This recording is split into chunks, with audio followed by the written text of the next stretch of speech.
Days you're missing a star, I'll point and direct you. Days you stumble and fall, I'll be there to catch you. I'm still crazy, but now I'm crazy about the only one I love.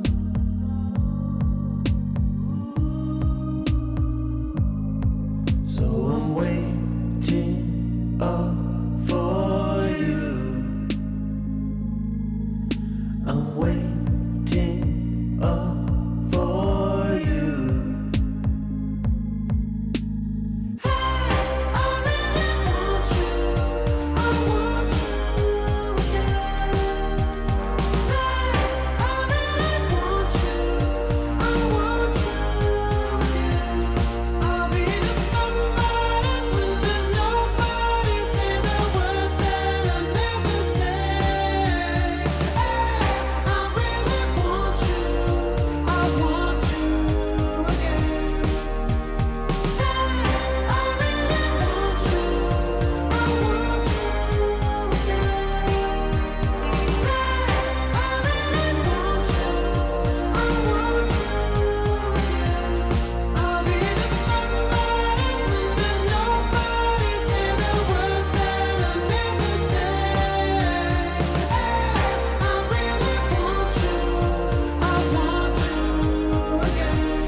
fly with me.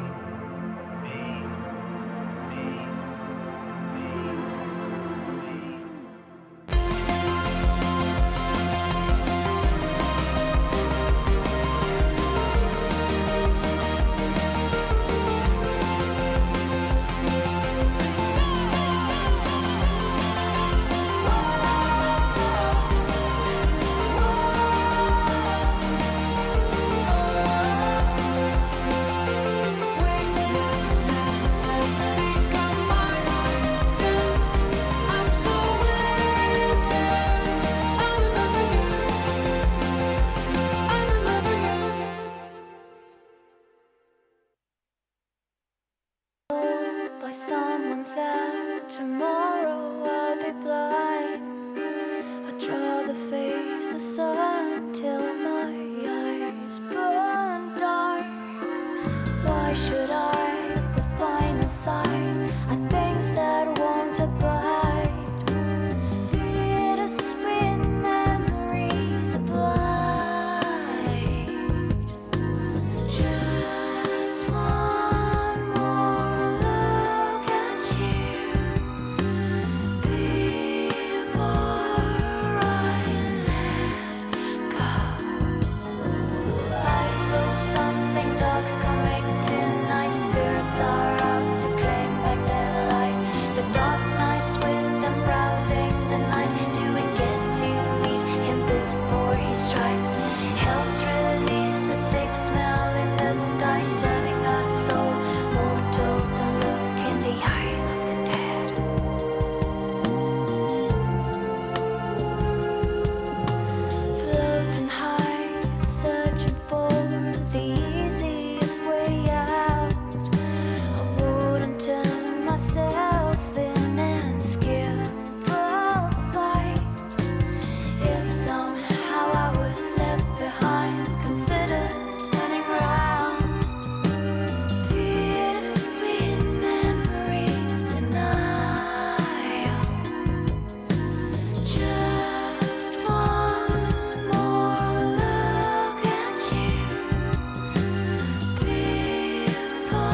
just wish that you would pick up your telephone to me.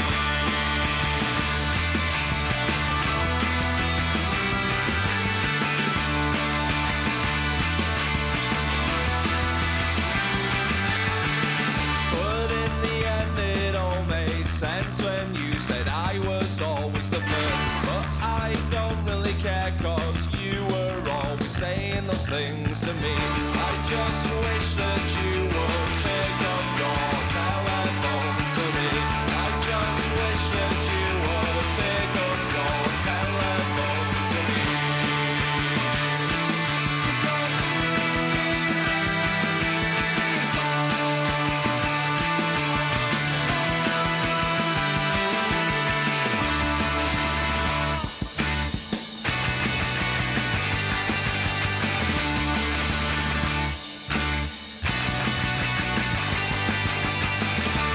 tied our hands cause it was the first thing that we always decided to do. And I will never hold back when it comes to complimenting you. I just wish that you would pick up your telephone to me. I just wish that you would pick up your telephone to me.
Sometimes I just don't have a clue. I don't need anyone, need anyone, need no one. I want to be the one. Now I run, oh I run, I run, I run. We have time forever mine, for no one else. You are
love it, you wear it.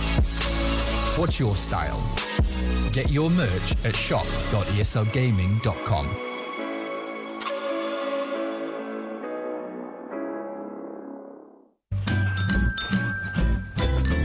You ready? Huh? Hey, easy boy, huh? You ready? Huh?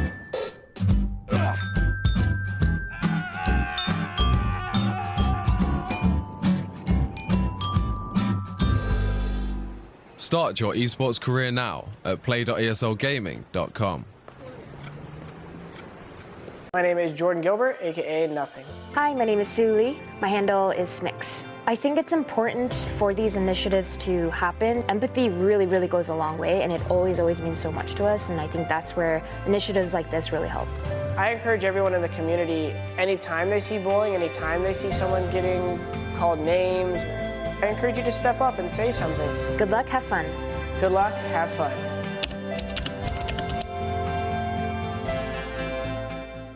DreamLeague Season 15 Western Europe DPC is brought to you by Intel, DHL, and DreamHack. I am Rasmus, and I play for Hellbear Smashers. Hello, my name is Aiden, also known as Insania. I am the team captain of Team Liquid. My name is Skylark, and I play for Team Brame. My name is Adrian, my nickname is Fata, and I play for Tundra Esport. My name is Johan Sunstein. People know me as Snowtail, and I play for Team OG. I'm Limp. I play mid for Team Alliance. My name is Xentek. I'm from the United Kingdom. I play position 2 for Into the Bridge for my creep wave. Hello everyone, I'm Milan from Team Ghost Frogs. Hello, my nickname is Sedney and I'm in position 5 for Czech team Romania. Hello, I am Daki. I am 21 years old and I play mid for No Bounty Hunt. My name is Miroslav Dukan. You probably know me by my nickname Boom. I play for Team Viking GG and I play mid. Ghost Frogs are ready for the Dream League. Guys, come watch us. Let's have fun together. The Vikings are ready for Dream League.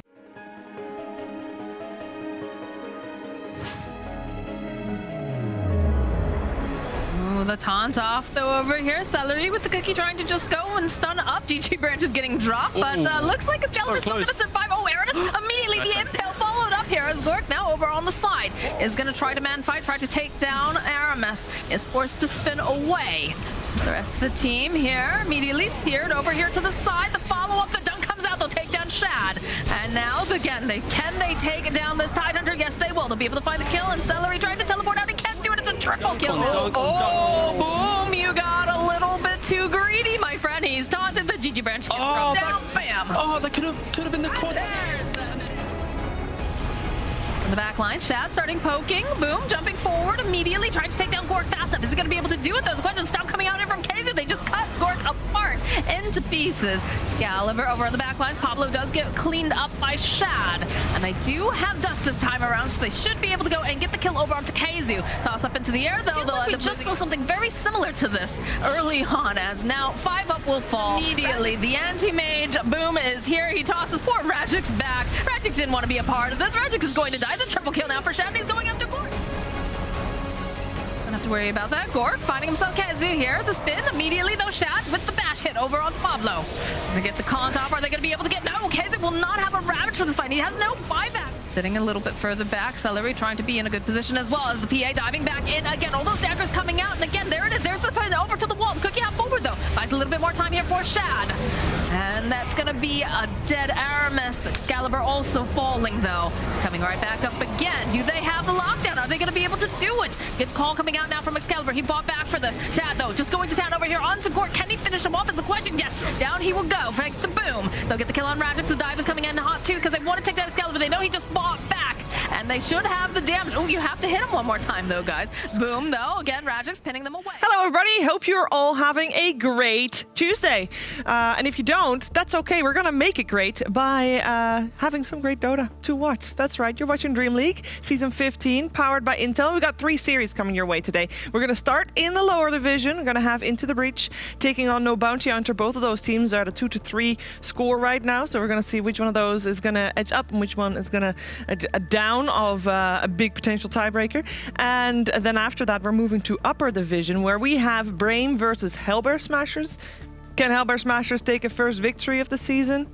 Maybe not. Maybe Brain will continue with their upwards trajectory. And then our last series of the night is going to be Alliance taking on Tundra. Of course, Tundra also a little bit of an upwards trajectory, but they are facing the top of the group in Alliance, so that will be a tough ask, but it should be a fun series regardless. So happy to have you join us here. We have a lot to talk about, a lot to go through, so let's get started.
Great games are made better by great people, and that's why I'm here. I'm very humble, but mostly that's why my panel is here. Kyle and Moxie, please help me out. What an intro for you, Cheever. My goodness. I was gonna try to be very quick because I saw Kyle wasn't there and I wanted to throw him under you the want to bus. make him run. Yeah. But then I saw him come over, so I had to twist my sentence, and then I just, made an arrogant statement.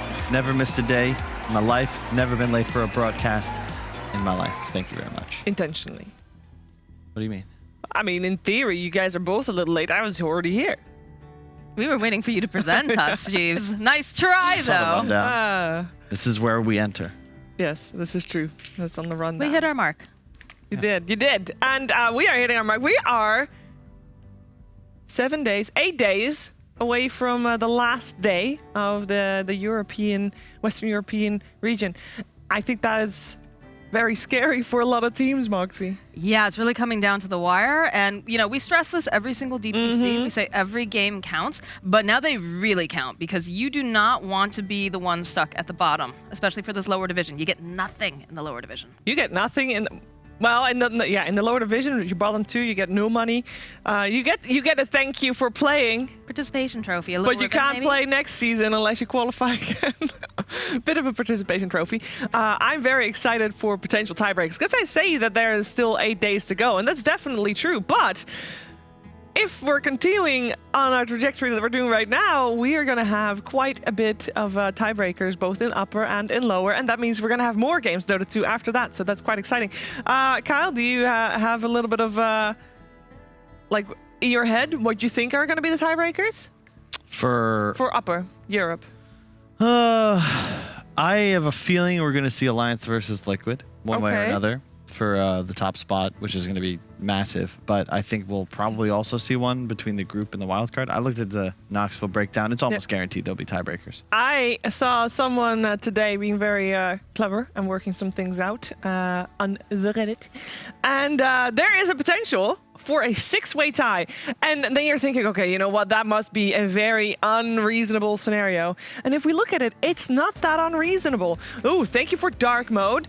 Definitely appreciated. But Ollie, Alliance losing the last 2 games. I think that one is the biggest ask, considering they still have to face Hellbear Smashers as well as their last series, I believe. But I see you guys reading. Yeah, it's not going to happen. They faced Tundra today. Yeah. So, I mean, that one seems like it'd be a little bit closer because I think Alliance will be much stronger today. I don't expect to see them drop another. Does that mean, because you said you expect to see Liquid and Alliance facing off in a tiebreaker? Yeah. Can we take a look at the standings for the Western European DPC region? Because in that scenario, it would mean upper, please. Sorry. In that scenario, it would mean that that Liquid beats guarantees wins OG and Secret. Yeah, it's a breeze. You've seen them playing. Come on, they got Sumel.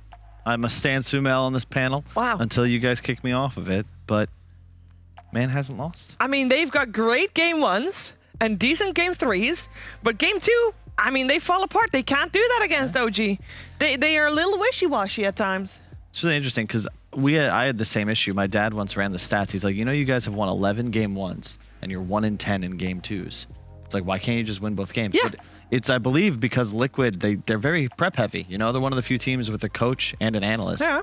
And when they come in prepared, like, they have a pretty damn good idea of what exactly they're going to do and the different... you ever do a choose your own adventure? Yeah, of course. Yeah, so like they know, okay, page 1, we're going to do this. Page 2, we're going to do this. And in the event, and then they have a page, 76, 72, and 43 that they can go to. So the draft's always kind of under their control. It's also called a flow chart for the rest of you who have That's what I not was had looking Choose Your Own for. Adventure books. Yes. Yeah, Thank you for that. I forgot what that I was. got you. Don't worry. Much appreciated. I was wondering I speak what Kyle. doing. I understand. What do you think about the upper division tiebreak potential, Moxie? I think that middle group is looking very, very scary. There's a lot of teams there that I think we weren't necessarily expecting. I mean, if you go back and look at our original predictions, they're shaking everything. We're not up. looking at that. Thank you. We are not looking at that, yes. No. But I mean, that's one of the joys of Dota, joys of a new patch, is that you see teams, some of them, they figure it out right away. Some of it's suited for them very, very nicely. But sometimes, it just get a whole bunch of maybes, possiblies, and it only works in horseshoes and hand grenades, guys. That is Exactly. true. That's a saying that you frequently use. Is that why you're so happy that Yes. Moxie said it? It's one of my favorites. It's also one of the most frustrating things, as a player, and looking at these teams in the EU DPC, right? How much of their entire season, their entire lives, this is why playing is stressful, because your entire sense of self-worth and self-esteem, your productivity, your career aspirations are tied into, did you win that game or did you lose it? Which can come down to, was that a DD rune? Did you sneak the Roche? Did you click the Aegis faster? What item did you buy? And that one mistake in one game just destroys your destiny. Yeah. All right. Not to be said, yeah. Sorry, that was a little dark. Apparently, we have some interesting stats. I'm very curious about. Oh my god. All right, we were all I mean, wrong. now that we're here, you know what? It is making sense that Team Secret is so high up for everybody. They've proved that they were the best in the previous season. They were the best European team at the major as well, so no surprises there. OG reintroducing Anna to their roster also had high hopes for the team. And to be fair, the team is still doing really good, Moxie. Yeah, absolutely. Seeing a little bit of instability here and there, but they're definitely starting to get stronger as a unit. I think the most underrated squad was probably Brame, especially the way they've played. Absolutely. But yeah, Secret underperforming, Brame definitely exceeding expectations. But funny enough, those predictions, you could be very right or very wrong just depending on the last 2 weeks. Nothing is really decided yet. True. That is true, and there's also, there's only limited amount of data to go off of when we made those predictions. So I think it's pretty. It's pretty exciting to see where we're going to end up because there's still so many possibilities. I'm on the Brame train, baby. I'm ready. Oh yes, let's go. It's going to be very exciting. We're going to see them play, of course, today as well against Hellbear Smashers. So we're going to see if they're still in top form. By the way, speaking of tiebreaker potentials, we obviously have tiebreaker potentials in the upper division. We have got tiebreaker potentials in the lower division, and Moxie, I believe there are quite a few tiebreaker potentials in the lower division of the South American region. Yes, there are. A lot of things happening in South America. I'm going to go for my little walk over here. Yep. And here we go. So the lower division.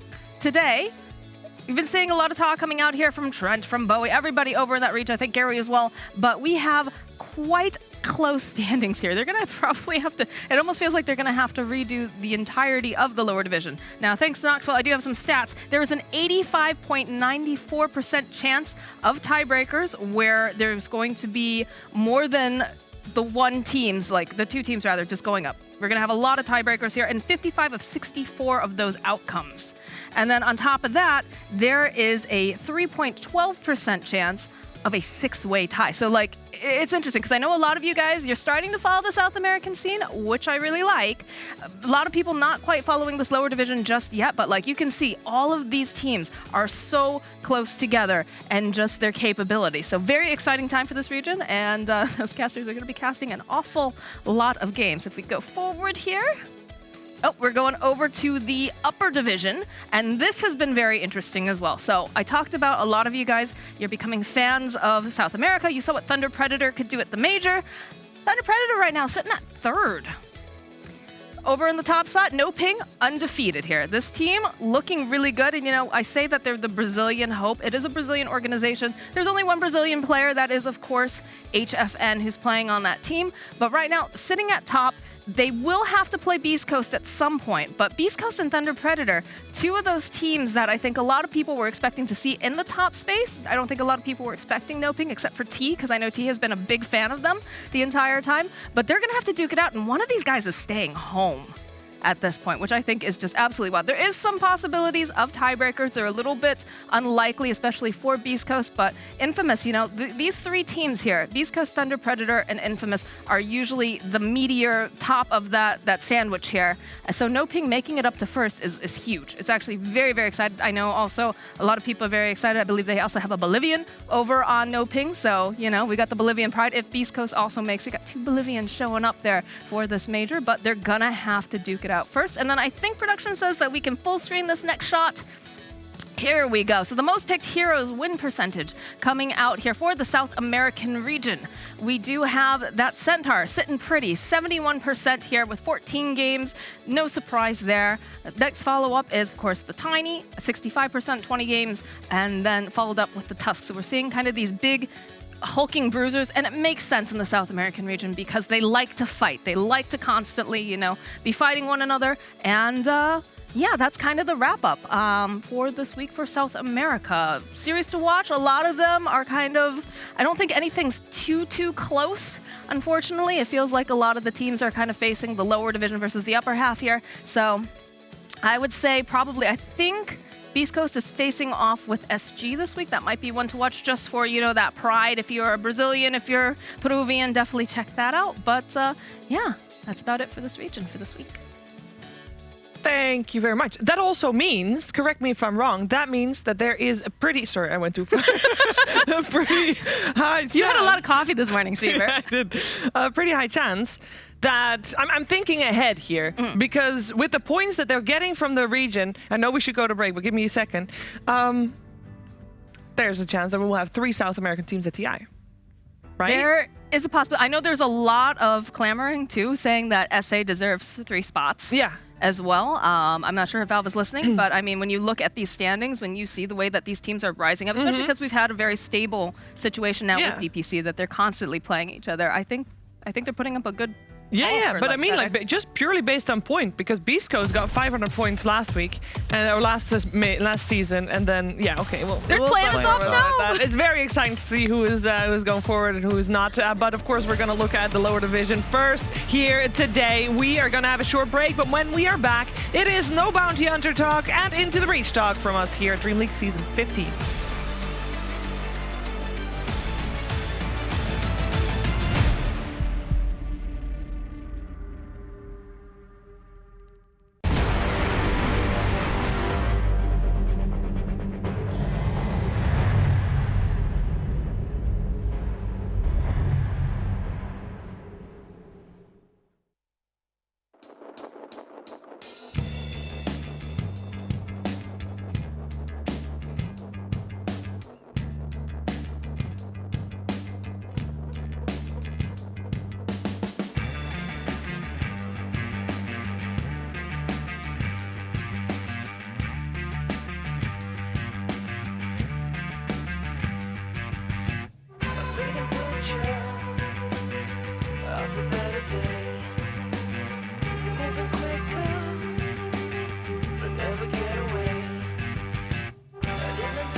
broken door. And in a vision of how it ought to be. Just one position, yeah. Take it off of me, yeah, yeah. There's a glowing heat trapped inside my mind. See it's dark and light flashing out of time. There's a glowing heat trapped inside my mind. Feel it's dark and light flashing out of time. There's a glowing heat trapped inside my mind. See it's dark and light flashing out of time. There's a glowing heat trapped inside my mind. Feel it's dark and light flashing out of time.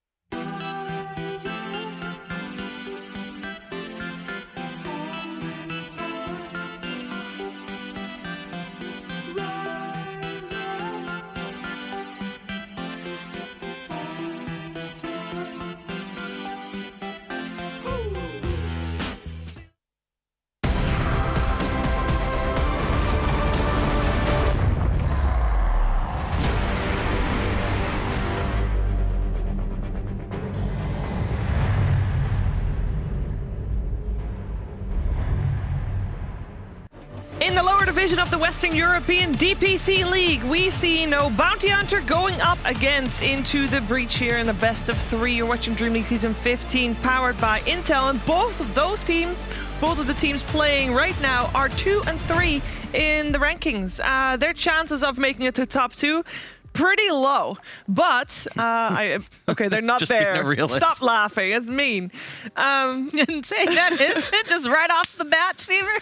No, I was gonna say, like, they have to play well because they don't want to get eliminated. We can take a quick look at the standings before we start talking about the teams specifically. But Moxie, these two, I mean, this is a must-win series for them, right? Feels like it. This is the situation I think T was talking about the other day, saying, you know, their destiny is in their own hands. They have to play really solid Dota, all right? Because both of these teams, I would say, fairly evenly matched up in terms of skill. So, you know, it all comes down to getting that perfect draft, getting the perfect execution, and then not throwing away a lead.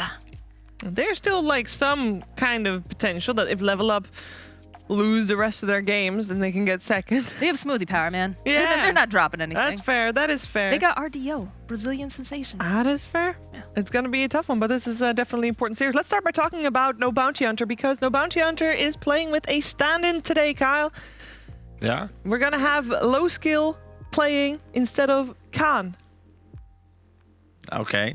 It's an interesting choice. I would have gone for someone higher skill, but I think low skill played. He was standing in, I think, previous season as well. Yeah. Yeah. I don't know for whom anymore. It was. We only just got it, so we haven't been able to. No, do he the was research. replaced by Thug, I think, in the. No, that was No, Little Thug was Little Pleb. Pleb. Okay. Jeez, it's tough. Interesting. I don't blame them. You know, at the end of the day, qualifiers are coming up. Yep. These Division 2 teams, sure, maybe you're not going to advance, but you're going to get a little bit of money. But more importantly, you'll be able to play in the qualifiers for your region. These teams, maybe it's a pipe dream, but still, you got a shot. You might be able to make it. And TI is really what I think a lot of these guys have in mind as a goal. Yeah, it's a noble goal to have. It's a good goal to have. It's $1 million goal to have. So definitely a nice one. We're going to also hear from Ducky as he talks about his life in the mid lane. Look at the split it down on the tree. They got him. They got him. I love playing Puck, as most people know, I think, but they always first ban it. I don't think I've played it once in this tournament, in this DPC. Puck is my most favorite hero to play. Sadly, I don't get to play it. Over towards the puck. He's caught the puck, and the figures out. Oop's gone. Ducky there, controlling the puck. Funny's going to try and jump over the crush, but it's too much damage this time around. But he's a good hero that I want to play. But I don't think that it's as strong as it used to be, Bat Rider. It really depends on the game. Like, I think a cheese hero that we have is Bat Rider, but we will see if we're gonna pick it or not. Audio jumping in. Now turn on Audio. Audio has been silenced. Is he able to get another time? Will copy Scarlet? They bring him down. Audio I think I'm very stubborn as a human, so I don't think I would. I think I have the perfect character for a mid laner. I think I'm egoistic enough, I'm stubborn enough to be a mid laner. I don't see myself changing roles anytime soon. It does require a certain type of personality to shine, to really shine in that middle lane, and you know, you gotta have that ego. You gotta be able to go, put faith in your team and in yourself and your own capabilities. You're good enough, right, Mox? I'm surprised Kyle's not a mid laner. You know, he used to be. Yeah. Oh yeah. I probably should have stayed a mid laner, honestly. I was the most successful period, and I was better than I thought I was. Just lost confidence because it wasn't as good as people that had played for more than a year. I'd only played for a year. That was my subtle shade. I made a slight mistake. mistake. It's fine. A slight mistake for switching to. I have too much confidence. You have to be more direct with All your right, yeah, shade. yeah. Otherwise, We'll just keep knocking you down a little bit. Yeah. All right. When we were talking about Khan being, thank you. Nobody saw that, but he did this. And now I am the tallest person on the panel. Excellent. I just like messing up the camera shot. Why did you take out your shoes? You're quick. Okay, hang on.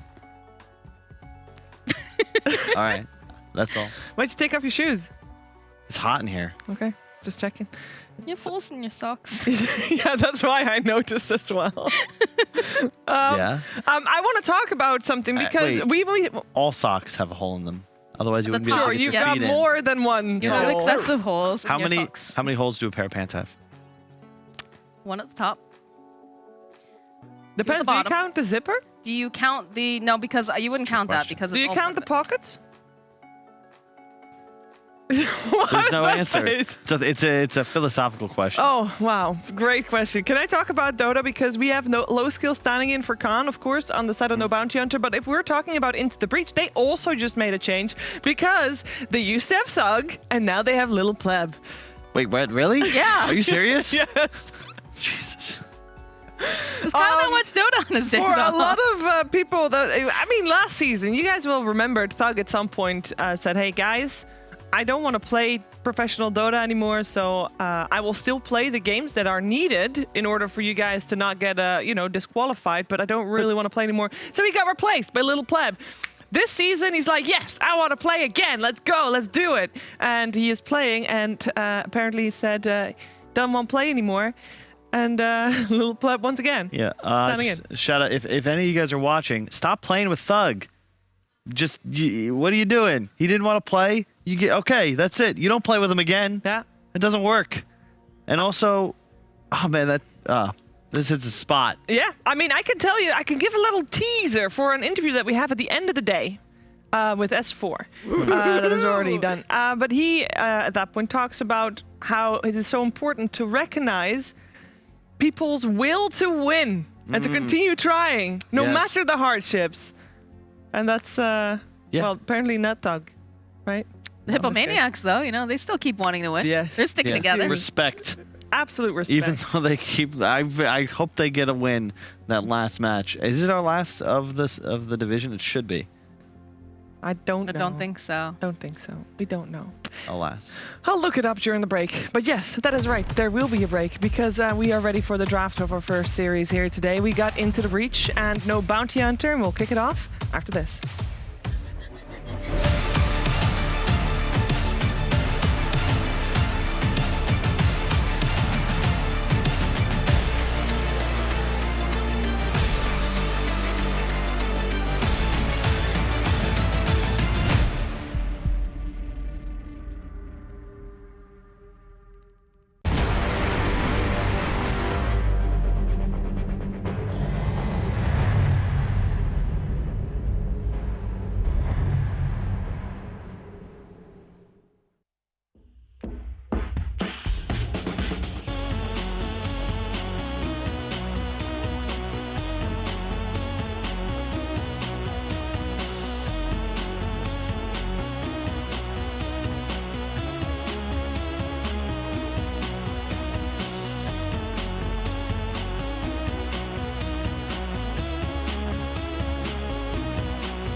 Of Into the Breach and No Bounty Hunter coming your way here. Dream League Season 15 powered by Intel. This is the lower division of the Western European DPC League, and both of the teams are 2 and 3. Very important series for them to maintain control of their own destiny.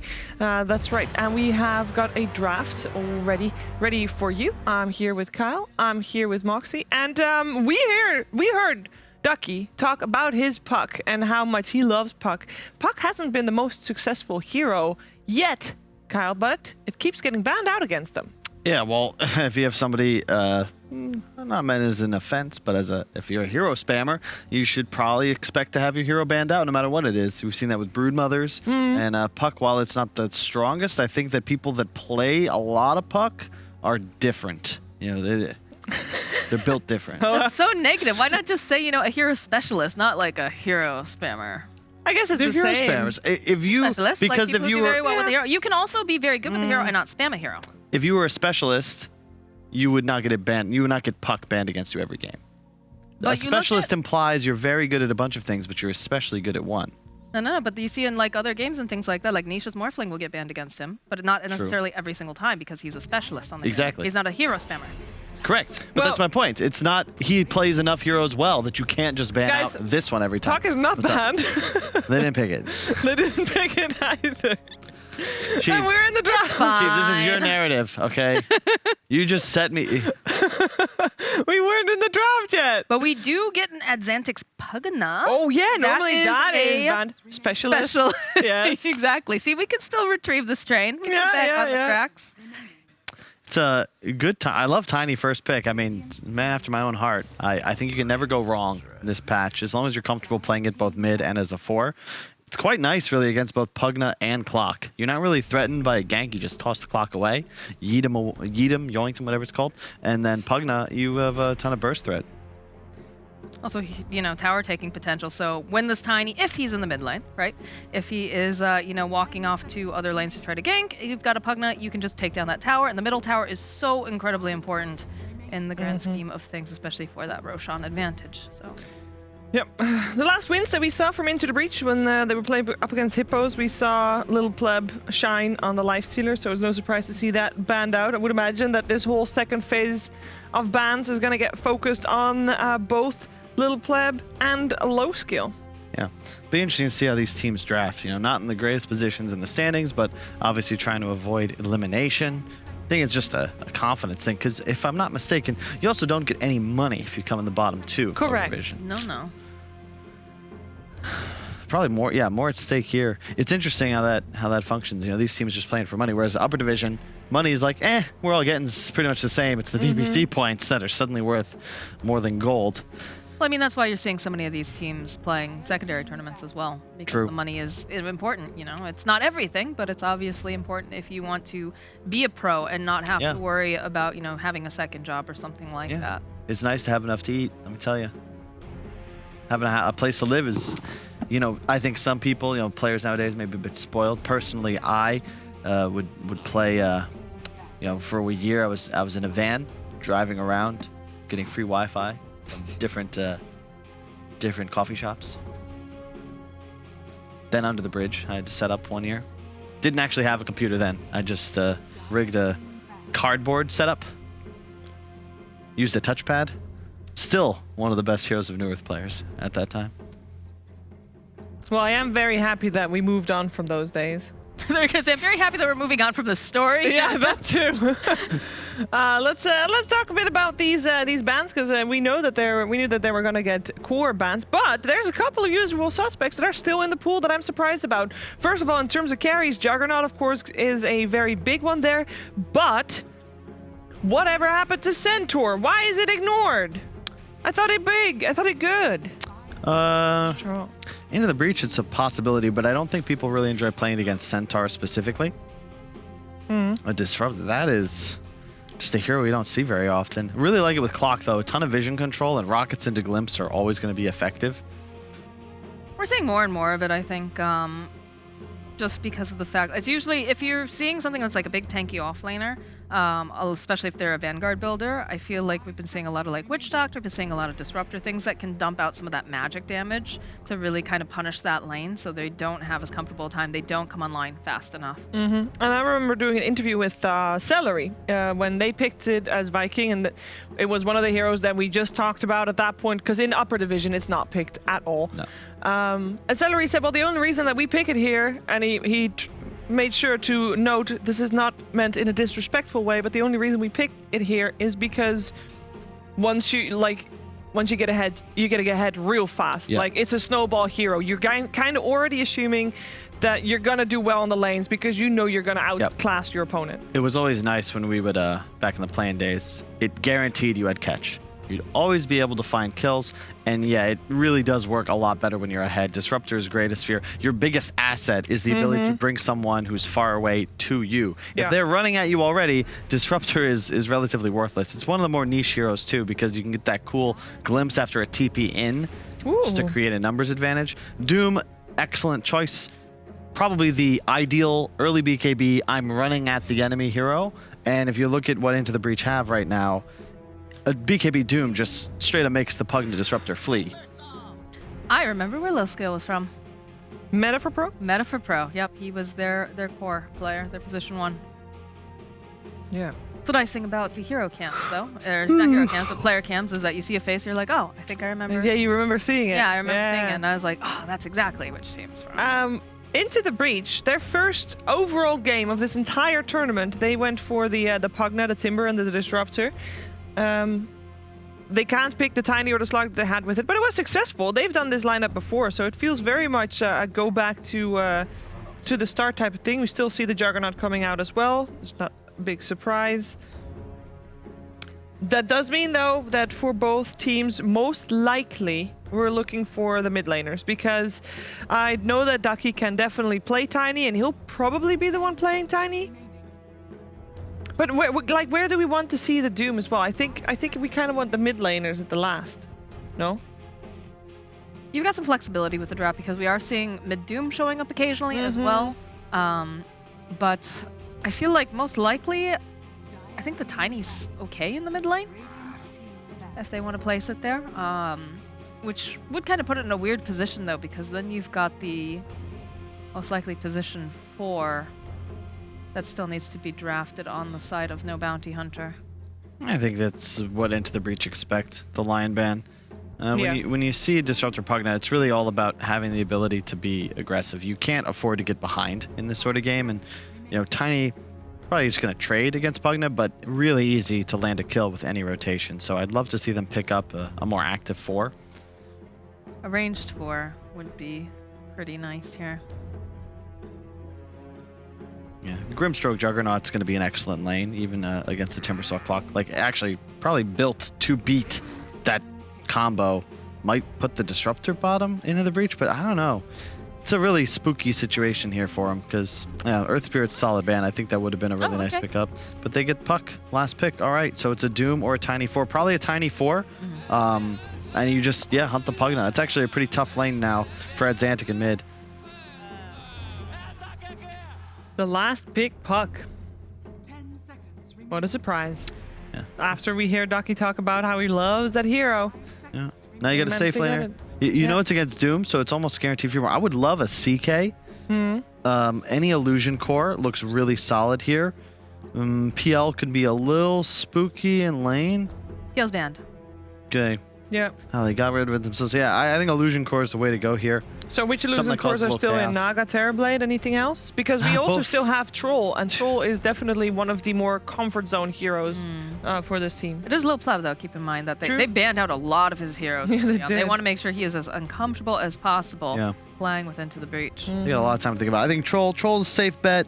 I could see them going for a Void, but it's a bit weird against Doom. Sven works for me. I like the idea that you have a stun. When you have a Disruptor, you need something a little beefier to play with. Decent lane against the Doom. Not really gonna fear really anything. Yeah, because you also a Doom, fearless Doom carry. I don't know how to explain. If you pop ult, you're good. You're gonna hit people. Doesn't matter if you tank a Doom.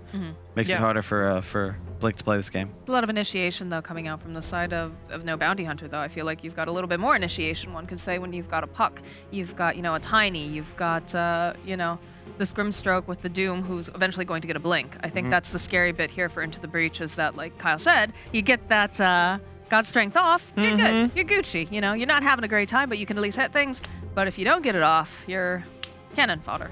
Yeah. Well, the most exciting thing for me this game is going to be the middle lane, because we got comfort zone upon comfort zone. We got Ducky's Puck, his best hero, hands down, and then we got Adzantic's Pugna, which I believe also at the moment is kind of his best hero that we have seen him on so far. A little bit of disrespect, don't you think? Why? You got 7 bans. You just leave Puck all the way.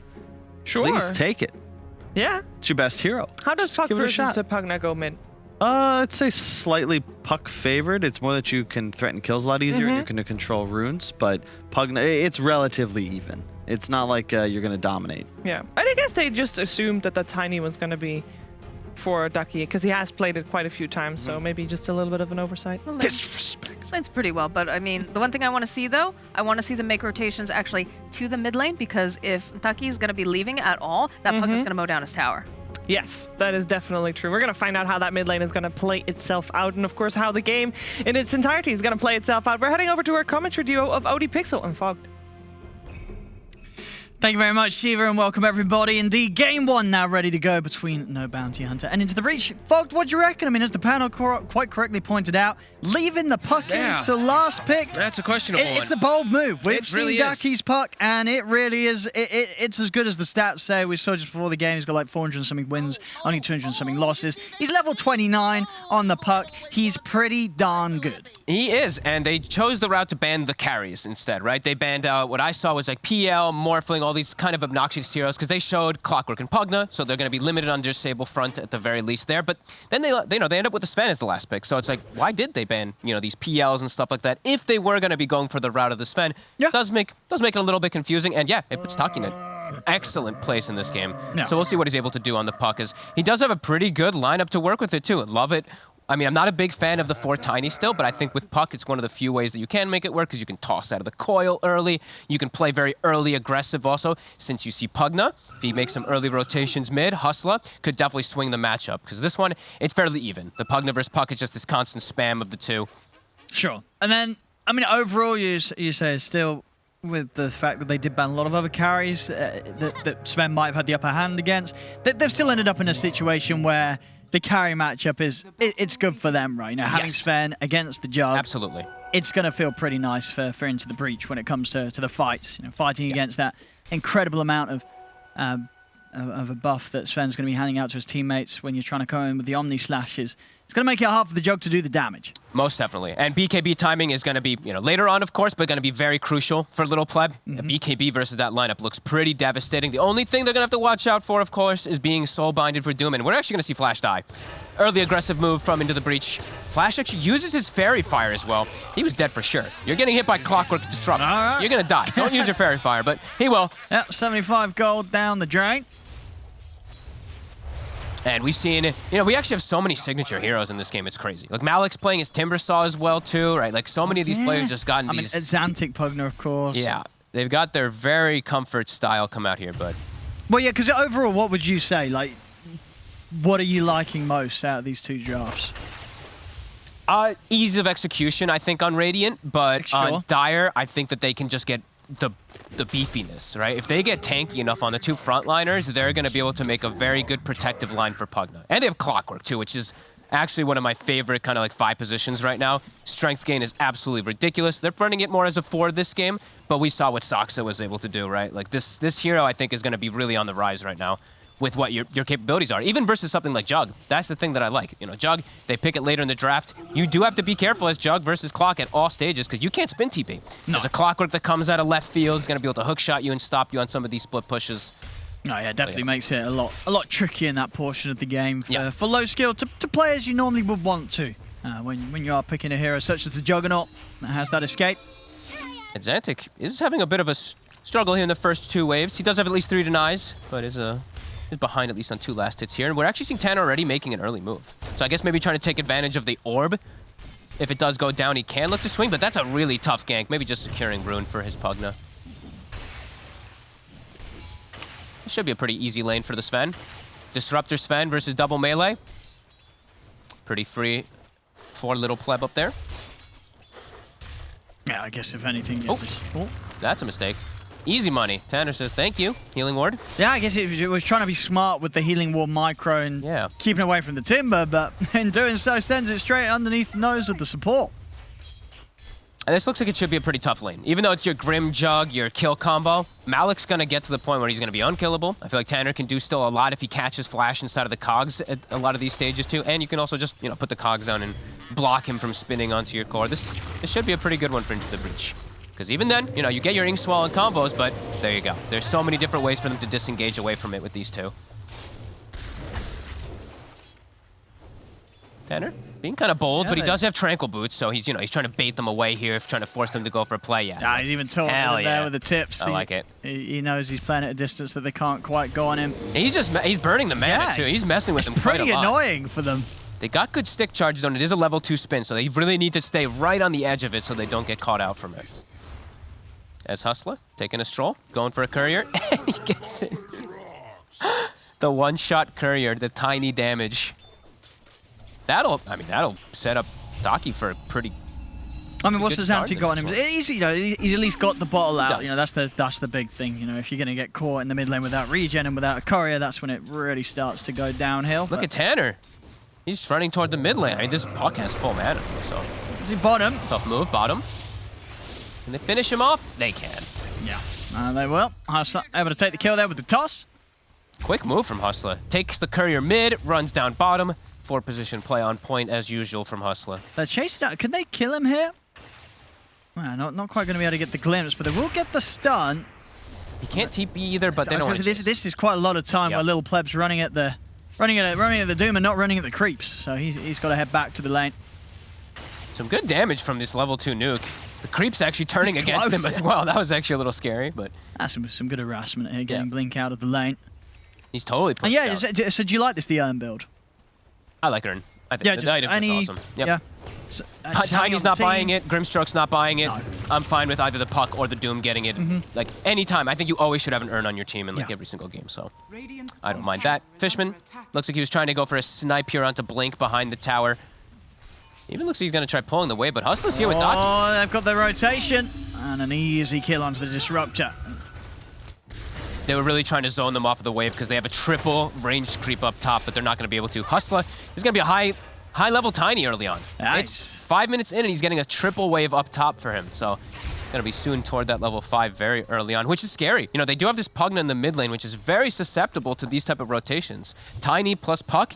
This Pugna may just get to a point where you can just feed if Hustler does put priority there. Oh, that's true. If Hustler gets a good start. I mean, there's a few heroes like that, right? There is. The Breach, the Disruptor, the Pugna, and you know, to an extent, the Clock in the early stages are all going to really suffer to the burst combo of the Tiny. And if Hustler gets these good levels. Got Coil online. Yeah, Tanner's come over to the mid, but obviously not really an easy move to make, or really a move to be made at all, as these two won't lock down Daki unless he makes some gross overextension with the orb. He's still making the play to protect Xantic, right? Like, even if he can't make an aggressive move, he probably expects that the Tiny's going to look to gank this Pugna pretty soon around this catapult wave. So I do like the Tanner's just sitting here, securing Rune, making sure he gives that information of where Hustler and what Hustler's doing. Because now they know, you know, Little Pleb, there's no pressure. This double melee top, it's not going to do anything. He's always going to free farm. Just watch the Tiny movements to be able to avoid those deaths. And down bottom, Malik also. He's chilling. He's on his own little island down here. He doesn't need any backup. Yep. So I actually like Tanner's movements right now. Even though they look a little awkward, you understand the idea of what he's doing to protect his cores. Hustler. They got the Phantom early on too. Yeah, they'll get him. No, nicely done. I mean, again, it is Hustler coming in with the setup and the involvement. Yeah, he's killing it right now. He's actually done everything so far. 1, 0, 2, 3 kills. He's also killed the courier mid to set up Daki for this slight advantage in the mid lane. So eyes on this Tiny. Hustler. Yeah, you can really see when these sort of moves come out why they're a team that will first pick the Tiny. Yeah, this is why this type of team will first pick it. They have this player that's just so proficient in it, and he's coming right back. Versatility with the pick as well. Yeah, he knows where to find the action. Tanner's low level, so Tanner has to be careful. Even Malik, to an extent, does have to be a bit cautious. And there we go. Very high. Hustler, he's got the setup, and with the Ink Swap buff, he'll be able to run this down. It's going to be another bit of action that Hustler's able to be in position for. This Tiny causing a lot of issues here for Into the Breach in the early game. He is absolutely killing it this game. And like Xantic has to play careful. He has to buy a raindrop early on too. He's versus Puck, so it's very value. But this Tiny is causing severe problems right now in this mid and bottom lane. But Sven, like we said, no pressure for the Sven. So Lil Pleb, it's going to be a full free farm Sven, which is problematic because he's gotten the Midas. Since he does have that free lane. I like it. I like it a lot on the Sven, actually. It's one of those heroes that needs the little bit of bonus attack speed, and levels are phenomenal. Here's the move. 3-hero rotation, Yeah, they're right on top of a Xantic. I mean, there's no help for this Pugna, as they'll come in with the TPs, but Xantic goes down. See if they can find anything more from this. Flash getting a little low to the battery, so Tanner is able to run him down. He'll turn over towards Hustler. Cogs, but there's a Cogs DD out. And they got a lot of damage here between the two of them.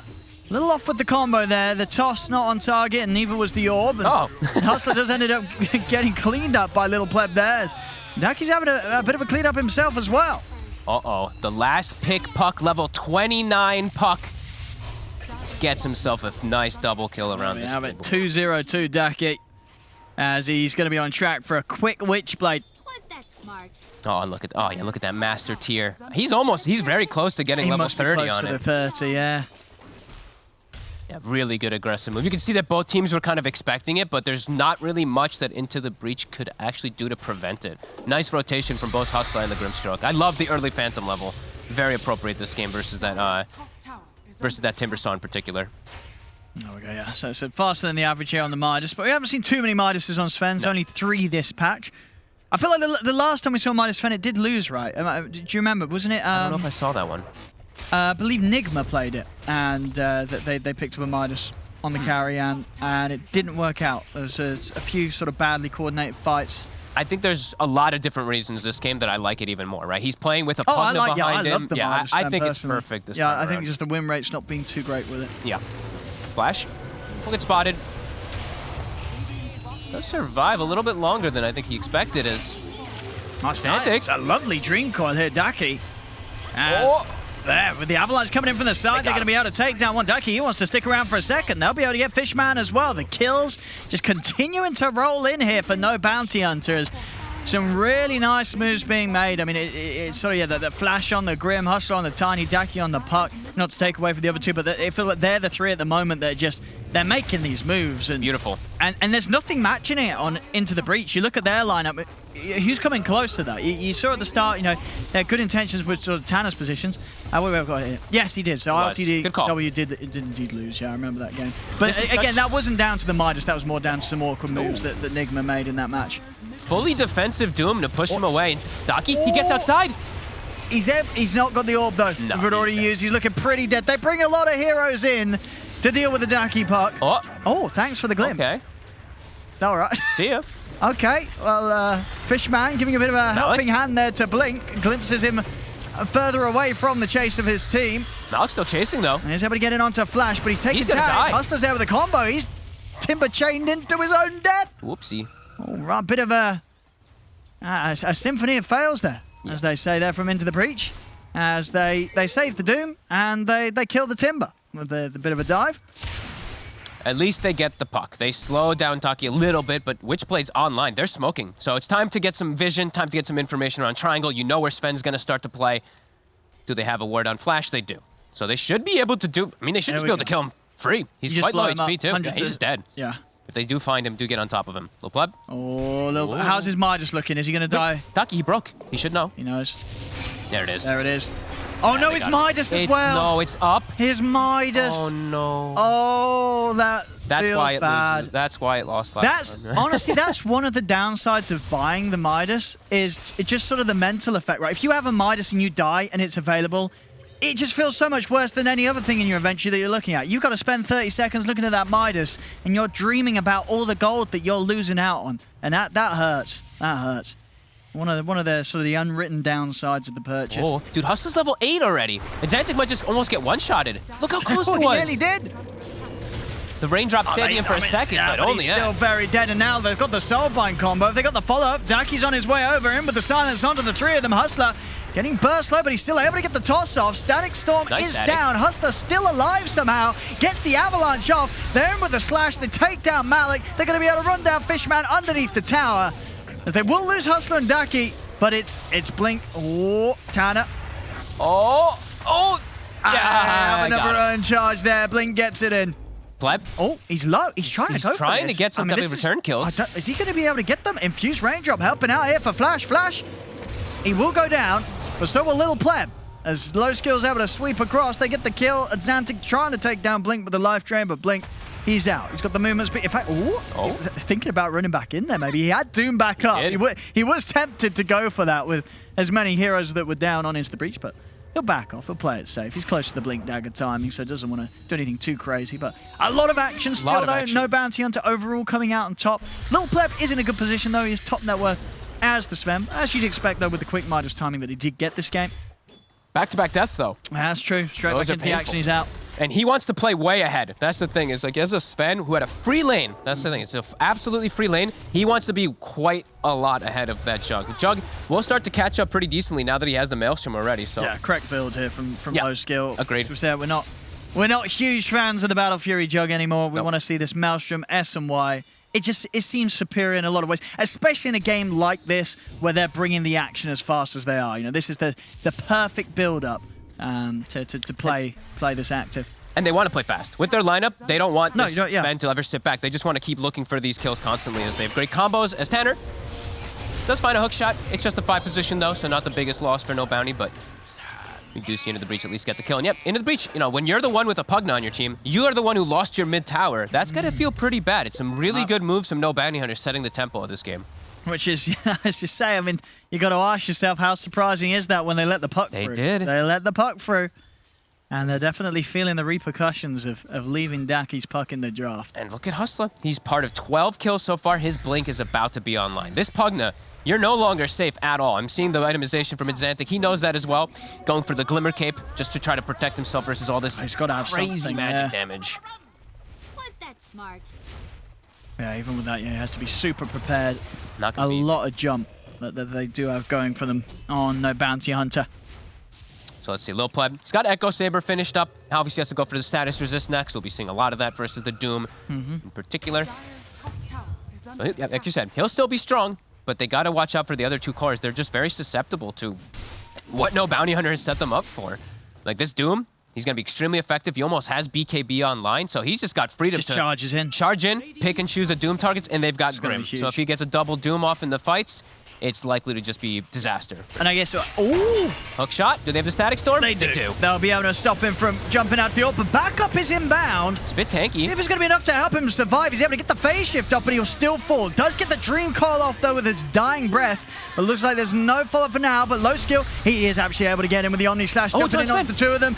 The bounces as well, pretty good, as it's enough to take out a Zantic. Over towards Fishman, as they'll be able to take down the four of them. Only Malik left alive there. As some nice moves, we'll see Malik try and get back in, but that whole attempt, they're giving Daki that chance to get that Dream Coil off. It may have killed him on the Pugna ward, but it absolutely sets up for another big sweep of a fight in favor of No Bounty Hunter. And the double Doom does get off, kind of onto the perfect two heroes. The Pugna and the Sven do get locked down from it entirely, and I don't think you could have seen a better Omni Slash, actually. Bounced perfectly to the Sven, back to the Pugna. Around, but it was just hero, yeah. Another fortunate fight, and that's another one where Sven dies 3 times in a row in the last, 5 minutes? That is quite brutal. Flash is doing incredible. The two supports really from No Bounty Hunter are impressing me a lot this game. Oh, Flash 7, 4, and 8. He's part of 15 kill zone. And we'll try and make the jump on him here. He's looking pretty dead this time round. Sure it is.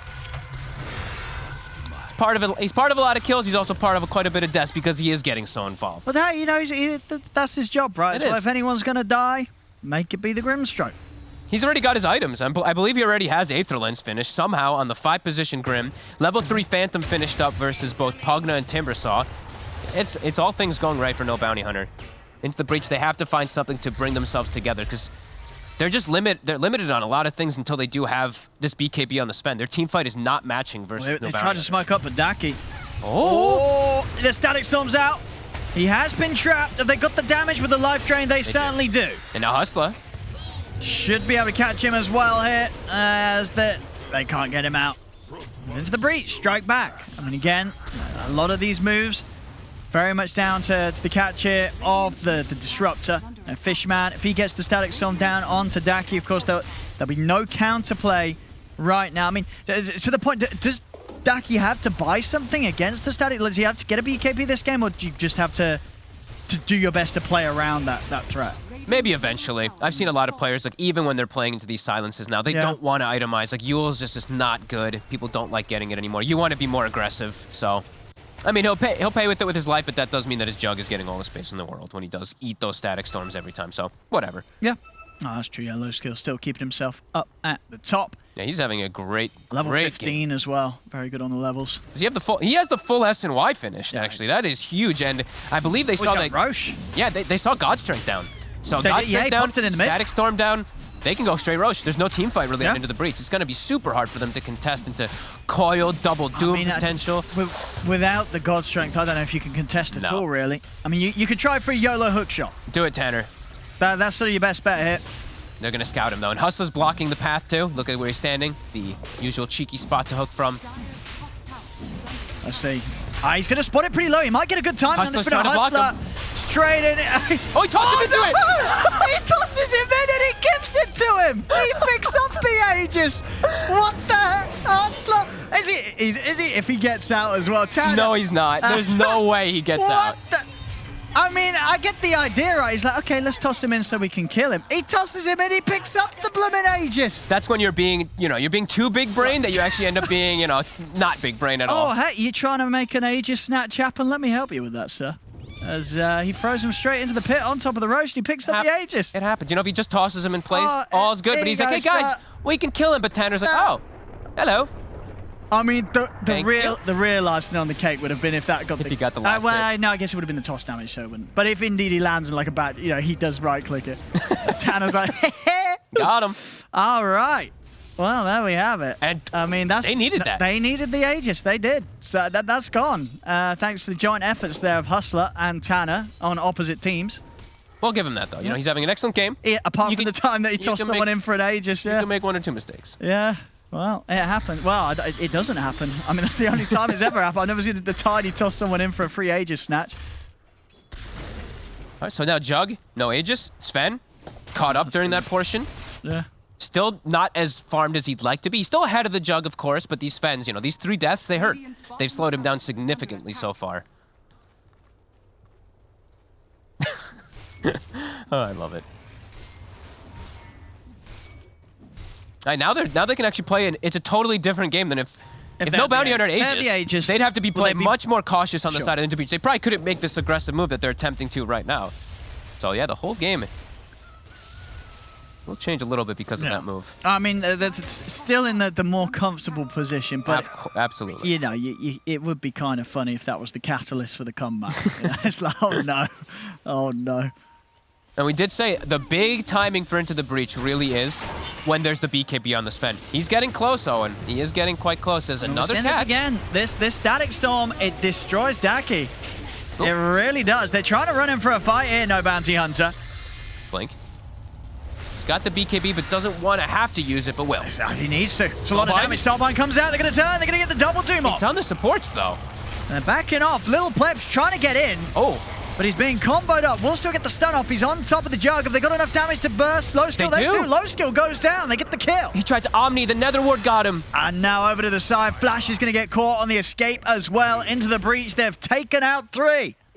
Imagine that Jug had an Aegis. He would have been back up. He would be popping the Omni Slash, but that wasn't to be on the timeline that we exist in.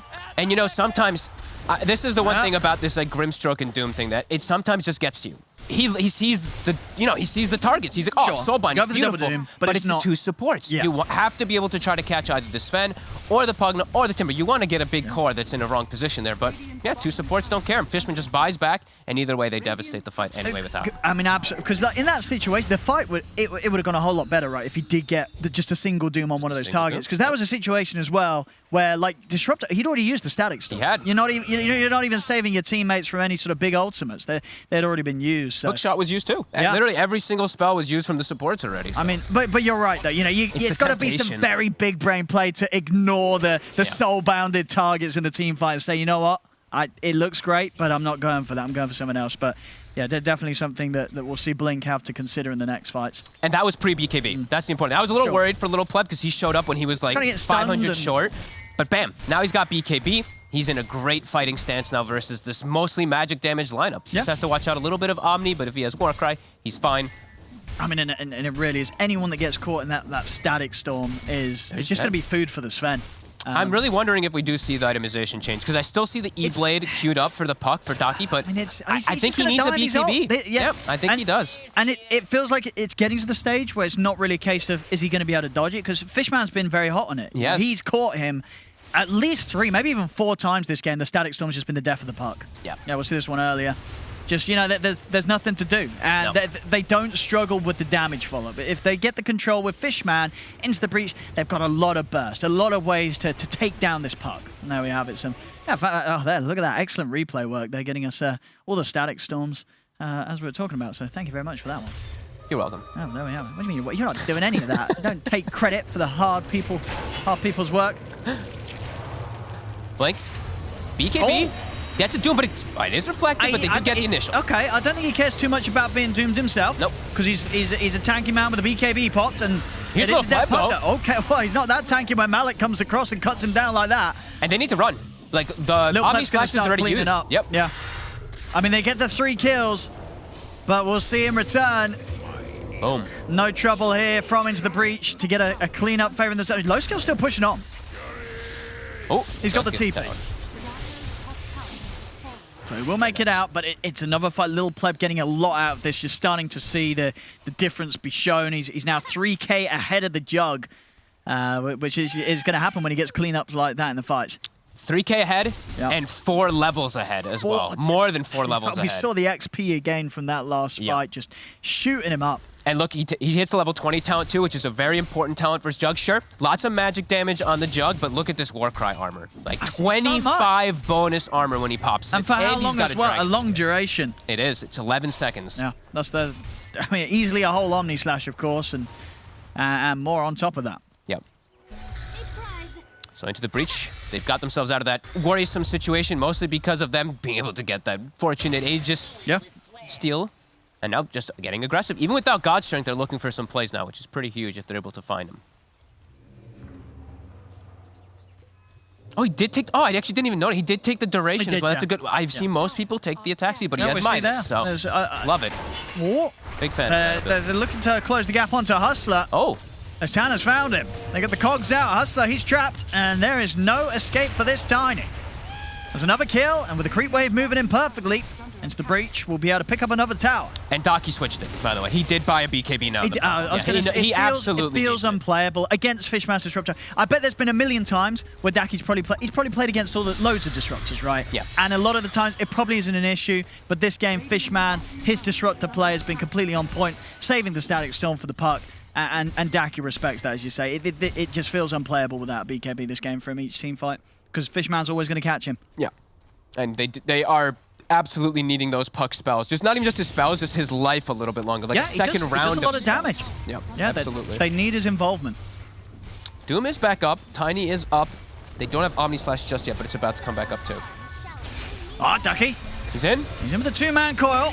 BKB popped as he looks to commit in. The Glimmers are buying them time, though. Ducky will still look towards Fishman. The Snowbind down. Little Pleb. He will lose his Disruptor. We'll see Blink on the backlines. Drop the Doom down onto a Xantic. As Ducky's following up, they're trying to bring down the Pugnut, but they've lost the Doom and the Grim. They will kill him off, but now Little Pleb, he's ready to start the cleanup. BKB and the God Strength's out. He's on to Low Skill. Low Skill comes out with the armor. Look at the damage. It's where? I didn't see it. He's got 50 armor. I mean, the Omni Slash does nothing at all. That's Hustler. We'll get the toss back. He's able to kite them up a little bit, but Little Pleb, he's still got some of the God Strength going, and it's enough to run down the Tiny. Also look towards Daki. Daki should be able to orb out, though, in time, and he will. And then Little Pleb, out with the TP, knows there's nothing to cancel. Ooh, and he spray paints to taunt him as well. That's very nice chat wheel, too. Nice voice. That is just the power of the Sven. And, man, the double talents are devastating, actually. The double war cry, it's got like, what, 7 seconds, 6 second downtime or something like that. The uptime is crazy with the talent. It really is. And obviously, it's tough for the Jug. He didn't have any control over this because this fan was the last pick. It is one of those picks, though, that it feels like if you don't stop him somehow getting the war cry off, like, you just can't have any impact really at all as the Jug in the fight. You just don't do any damage to threaten this 3k, a bajillion armor Sven. And it's not even and just his teammates. It's his teammates too. Exactly. That's one thing I was going to add on to too. It's not an easy game for the Jug whatsoever as the Jug. He's going to get caught in the ult. Fishman's just able to walk across, and of course there's nothing to get Low Skill out of that Blink. He's also going to get blown up. The two of them just casually pushing along this top lane and into the breach. Well, they're ready to make that jump. And Roche is up. This time God around. Strength up as well with the Daedalus with level 25. Oh, man.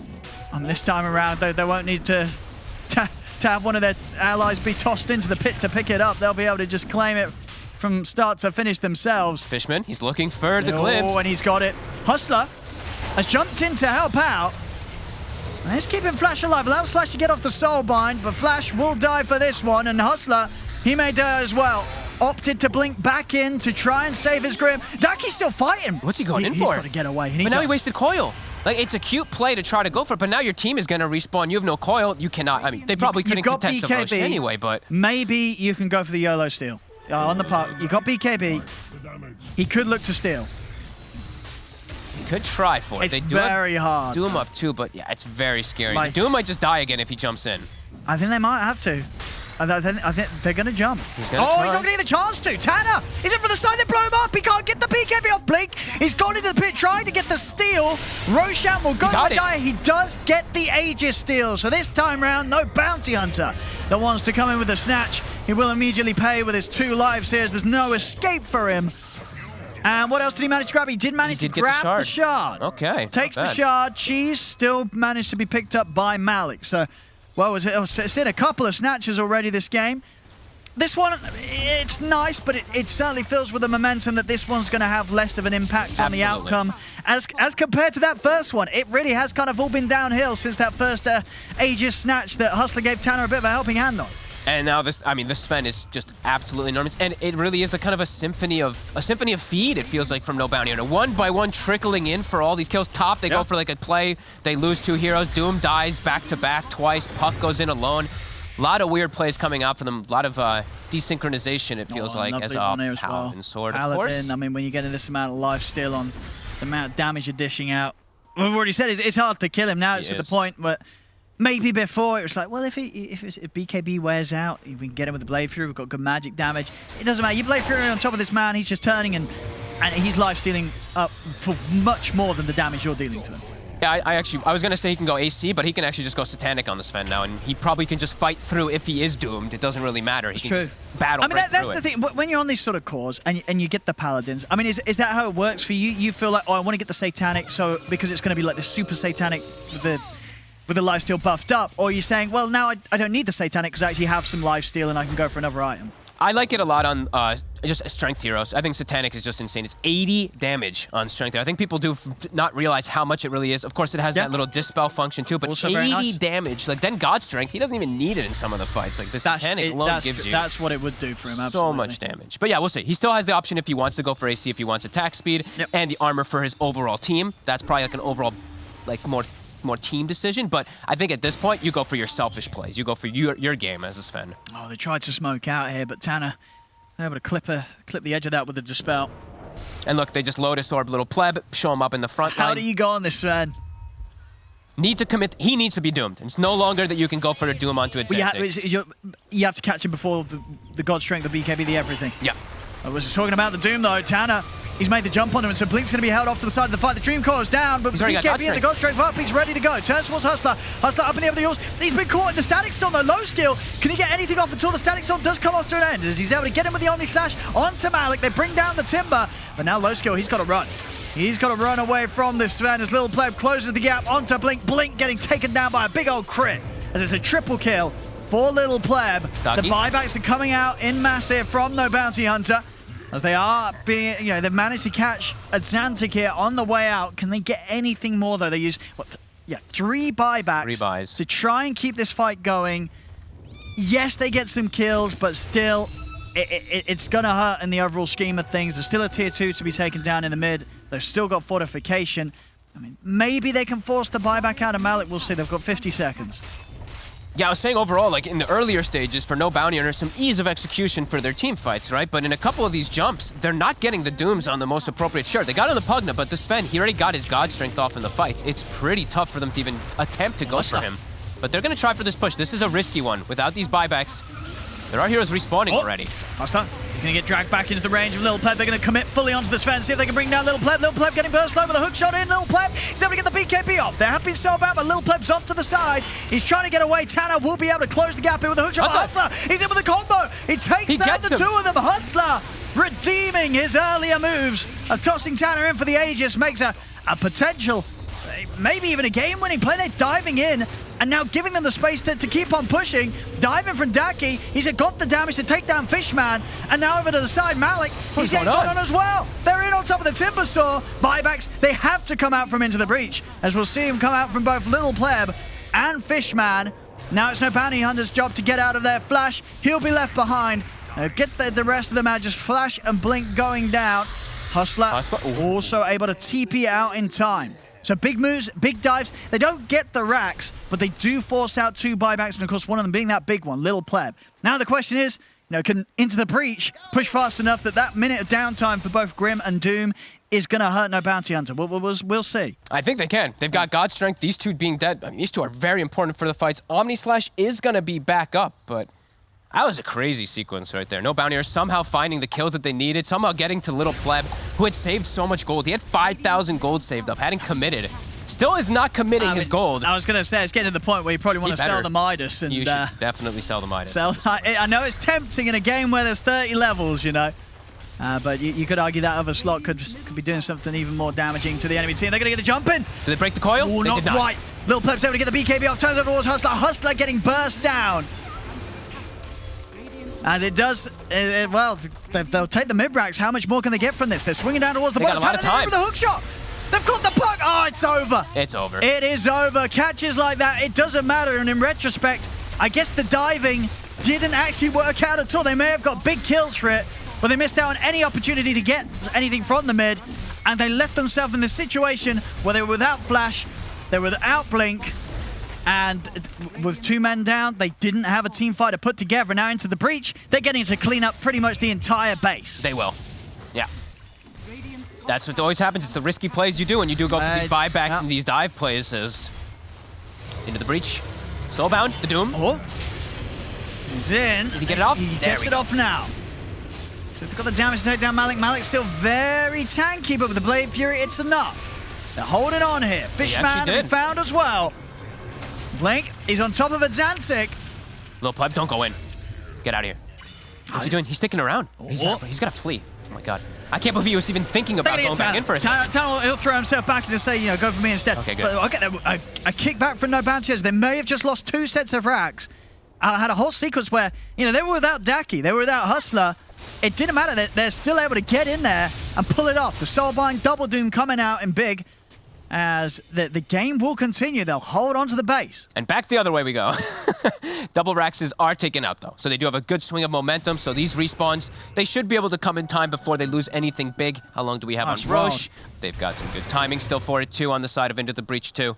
I mean, each time it feels like a team's on the edge of doing it, and then they overstay their welcome. That they dive a little too far, and the game's back on, A never-ending match here. I love it, though. 37 to 36, 35 minutes in. We've got a crazy one going in here. Let's see. Now the other way. All right. Let's see if they can force out buybacks. Now, they've got to make the sort of decision. Do they want to let this Rax go? I think so, right? I think you drop They don't want to spend these buybacks. Nah, you're about to be respawning. Yeah. Let this go. It's perfectly fine. And then they all buy back, right? 5-second buyback, yeah. No, there we have it. The melee Rax is taken. This time you can see a little bit more reserved from No Bounty Hunter. Melee Rax instantly out of there. They're not messing around any longer. What's going on here? We've got the blink picked up by Sven. Oh, okay. I was like, he dropped it on the floor. I guess he didn't want to show them. So he's surprising them with this next blink dagger showing. So that's a cute little play. Let's see if it does. He doesn't want to get doomed. He wants to get the initiation up before, and he wants to just, be in the back line so that he can't get the jump after the doom potentially comes out. So. Oh, low skill. Low skill. He has the ward, so he'll see them before they see him. Quite a bit tankier now, too. We have not talked about his items in a bit, but he hits level 25 on the Jug, so he does have 3,700 HP. He is also quite tanky, and he's got Basher, so better ways to at least stand toe-to-toe versus the Sven, but still not something that he wants to do entirely either. I think Coil Break is going to be probably the biggest thing I'm looking out for. We don't have Taki going for that Aghanims, unfortunately, for himself. He hasn't had the opportunity. Went for status resist to protect himself a little bit more. Up as well. But yeah, the Roche, this could be devastating. This is not going to be contested. Yeah, popping the God Strength to make sure they secure this. Oh, and he's going to be able to take Refresher Shard on the Sven, too. Yeah. I mean, does he pop it instantly, or do you think you wait and see? I never really like when people use it instantly. You think still wait and see if he doesn't have buyback, if you're actually going to need so. it. Yeah. Yeah, I think you can play it safer. Okay. I say that they could actually. I mean, it all depends on how you want to do it. You can also wait for a ward play and then you pop it instantly when the fight kicks off and you wait for high ground advantage. That looks like what they're doing. Let's see. They're gonna walk right into this here. Flash shows himself. Oh, Tanner! He's going to start off the action. Hustler's in on the back lines. Blink, he's in with the Doom. He's run down Azantic. He's on top of the Pugna here. Daki with a follow-up. They'll have the burst to bring down Azantic. As Azantic will fall, Dream Call out of the turn. The Omni Slash coming in pretty big this time round with the Blade Fury. They take down the Sven the Watch. Little Pleb will be back for round 2. They see the buyback from Azantic come into play. Tanner getting low, but Little Pleb's out with the BKB and the Godstroke. They're trapped low skill. Oh, he's out to the side. They're able to get him out of the cogs. Can they chase? They've got another stun in a second, but the toss. So Hustler continuing to buy some space here for low skill to continue to run. Does mean that he'll be in trouble himself. Little Pleb's able to land the stun. Hustler goes down. As now we have it, Daki and low skill, the last 2 left alive. Into the breach, they've got the 4 of them. I feel like we've been in the situation before where it's like, surely this is it. This is the opportunity for a team to close up the game. It might not be with the way that things have gone so far in this match. But with 4 of them up, they should have a pretty good shot of at least getting the Megas in this downtime. The 2 big ones are dead. The Doom is down, and that Grimstroke is down, which have been problematic. And I mean, even the Tiny, these tossbacks have been a bit problematic for them at times. Oh, Tanner. Low skill. Off the mark with the hook shot. He's got another one, though. He does, low skill. It's gonna push him once more. Tanner's dying to the tower. He is. But the Jug? He's gone. He has buyback, though. Low skill has buyback. And they're holding. Daki, he's going to put the BKB. Azantic, he stepped in the ground. He brought back. Azantic's got to be careful. He brought back and he's just run up to the high ground. He's got the cheese. Back up to full HP, but the Inkswell stun will connect. On him. He needs help, and he needs it now. He's not going to get it. Azantic's dead. A dieback. As he just charges in. You know, a full Leroy Jenkins style there. I mean, he just went in.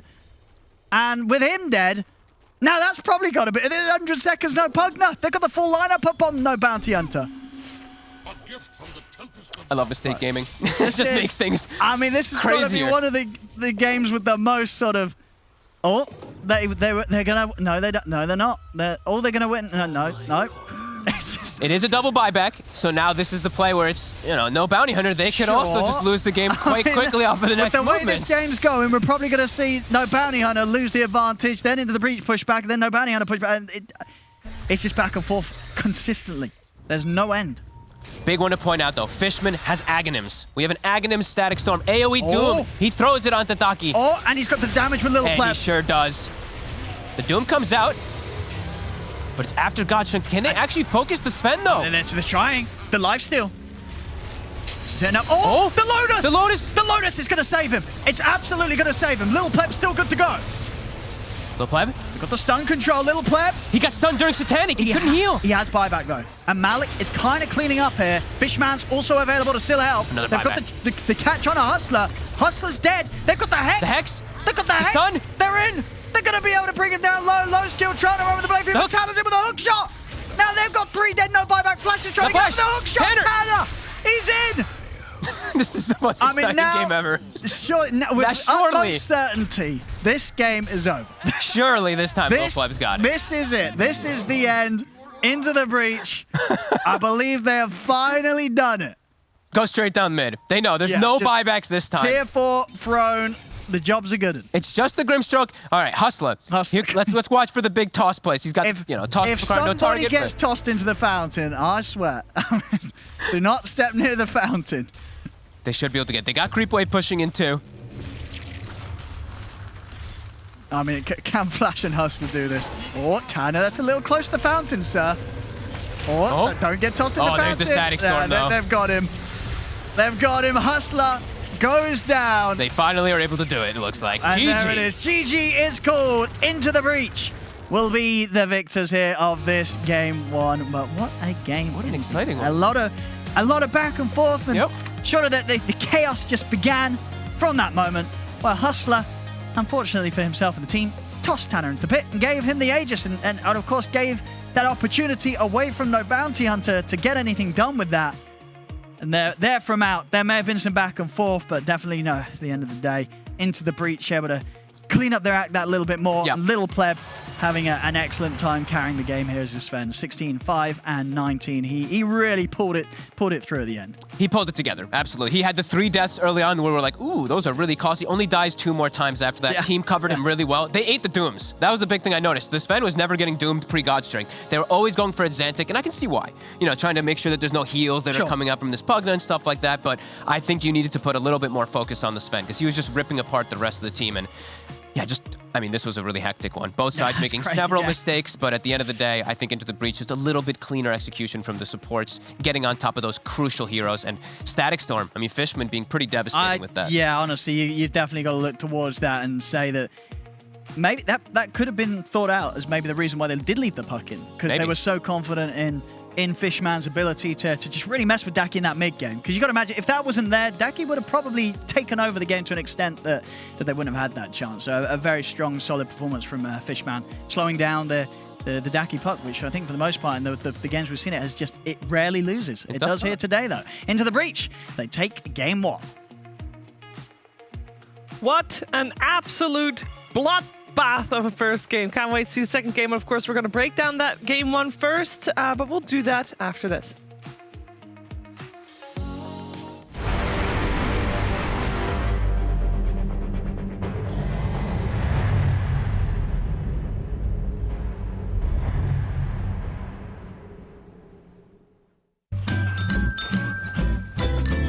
You ready? Huh?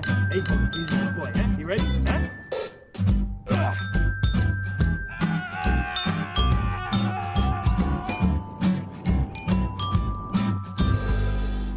Start your esports career now at play.eslgaming.com.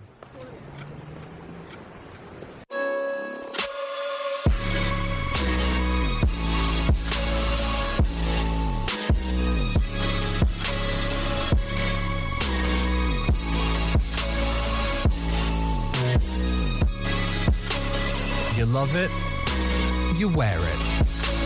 What's your style? Get your merch at shop.eslgaming.com.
It's like a wild wind.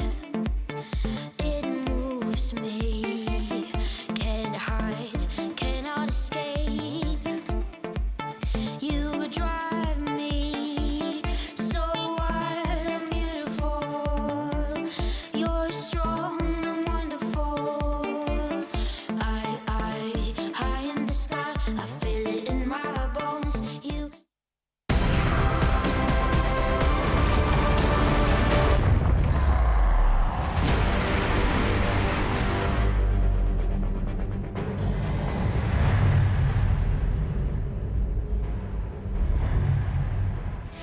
This first game of this best of 3 series, this is the moment where a lot of it got turned on its head, where there was an Aegis snatch from Tanner, and that gave Into the Breach a good opening to get the momentum going. We saw some mad fights back and forth. At one point, you'd have thought that no bounty hunter was going to take it, but in the end, they did not. It was Into the Breach that came out victorious, and I'm here with Moxie and Kyle, and we're going to do our best to decipher the madness, Moxie, because that is definitely what it was, right? Well, it was insane. You know, the beginning half of the game, we were like, oh yeah, this is why you don't let Ntaki get that puck. He started doing really well, and then things started sliding, and then all of a sudden you just saw the shuffle from one side of the map to the other, and then back again, and then the buybacks, and then back again, and then over to the Roche pit, and then somebody else steals it, and then, you know, back and forth, back to the Roche pit. Like, it was wild. It was absolutely wild the entire time. Really wasn't sure who was going to take that one, in all honesty. Felt a little bit like a coin toss. Yeah, a few unforced errors, I'll say, from both sides as well. I was not a believer in the Midas Sven, and then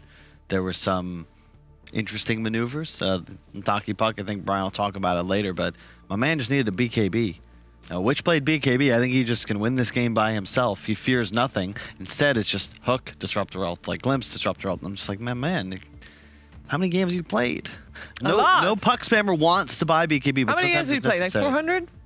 Who? Me? No, Ntaki. On the puck. 4,000.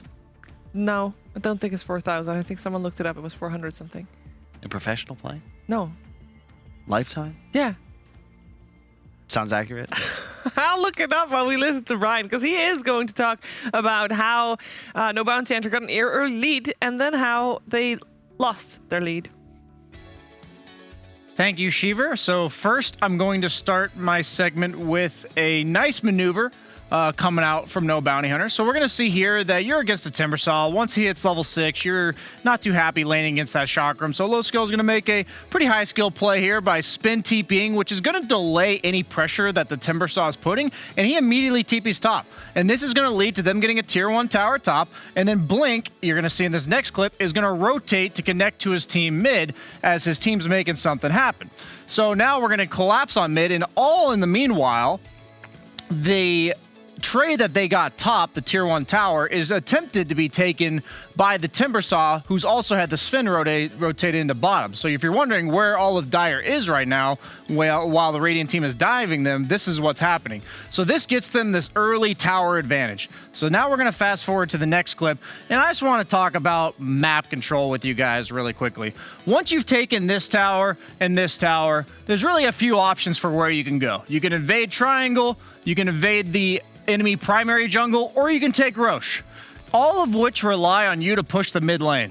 So from my humble perspective, mid lane is the most important objective, and you also have to respect that the opponent believes the same thing. So when you have map control, you cannot afford to be careless while pushing the mid lane, as we're going to see Indaki get caught as the puck orbing forward when he does not have a blink or any way to escape. His team is going to end up winning a fight off this. They get like 2 or 3 kills, but that's death number 1 at 14 minutes. We're now going to run it back at 16 minutes.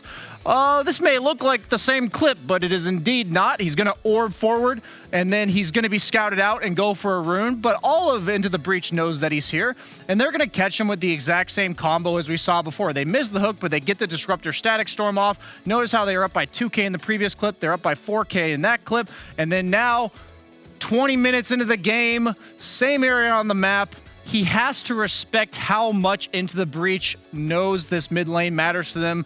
They want to control 2/3 of the map. That one of those 2/3 is always going to be that mid lane, and I believe this is the beginning of the downward spiral for No Bounty Hunter. Had some crazy throws back and forth, made an exciting game, but got to be careful when you push that mid lane. You really do, and apparently I am an idiot. I don't know how to switch from an esports profile to a normal profile, so I only know that Ducky has played 115 games of puck in his professional career, Kyle. Still quite a lot. Still quite a more lot. than I've played any hero, and I was playing for a long time. But yeah, unfortunate really, because I think that's a game they should be winning. Yeah.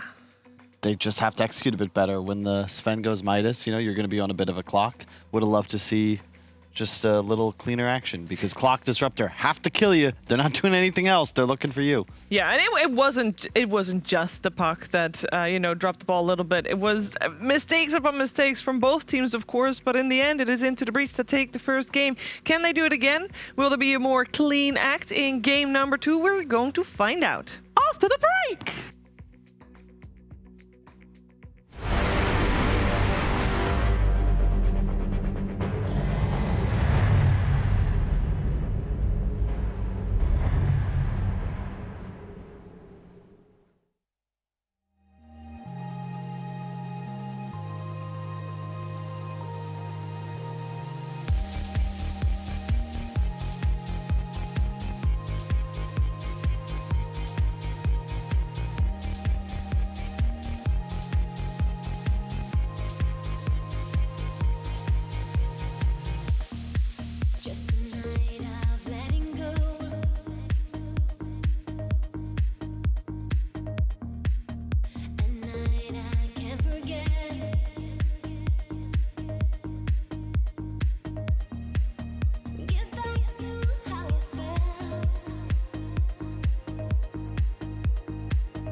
Now I'm back to how it felt,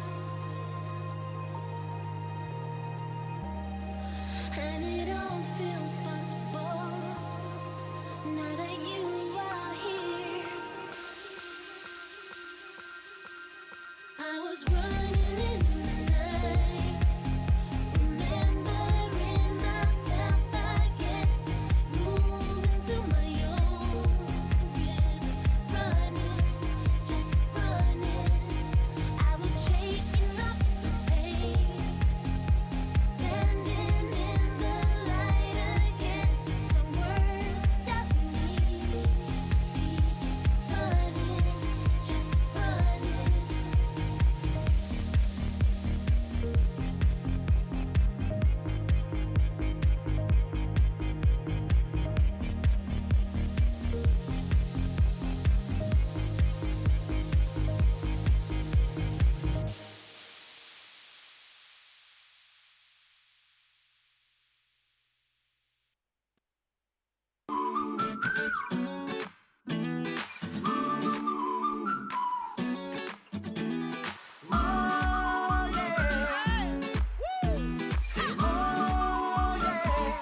When the sun goes down on Friday, come on, and the air is getting.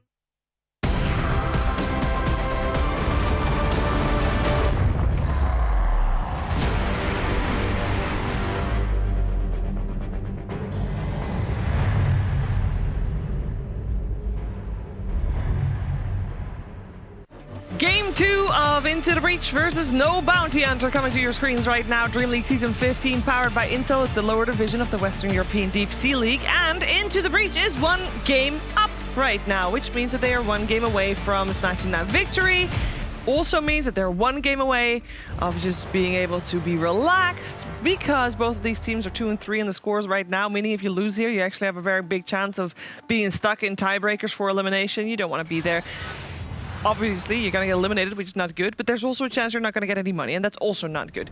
Let's see what we got going this game around. We still have the respect ban this time for the Puck. We saw, of course, the Puck making it through all the way to 9th pick last game. This time around, not going to happen. We still have the Pugna in, by the way, not banned. Yep. Wouldn't be surprised to just see it scooped up, especially with the Grimstroke. I love that combination. Feel like... what was it, game 2 or game 3 of TI9 Grand Finals where we saw OG utilize it? It didn't really get as much of a boost as other stuff that they ran, but double D-Crep, double Dagon, it's pretty sick. And they go for the Void Spirit instead. Really nice to have high reach, one of the spirits against an AA, especially with the Grim. Pretty much guarantees a kill. Who had the... It was... No Bounty Hunter who had the Grimstroke last game, right? Because they got the double doom off? They had the double doom. Fogg was talking about this the other day, and then, you know, we keep seeing the Grimstroke, and we're like, Grimstroke, it looks so good here. But it seems like this hero has a really miserable win rate. It does. Like I think in the upper, it's like in the 26s or something like that. I'm going to check out it for lower. Please hold. Will you sing us some elevator music, Shees, while you're... I will leave that up to Kyle. Kyle, please sing us some elevator music. I don't... What is elevator music? It's like very nice like... Kind of, Hello, lower division Grimstroke actually doing quite good. He's been picked 22 times. Nothing that'll get us hit with the 64% win rate. Was that really? We're not going to get DMCA'd for that. If you're saying very good.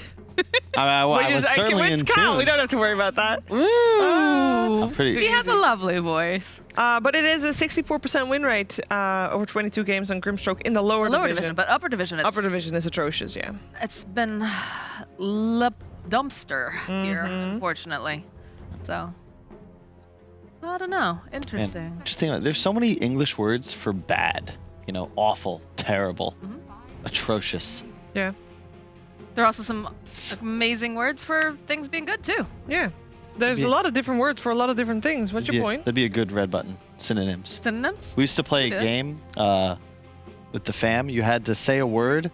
You had to keep going by either adding, changing, or removing one letter, or coming up with a word that rhymed with the word you were saying, and see how far you go. Yeah, that and the animal guessing game. Who won, though? Who usually won? I don't remember. It's been so long. It's like a family thing. And like, that Talk to your basically family, means that Kyle. it's not Kyle. Because if he was the one You'd that won all the remember, time, he'd right? remember. Yeah. And it's not important enough because he wasn't winning, so he doesn't remember. I was really good at the animal guessing game, though. I believe it. All right, talk to me about Dota, please. Because this game, we have a lot less carries banned than previous. Looks like Into the Breach is not worried about any of the carries still in the pool for low skill.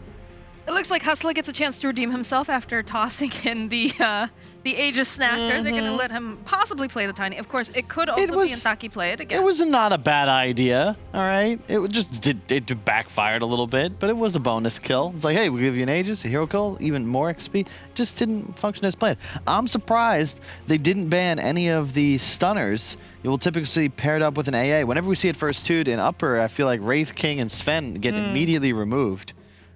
Wraith King specifically looks quite strong here. Maybe not taking it third, of course, but, you know, fourth, having that option. As far as offlaners go, maybe an Axe. Did the Centaur boy? No, he did. He's gone, yeah. Okay. Him and Underlord. So It's still there. It's a possibility. Let's see. That's not fire. interesting. The So- grandma. Does mean that it's most likely going to be a tiny core because so far I don't think Intaki Yeah. has played Snap mid at all. That's the benefit of the hero. They see the Void Spirit, so it's almost guaranteed the enemy mid matchup. Tiny's relatively favored there, at the very least even. And I like that they don't ban it, but they take the Wraith King away. Nice job. I think that's like almost guaranteed the pick for no bounty hunter, especially when you see a Snapfire. 10 seconds remaining. Now what? Phantom Lancer? Maybe just save the carry, take the offlaner here. You already know your matchup. Never a bad game for a Slardar. But then your draft is relatively single target, but really nice with Snapfire. Huge fan of that combination. Yeah, they'll end up going for the Slardar as you predicted. A lot of negative armor coming out now too with the little shredder and corrosive haze. Man, I remember the days of just amp damage. Remember those when they just were like, we don't know what to call it. We'll just give it this name. Yeah. Amplified damage. What is it now? It's corrosive haze. Oh, I liked A little more flavor text. Is it still sprint? Guardian sprint. No, now it's swim. Definitely not. What? Yeah. No, there were a couple of those. There No, were there like were. just the easy names, and then it's like, oh, we kind of got to change it into more difficult ones. I can't think. I'm trying to think of some of the other ones. They're very, very basic though. It used to also just be the crush, right? Is W. Yeah. Now it's Slytherin crush. Yeah. Guardian sprint. Oh yeah, they did just add words. Yeah. To make it. Yeah, Hey, guys, we gotta try a little harder here. We're gonna. You know what it was? It was when they did put all the effort into the remodeling. Yeah, you know, yeah, they're yeah. like, okay, we're giving them like 4 times the number of polygons. We should. No. They changed this. They changed the spells like before they gave him the makeover though. Really? Yeah. That was like the first initial try, the budget version. Yeah. Why don't we just change names and people will be happy then? Yeah. They did say in a thing, we let our updates do the talking, didn't they? They did. So there you go. I wish I picked the axe up for the side of no bounty hunter just because you needed a little bit more AoE control. I guess it's very similar, right? In the sense if you land a really good crush, right? But you're not able to drag people over like we saw that in some of the other teams, I think in the Eastern European region, where, you know, they were playing that axe, they got the call, and then they dragged them towards like the egg or the snap fire kisses or whatever. It's a little bit more mobile, but... The Slardar is just better in the laning phase, but more importantly, I think the synergy is there. Because with the AA, you kind of rely on, like, you're trying to burst that initial target. And Slardar plus Snap as well is just kind of an unfair laning phase, especially against a Wraith King, who is now pretty much forced to, if not under tower, getting that aura, he'll have to get a chainmail, like ASAP. Because when you go to negative armor, and then you're taking physical damage, ability damage, you just die. Armor's good. I want to see this Tiny and Ancient Apparition move around the map together and just become a gang squad. Especially when you know for the fact that Wraith King is going to want to just kind of move off into the jungle, do his own thing. I want to see these two just hitting hard, hitting fast over the side of no bounty hunter. And if you can get the Slardar in on the action too, even better. Mm-hmm. They have last pick mid, unless they want to keep it as a Tiny, which they're probably likely to do. I don't think anyone but Liquid has tried to safe lane Tiny, but they're also in a bit of a weird spot. That's a lie. It got played over in SA.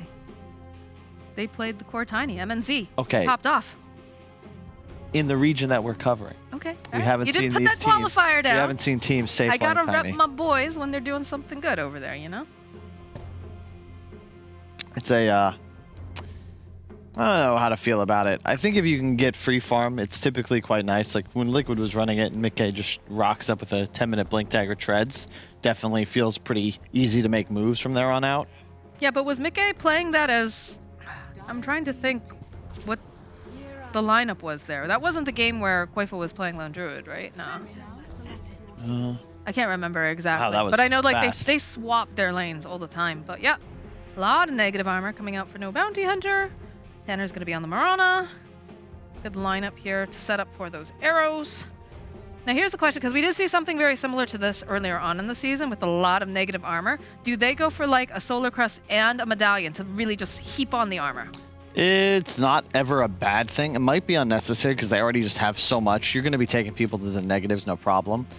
It's tough though. So NBH, you don't have too much team fight, but your just straight up damage output is pretty nuts.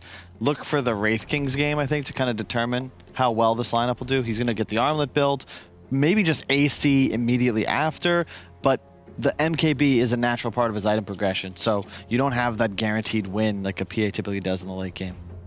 Do we think that No Bounty Hunter has what it takes for the second game to force out the third?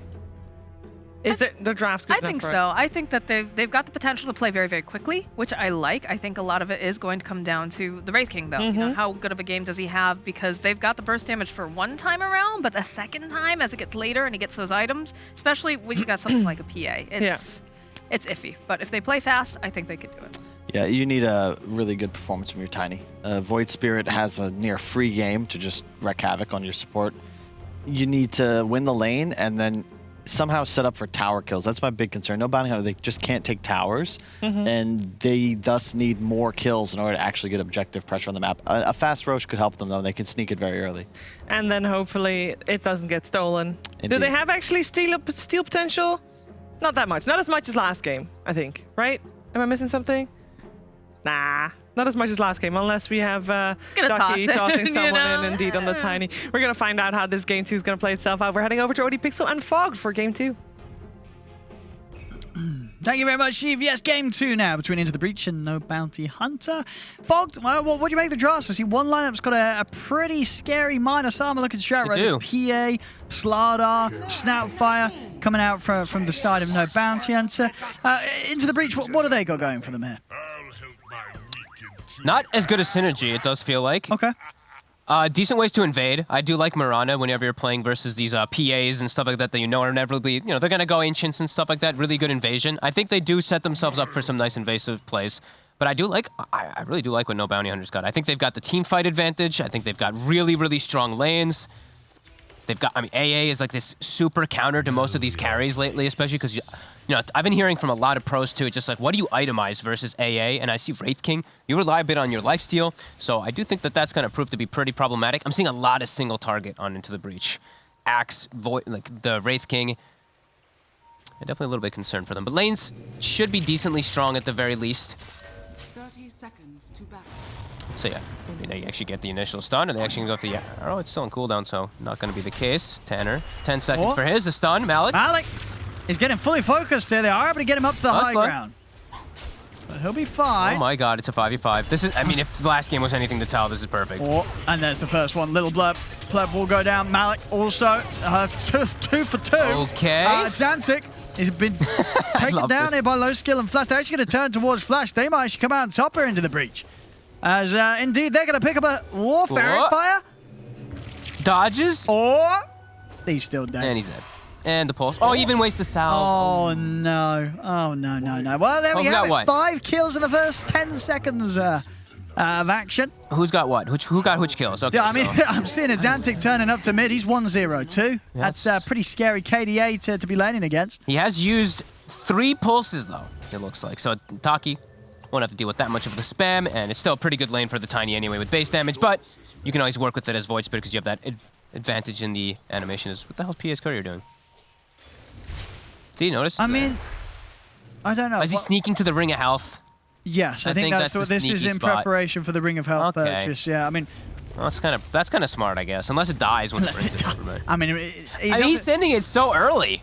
Oh, yeah. If they're not going to have vision around this part of the map at this time of the game, it's fine. They're not going to check this. Why would a support have? Tanner's going to go stack for his axe, isn't he? Nah. You don't think so? Probably. I think he's going to go stack for the axe and probably kill this courier, but we'll see.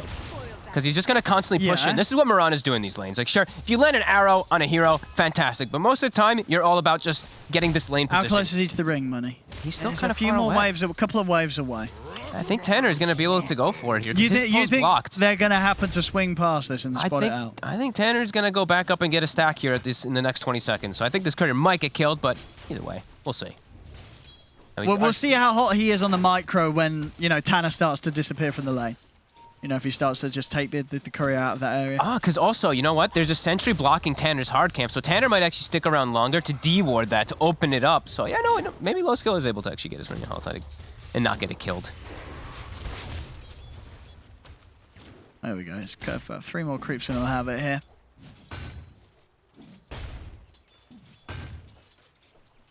See on the other lanes. What's going on over here? Ishmat. This is a scary lane for Into the Breach. If they make one wrong step... Look at this damage. There's a bash. Bam! It's so much. It is so ridiculous how much it does. This is definitely one of the stronger Snap fire pairings in the offlane right now. The Snap plus Slardar. Early levels, it just hits so hard. I think it's the best hero that can actually stand behind Slardar now. And we see Toppy did get it low skill. He's got the Ring of Health on the way, but he's also getting very, very low. It looks like he's going to be fine, though. Tango's going to be passed over. And there we have it. So it works out, pays off. He's able to get the Ring of Health delivered at probably a record time. I don't know if we have the time for Ring of Health purchases, but that was probably one of the quicker ones. It was cute too. Hiding it there. It's very risky, but it does pay off. It does. Now 2 minutes in lane, he's got a Ring of Health on him.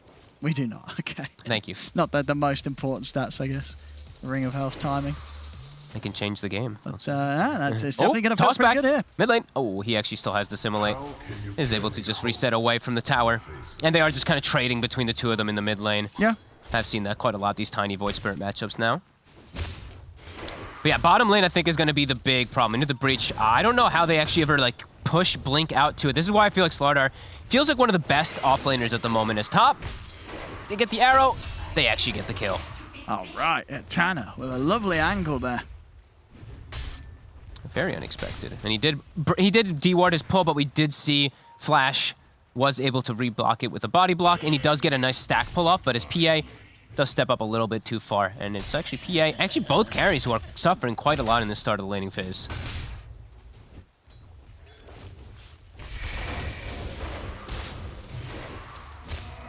I do want to see Tanner looking for to stack up a little bit. I'm surprised he actually hasn't gone for it at all yet this game. He's looking to make the swing around mid to secure Rune, which I like. But yeah, not getting stacks up for his axe. I do love having that enable factor for your axe. Like, you get your Vanguard, you get your next big item so fast right afterwards if you just even have 1 or 2. Tanner, camping the Rune, denying it away from Taki. And we do see Xantic, of course, get that bottom Rune. So the Void Spirit should have a bit of an advantage now because of that.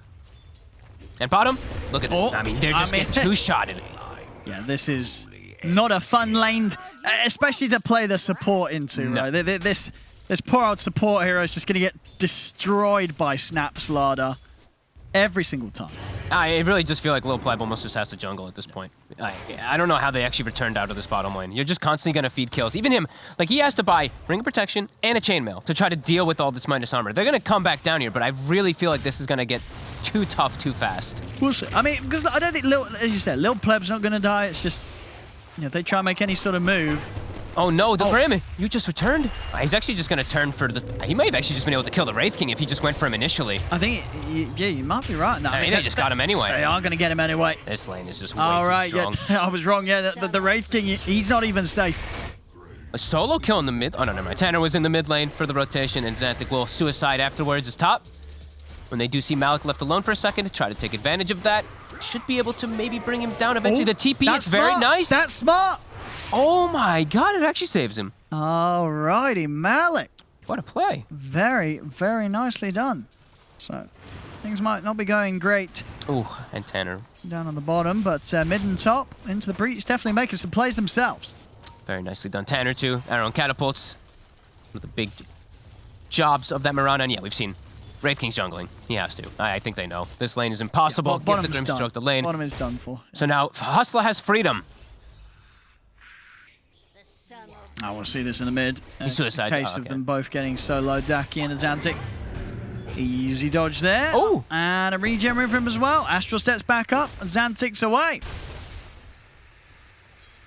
Hustler's got free reign now to move around the map. As we saw him do excellent in the game before, even though they ended up losing, his early game on the Tiny was phenomenal. So now that they know Wraith King's pushed out, Slaughter's going to have a free lane. Snapfire can just move around from lane to lane. Look for any of these type of pressure plays.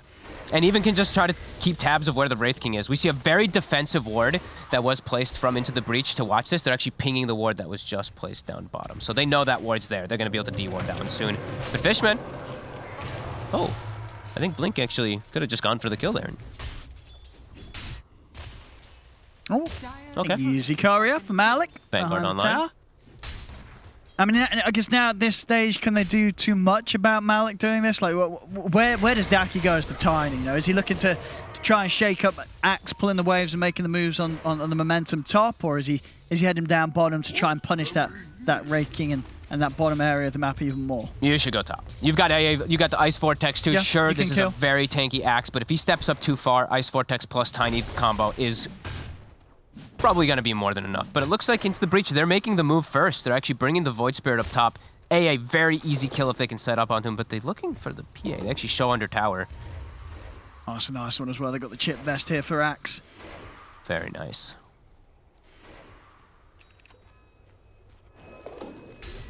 Yeah, that's going to be nice. Do they have any stacks still? No stacks. Top again. They actually connected. They do. Azantic's in with the setup, and Tanner, he's landing these arrows today. And now the tower is going to be going. Daki not moving out of the mid lane. He's still just chilling, waiting for the 8-minute rune now, but not matching the movement of the Void Spirit. He kind of knew that was happening too. Nobody was showing mid. Like, Void Spirit was gone for over 40 seconds. He's got to be prepared for that. Yeah, he's got to be ready. At least a TP. We'll find a haste. This could be a big rune. Now he might make the swing up, but the tower is likely to be dead. They're actually going to bring Slardar as They're bringing well. everyone. All 3 cores up to the top lane for They this better play. get Malik at the very least. Surely, yeah, they should get the Axe. They have to. And they will. All right. Only one, but it is the big one. It's the Axe that slowed down Malik's game a little bit. But they had to move. They took a lot. Everybody. All 3 cores into the same area. Maybe they could get more there. They're on top a little player. Oh my god, no way. They actually find him. Oh, well then suddenly it is all, it's absolutely worth it then. You pick off the Wraith King as well. We'll lose Flash up on the top lane, but Tanner, he's got to run. He's just out of the range of the sentry in time. They did have a dire sentry a little bit to the east there. Well, you know who's happy during all this? Fishman.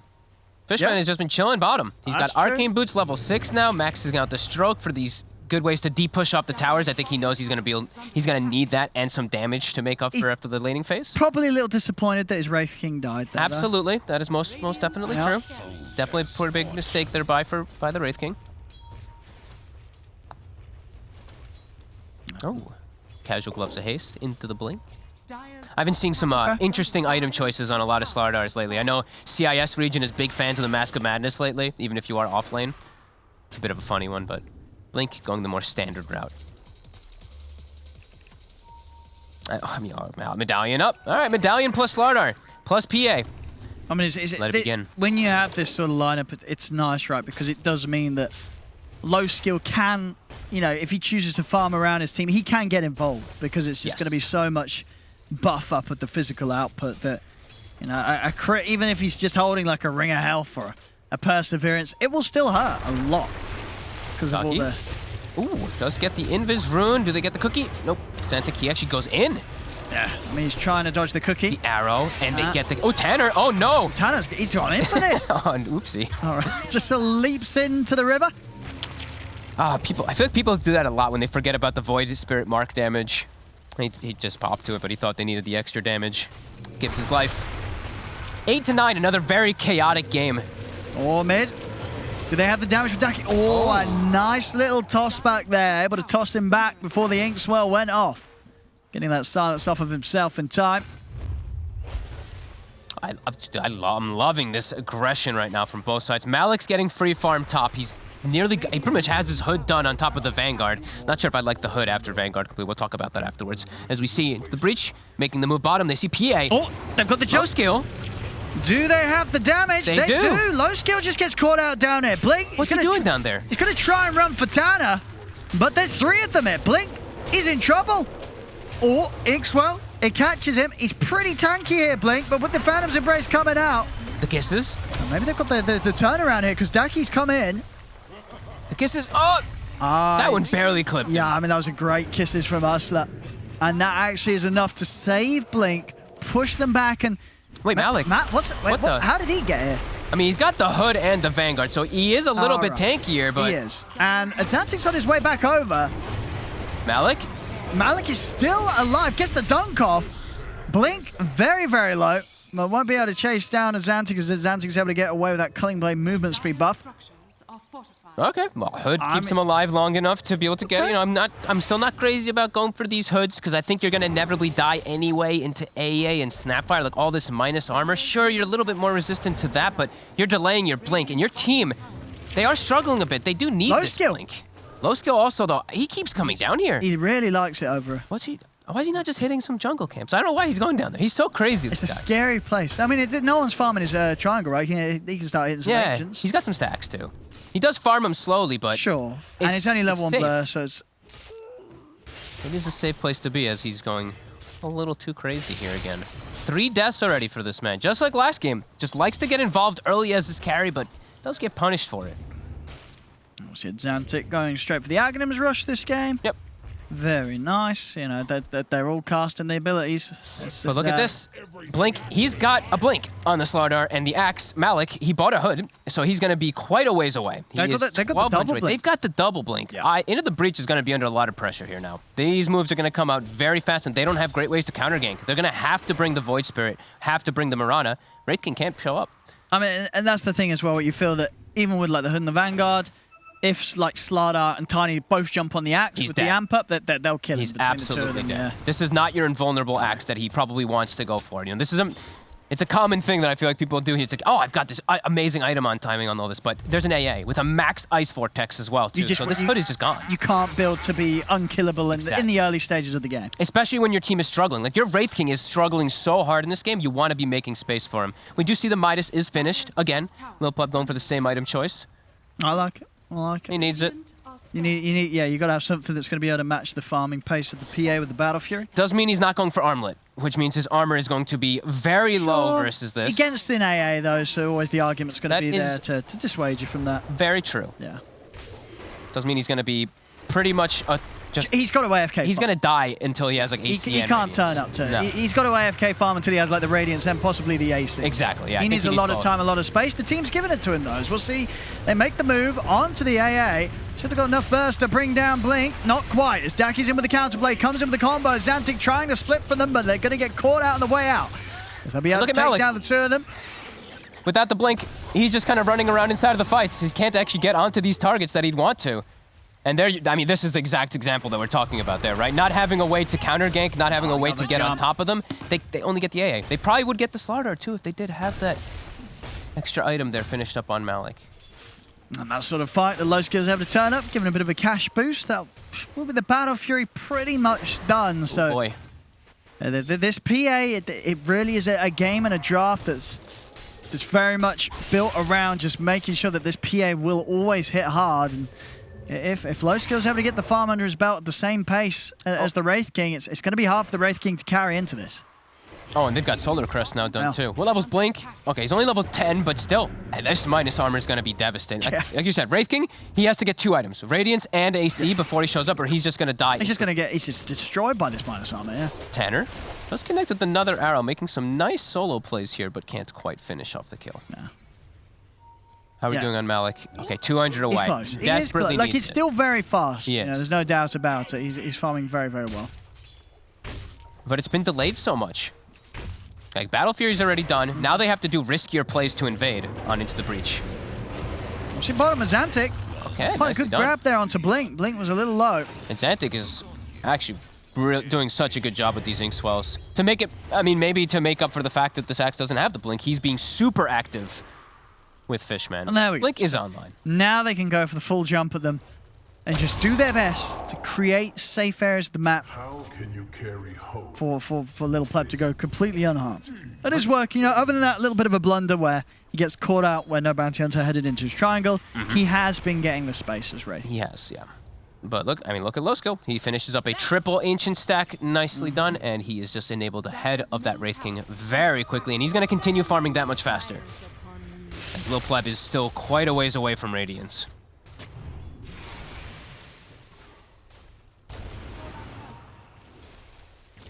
Scouting out down here, not able to quite find anything.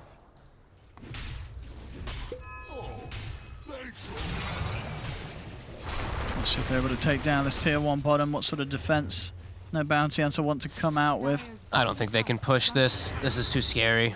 They don't really hit buildings too well. No. And then you're setting yourself up to get comboed by Tiny, Slardar, and AA Blast, so I think it's just a bit too risky. But they do have to find ways to hunt the PA, because, as we said, PA is just going to get this much faster farm, and really the onus is on Into the Breach to be able to slow down the timings. Otherwise, Wraith King will never be able to do anything versus PA, because no Bounty Hunter will have Roche control most of this game, too. So let's have a look what we got here. Oh my, that is it? Look at that effective HP. He is so squishy. As we said, he will not show up. Yeah, that's one crit right from PA pretty soon into the game. Yes. The call. The arrow off the mark because of the cookie. But they got him. But they got him. They got him. They have enough control. Well, you know, they do have a control in abundance here between the heroes making these moves. Yeah, where was Blink? Where was the Slardar? He has to be playing more active. Your job no longer is to farm on Slardar. You must just be sitting behind your cores or looking to make these active plays to make space for PA. Sure. I mean, he wants to get this BKB farmed up, but you feel at this stage of the game, he doesn't need a BKB to go in. You can absolutely just commit. No, he just needs to be with his teammates, with the Tiny, with the Snapfire to make these plays. Like the 4 heroes that they have on No Bounty Hunter to make plays and kills is very strong. But we're seeing Into the Breach, they're kind of outplaying them with the movements. At Xantic, Fishman, 2K ahead. Doing a great job. And getting very close to having the relic. Right, we're going to see a good timing on this. A little Pleb may have suffered in the laning stage, you know, and he really did. It was a rough start. I'm seeing Blink just taking farm from his core. Look, he's taking the Ancients now, too. No, he's not. Yes, he is. So Low Skill's going to be like, okay, where do I go now? My Ancients are taken. That's a little... That's like kind of griefy. That's griefy. I think Brian would be very upset if he saw that. He's crying. Because now, look, your PA backs up to your jungle, and he's like, where the hell are the creeps? Yeah. So I do think that's going to hurt them a little bit. Now they are looking to get more active, though. The smoke... But yeah, Low Skill now has a weird place to farm. And maybe he actually looks to get involved with this team. I mean, he does have crazy minus armor, so maybe if he just gets involved with fighting, he's going to get these crazy type of kills. End with the jump, and Xantic's gone. There's the crate. There you go, Low Skill. That's your farm. So it ends up all working out in the end, but usually you do see the Slardar being a little bit more active with the play to give the PA those spaces to farm. The safe spaces to farm, as we say. I mean, I guess he's just really made a compelling argument about that BKB. It's like, guys, I need the BKB. And it's also the level 12. I guess that's the other thing that is fair. Sure, you do get the level 2 Corrosive Haze, and then Roche is just free with Solar Crest.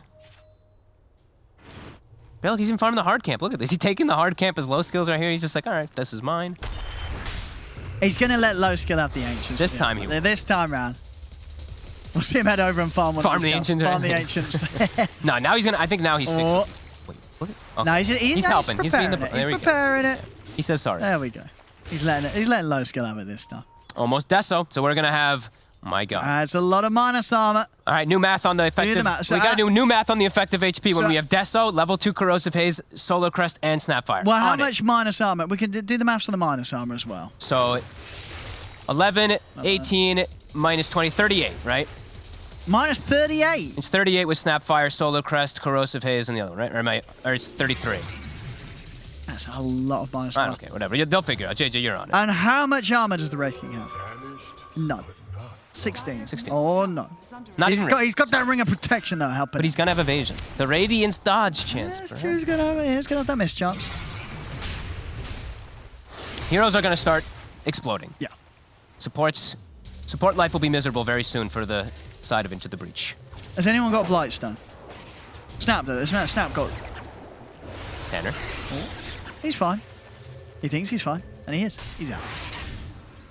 No, yeah, no one's got Blight though. You know, they're missing out on some potential here. That's okay. Someone get a catch. Look, sell one of those GG branches. Get yourself a Blight Stone on low skill. They got bigger priorities. They want bigger kills, bigger items. More minus armor. You need it all. I'm surprised they're not actually like smoking to just go straight into a Roche pit. Because you know how behind this Wraith King is. You haven't seen him in a while, but you do have good team fight. But Into the Breach is actually the one They're getting him involved. They're going to come over the smoke. They want to do something with this Radiance. Okay, he does get shredded by the minus armor, but if they can keep him off him, this Radiance will do big damage. Oh, they're going to jump. They're going to call it lock down the PA. PA's going to get dunked down. They've lost the PA.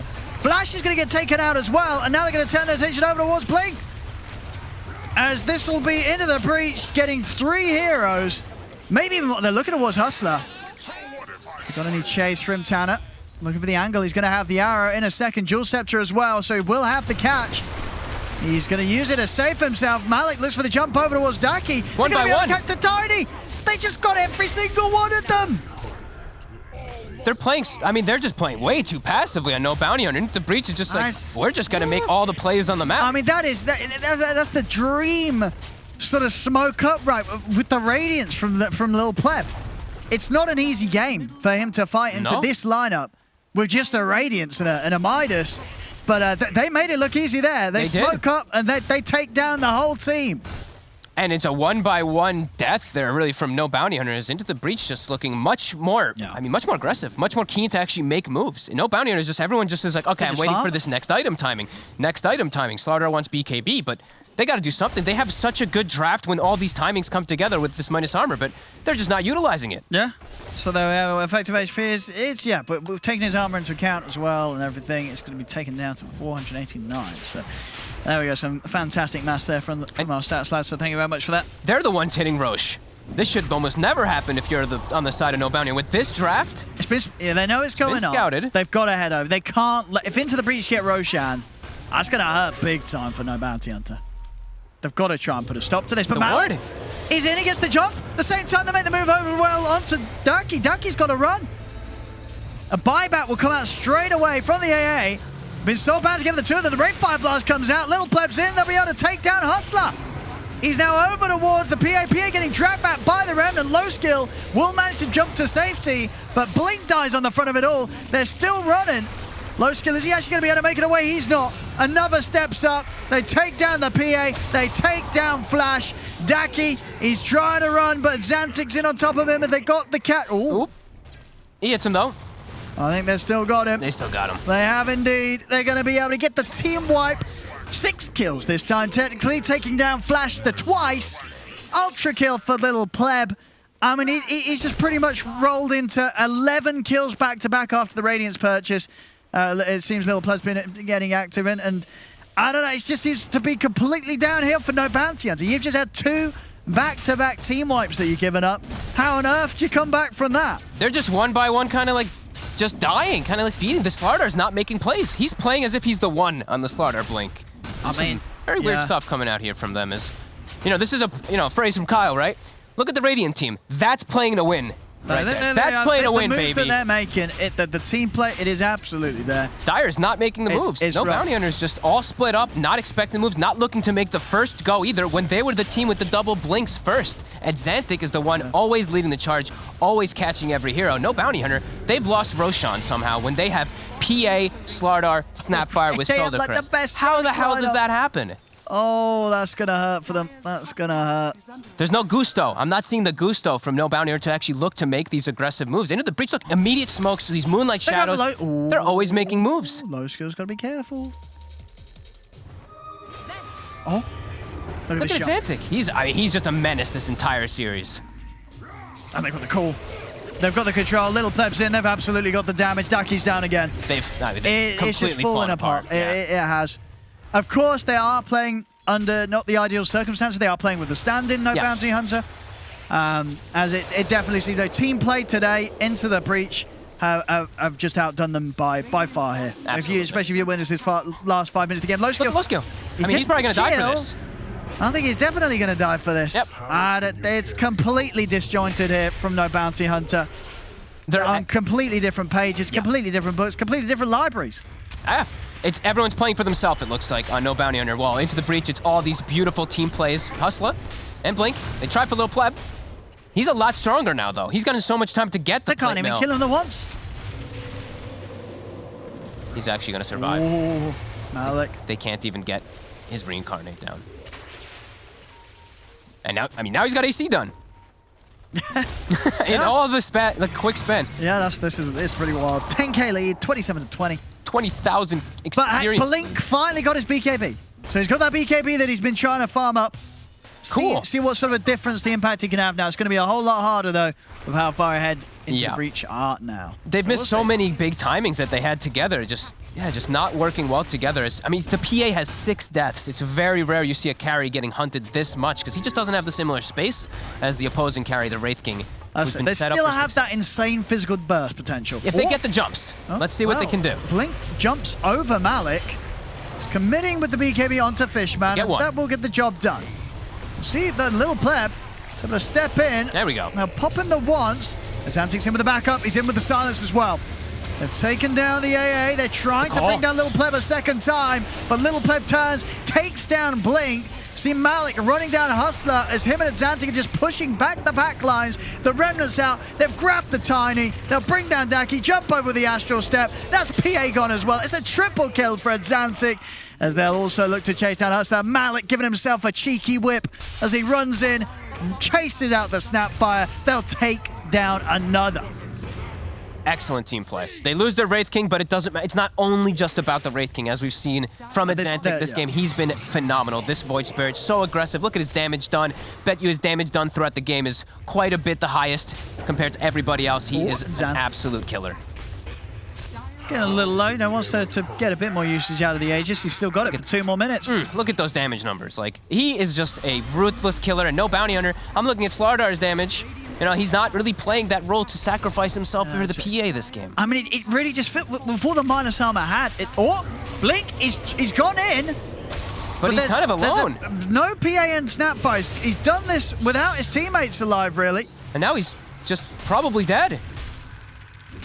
I missed the arrow. That might save him. That might actually save him, okay. And Xantic was about to go, but heroes are respawning. He will be able to reset. And Blink catch Fishman on the Look at one. Maybe a second. Malik. Turns back for the bouncy route. Can they close the gap on? Ooh, a regen. Oh, that's a big regen. That's a big regen here. Playing aggressively with it as well. As Blink has been caught by the Battle Hunger, he's trying to remove it. Will deny himself to a neutral creep, but that's only going to mean he's dead for longer at this stage. Daki turns with the combo onto Xantic. He's so tanky. He's still got a minute left on the Aegis as well, so he's happy to play as aggressive as he is. They might even be able to bring him down the once. He's just dancing around the fight. He's still they alive. get the call off with the blade mail as there's so much damage being done back to low skill. Low skill will manage to take the Aegis away from him at least. But now he's got to run. They're up for round 2. The Dissimulate allowed him to close in on the PA. It's just a complete slaughter here of No Bounty Hunter as into the breach. They've just been totally styling on them for the last half of this game. Absolutely. And I mean, honestly, Xantic. Like nice memes there, not getting hit in a team fight. Priceless. I mean, he did die the once, so we'll let you have that. It was a good attempt. Stat man, I like it. They crumbled. They didn't even hit any of their timings. They didn't play around their timings on No Bounty Hunter. And Xantic is this is just a highlight reel for him. Pretty much the entire game, it feels like. And Xantic is just styling on them. He's just been having it easy. Look at him just taunting them, standing there. That is a treat to watch. Add Xantic. He's had a few of these games where he absolutely pops off. We've seen it on his Pugnut. We've seen it on his Void Spirits. I don't think this is the first time he's had other good games on the Void Spirit here in the league, but you know, sometimes he just hits right. Yeah. 34 kills out of 39. And just look at this one, the taunt, right? Look at how he plays this. He gives him it, and then he stands there looking at him. Oh, look, that's just confidence. What a killer. I like watching this guy. Some of his heroes are really, his Ember and Void Spirit are an absolute treat. As Rax is taken out. And a clear path to victory here now for Into the Breach. 24k gold lead. Excellent plays in the mid game, but man, No Bounty Hunter, it feels like they just let themselves get ran at. Yeah, it just fell apart. It fell apart so hard this game.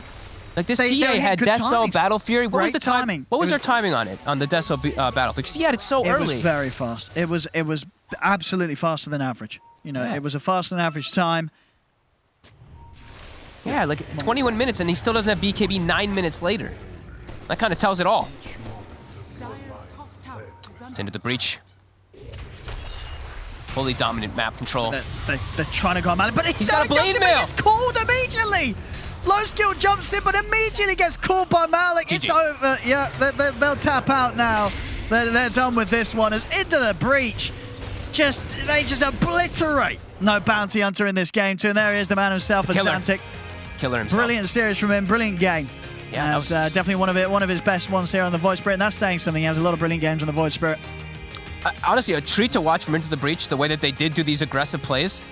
When they didn't go for the double blink dagger. Our Slardar, right? The Tiny, they both went for the blinks. They didn't do the plays. They didn't do anything. It felt like they let themselves get ran at. Into the Breach, though, got to give them some credit, the way that they did make these smoke moves. But yeah, no Bounty Hunter.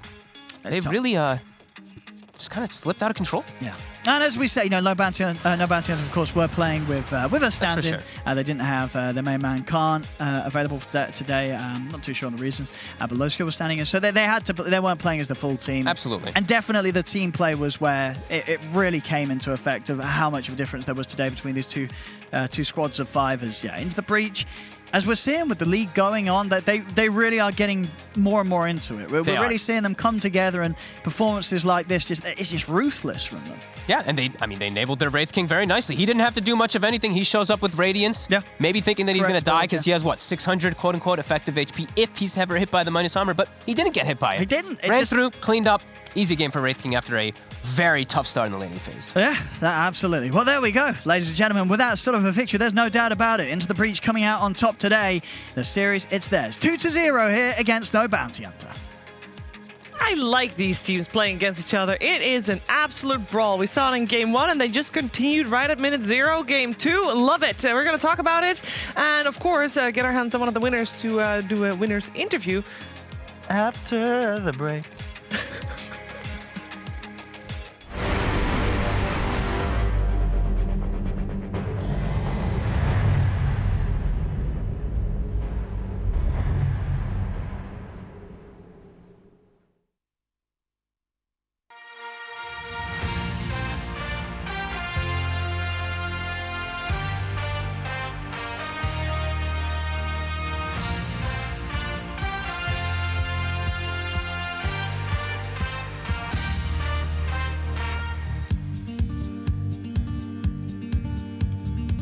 We're so connected, even though oceans apart.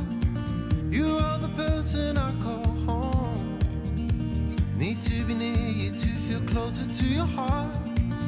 Without you, there's no place to go. I don't know where I end or where you start, because I just want to be one.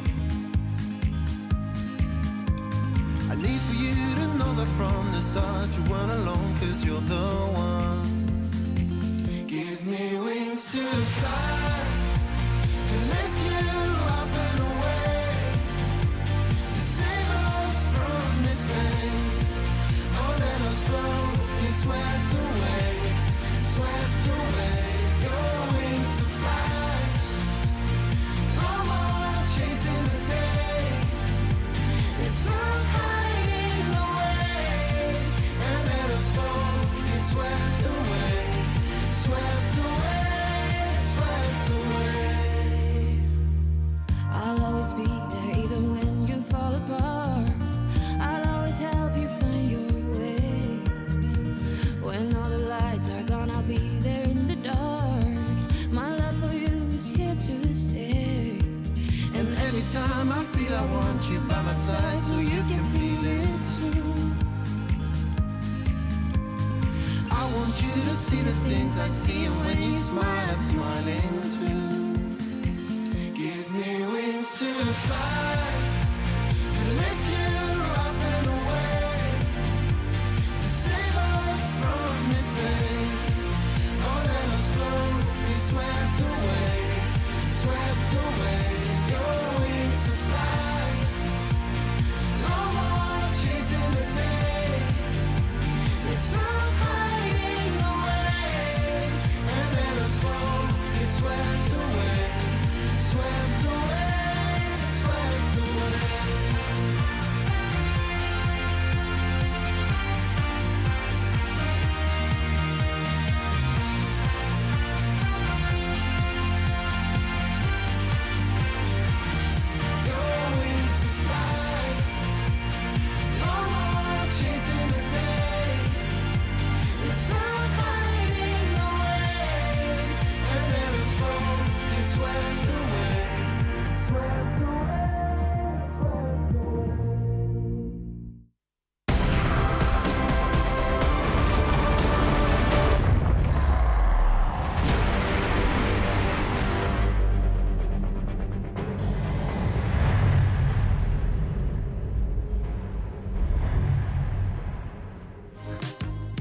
We kind of missed the highlight of minute 0, but it was battle from minute 0 onwards. And it kind of looked like it was going okay for No Bounty Hunter with a cute courier play, getting that ring of health from the secret shop after he hit the curry in the Roshan pit. But then this is what we saw for the rest of it. It was fights after fights after fights. And after that first game, it looked like that was merely a warm-up for Into the Breach because they were the team more prepared to fight compared to No Bounty Hunter. And in the end, that caused them to be victorious.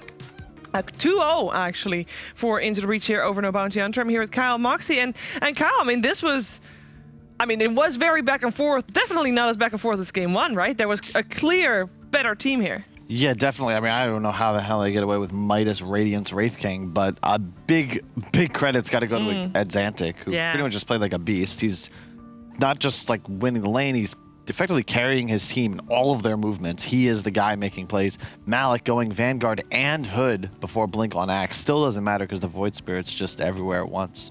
Well done.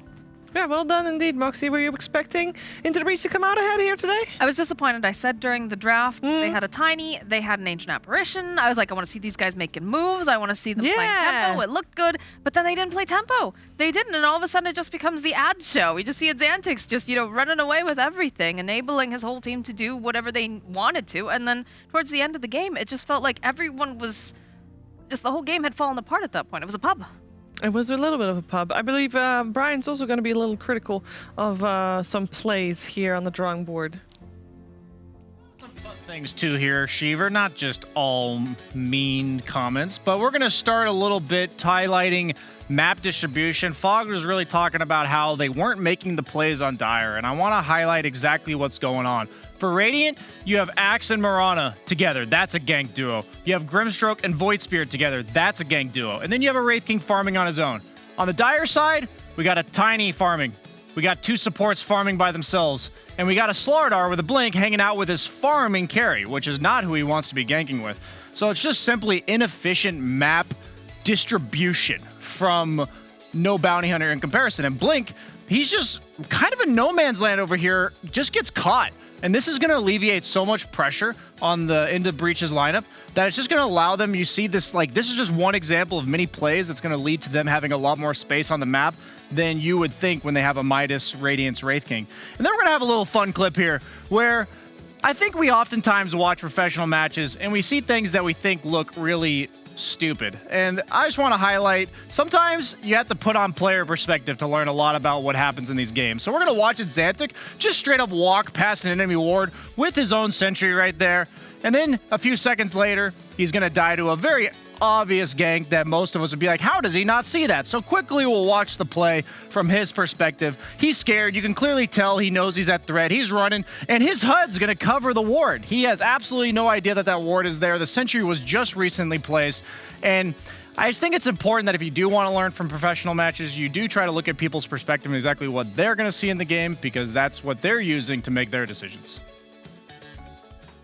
Thank you very much indeed. I would have not seen that word either.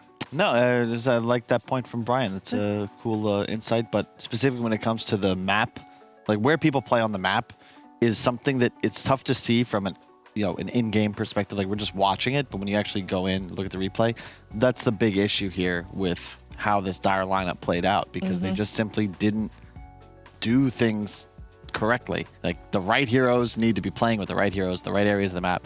The gank, it's very simple to have 2 gank duos and a Wraith King free farming. It's why he's able to come online, because the game's sort of playing itself when you keep to those pairings.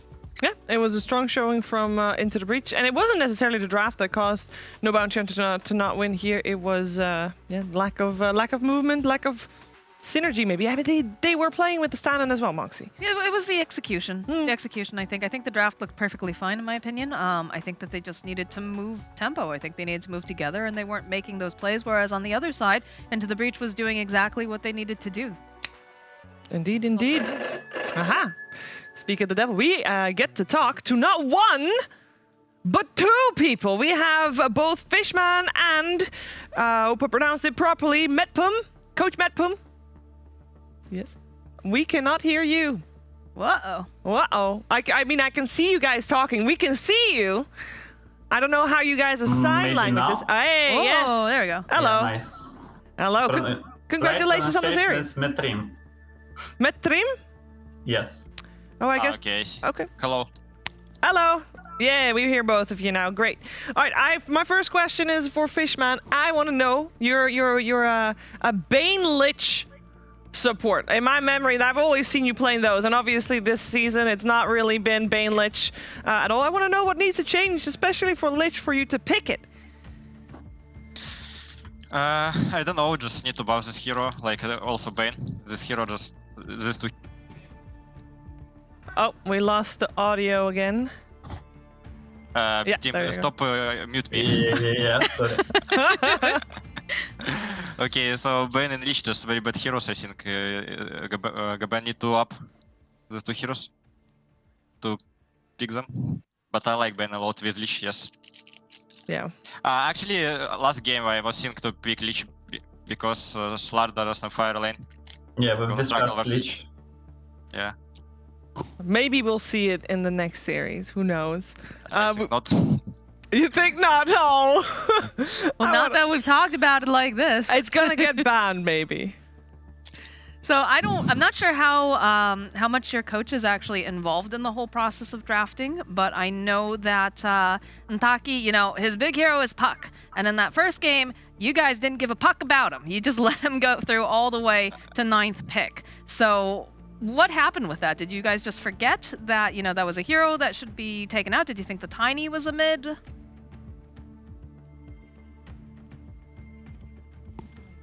Are we still having them with us?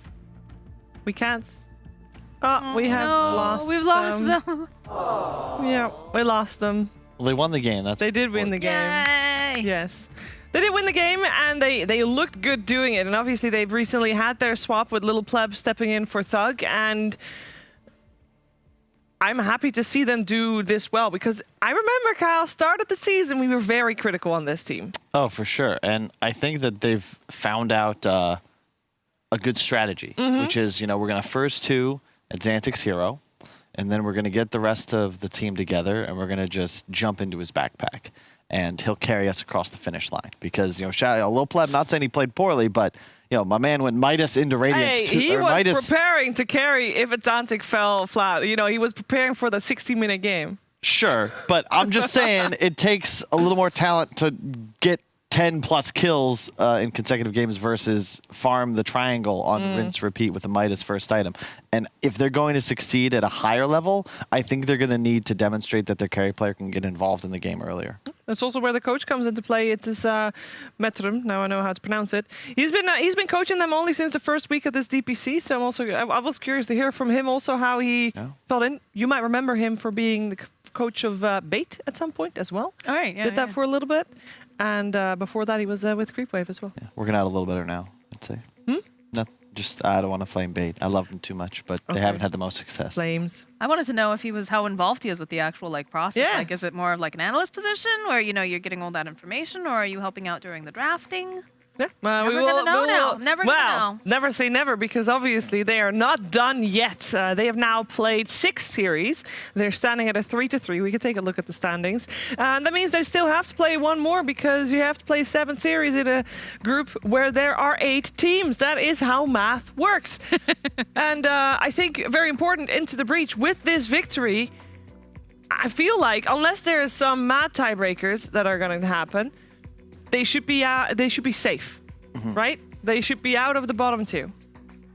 Mad tiebreaker still a possibility though, as is seemingly the trend here with most of the DPC regions. I want to say not as bad as SA Lower still. Not that as bad whole as SA region, Lower. we're just gonna replay that over, baby. There's just.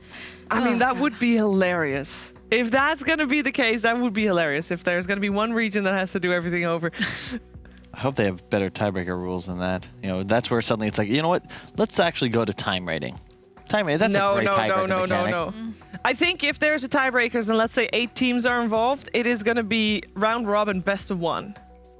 I've done that though, Sheaves. It's not that many teams, but I did the tiebreaker Tuesday. It never ended. It was just 3 teams and then 3 teams and then 3 teams, and they kept beating each other.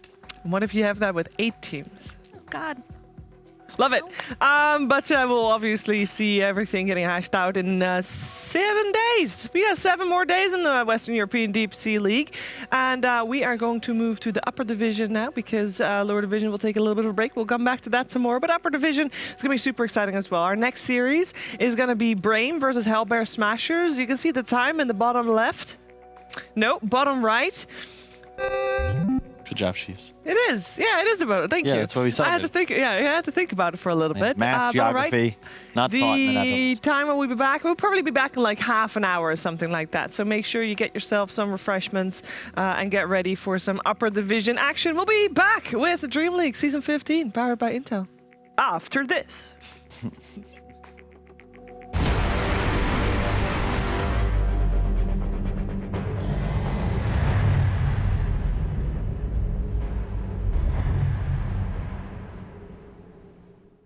My name is Jordan Gilbert, aka Nothing. Hi, my name is Sue Lee. My handle is Smix. I think it's important for these initiatives to happen. Empathy really, really goes a long way, and it always means so much to us, and I think that's where initiatives like this really help. I encourage everyone in the community, anytime they see bullying, anytime they see someone getting called names, I encourage you to step up and say something. Good luck, have fun. Good luck, have fun.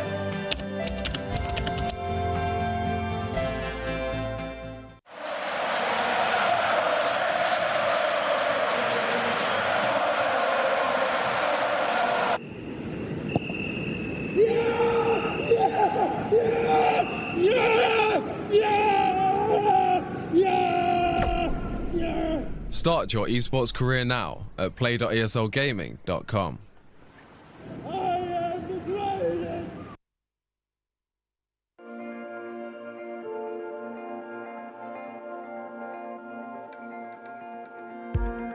When this is over, I will come to you, come back to you.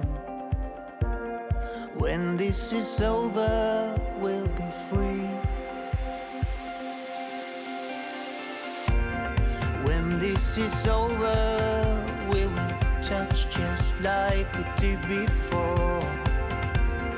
When this is over, you will see. Yeah. When this is over, I will run to you. I'll run to you. When this is over, we'll be free. When this is over, I will hold your hand, I'll hold your hand. When this is over,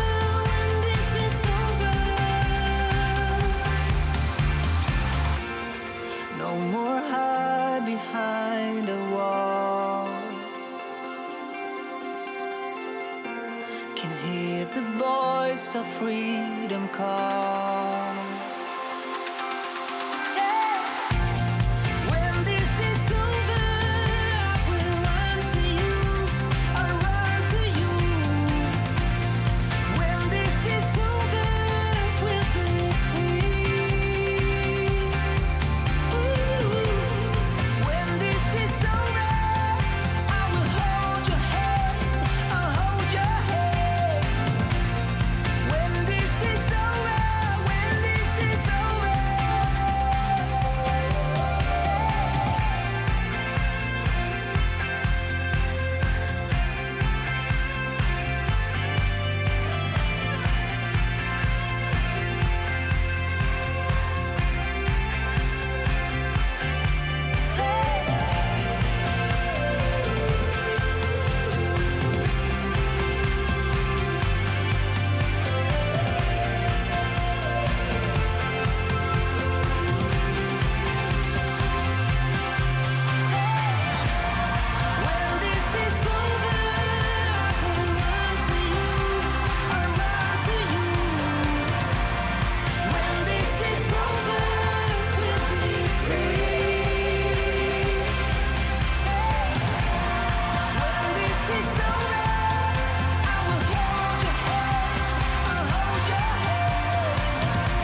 did you go when I called your name?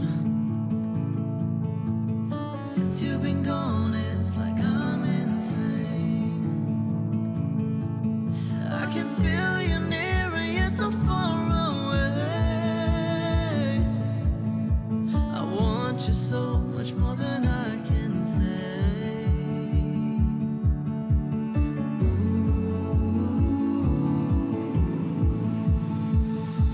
It's gotta be the story of my life. I'm standing at the doors to paradise. I'm waiting for somebody heavenly to let me in. It's gotta be the story of my life. I'm knocking at the door all day, all night. I'll give away my heart, I'll give it all just to let me in. Search for my chosen one. I'm on a search till the end of time. In my heart you're near, but you're so far away. I want you so much more than I can say.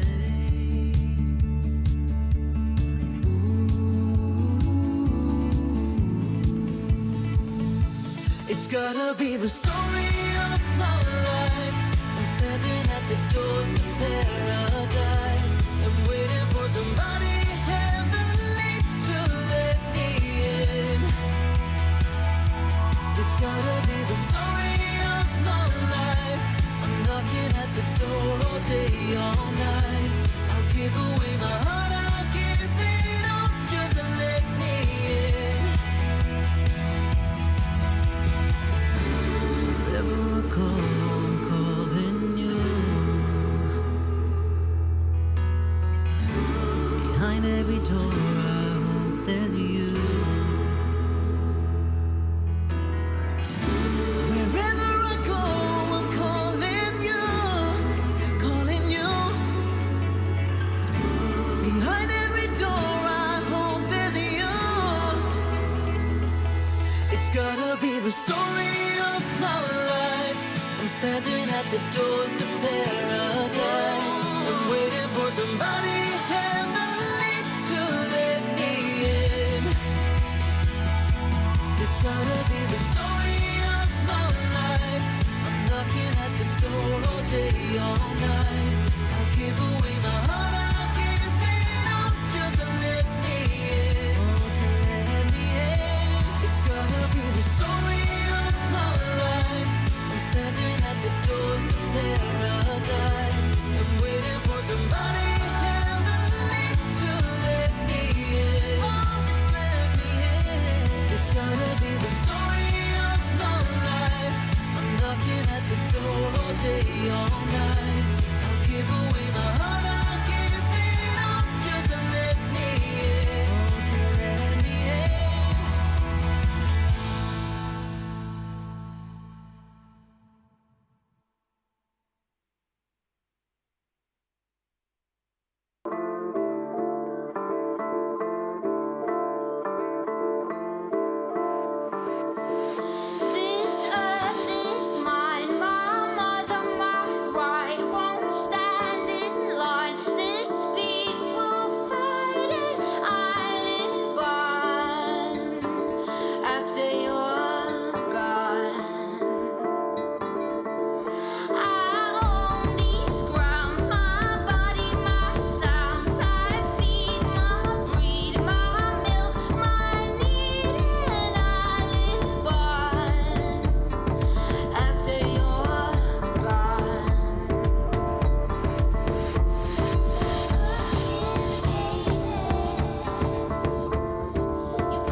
solution.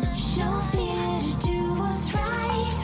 Time's up for resolution. We will run. We're marching on and on and on. We're marching on and on and on. We're powerful in numbers. We'll stand together strong. On and on and on.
Backing up, say goodbye and take a chance at a better life. Memories left behind.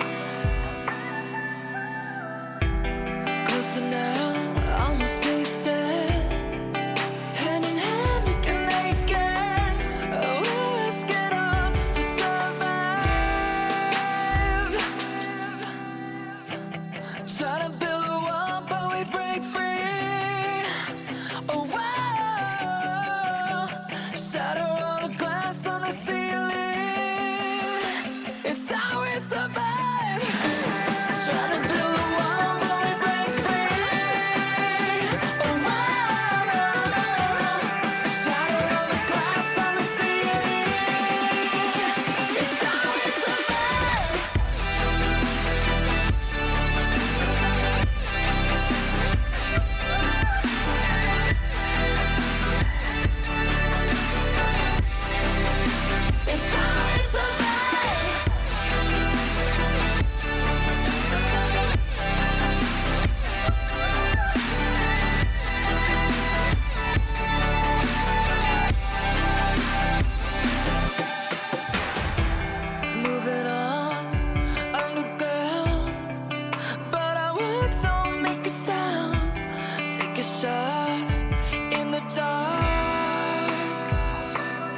got a feeling, damn it, feeling something new.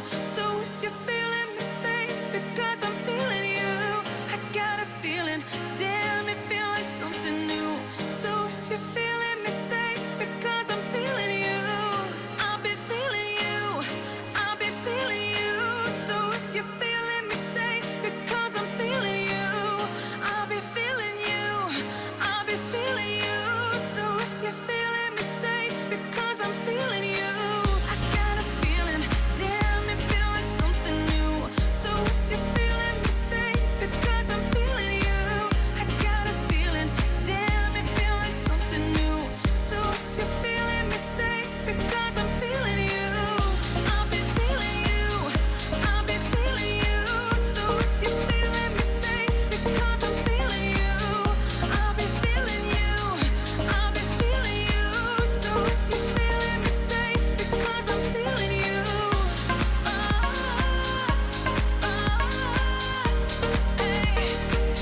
Because I'm feeling you.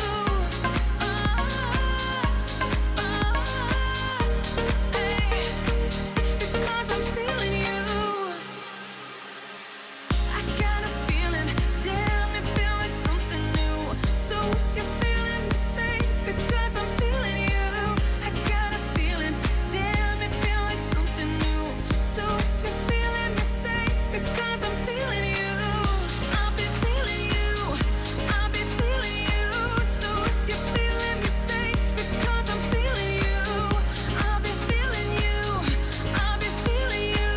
So if you're feeling me, say, because I'm feeling you.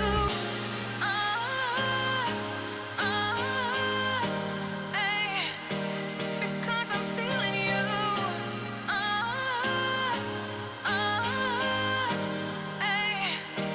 Because I'm feeling you.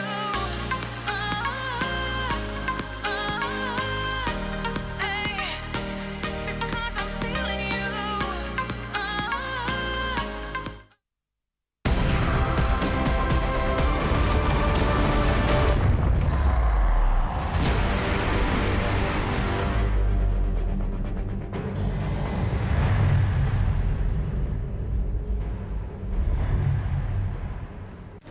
It is upper division time here for DreamLeague Season 15, powered by Intel in the Western European DPC League. And we have ourselves a series between Brame and Hellbear Smashers. And before the season started, a lot of people had these two teams at the bottom.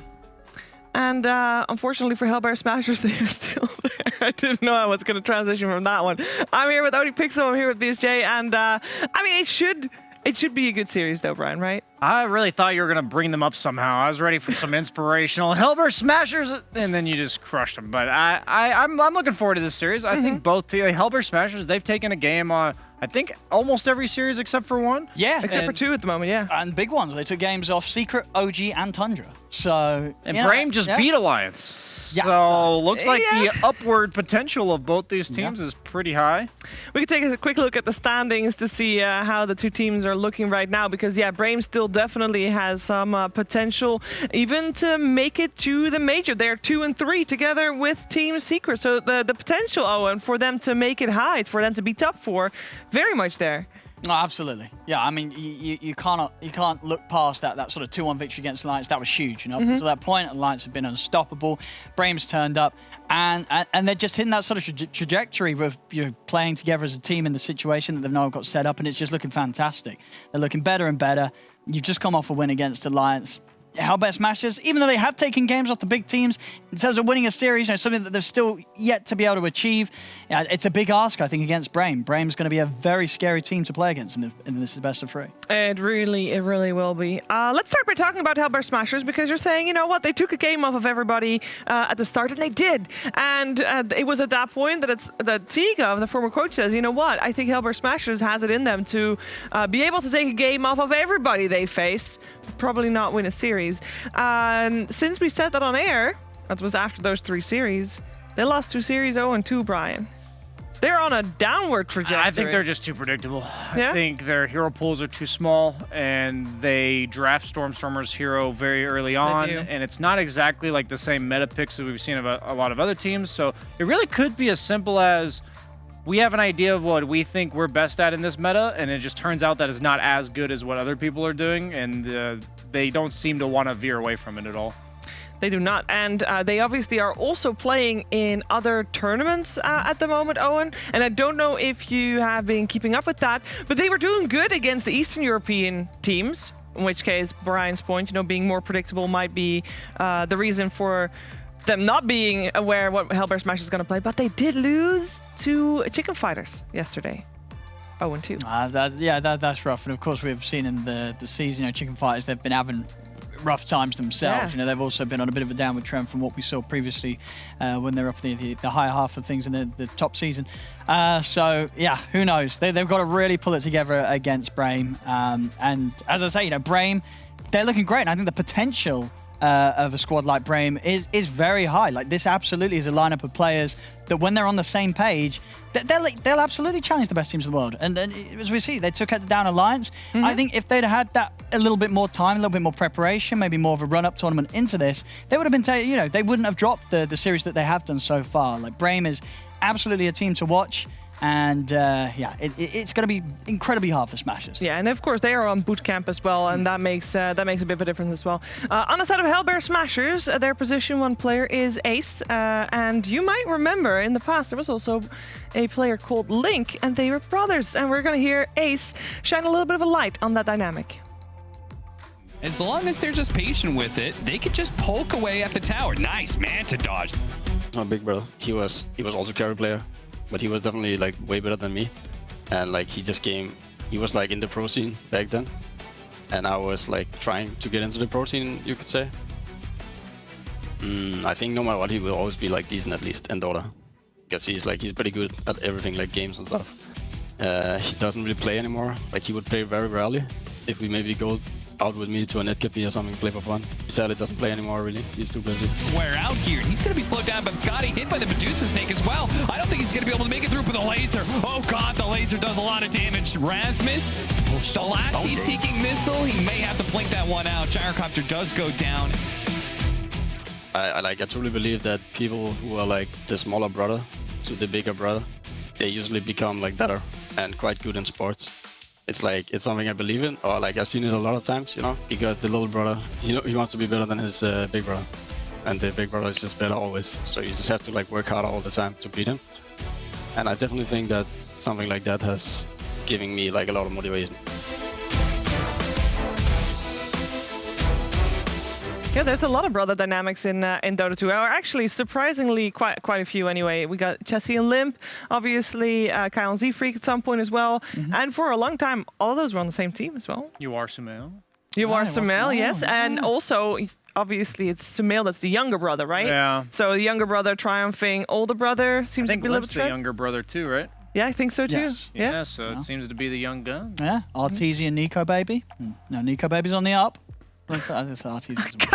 Come on, man. I thought you were gonna make Z-Freak is the younger brher to Kyle. I don't know. Who's the younger and older out of Z-Freak and Kyle? Yeah, Z-Freak is him. Z-Freak's the younger. Yeah. Does that answer some questions for you? What? I didn't have any questions. What do you mean? No, I mean like you up to insult Kyle. Yeah. Oh, no, I'm not gonna insult Kyle. Kyle is my friend. Okay. Why did that still sound like an insult some way? Wait, that's an insult. I say someone's my friend and that's an insult. No, it's all good. It's all good. Chat, you're my friend. I better feel insulted. Let's focus a little bit on Brame, because Brame has been on the up and up, as my panel members keep saying. They're doing good. The boot camp is working out for them for sure, and they seem to also have the right energy in the team, and they stopped underestimating their opponents, according to Skylark. We're gonna be up the top, we're gonna bring the content. It's all about that energy, man. It's all about that energy. We will bring it. We have to in that circumstance, but as soon as he dodges it and he swarms you, we expect them to be very prepared, because we already shown much of what we can do. So we're gonna take this game as serious as possible, and everything's gonna be there for us, emotions and everything. They're pretty good opponents, but there's always the feeling that they're not, liquid. Through speed stuff is incredible. All right. Yeah, that's the reveal over here of the site device. They're gonna bring less to the table, but they're still strong opponent. There's no way, we're not overlooking this at all. Skylar, He's just so tanky. Does have to be careful, though. These Mortimer kisses. Can they land the last one? Oh, he's dancing. He's dodging. He's still alive. The cookie out coming up for Father was hoping that maybe he could go and use that scatter blast, but it's not going to happen. And now it looks like Fata will pay for this with his life. Ooh. Obviously, we rate every team the same because of the caliber of the tournament and what's behind that.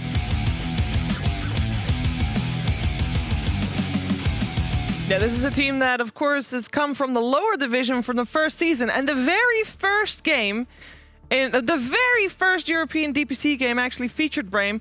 And they lost that series. And on hindsight, they said, yeah, we definitely underestimated our opponents. And ever since, they've been trying not to do that. It's a conscious thing that they are working on. And it has been paying off, Brian. I will say that if you know who your opponents are and you have some preconceived notion whether or not you think they're really good or really bad, I think that's purely detrimental. I think it makes you play absolutely worse no matter what. You either play down to their level that you think they're below you, or you play more scared because you think they're above you. And I think if you can just, the closer you can get to approaching each team the same is the better. Yeah, that's a good lesson. But do you need to be there, like, consciously working on that? Like, are you happy to see Brame being conscious about that? You have to catch yourself doing it and convince yourself, like, this is just another Dota game. We have to study their strategy. We have to be prepared for our individual opponents, but we don't want to have a judgment on them. I think that's the biggest part. Okay, fair enough. When going into this series, I think we can safely say Brame is the favorite coming into this. Is there something very important that you want to see from Hellbear Smashers that you think will give them the keys to the game?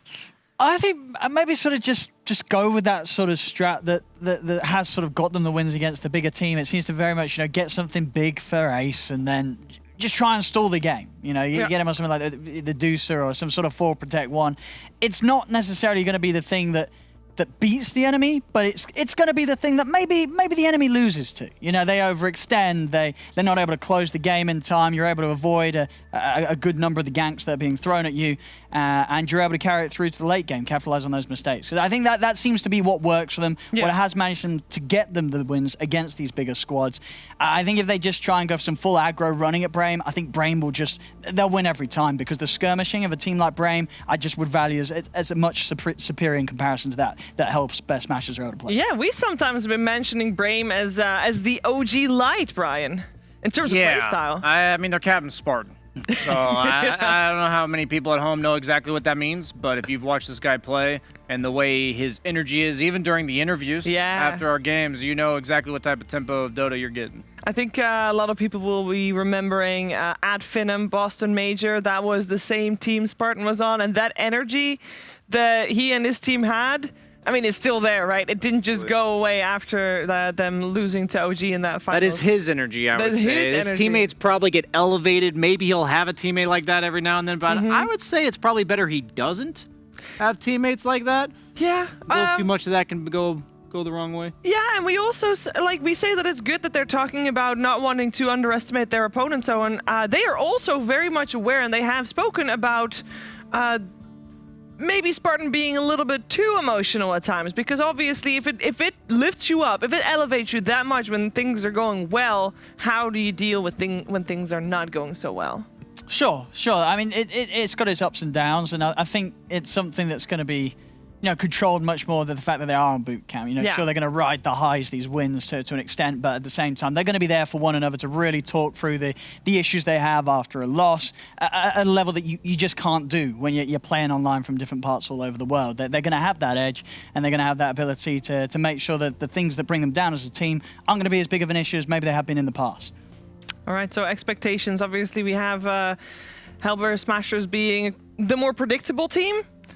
Is there anything that you're thinking, okay, they're definitely going to first phase this if they get the chance, other than Invoker for Stormstorm? Yeah, I'm looking at Invoker or Lina. Yeah? Seems like their go-to mid laners. I would love to see him have concocted something in the last week or two, Stormstormer being him.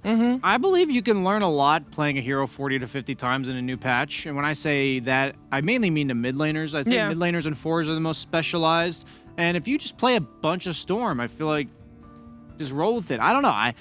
If it's broke, you gotta fix it. Yes. You know. And then I guess you can't overtune it, and you can't really search too much for your answers because you're going to overthink yourself. You're going to outthink yourself at some point, Owen. Yeah, no, for sure. But I agree, Brian. I would imagine, with the way that the season's going so far, it's been rough for Hellbear Smashers. Sure, it's been nice to take a game off the big teams, but that doesn't get you anywhere. They need these series wins. They need to win a series to have any chance of holding in. And against Brame, compared to some of the other opponents, this is sort of maybe something that they see as more achievable than taking down Secret or Liquid in like a 2-0. So, if there ever was going to be a shot for Hellbear Smashers to get themselves a win on the board, this is probably it.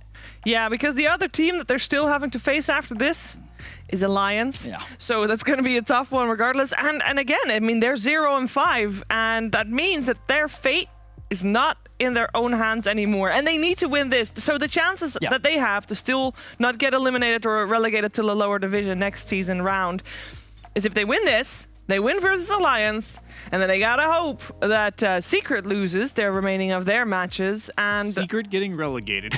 Yes, they can be. That could it could be a tiebreaker. It would be a tiebreaker. Sure. And I think it is Secret and Tundra that are on that tiebreaker. Yeah, Secret and Tundra are both 2 and 3. Well, there you go. So, I mean, it would be a crazy world, but they can have like a 3-way tie, I believe, still possible. But that all relies on Hellbear Smashers. Let's go. Winning. And, I mean, we need them to step it up a little bit, that's for sure. And we also need Brame to show us that they can be consistent. They beat Alliance, and that is great. We want to see them do a better at a consistent manner. But as you can tell, we are very close to the draft. So we will be back with Brame versus Hellbear Smashers after this.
Welcome back. DreamLeague Season 15 powered by Intel, and we got some upper division games for you. We are going to have Brame taking on the Hellbear Smashers, and it's going to be best of 3.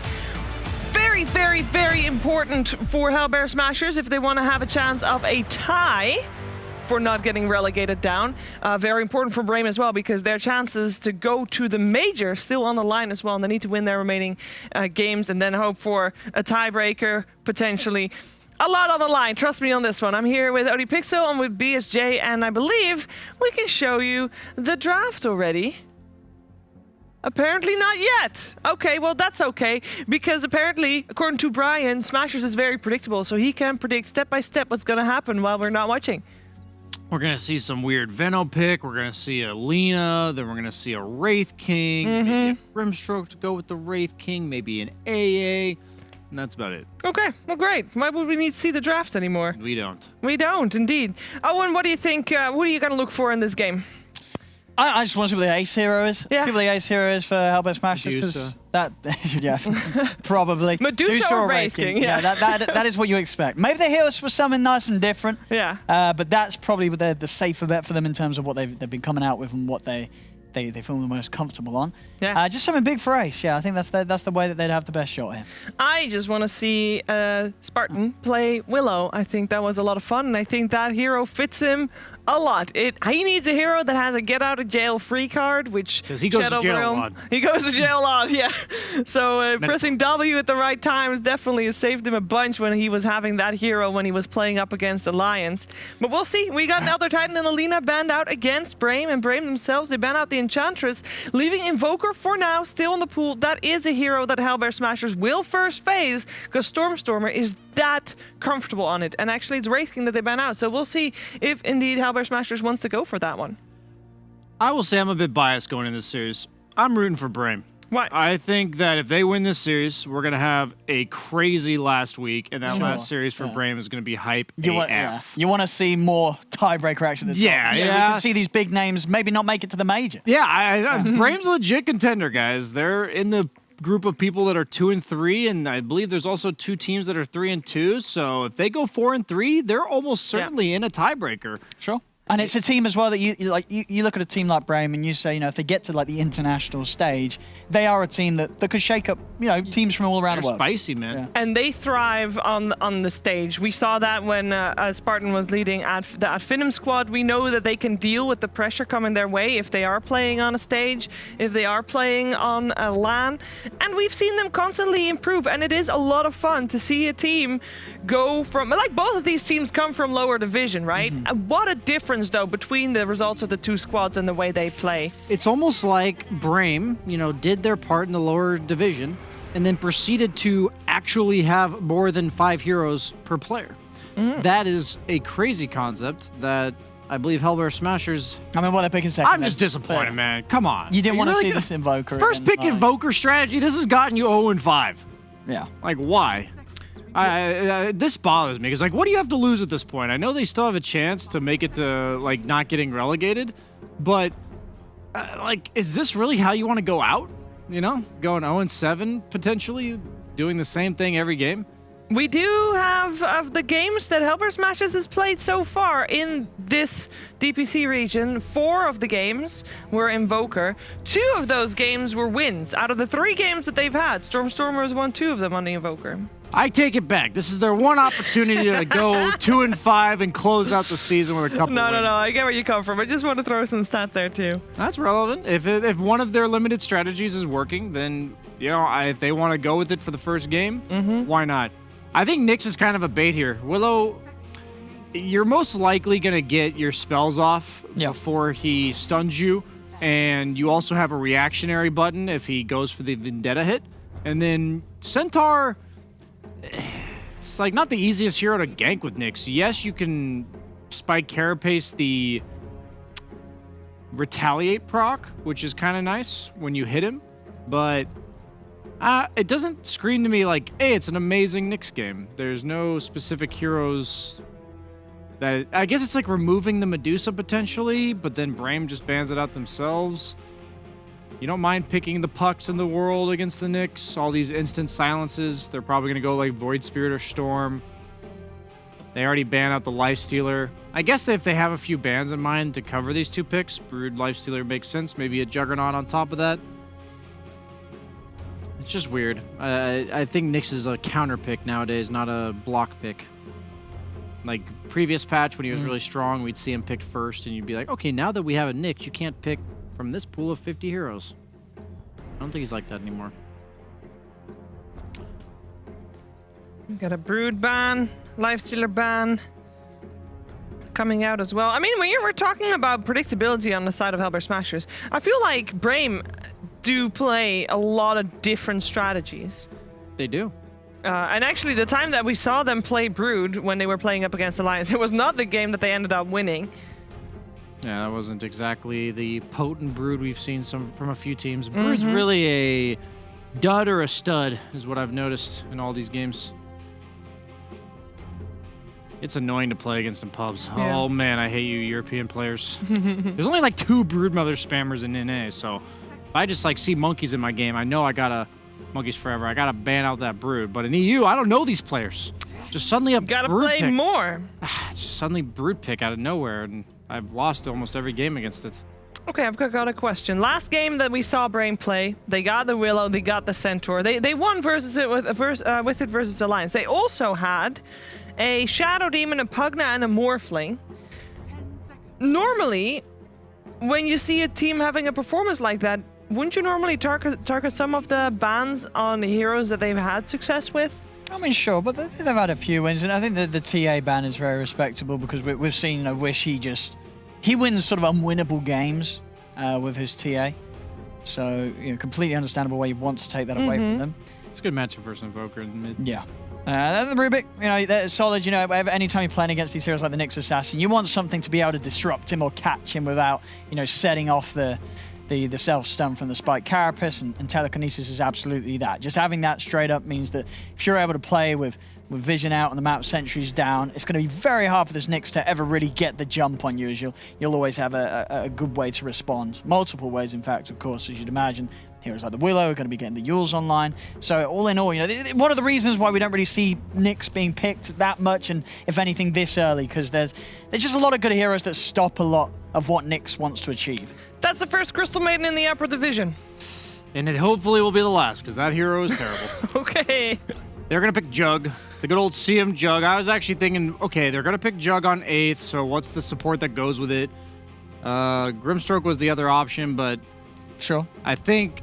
You think Jug over Gyra? Yeah, they don't have a save, so you're against a Rubik Willow support duo, which without a save, you could honestly just die to with those 2 heroes when they're level 6.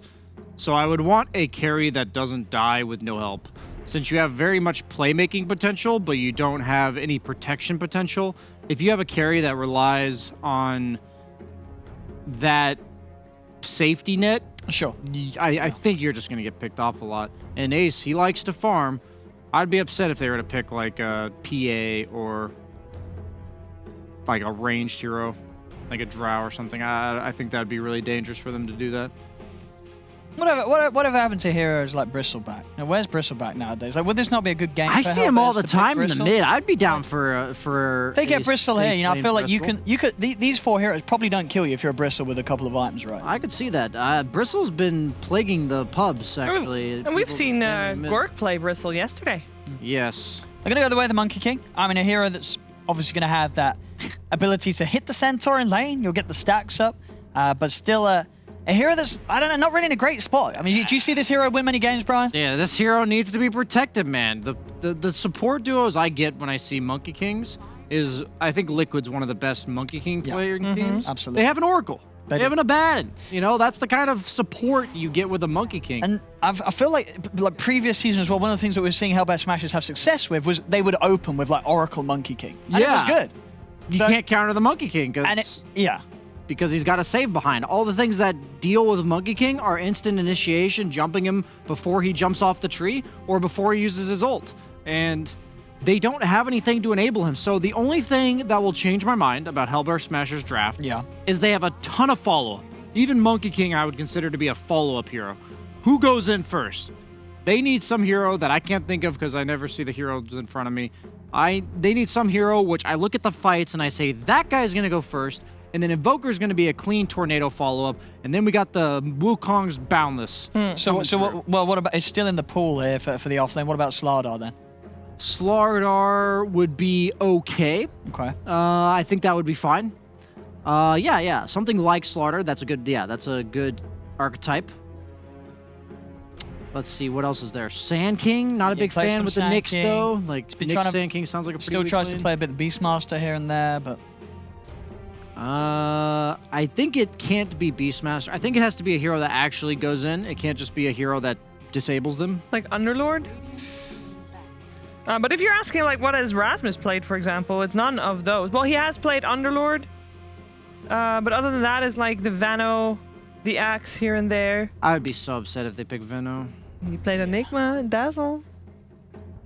If they pick some ranged offlaner. How about you go all in on buffing the Monkey King, and you've obviously got the Alacrity, you get an offlane Magnus. Oh. It is pretty tough if you're the mag and you're supposed to. I guess there's a Rubik, though. Rubik's always kind of a bit of true. Yeah, a bit of an RC one. I'm down for Bloodseeker, though.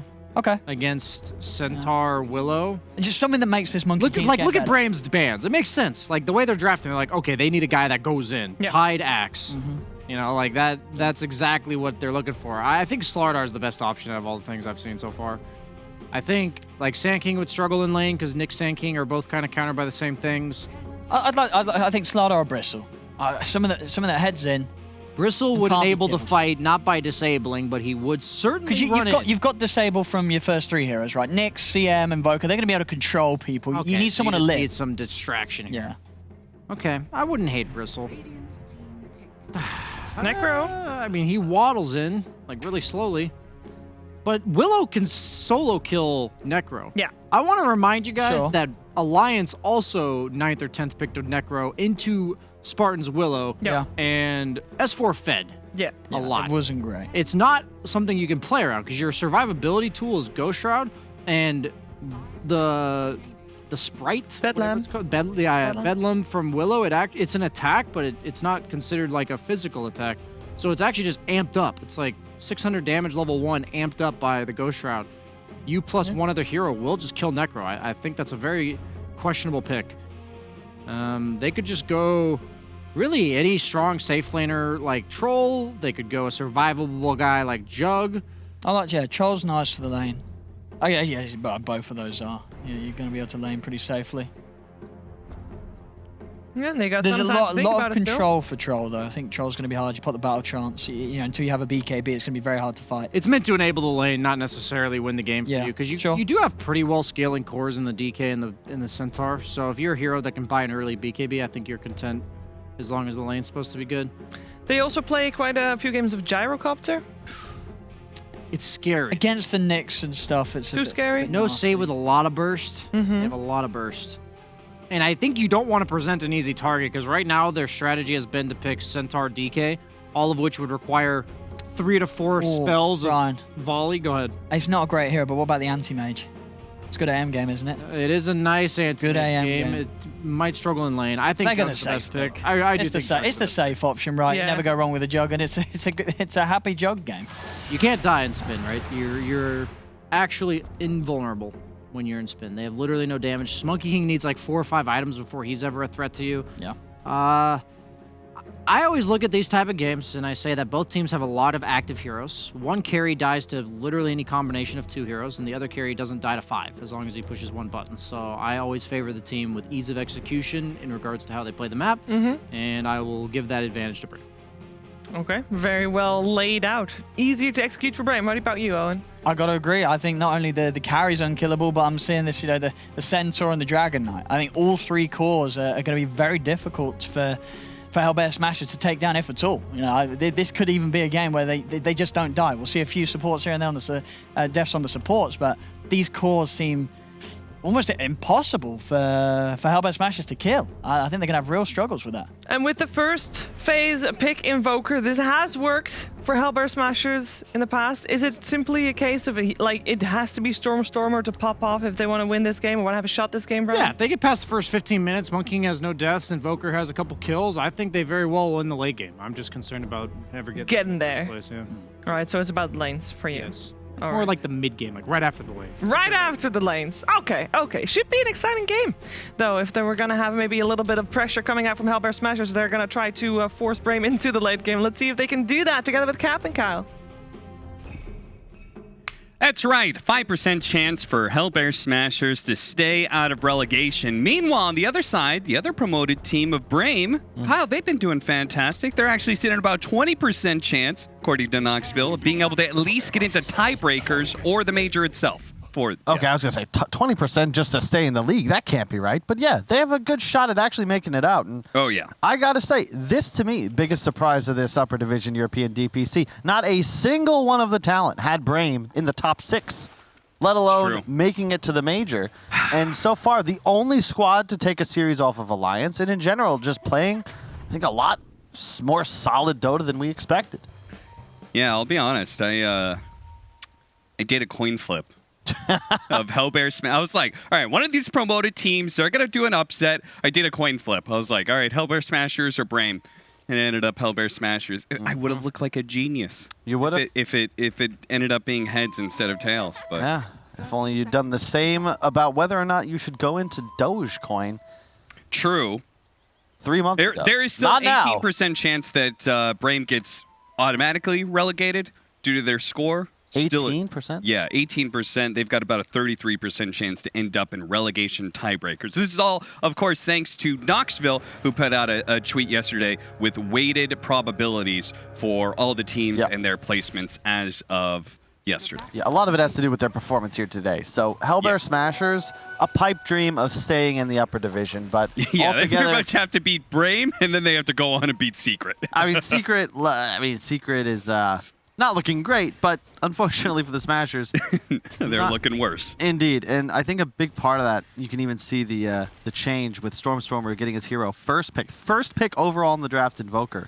I think they've had struggles trying to fit his pool into this upper division, and it'll be interesting to see how well he performs. This is probably the hero he's known best for. Well, he is immediately going to be starting off, denying his own Observer Ward to make sure he doesn't give away that golden experience. A nice, cute little play. Rasmus, I would say he has also been struggling, maybe not when it comes to hero pool size, but just general performance. I feel like Rasmus has been pretty hit or miss. Yep. It just seems to be a staple with Misery teams. If you go back even to TI9, I remember talking with Teagup about this.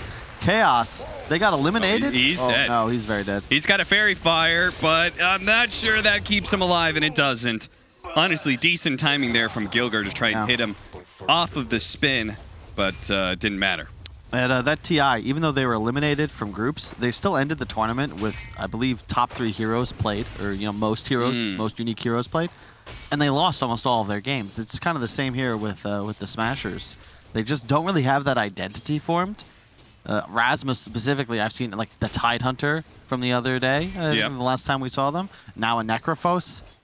I'd love to see them stick to something a little more stable. Just, get that Slardar going. Less Slardar, bunch of stuns. Keep it easy for yourselves, because my fear is, how are you going to ever kill this Jug right now as this Dire lineup?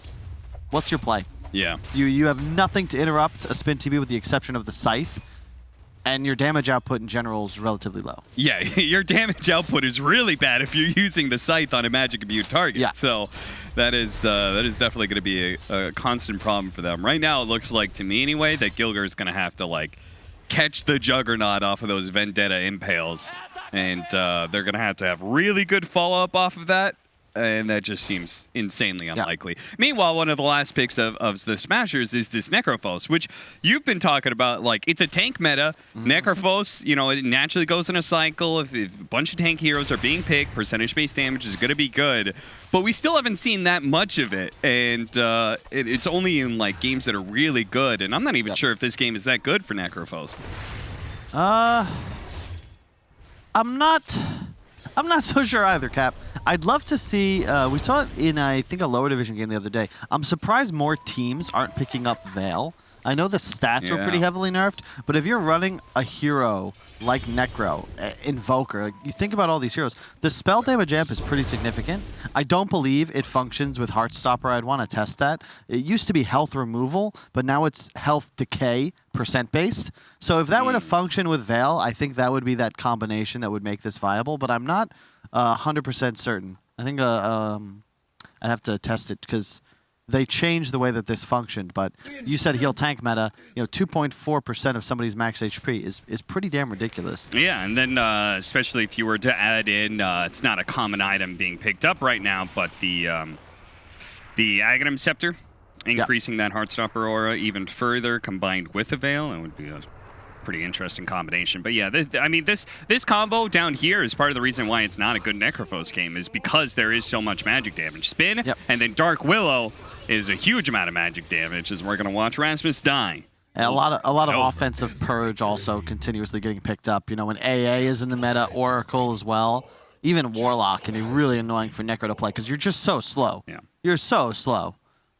Health loss from Heartstopper aura is direct HP removal. Yeah. So it is not affected by spell damage amplification or any of those other effects. I will say I would like to see that changed. I think the hero would be much better for it, because if you think about it, that's a main source of damage output, right? Compare that to Leshrac. All of your damage increased when you have Spell Amp. Necrophos can't use it nearly as well, so you just don't scale as much as other intelligence cores. Right. The base int giving you spell damage also doesn't help with your Heartstopper then. So I'd rather it toned down, but then able to be increased as the game progressed. What do you think about the shard? Do you feel like that makes Necrophos a little bit more legit? This Uber, the Uber death pulse that he's able to throw out, basically. It's too wonky. Yeah. Like you get some like Juggernaut shards, one of my favorites. Real simple. Hey, you move faster during Blade Fury. You're going to attack during it. It's very simple. More damage. Necros, you got to think like, okay, how does this work? Is it good? What could I combo this with? And then you're also then planning around something you can only pick up in 20 minutes. Yeah. It's not realistic. I think they're going to go back. Ace in a little bit of trouble. Gets low, but does manage to get that fourth Jingo hit, and with a swing there, managed to get the kill instead of dying. Meanwhile, bottom lane, they actually did kill the Dark Willow. So yeah, they were trying to go on to Rasmus potentially, but instead gets found. Smashers getting 2 kills in either side lane. Yeah, off to a decent start. So their lanes can get out of control. Necro Monkey, their lane dominators went ahead. If they fall behind, it can be very troubling, but yeah, it looks like just a whiff on the stun. A Sunstrike to the face. That's the Nyx combination. That's why you first to it. It's a way to activate Exort Invoker. You really can't play it properly without a real simple Sunstrike setup. Meanwhile, our mid lane matchups, since it seems like the side lanes are going pretty well for the Smashers. At least mid is being slightly won by the Dragonite. Not by a huge margin, though. Focus, they're going to get aggressive once again. Erasmus, he gets off the spin, but the Sunstrike coming through. Baited into standing still for Stormer. And pure damage rips him apart, and Gilger's still going to chase after the Dark Willow. He does have a stick. If he had managed to maybe spike Carapace, return the damage, he could have done something there, but... I'm surprised that he tanked that one to the face. You got to expect Wish was yelling that the Invoker had stopped moving for a second and went to cast. But yeah, just catches focus. Really nice play there from Rasmus and Stormstormer. You know that was communicated. I can hear Rasmus in the comms. Help! Help! Didn't see the ping. But he was thinking it. Double bracer, too. Yeah, that's interesting. I mean, he definitely took that first death to heart and said, okay, they've got enough magic damage to threaten me. I'm going to make sure that I tank up quite a lot. It's the right play, because if you don't die, then you're going to turn it around relatively easily. You'll be able to auto-attack through spin, hit him with the pulse as it fades, and in general, just pressure focus in the lane. Going it again. Sunstrike does land. Spartan, he's going to be run down here by Gilger, and he can't really defend himself super well because he can't throw out the brambles for fear of the spike carapace, so... Yeah, the mid matchup, I would think it's where both players are happy.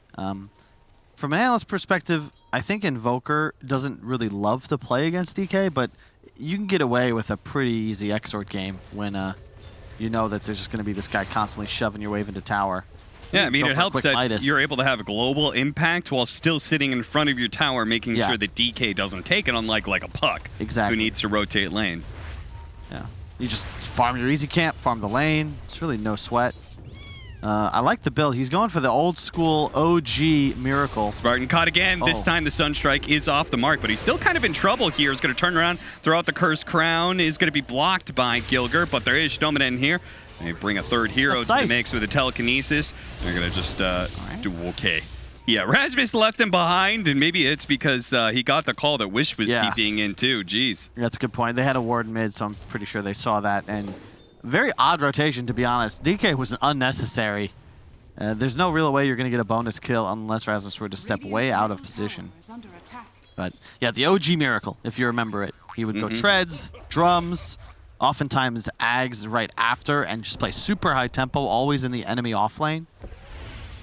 Quick Roche, very possible as well. Although that was when you got the double Forge Spirit at level, I think it was level 15, right? So it was a bit different. Yeah.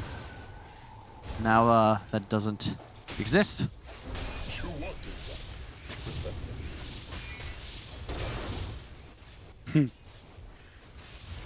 Gilger just keeping Wish away. Top 3 net worth across the board for Smashers. They're going to be very happy with their laning phase. So this is something that you said was kind of the danger of the Smashers lineup, is the fact that they could run away with the lanes. Just the individual matchups is going to feel pretty good. Now, how do we build on this from here? Because extend the laning their phase. heroes moving around, right? Exactly. You just extend the laning phase. If you could get this for another 4 or 5 minutes or so, you're so happy. But it's in Braim's best interest to start making moves, right? Bring the Jug or the DK to a side lane, find a kill, push a tower. No problem. They need to make sure that does not happen. If you look up top, yeah, Monkey King's dominating, but look at his build. That's the first point in his W just then. Has Treads and Over Corruption. He is all in for lane domination. So still susceptible to being ran at. Doesn't even have a point in the ultimate just yet. So if I'm Braim, I'm looking to make things happen. Rasmus, love the build. The Hood double bracer means he is just not... You can't mess with him. And even if you were to kill him, it's going to require too many resources to get that done. Was it just me, or do you feel like Braim's playing the wrong side of the map right now? Yeah. They just gave up that tower. I feel like you want to threaten the Monkey King right now and take his tower and trade off. I don't think the Jug should still be here at all. Maybe a move mid. You've got a stun. You know, it's a pretty free kill on an Exort Invoker. It's not as if he has any real save for himself. And they're keeping him now in the safe lane, but it's actually Stormstormer who's now pressuring the mid tower, while Monkey King still free farms. That advantage top means that no support is necessary for him to continue dominating. Nice little sidestep from Tofu. Fancy feet. Very smooth. This is like, Focus doesn't want to be here. Yeah, I want to see those two supports like move up to top lane, and like, especially since it's a Centaur, like he's gonna be a decent amount of damage. Meanwhile, like Necrophos, Double Bracer, and Hood of Defiance, like this guy is tanked up. He is prepared for you to run at him. Indeed. I think they've already kind of put themselves into this hole. You can see 2 minutes have passed since we asked to extend the laning phase. 1,000 more gold, the advantage for Hellbear Smashers. This is the dream. Somebody will die, right? You can expect Rasmus. He's knowing that this at some point will end with his demise, but he doesn't mind that. He is shoving into a tier 2 and then taking enemy jungle. Braim are just kind of lost, it seems. You just see these dots on the minimap rotating back and forth, and there we go.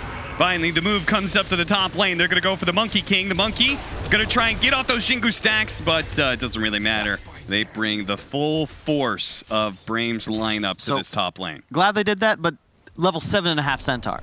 That should happen like at 5.5 set up. As soon as he sticks, boom, pop, that's a kill, and then you push top. Now it's so late that that rotation can immediately be punished by the Smashers. Dominant caught by Gilger, the Vendetta Impale combination. It's going to catch a lot of hero kills, and they're going to give up mid, and Rasmus is going to get in front of this tower push as well. Rasmus is looking to keep all of these towers alive. Oh yeah, you can't stop me either. He's too tanky now. Yeah, this is great. Really great play. Where was this all season? Smashers? What's going on? Well, to be fair to them, they did take a game off of, what, OG. That's true. Secrets. It's just the problem was they weren't able to put together a full series win. They've actually got, I believe, 3 individual game wins on the board. Yeah, the big issue right now for Brame, check out the support net worth, man. That is rough. 800 on yeah, yikes. On Spartan. No boots. A lot of gold. And a big part of that, do you know why that's rough, Cap? Because you're playing against the Nyx assassin. You don't have to spend much gold to support anymore, but you're now going to be constantly afraid. They have how many sentries down already? They've got 4 sentries down. They're going to need more than that, 5. You're going to be out of stock pretty soon, but you got to keep buying them. Yeah. And now that Smashers have tempo and vision control, it's going to be really frustrating to deal with. Move to the top lane. Another round of Vendetta. Skylark seems to have... I've noticed this about Skylark. He has pretty good map reads. Yeah. He's got the spidey senses, man. Yeah. Oh, wait.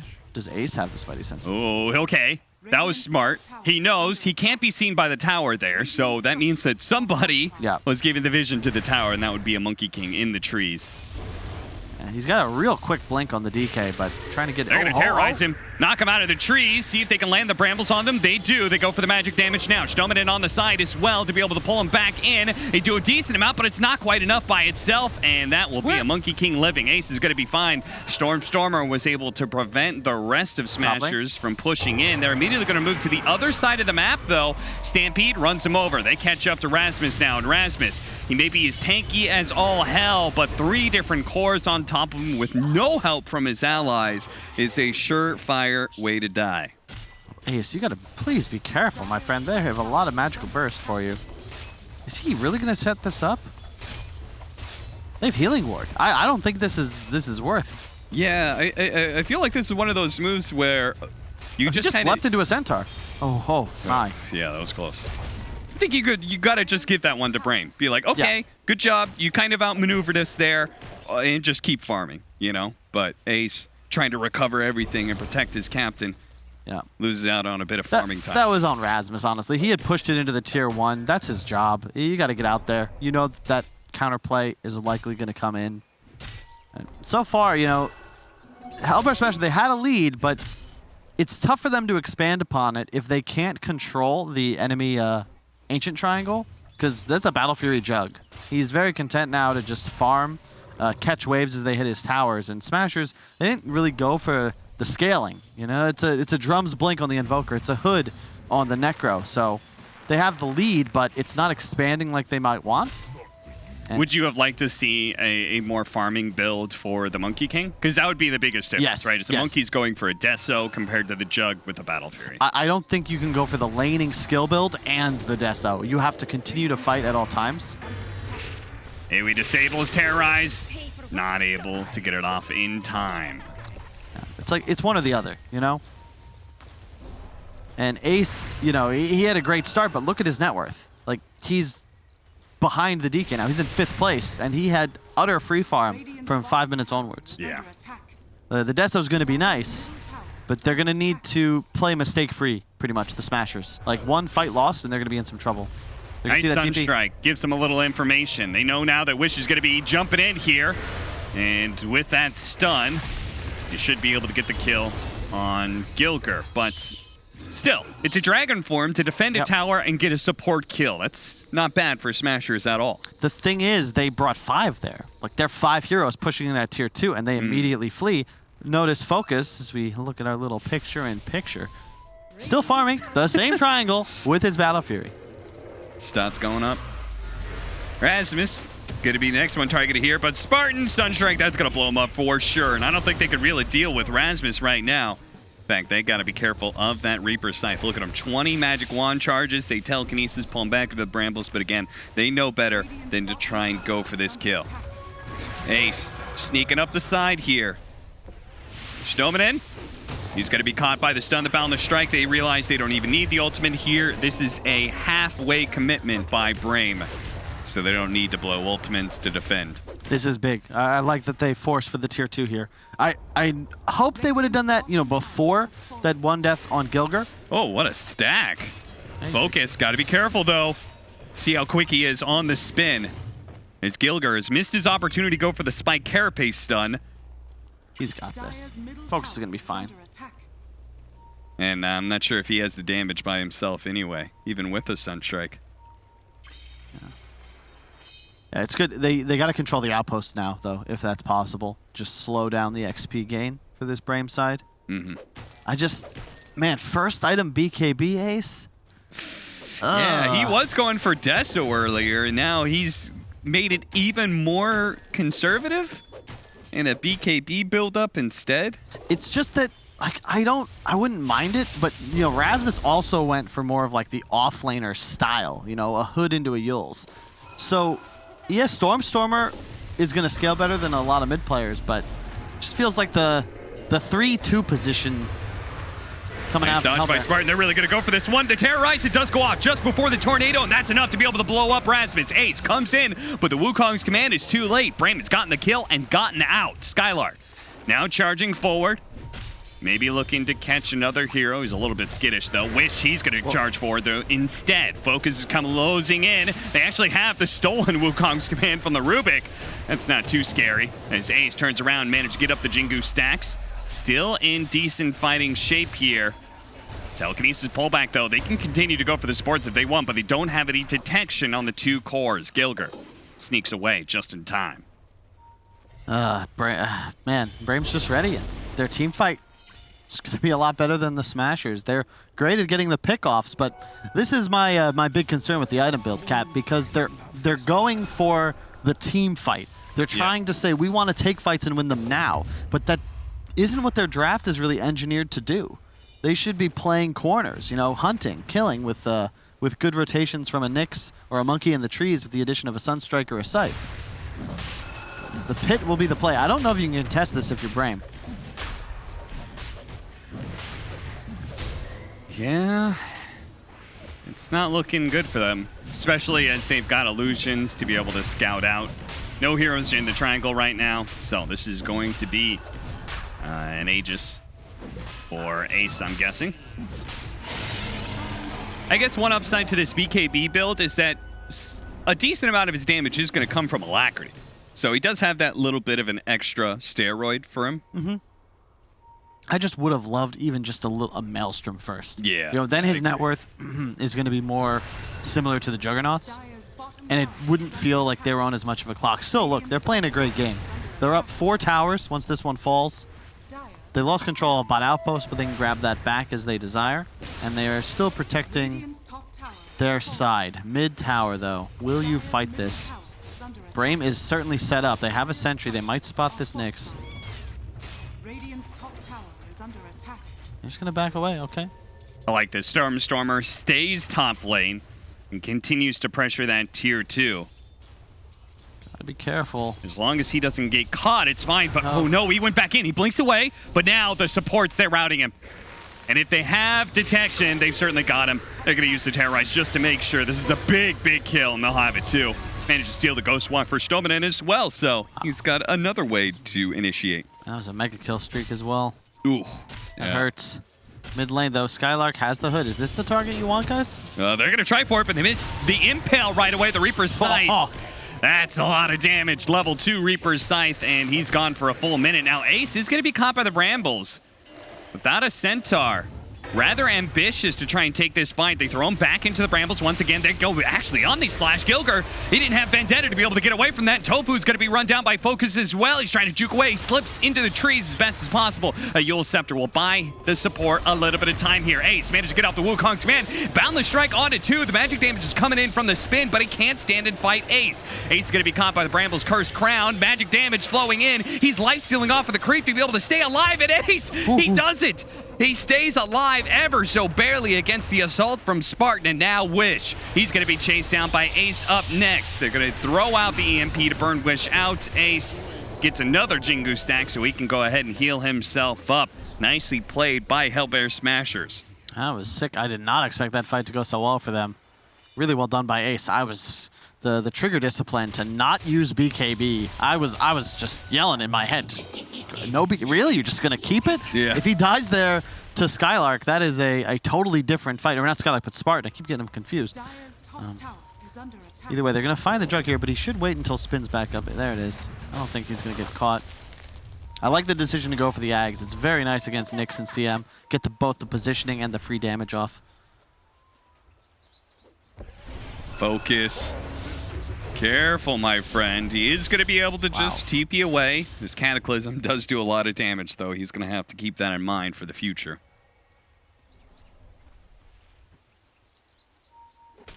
Oh, hey, Snowman.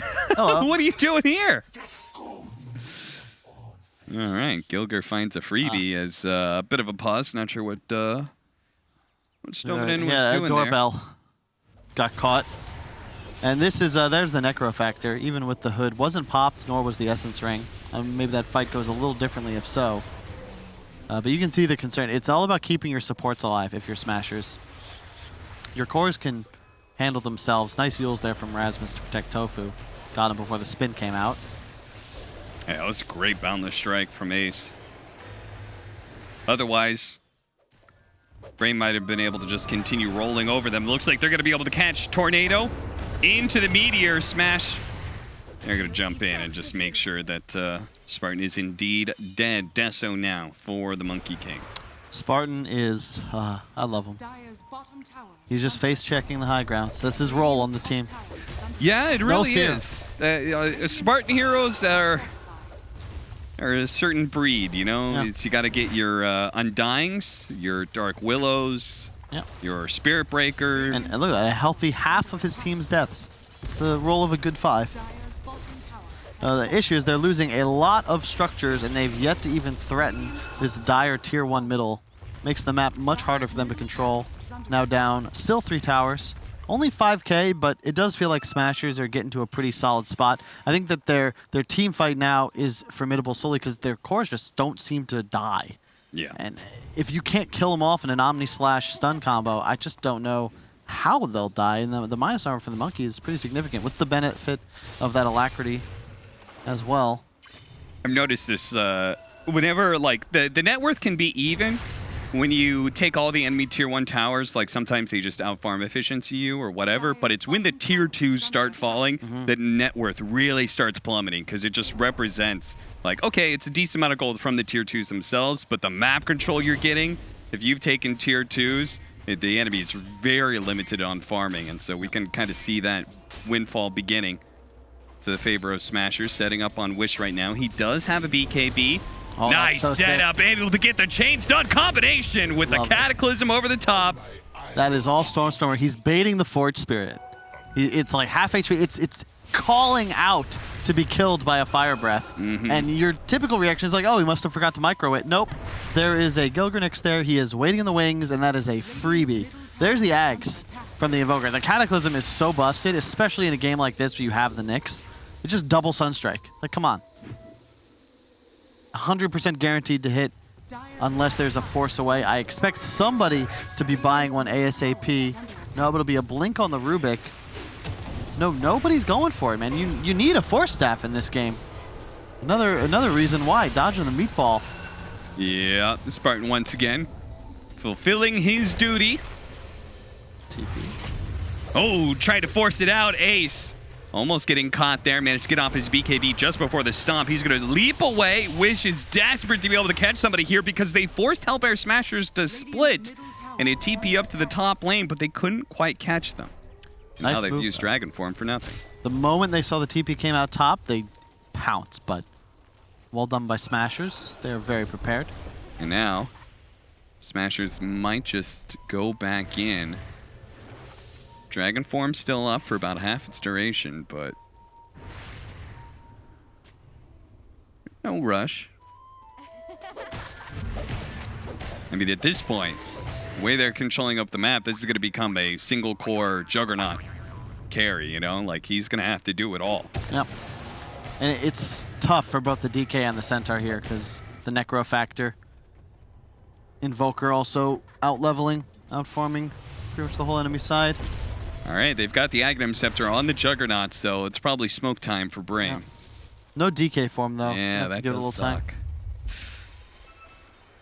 Gotta use the power spikes when you get them, I guess. It's necessary. Look at the map, though. There's so many dire wards, not a single one for Radiant. Like, they need some kind of vision. Because, you know, if we can swap to their fog real quick, they see absolutely nothing. You know how hard it is to play a game when all your waves are pushing and you have no vision? Even if they don't get a kill, placing wards will set up for at least the ability to take a team fight in an advantageous location. Yeah, you're just grasping at the dark here. You're just hoping that Smashers are somewhere in this bottom lane, but they're not. They're playing their own jungle, playing very safe right now. They're also doing a really good job of not showing on the lanes. You know, top was just pushed from the tower all the way up by just Forge Spirits. And, you know, maybe the Necro will show, but so long as you don't see Monkey, Nyx, or Invoker, you've got to be afraid all over the map. They could be anywhere from your woods to right on top of you to just casually doing Roche. You'd never know. The lead out onto the Centaur. That's certainly going to be enough damage to blow him up, but Wish at the same time has already jumped in. Pops his BKB after the spike carapace hits him, and he's trapped. Spartan, get out of the way. Wish is trying to get away from Ace right now. Spartan goes in for the kill onto Stormstormer, but of course he doesn't have enough damage for that. He's only got level 1 ultimate. Focus going back in now with the buyback coming out from Skylark. Really trying for this one. Lotus Orb, the Reaper side bouncing back. Oh, God. That is a dead Dragon Knight. Rasmus able to execute him pretty quickly, and Focus doesn't have much left. He's just got his Aghanim Scepter to be able to bounce around a little bit, but he doesn't have a spin, so he's immediately going to be disabled afterwards. And yeah, Rasmus calling it. It might just be GG. MVP Tofu, that Glimmer Cape disjointed the Juggernaut ultimate, and suddenly Ace was still full HP. And this is the one danger of the Jug. If you don't get a good Omni off, your hero's worthless. That's the whole hero's kit. The goal is kill enemy carry. It doesn't work. In fact, it actually puts him in the middle of no man's land, and that's just straight up GG. MVP Tofu. Well done, sir. And also, what he doesn't have in size, he makes up for in his wilds. Gotta carry. And this is the danger. Remember, we're playing against the Nyx Assassin. All the sentries getting placed all over the map. You don't necessarily have the luxury of holding him for the fight. They did have one on Spartan, but he died straight off the bat. Thus, nothing remaining. Smashers keeping the dream alive to stay in the upper division. Taking a big lead here in game number 1. Brame not going to call GG just yet. After all, it's only going to be 1.5 lanes of barracks. But Gilker, is he he's picking up a Yule? I thought he was going to buy wards and plant a deep ward, but no, this man is he's just trying to complete his items. Try to kill you on Focus. They know where he is. Must be hard to scuttle around with those kind of colonies. Once again, the Spike Carapace Impale lead off just to be able to blink away. He didn't even throw out the Cataclysm. That was just for fun. Oh, okay. Well, it does bait Spartan into a dangerous position.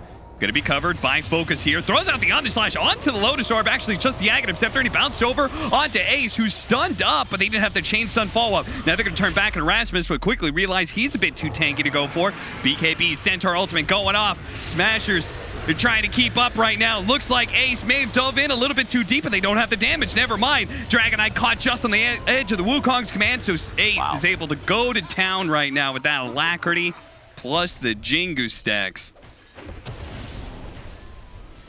You just can't fight him anymore, Cap. It's a 20k gold lead. It was manageable, 2 to 5,000, but now they're just so many items ahead as we check out all of Spartan's deaths. Are these all the Sunstrike kills?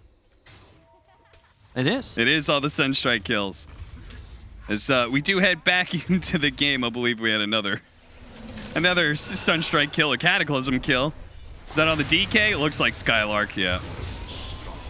All right, Focus is going to come on in and go on out. He's dead. Oh, nice stun. Yeah, they're still going to catch him. Caught in his place. Rasmus should be able to catch up eventually. Never mind, he just keeps running into brambles. Scythe him. Okay.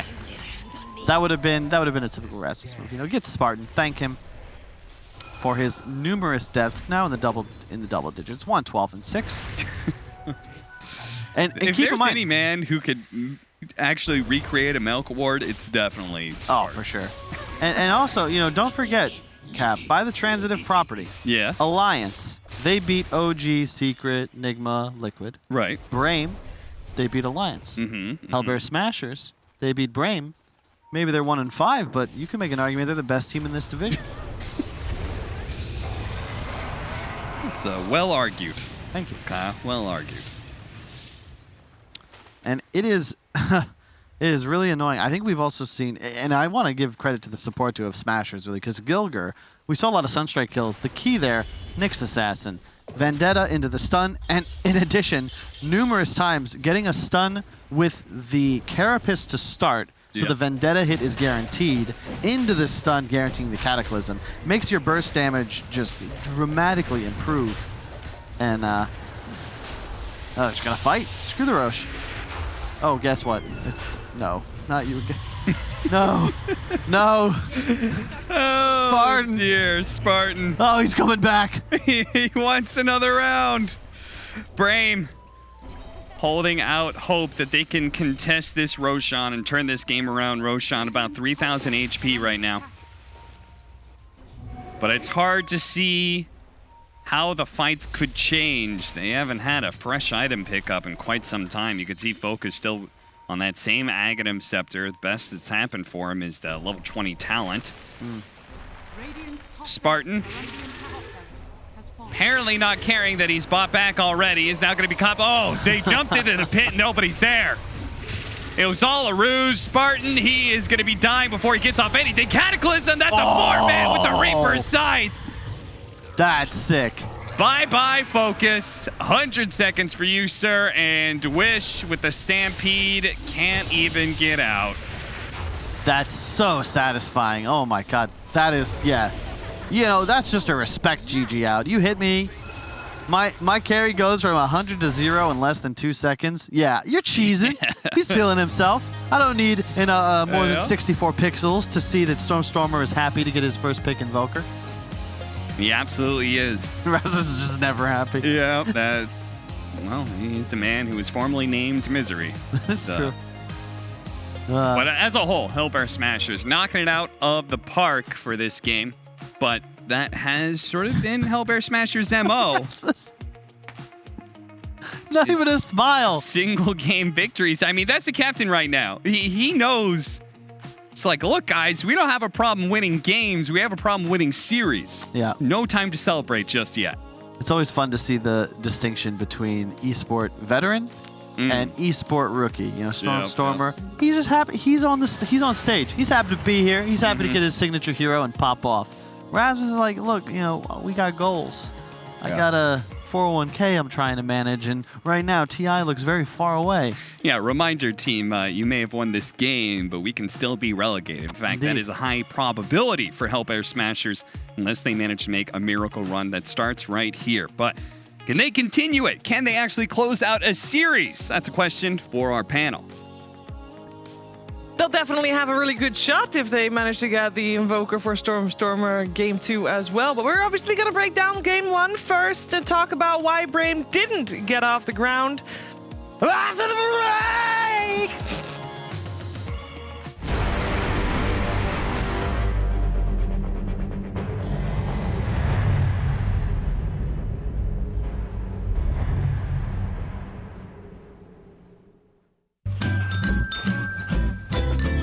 You ready? Huh? Hey, he's a good boy, huh? You ready? Huh?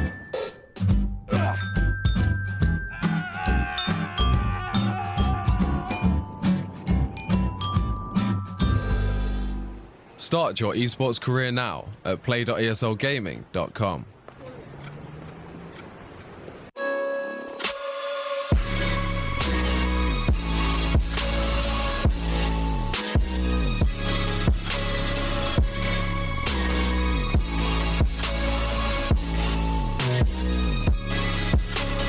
You love it, you wear it. What's your style? Get your merch at shop.eslgaming.com.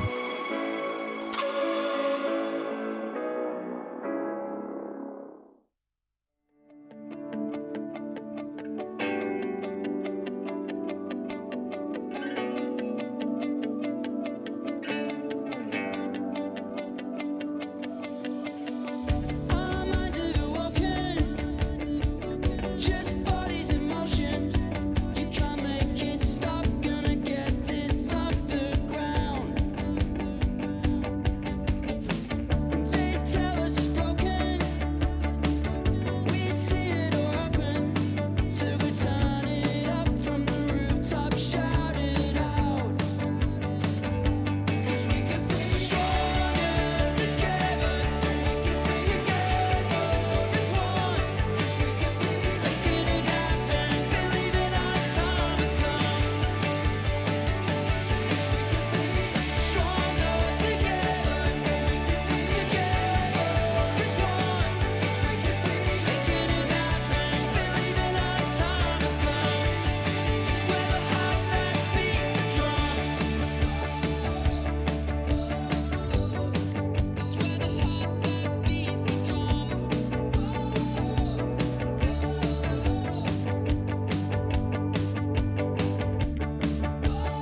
My panel was not convinced by the chances of the Hellbear Smashers here in this first game of the best of 3, but they got proven wrong. It is Hellbear Smashers that take game 1 over Brame. The first pick, Invoker, working out beautifully for Stormer.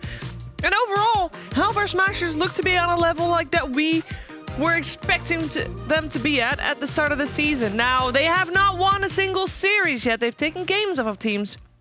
Series seems to be a little bit far away, but they're close now. They are very close now because they look good. I'm here with Odipixel and Brian, and they did look good, right, Brian? Yeah, I'm mostly impressed with Ace just because he's traditionally been very greedy, very hard carry-esque, and he went for the Orb of Corrosion Deso. I think Hellbear Smashers just had a better idea of what pace of the game there was going to be. Both teams had a lot of kill threat, a lot of stuns, a lot of playmaking.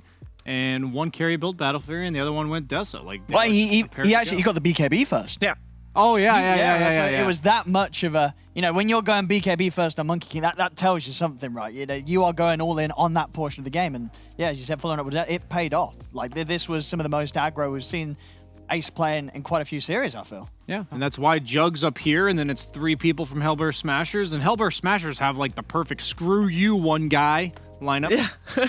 And if that's the Jug, game over for the rest of the squad as well, right? And, we always thought it was a joke about this out back, but going for like the Battle Fury and Jug, I want to see the Maelstrom into the SMY. The timing just feels like you're pushing it back a little bit. It looks like at the start, I feel like if this was Hellbear Smashers playing on any other day, where they did sort of go a greedier route with Ace, then it feels all right to kind of get the slower build-up of the Battle Fury into the SMY, into the Ags. But this game, we really did feel the effects of the fact that because they were bringing the fights so thick and fast, Hellbear Smashers, that it just never really felt good for the game, the Jug. Like, what was he actually able to achieve when they were grouping up, running down lanes at him? He just wasn't ready to fight, and when he turned up, he didn't have the damage. He wasn't able to match the timings that the Hellbear Smashers decided to very cleverly play toward. Yeah, and with the Jug struggling, that also means that the rest of the team will struggle behind him as well. On the other side, that was the Stormer Invoker that, of course, performed beautifully, and Purge will talk to you more about that.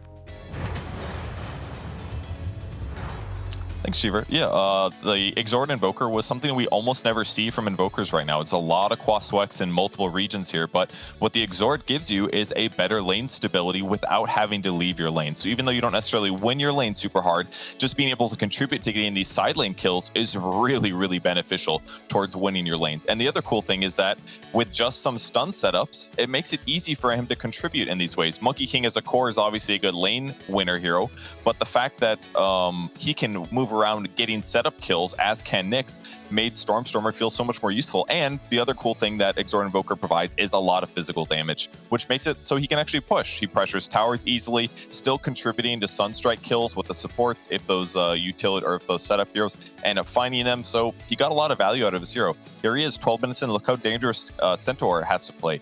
If he just gets close to Nyx Assassin, the setup is there, the Sunstrike comes out, and almost for sure you have a kill. So the push continues. He has this really up-tempo build with the treads, the Blink Dagger, and the other really cool thing about what this lineup accomplishes is that this means that anytime they go into support to start the fight, that guy dies instantly, because you can't tank up against that amount of pure damage coming from the Invoker. And then also having the Necros behind that means that the second kill is actually really easy too. Necros kind of struggle sometimes, because a lot of times what you're doing is killing the first guy with Reaper's Scythe, and then afterwards it doesn't feel very good, because it might not be the exact hero you want to kill. But with these two different ways to enter fights, either from Monkey King or the Nyx Assassin, to get those first easy kills, they still have the threat of Reaper's Scythe, which makes it very, very difficult to fight in them. Here he is, amping up his hard carry who went a really defensive BKB. That's another good way to accelerate him without having to sacrifice your carry as much. That was a cool way to transition. And then here's more setup. Now that they have Ags, now that they can go on core heroes that have a lot more HP. Dragonite with BKB here ends up getting blown up, and now they have that Reaper Scythe still waiting, ready to go. And then here's another really big fight. There's the Monkey King going first. Here's the ulti, Centaur dying again. And while they got their BKBs off this time, it just made it really difficult. Ace going for that Jingu Mastery bonus damage talent that nobody gets lately, just so that he can do a lot more physical damage in team fight. They end up winning this fight pretty convincingly. After Scarlet goes back in, really good Lotus Orb here from Misery, helps reflect some stun back on Dragonite. They get the cleanup kill, and from here, their net worth advantage was just so much to overcome. So really cool to see Exort Invoker making a comeback. making a comeback for sure. And we talked about Hellbear Smashers at the start of the series, that they come to be predictable for a lot of teams. And we knew that they were going to pick Invoker first pick. We knew that that was going to be a comfort hero for Stormstormer. That was what Brame knew as well. And they let it through anyway. And they paid the price for that. Are they going to let it through again? That's the question. We're going to find out because we're heading to the break. And after that, it is drafting time for Hellbear Smashers and Brame.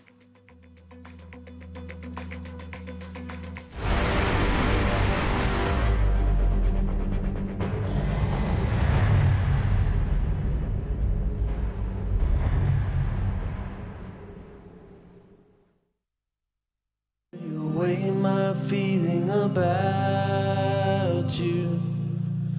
Trains don't go to the place I'm feeling without you. Days fly by and the more I'm thinking that I don't wanna be alone.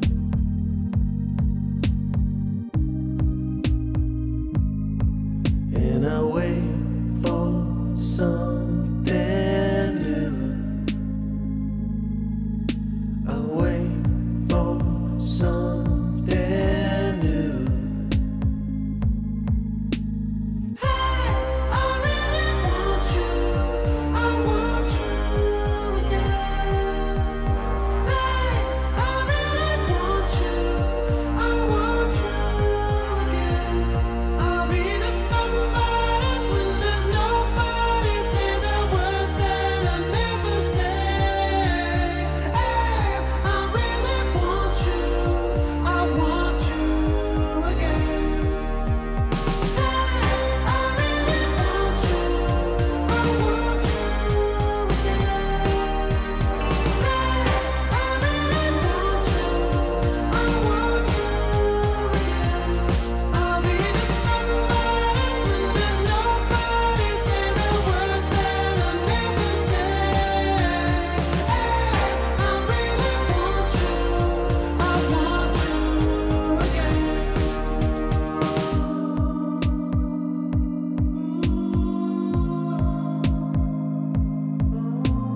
Days you're missing a star, I'll point and direct you. Days you stumble and fall, I'll be there to catch you.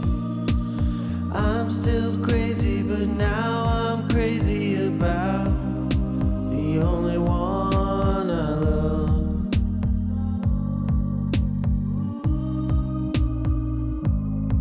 So I'm waiting up for you. I'm waiting up for you. Hey, I really want you. I want you again. Hey, I really want you. I want you again. I'll be the somebody when there's nobody. Say the words that I never say. Hey, I really want you. I want you again.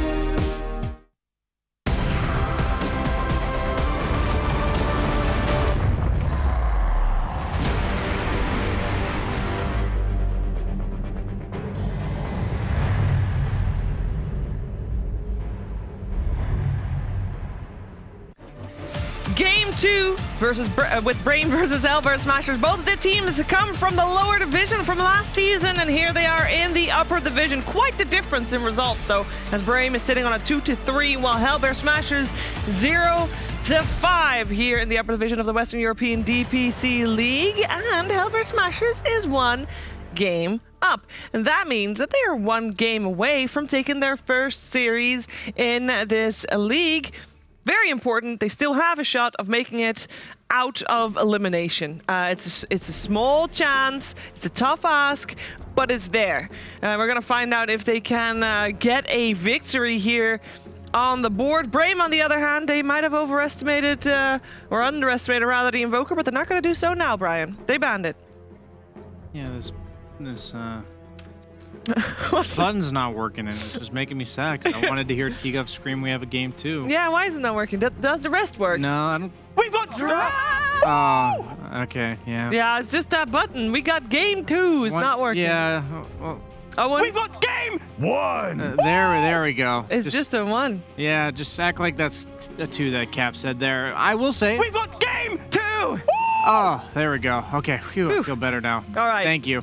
As you were saying, if I was a betting man, I would have to go against Hellbear Smashers here because statistically, historically, statistically, we're looking at this and saying they haven't taken a series yet, but they've been here winning the first game plenty of times. I believe they won their first overall game in DPC, did. and I remember because you talked about it after the game, we saw a lot of smiles after that first game, and that's a look we haven't seen in a long time, and I think that's why we saw Misery looking the way he did after game 1, because he's like, okay, we've made it here again. Serious business. But we've fallen short too many a time already, 3 times to be exact. So I like that they have an idea of what they're going for. Tiny AA, it's a strong duo. That's a good opener. It's going to burst the hell out of pretty much anyone. I would not be surprised if that's just a Storm or Tiny. They did ban out the Invoker, so we're not going to see that again. Brame going for a Lina of their own.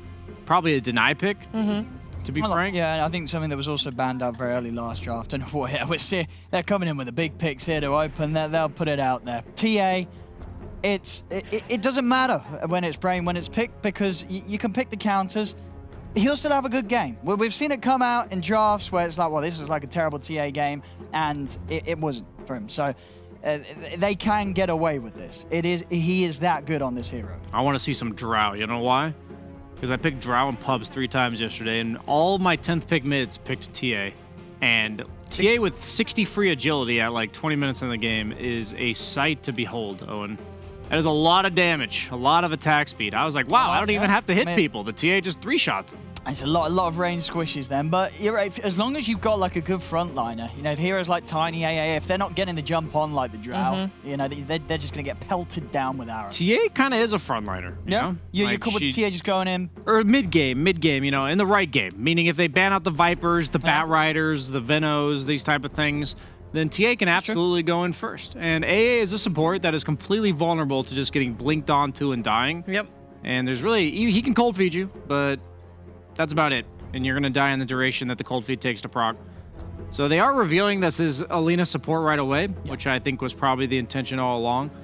But I think they kind of a downside of the TA. I think that the fact that the response was Tiny. You have the Tiny AA. I think you see that they would have known that they weren't going to put it in a core position because it would have just been far too vulnerable of a hero to put in that position against this sort of insane burst. As Alina, you're never really going to have items that keep you alive from that combo until very late in the game. Yeah, we've seen Stomanon play Lina once. It worked out. It was their win against Team Liquid. But I believe it was laning together with the Centaur as well, so they had a very strong offlane. Centaur actually one of the heroes that is still in the pool, and obviously we saw Centaur for Skylark previous game. It didn't really look that good, even though that hero is supposed to be OP. Why didn't it look that good? It was the Centaur Rubik lane against the Monkey King CM. It was weird because at the start the cores weren't dying. I think we looked earlier on, like each core had like 1 death and the supports had like 6 and 7 deaths. And I think it was just a case of the game. They were behind. They were playing from behind. Centaur was having to be used purely defensively to just bail people out. They were having to pop Stampede every time that the DK or the Jug was getting jumped. And then when you're having to play like that, there's not really a whole lot that Centaur can do to swing the game around. Centaur, of course, is still absolutely fine and could very much be something that they go for again. I don't think it was anything in the play or the build that was really wrong that game. It was just a tough game. I think the pick itself on Centaur, I'm learning a lot about this hero this patch just because we're seeing so much of it, and a lot of teams are feast or famine with it, and I think it comes down to the fact that hero wants to sit in lanes for the first 15 minutes of the game and just use Retaliate to farm, Retaliate to pressure towers, and the Nyx Invoker just made that impossible. You can't possibly tank that much damage. And the Nyx himself, after he gets level 6, he's never showing. So even Purge showed in the clip that he was scared to even walk up to lane when it's right outside of his tower range, and that's not a way that Centaur can really flourish as an offlaner. He is a farmer. That's the thing about these offlaners that rush Vanguard. They are pretty greedy, and if you can shut down that farming period, they're not going to hit that timing they need, and then suddenly, like Owen said, you're playing bailout for the rest of your team, you're not getting your own items, and then you're just kind of a non-factor at maybe 25 minutes plus. And they go for the Death Prophet, which may be an offlaner to go with the 4 Tiny, potentially. You think that's most likely? It's like, it's a decent mid laner, you know, but the problem is, if you put it core, when I say core, I mean mid lane, usually you want to save. And they go immediately for the Tusk, a hero that can gank the Death Prophet, that can gank the Tiny, enables the TA. I'm a bit nervous. I think Tusk Drow would be sick here. That'd be absolutely sick if they were to go that route. You want that melee 5, one that amps up the physical damage, gives you a save in and of itself, a reset per se against the AA. It's funny because I still like Brave's draft from game 1 better. I just think Hellbear Smashers was just way more comfortable with the vision they had of the game, which is nice to see. I think it's cool in Dota that a bunch of subjective opinions can be wrong simply due to how well an individual understands the game that we're seeing currently. Let's see, Smashers, what they want to grab here. I wonder if they'll want to take aces here, because a few of aces, big ones are being banned away. Void was banned last game. Would you sort of like this as a Faceless Void game? It's bad against TA, though, is the problem. Okay. She's just a really hard hero to Chrono. She always buys Blink Dagger, and then you also don't do... Like, you kind of want to kill the person in Chrono in, like, 7 or 8 hits. That's usually how Void works, and the TA Refraction is just so good against that concept. So the Troll, this is a nice one? In theory, it's quite nice. If they pick... I'm thinking Mars comes to mind.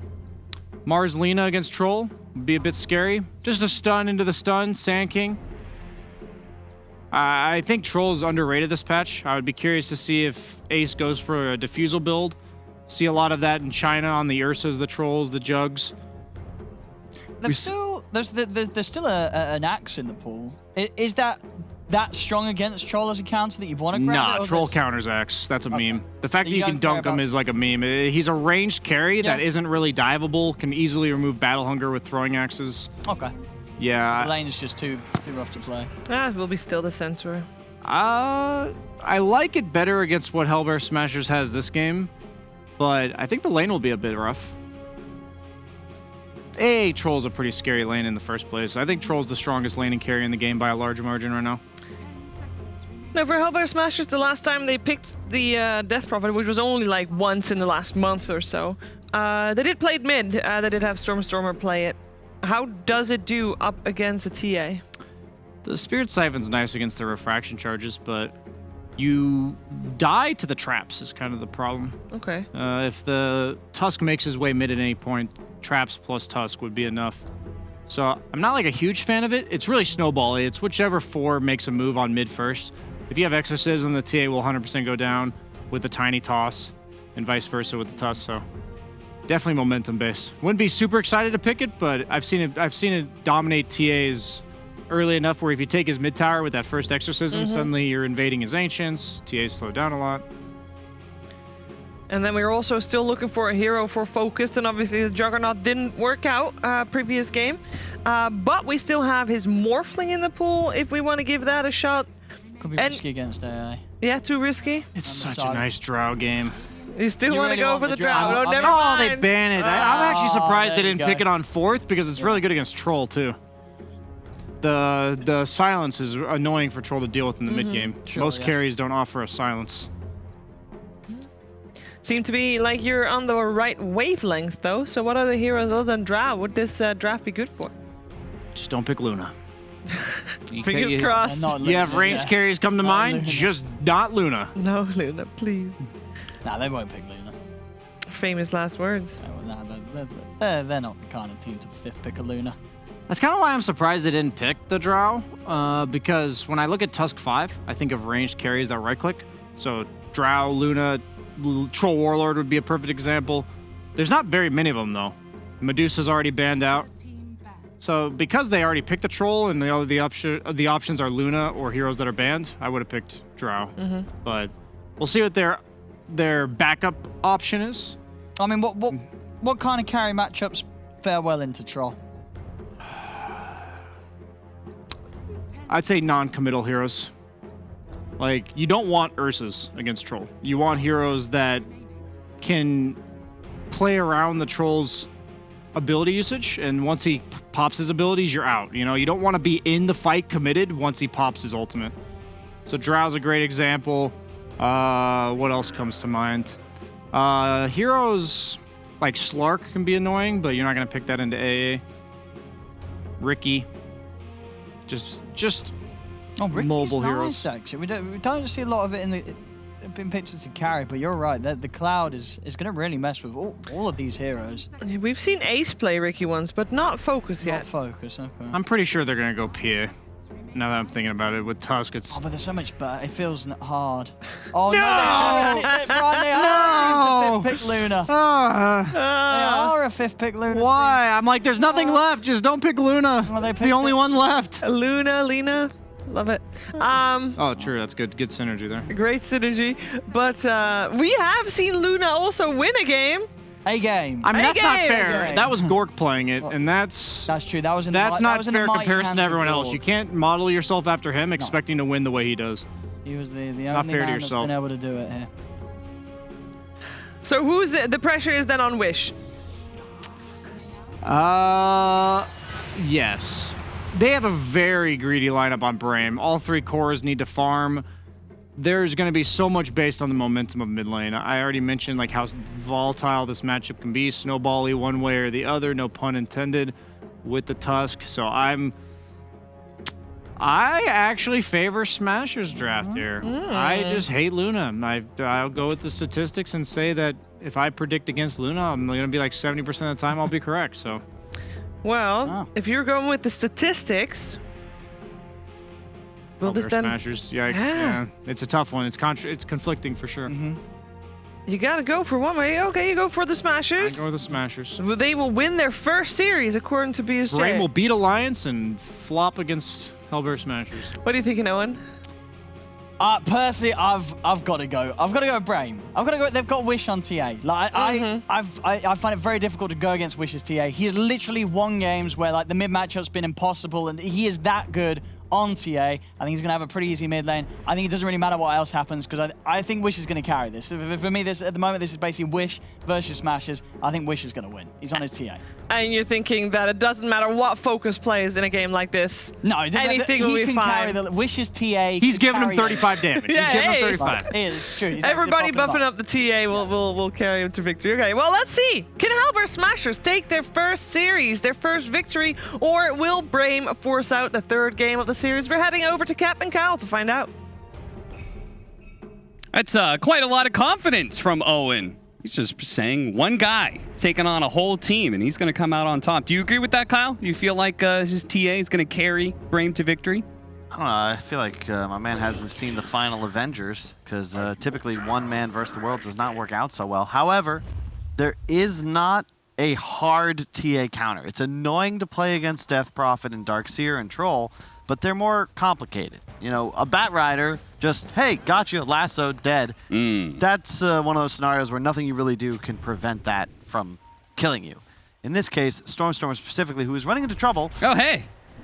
Tag team. Oh, the LSA clearing through the trees. That's going to help them quite a bit in securing this first blood for none other than Wish on the Templar Assassin. So, Stormstormer, you know, DP is one of those advanced level mid heroes. All right, it's not a traditional pub spammer. It's more of a professional's tool, you know? And against the TA, you are favored, but a good TA player can still beat you pretty handily and also threaten kills quite easily if he gets ahead. A First Blood certainly helps in that department. And yeah, he just starts the lane with the Wraith Band now. That is very nice. And not any more than that. I was going to say maybe Gilger's going to get caught here, but he's got boots. They're looking at this going, all right, this guy is going to be way too hard to catch without an actual stun, so let's just let him go free. He might sneak around and steal the bounty runes, but it does look like the Lina has the heads up. Shtomaden.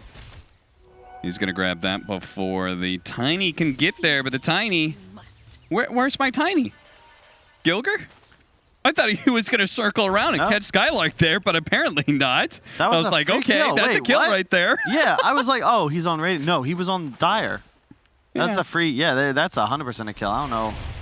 Oh, nice. What's up with that? Hey, that's some good damage right there. Of course, they got to turn around and throw that damage right back. Oh well. Okay. All right.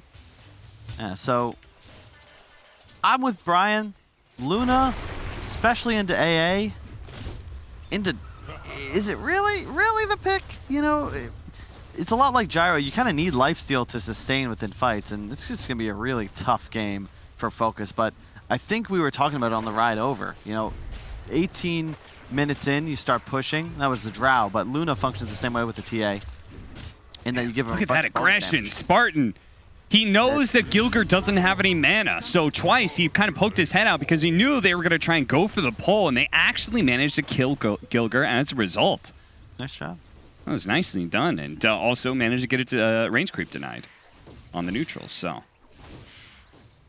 Yeah, check out some of the stats. TA, yeah, I think one of the more matchup-dependent heroes in the DPC, so not surprised to see it with that like 50-50 kind of win rate. Wish taking an easy camp very early on. Yeah, I didn't realize you farmed the easy camp that early. Yeah. I thought maybe you would stack it a couple times, but. This is the thing. Death Prophet can blow through your refraction D charges very easily. And in theory, start to outscale you, but definitely TA favored for the earlier levels. Wish holding on to the refraction for now, waiting out the Spirit Siphon. Now we'll start unloading. Pushing in that one creep wave so he can at least secure himself a refill on the bottle thanks to the water runes. Yep. And that is part of it right now, right, Kyle? As a former mid laner yourself, I'm sure you would have appreciated when lanes were this easy for you. Turn around, LSH. Dominant not afraid of death here. Cold feet just coming up, but Lina does manage to slide away into the trees. Instead, Skylark's going to be taking a heap of damage. They're going to go back on a Tofu here. Does have the LSA, barely lands, and Cold Feet, though, is going to be able to catch him, and he's not going to be able to turn around and get more damage out. This is a brawl up top. It really is. And, I mean, hey, Owen said Wish versus the world. He would bet on Wish, and so far, his premonition is working. I mean, he's just farming. He pushed mid-wave, so he's losing nothing for this. Yeah. And it looks like he'll just, not even going to stack it. He'll start farming it. Maybe he'll farm the whole stack. We'll stack the Ancients. Okay. And then look to finish up this hard camp. Gilger toss. Almost dying again here in this bottom lane. I'm going to say I'm not a big fan of Darkseer right now, but I mean, when you've got a Luna matchup, I feel like TA as well, actually. This is one of those times where I quite like the Darkseer pick. And this is the dream last pick. I would have liked Bat. I thought it was banned. If it wasn't banned, you got to pick it. But Darkseer is pretty much the same, just with a little bit more team fight. Not the same at all, really, but it's good synergy with Troll, and it provides you somebody to buy auras, which they were missing until that pickup. Yeah. When you were thinking about Bat, were you thinking like off-lane Death Prophet or off-lane Bat? Either one, honestly. Okay. I think Bat mid against TA, it's not as unfavorable as it used to be for TA, because you can always just TP, farm jungle as we see Wish doing now, but it's just that answer to her throughout the game. You can't go for the really greedy Deso Blink without risking your life at all times, because a bot's Bat just finds you, a couple napalms, lasso, yeah, you're dead. You need a BKB ASAP, and I mean, Wish is off to a great start so far, 2,400 net worth. There's no way this should be okay. For you just to like rinse and repeat, like refraction, pushing a wave real quickly, and then just farm camps all over the place. At this point, you're not even laning. That's the strat. You're gonna get 6 really early on. Nice combo. Saves Rasmus' life, does a decent amount of damage, but now Gilger's gonna be caught here. He does have the tree toss, so they made sure to get out of there on Spartan, and Spartan once again survives. And Wish actually picking up both the water runes here, as he's going all around the world, apparently. That's huge. He'll just come back. There's no drains now, so now level 6. It's gonna be really annoying to play this lane as Stormstormer. And Brame out to a huge lead. Rasmus is getting like nothing down bottom, and Naked Bottle is not really helpful, especially last hitting when Luna's facing you with 80+ damage at the moment. 86 to be exact. Oh, that's interesting. Getting the Ring of Bacillus for himself. I feel like most of the time these Luna lanes, I feel like it's up to the support to pick up the Ring of Bacillus. But that's I like that. That focus does that for him. So now it allows the Tusk to be able to play a little bit more forward with this Raindrop and Windlace that he's picked up. I don't know about this point and tree toss from Gilger. Even if it gets you the kill, I'm not sure it's worthwhile. Oh, kill a top lane, Tofu. Hot enough for you? Getting caught out by the Chainstone combination. They have to watch out that this duo, it's a killing duo. They may be able to do a lot of harassment between Troll and Ancient Apparition, but if they ever get caught by the double stun, they may just be dead. Meanwhile, Spartan gets another pickoff on Gilger. Smashers really suffering in the laning phase this time around, and this is going to be a good test for Smashers because last time they killed it. They had top 3 net worth by the end of the laning phase. Yeah, this is just straight up disaster. And Wish, he has a nice trap setup too if they go back towards it. And Spartan, Snowball, buys them a little bit of time here. They are indeed going to be able to blow up Rasmus. Unfortunately, the Shards doesn't catch Stormer. So he's going to be able to get away, passing off the bottle. Gilger threatening to go for the toss under tower. But Stormer at the same time was focused on trying to get his bottle back with the refill. I mean, this is the dream game for Brame right now. The problem with the Hellbear Smashers lineup is it's reliant on team fights and not getting absolutely blown out of the lanes. If you're Brame, it's Luna TA. You snowball. That's the whole game. You're gonna get ancient stacks up real fast. You're gonna take them starting now. That is insane. 6.5 minutes in, Wish is already starting to clear it. Or is he just stacking one more? Will he try? Yeah, he's going to. He's not going to. Now, I know one of the problems you had with Luna is that you feel like she's too fragile of a carry, too snowball-y. You know, just one death and kind of there goes the game. Do you feel better about this Luna pickup when you have a TA, who's more of a carry-style mid? Yeah, definitely. It's a lot better. It feels a lot better because TA is naturally going to apply so much pressure on the map. And then Luna gets space. Yeah. Sure, you both would love taking ancient stacks, but I think Luna's comfortable giving those up and then just farming offensively in the lanes. Not sure where that shard was headed to. But I love that Wish has stacked his own ancients. I think it's a 4-stack right now. That was very good. Probably going to wait for a casual Blightstone to go clear it, maybe some more levels. See what he chooses. Yeah, I mean, the combination of them being up 7-0 right now and being able to do more stacks than Smashers is now they're going to find the Templar, the TA is going to come over and kill the Tiny, who's been spotted, found, and killed. Stormer's now going to be run down by the Eclipse, bringing the Luna out of lane at 8 minutes to the mid lane. That's an interesting rotation that certainly caught Hellbear Smashers unawares. I dig it. You got a TA, right? You're strong. You need to have numbers so that you can apply all this crazy damage. It's also nighttime. 3 points aura, hell of a lot of bonus night vision. Pretty impossible for Smashers to get something done here. They did have that ward, but just did not help. The rotation too clean. And now Wish right to the Ancients. And Hellbear Smashers, no way to contest. He did this all himself. Oh, they caught the troll. He's dead. He's dead. What? He cannot. Okay. They're going to say get off his ultimate, but he hasn't even leveled it yet. Roll up. Focus gets the kill on Gilger and Spartan. They've got a surge coming up on Rasmus. He's got to use it just to be able to get away. As Spartan, fearless in his attempt to try and go for the kill on Rasmus, barely survives yet again. Focus deals with his own illusion that had the ion shell on it. Oh, he's going to go for the bounty rune. Spartan, you madman. He's got the shard to protect himself here, so he should be able to block this off. That was that was such a Spartan move. Yeah. If he's on the wrong side of that, he's just dead. No. And he goes. He could have just kept running and then just thrown it normally to block the kill. Yeah. You know. Oh my god. I don't want to say this one's in the Bucks, but Brame definitely rolling. You're gonna have a blink up real fast. Smashers are gonna need a dream of a team fight because they've lost every lane. Not just lost, like got crushed. Top lane isn't a total disaster, but I agreed with BSJ. Troll's the best lane in carry in Dota right now. You had an AA, and you're getting bodied. Yep. It's definitely a lane that was supposed to go better. Gilger, toss him back in. Wish.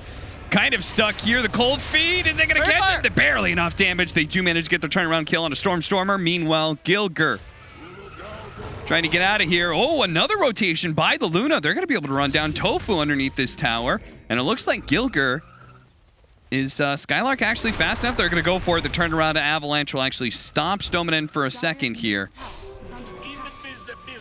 Stampede is up. He just needs a little bit more mana. Going for it. Pops it now. Stoneman with the nukes. Dominating streak for Stoneman. Oh, and he's back! Oh, no. Spartan with a kill your game move. Waits for the respawn TP out. That is one way to tilt a core right there. Absolutely ruin his game. Stormer is not happy. And Tofu may not be happy either. No, he's okay. This reminds me of my misadventures, the final thing I played in my career, following Fear down to Peru.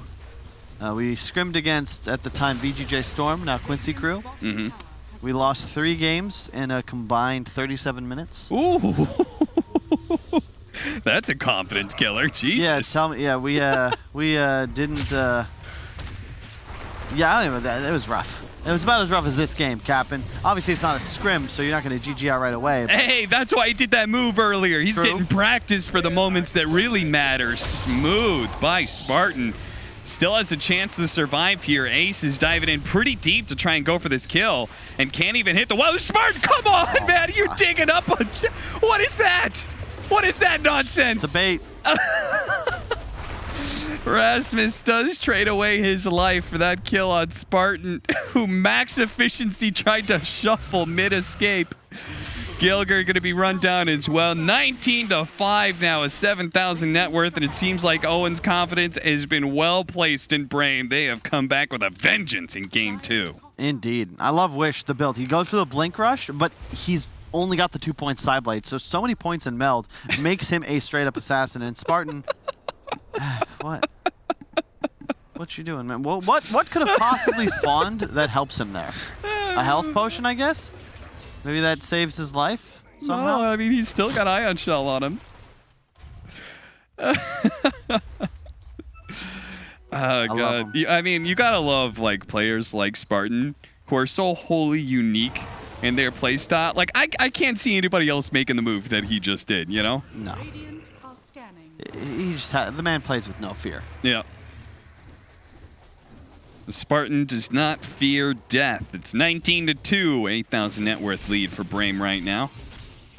And the trouble with the Hellbear Smashers lineup, it's just too damn complicated. Previous game, very simple. Nick stun, Sunstrike. Okay, got kill. This time, you need really nice ultimate synergization. You don't really have a natural playmaker. It's very difficult. And meanwhile, for Brame, it's just, hey, we have 2 really farmed cores. They're going to farm and eventually hit structures. TA also, unkillable. Literally. You blink with refraction active, of course. You'd have to blow through it if you wanted to cancel. How do you do that? You don't have any blinking tools, so unless Wish stands still on an Ion Shell, he'll be able to blink away.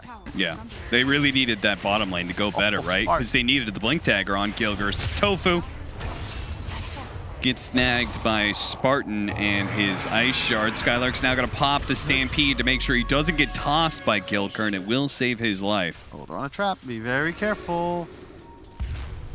Pops the trap, but everyone's out of the radius. I feel like we haven't seen Troll, but I don't know what he would really be able to do to help his boys. Yeah. Love the way they're playing. It's controlling enemy ancients all game. And they're apparently not content with that because there's smoke over and attack smashers who are set up on the high ground here. Spartan is just in. He's got the vision, allowing his team to be able to go in. They're going to go for Stormer here, and he's getting nailed. The Laguna Blade will put him in the dirt right now as Brame fighting into the wall. Not a place they want to be with the Luna, that's for sure. So they'll back out.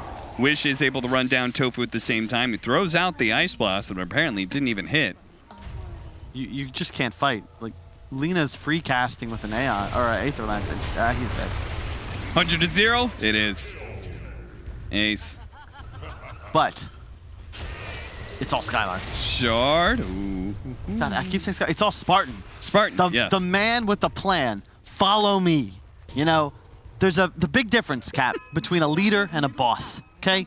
A boss, he's sitting back on the sled saying, guys, go get that work done. Spartan, encompassing that leader mentality, he says, no, I'll lead the way myself. I'll grab my machete.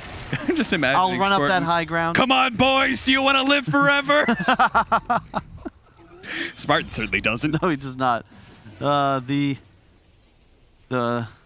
what is this? The very poor man's 3-2-2? 23-2? I guess it would be 32-2 would be really going. Yeah, that would be. That is a possibility. 9 kills from Brame without dying. Spartan on the hunt.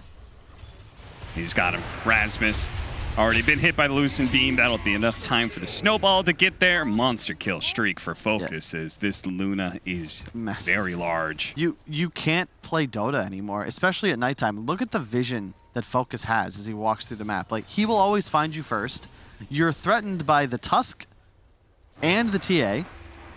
Centaur doesn't even have a blink yet. It still doesn't seem like it matters. And Stomina, because of all the chaos that happens in front of him, is just free casting, max range, high-level stuns that are pretty devastating. And yeah, Roche becomes really easy. The traps, too, forgot about those. Even more vision control. Yep.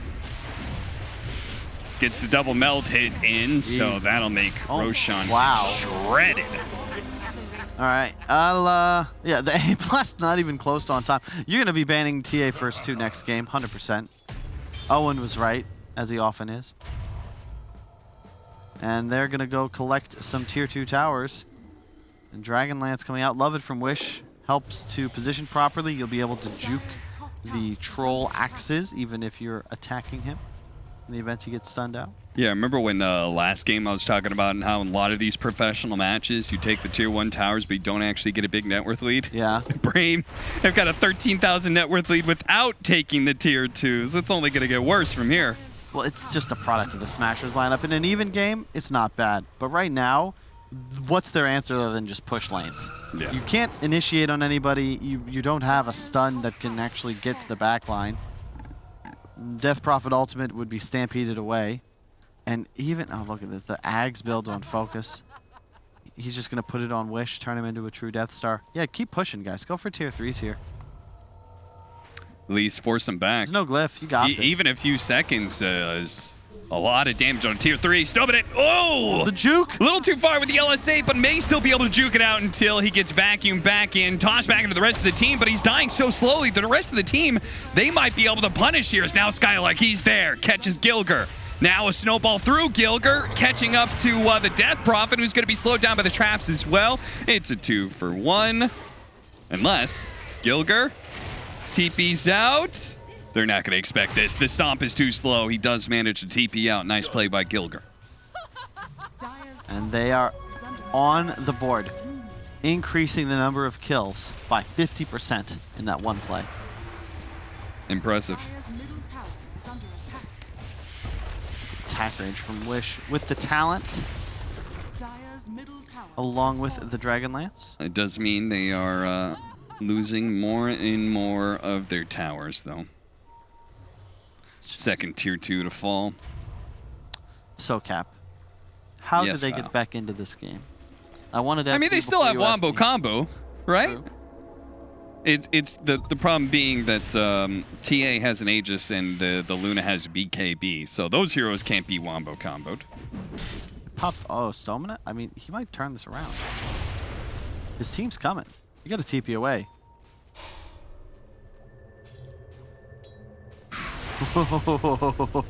Man, LSA has such a low cooldown. Tofu, tofu, tofu! Ooh, but thankfully there's a mech there. Yeah, and the medallion.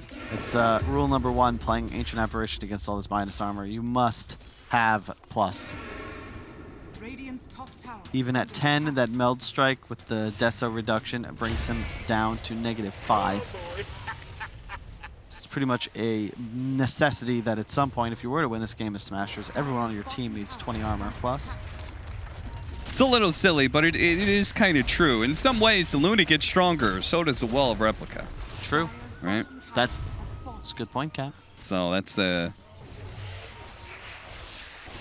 The anti-scale right there. God. Oh no, he doesn't have his ultimate.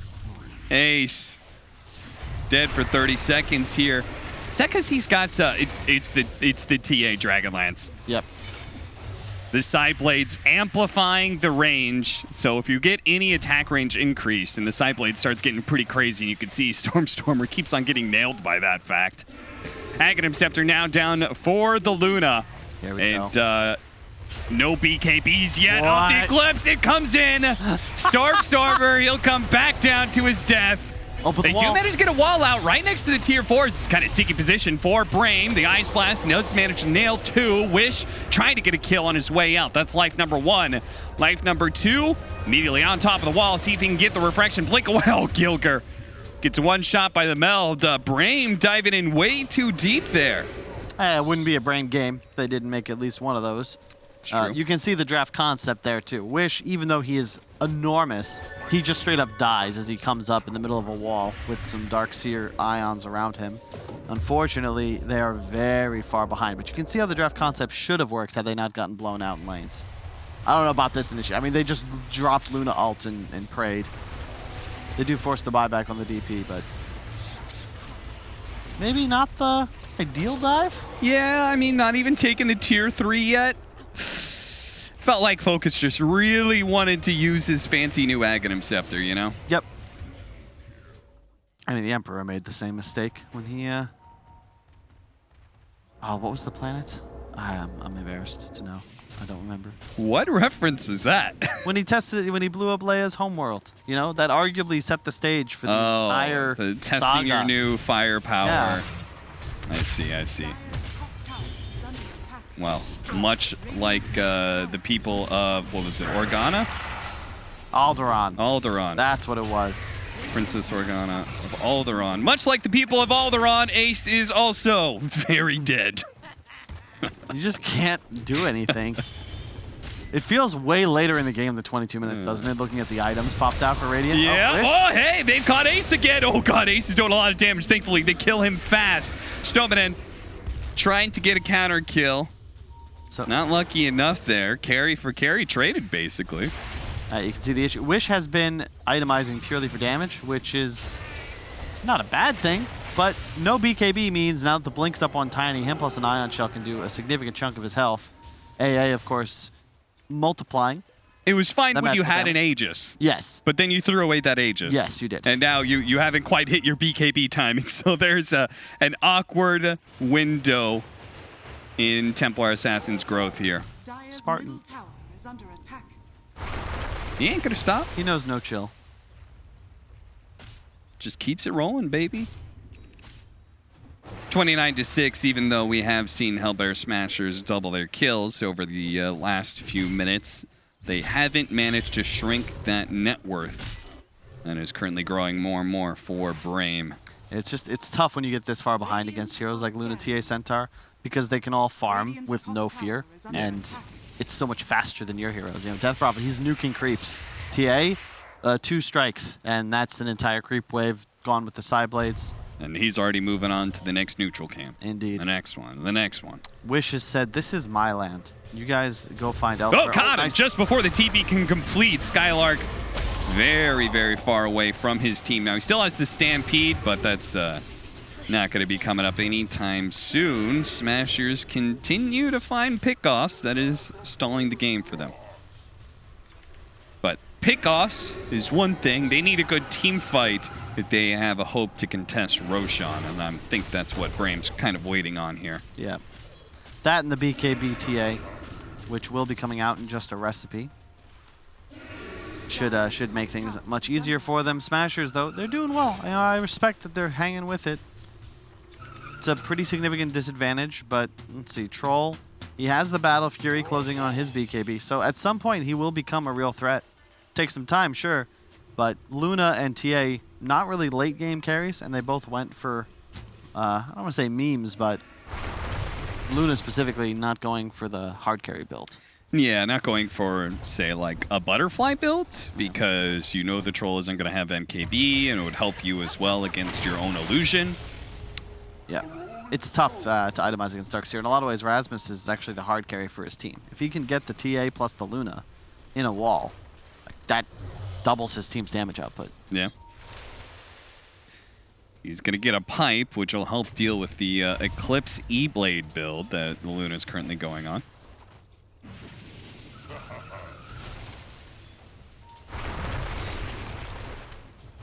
Careful.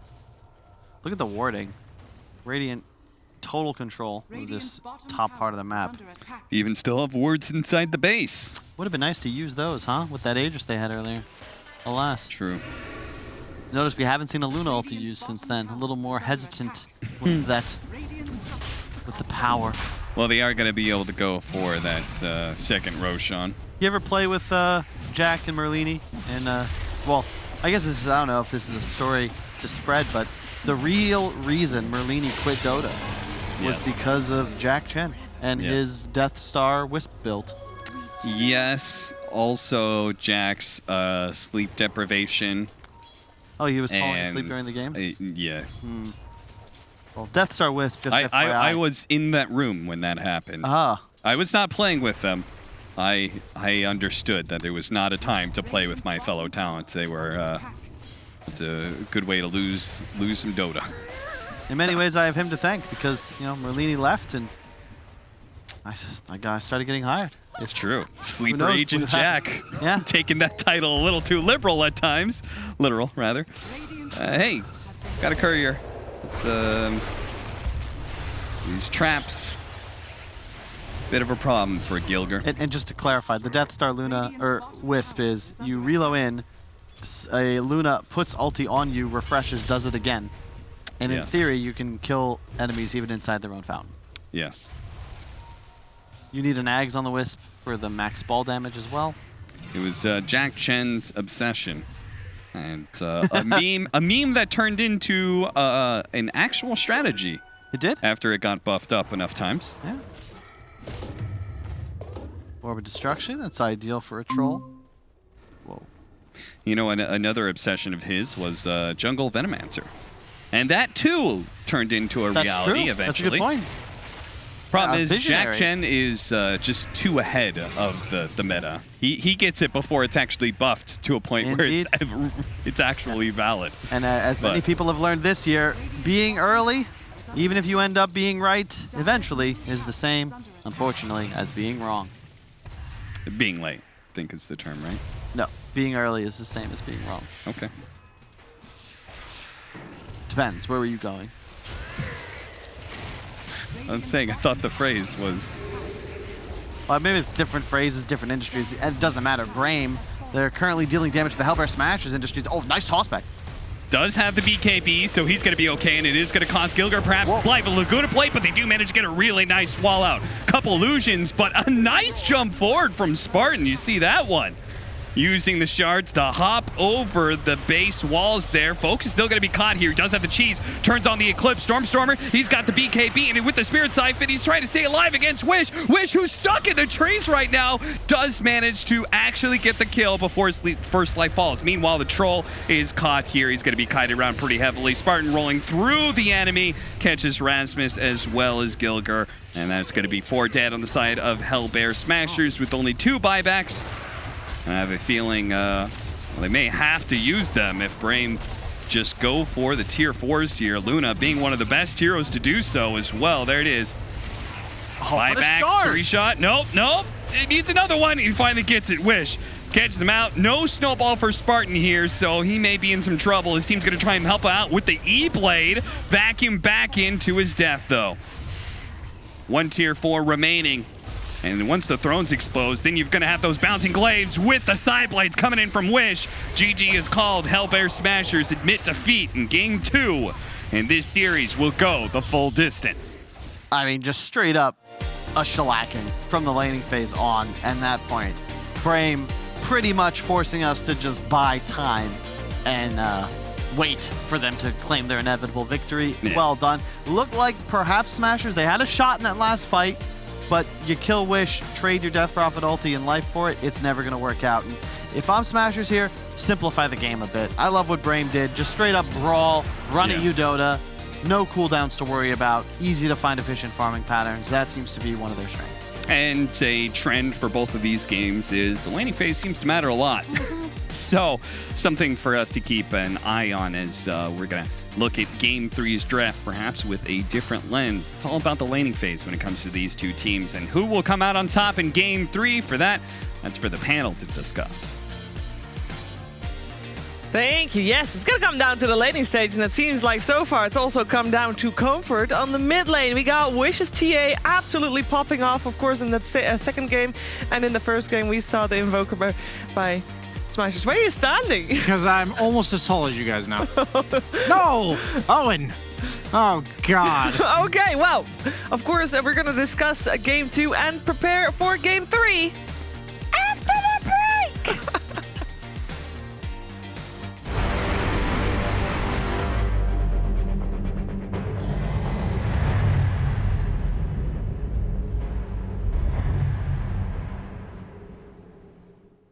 My name is Jordan Gilbert, aka Nothing. Hi, my name is Sue Lee. My handle is Smix. I think it's important for these initiatives to happen. Empathy really, really goes a long way, and it always means so much to us, and I think that's where initiatives like this really help. I encourage everyone in the community, anytime they see bullying, anytime they see someone getting called names, I encourage you to step up and say something. Good luck, have fun. Good luck, have fun.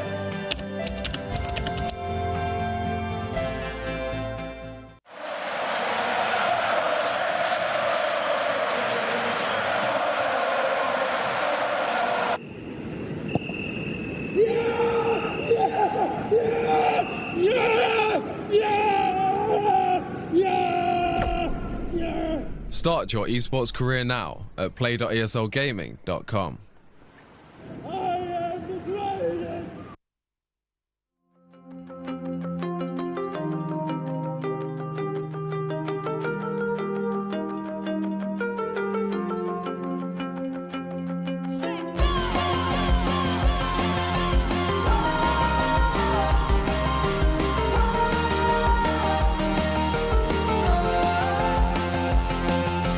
Touch the live wire side of me.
Luna, they said. Bad hero, they said. And Brian then said, well, there's no way that Brame is going to win this game. This will be the first series that Hellbear Smashers win. But no! Wish coming in on his TA, absolutely crushing it. And he took the team on his back and they ran over Hellbear Smashers. And to be fair, there were a couple of hiccups here and there. They were a little bit over-enthusiastic at times. But in the end, eyes on the prize, and they take the game, force out the third game. I'm here with BSJ and with OD Pixelman. Oh, and you knew from the get-go this Wish TA was going to pop off. Yeah, no, I think even though we saw the win rate come up and it wasn't that crazy, I think it was like 4-3 over the games that he's had. But yeah, the games that he wins, like, it's just flawless. And, you know, as much as I wish to say, you know, hey, you know, I was right, you know, Wish's TA carried this. This was actually a game where everyone sort of did their part. You know, this was a complete stomp for the most part. You know, a few deaths let go here towards the end. It didn't matter because of how far ahead they were. But yeah, just all around. I mean, this was the Brame that for me personally, this is what I expected to see from them coming out against Hellbear Smashers. Just hitting them with this fast-paced doser that Hellbear Smashers wouldn't be able to match. Yeah, I'm absolutely amazed. You know, I think Luna, it's a great hero. And if you're against me in pubs, I really want that challenge. And I think that I encourage all of you enemy carry players to really pick this hero and put me to the test. This was the first Luna win in the upper division. No, of it was the first Luna DPC game, 100% win rate. Yeah? In the DPC. Pick it today. When you're against me, yes. Nah, they just had really strong lanes. I want to highlight Spartan. Some of the sickest shard usage I've ever seen. He just like put himself on the low ground to save himself like 5 times. The first time looked unnecessary, but as the caster said, he was just warming himself up. Yeah. He nailed it perfectly. That's not an easy thing to use. And when you're winning and you're also styling on him, that's psychological damage going into game 3. So that's going to carry over. Yeah, the mental block from Hellbear Smashers to close the series out. They got to overcome it here if they want to have a shot. But first, let's continue talking about that TA and that Luna. And Purge is going to do that for us. Thank you, Sheeper. Yeah, Luna and TA got really far ahead, and in those positions, these heroes really strive to do good things. TA started off clearing creep waves in the mid lane, then she goes to jungle, almost consistently taking a large camp instead of a small camp, in this case, stacking the first Ancient for herself. And yeah, she missed a couple creeps here, but she's getting pretty good golden experience from the large camps, and she can clear them much faster than most other heroes without spending too much mana. And Stormstormer basically did a max Spirit Siphon build so that he could harass TA. But in these early levels, because Wish just backs up and goes and does a large camp and no other smaller camp, it ends up making the time that he spends pretty efficient here. So even though he gets bullied a lot by Stormstormer, he's ultimately able to steal a Water Rune as well. Stormstormer focused more on holding the creep wave, so Wish just says, okay, I'm going to sneak past and take it, which was kind of a nice little advantage, getting a little bit more experience here. And then this transitioned towards him killing a large camp again. This time he stacked using a trap, grabs the haste rune. This haste rune ends up being really useful when Spartan runs into Rasmus in the river here, using the haste rune to break the first Spirit Siphon, then re-engage, get a bunch of damage in on Rasmus. That was a pretty easy kill. As a whole, Brame just did a really good job backing each other up. Even though not all of these little skirmishes were completely one-sided in terms of damage, they covered each other significantly in a lot of these cases. Did one more manual Ancient stack, and then we had probably the most crucial point in the game here. If we take a look at the map, what happened was Wish anticipates the dive because the Exorcism gets used. He scans, and this is eventually going to reveal that a hero is here. He spots Gilgir out, and then Spartan rotates over, and then the Luna also teleports over to try to help out. And the initial engagement didn't work, but because they backed up and popped smoke, keep in mind Focus doesn't have his ultimate yet, just 3 points in his passive, which are really strong, but he moves in, he gets tossed back, and they end up just diving and killing Gilgir. And then what happens is Lina rotates over as well. They get a stun down. They jump on Stormstormer. He dies with the Eclipse that he got as a result of getting the Gilgir kill. And then they just like start stomping him. And then he clears Ancient stacks. His net worth jumps from 422 to about 5,200. Yeah, that's pretty good net worth jump here. And then what ends up happening afterwards is Focus again rotates the mid lane, gets some right clicks in, helps kill the Death Prophet, then he gets the A under the tower. They're just like going crazy from here. And then unfortunately for the Death Prophet, TP's in to try to slow things down. Spartan with the invis, they get another Eclipse kill on him. At this point, they are just way too far ahead on those 2 snowball-y cores that normally don't see the best win rates, but in this game, they looked amazing. Brain for sure made them look amazing indeed. And will they be able to get their hands on that Templar Assassin in game 2? That's going to be the question. I'm sure that there's going to be perhaps a ban spent on that Wish TA in game 3, but that is what is coming your way. We'll take a quick break, but when we're back, wait, let me rephrase that so that Brian can actually have a job here. We're or that. Thank you. Yes. Whatever.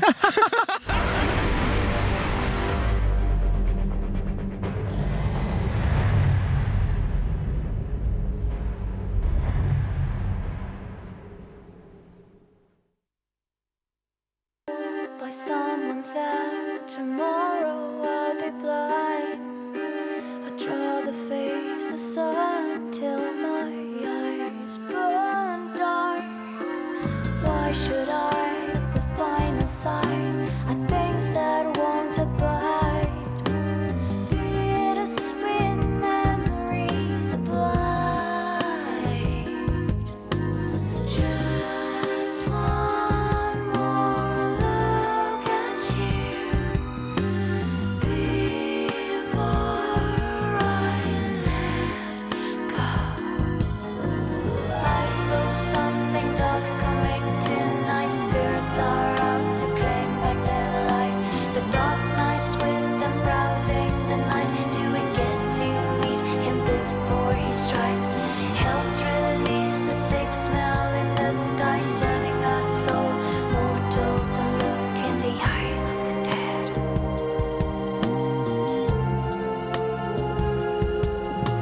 Floating high, searching for the easiest way out.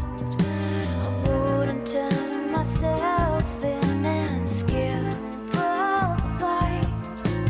If somehow I was left behind, consider turning round. Bittersweet memories denial. Just one more look at you before I let go. I feel something dark's coming tonight. Spirits are out to claim back their lives. The dark nights with the browsing the night. Do we get to meet him before he strikes? Hell's released the thick smell in the sky, turning us soul mortals to look in the eyes of the dead.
The third and deciding game, Brain versus Hellbear Smashers. You're watching DreamLeague Season 15, powered by Intel, and we have seen both of these teams do pretty good today. And we're gonna find out who's gonna be the best, because that's what's at stake here at Game 3. A lot at stake, actually, not just who's the best, but also Hellbear Smashers have got like a tiny chance to not get relegated down to lower division next season, but they need to win this series and then the next one as well, which, by the way, versus Alliance, gonna be a tough one. But for Brame, they still have a good shot of making it to the major. Also, they need this victory, and we have seen the Invoker ban once again on the side of Brame. There's no TA ban, no. No TA ban. Oh, no. There's no way they pick it here. It's so different if you pick it with like 3 protect bans, because they picked it 4th overall in the second game. Oh, okay. Then if you pick it here and they just like insta Viper, you know, insta Bat Rider. The second phase, though, but you think Hellbear Smasher will still ban it going into the So second they will phase? ban it going into the second phase. Okay. I don't think they banned Brame's it in getting game 1 as well. Yeah, game 1 they banned it as well. Yes. I've seen Braim's drafts now, and when in doubt, they just pick TA. Like every game that we're like discussing, we can't think of like the perfect TA. Yeah. You know, they're just gonna go for TA. Yeah. All these teams have done their scouting, their info gathering, and that is the #1 thing to take away from Wish's hero pool. As I wanted to talk about this after the game, but I forgot to because I was memeing about Luna. Fogged and I did a little research because there's the new talent on TA, the 100 Psyblades range. Yes. And we were like, does that mean the Psyblades bleed further, or does she attack from further? And what we saw is that it makes her attack range 100 more, and then Psyblades bleed 2 times how far you're attacking from. So effectively, if she's trying to Psyblade you, she can hit you from 300 units further just with that talent, which I think that plus the shard is explaining why TA has been so prevalent in pubs as well as teams are really starting to pick it up.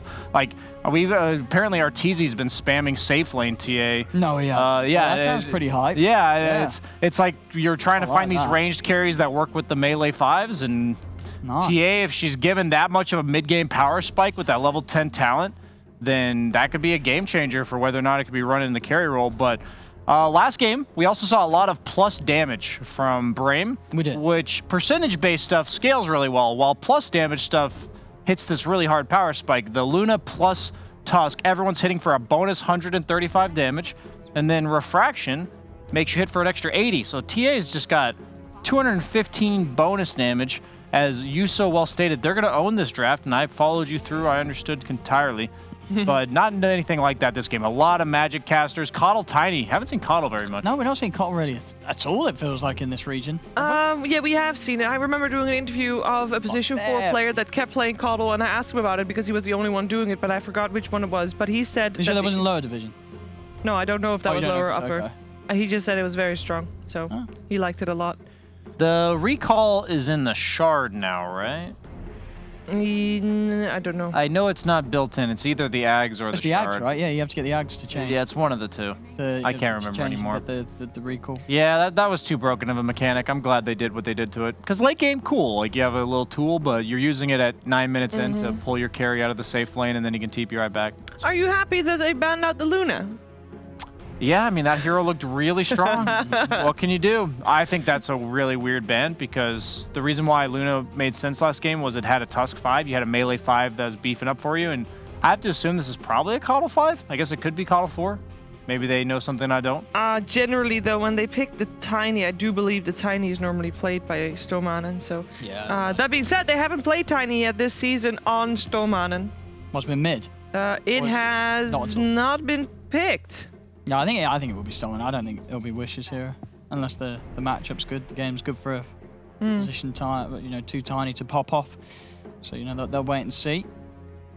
Well, we got the Wraith King banned out last for Hellbear Smashes. Medusa already out as well. Because curious to see what Ace is going to play, because so far the story has been of that about the mid lane, and I kind of want to see Ace play a bit more of a dominating role in the game, and he won't be able to play his Monkey King anymore like he played in the first game.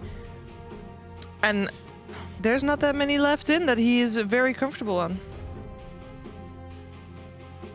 But we'll see what Braim goes for next, and maybe we're going to see a little bit more of the reveal of if Tiny is core or not. I think for race, Oh, okay.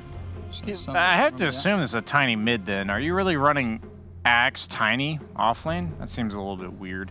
Axe wants those poking 4s. Okay. The Lenas, the Phoenix, even Coddle 4 would probably be fine. You just want something that blasts them from range. You don't think Focus is playing the Axe? I feel like Braim is the kind of squad that would carry Axe? Carry Axe. I mean, I've heard crazier things. Manta Shard is definitely nutty. I remember I've built it a few times now. I was useless up until the point that I got it all, but the second you get all those items, you're suddenly one-shotting strength heroes during a call, which Lifestealer, that is a strength hero on. I guess, hey, it might not be the best this game, though, because I feel like maybe you want a carry that's going to more benefit from spamming abilities with the Kotlin lane. You have to pick like a Razor or a Ursa, Troll. You have to pick some hard carry counter or mid counter to this Lifestealer. Sure. Okay, Morphling. Yes, Morphling works too. They haven't picked their offlaner yet, though, so this Coddle Morphling lane could be vulnerable. We've seen some Morphlings have issues really getting off the ground. Even got a nerf in 7.929C, so Ice Frog's onto something. Maybe Morph's a little bit overtuned. So what do you want to see Rasmus play if he's up against Morph Coddle? What's good against Coddle with an Earth Spirit. They're all deep in thought. Just like the players. I'd be down for a Slardar. Slardar Lifestealer is really nice. I actually think even though Morph's really high armor, and usually that's good against Slardar, he doesn't deal with the amp all that well because you can afford to focus him. And when he starts to morph, he loses all that armor. So they go for the Core Grim. Is that what's happening here? Core Grim or Core Earth Spirit. I think Stormer does play mid Earth Spirit. Oh, okay. I can work with that. But I think I prefer the Core Grim over the two. Because you do have like you have like Gilga. Earth Spirit doesn't seem bad against Morph in lane too, so like you wouldn't mind running that as the 4. Because if it's Core Earth Spirit, then where's the Grim going? 4 position? I think you want the melee 4 against Coddle Morph. They don't have that. They don't have that aggression deterrent. You know what I mean? They're kind of sitting back, waiting to get gone on. I don't want a Grim 4 when that's the case. They banned the Puck. Do they think this is an offlane Grim? Is that what could be happening here? I don't think Rasmus would play 3 Grim though, would he? Well, I'm looking through the recent results of Stormer just to see if he plays any of those, and he does not. Wait, I do remember, wasn't it last season that Rasmus was playing offlane AA? I swear we've seen a game where Rasmus tried offlane AA. It wasn't great. This might actually be the best game for it, just because Coddle as a 5 represents no kill threat on you. Maybe I'm crazy, but I have memories of it. I would be down for it just because the Coddle 5, it's such a passive lane that the only way they'd really kill you is if they bring in the Tiny. And I think you can't leave Axe alone against Lifestealer +1. Yeah. That you will get bullied out prior to the Vanguard purchase. So they are almost confident that this is not a mid anything that we've seen so far. They think they still have to pick the Stormer hero. Oh, they're all right. Okay, so Kunkka to end it up. So we are going to see one of these heroes on the offlane in the hands of Rasmus. It's going to be the AA or the Grim as the 3. I feel like I'm jinxing Hellbears based on my record so far. I mean, actually, to be fair, it could be an offlane Kunkka as well. But no, I think still. Against Morph, I think you'd rather have the AA. I think you want the Kunkka mid against the Tiny. That seems nice. Tiny has 0 base armor, man. 0 base armor. And he only gets armor once he's level 6. That Tidebringer in lane. And there's your Razor pick. You wanted to see this. That changes. Dude, this is a real back and forth draft. A lot of this is an NA draft right here. This is what you see in NA. You see hard counter to hard counter. You see the lifesteal, you get a morph. You see the morph, you get an AA. You see the lifesteal, you get a razor. You know? That's smart. That might change the tides. That might turn the tides against this tide. Yeah, it's swaying you back. Let's see. Tofu. It's going to be Rasmus Grim. on the Grim. All right, offlane Grim here for Rasmus. I think I would have much preferred the offlane AA. Based on how strong of an AA game it is. It's just such a good game for the hero. I think this Morph and Razor, just overall, I know there's the AA factor, but Morph and Razor, I thought they're going to have such a good game here. I think Razor's going to take over the game. That's what I'm concerned about. I thought the Razor might come out 4th pick, and they gave it to him absolute last, and they also picked Kunkka, which struggles very hard in lane against the Razor. So it really does. I think since we've been talking about how momentum-based the mid lane's going, and I've tried to analyze the whole picture, and it never works out that way. It's just whoever wins mid. I'm going to go with the guy who's supposed to win mid, and that's the Razor. Owen? Yeah, I just think overall, as I say, Morph, Razor, one of these heroes is going to have an easy game. If not, probably both of them, considering the lane setups that are going to be put against them. So I think this is going to be a very difficult one for Hellbear Smashers. These cores I just don't see both of these heroes having a tough game. It's going to be so hard for them to shut down both. There's going to be one of the two of them popping off. Probably both. Okay, well, I am curious to see how that mid lane is going to play out for sure. Wish versus Stormer, the Kunkka versus the Razor. Let's find out what our commentary team has to say about that one. It is Cap and Kyle. It was a fun back and forth draft. I kind of like that. Counter after counter after counter. It kind of swung the entire thing. I wasn't sure where I was going to end up, but that last pick Razor does look pretty good, Kyle. Indeed, it does. Having a BKB is pretty much like a guaranteed W in this sort of game. And in addition, I don't see how he doesn't get a great drain off. You know, pick a core, run at them, especially with the BKB. That hero's done for. Yeah. Considering the fact that both their... like, what do you think about the 3-position Grimstroke? Because I feel like a lot of this game for Hellbear Smashers is dependent on how well Rasmus does. Because their Lifestealer and Kunkka are already addressed by the Razor. Yeah, that's a big concern, really. Yeah. I agree with Brian, where I would have probably preferred it to be an AA. Just because I think that that's your true answer to Morphling in this game. And now you're in a scenario where top lane, I don't think it's gonna be a trade, but your bottom lane, I don't know, like, how will this work? Like, can you leave Grimstroke alone and then Gilger's free to rotate? Can you rotate on a Razor middle? It feels like Brame, all they got to do is stabilize in the lanes, exist, get farm on the core heroes, and they're going to be just fine. Yeah, I mean, the this is a kill combination right here. This offlane, this Grimstroke, Inkswell onto an Earth Spirit. He rolls in, boom, boom, boom, bunch of damage. You kill something, but it's up against a Morphling. Yeah. I think that's one of the best, like, and it's one of the best carries to pick up against a kill lane. Indeed. Though, and right? there's going to be a Coddle there as well, most likely. And, you know, this isn't typical for Spartan. He prefers heroes that have a little more Divide, but perhaps role-playing as Gandalf, who did always lead his army into battle, notably on the dawn of the 6th day. But will it stabilize the bottom lane? I would say yes. You just nuke. What is a Grimstroke Earth Spirit to do with the creep waves against them? That's their big issue. Yeah. The battle begins. 2-2 split on the bounty runes. Are they going to tri-lane? They're going to start off with a tri-lane. We'll see if they hold that tri-lane or not. Yeah. Well, it looks like it'll be... Yeah, just they're going to blast from the left side. You saw the couple of pings. Yep. And see if that's enough damage to maybe not kill the Lifestealer, but he didn't bring a salve, so could be a huge help. And there's mid lane, Kunkka versus Razor. Good luck, have fun. Sorry, Stormstormer. Yeah, it's top not going lane? to be a fun one. Let's watch that top lane. Oh, the toss Nukes back. in action with the toss back as well as the extra damage coming in. They bring Ace decently low. That's a good bit of initial harassment here. And then I was just thinking, like, if you just constantly nuke them and you're also battle hungering them, like the pressure that they're under. The courier. Oh my god. They hit it, but Spartan sneaks behind the tower and finds Tofu's courier. And look at them. They're still under the pressure. I mean, you had Shinomanen already getting one of the denies to prevent Ace to be able to not only get CS, but remove battle hunger. It's pretty much the damage is done. They kind of did what they wanted to. Now Spartan's going to roll out back to the bottom lane, where he's getting some good body blocks right now on Rasmus. Unfortunately, Focus does not have level 3. Spartan. I love Spartan. His playstyle, it's so unnecessary at times. So you ever play basketball, like pickup games with a guy that, you know, would like deliberately slow on a fast break so he could try to go behind the back? Sometimes maybe he kicks it out of bounds. You know, and you know what? Basketball is a worldwide sport, okay? You guys are going to have to suffer through the analogy because it really is just nuts watching him play. Nice roll in. Focus in a bit of trouble here as he's going to be forced to use another waveform. Fortunately, he's got Coddle, I guess, to give him mana, so it's not like he's really going to run out of that anytime soon.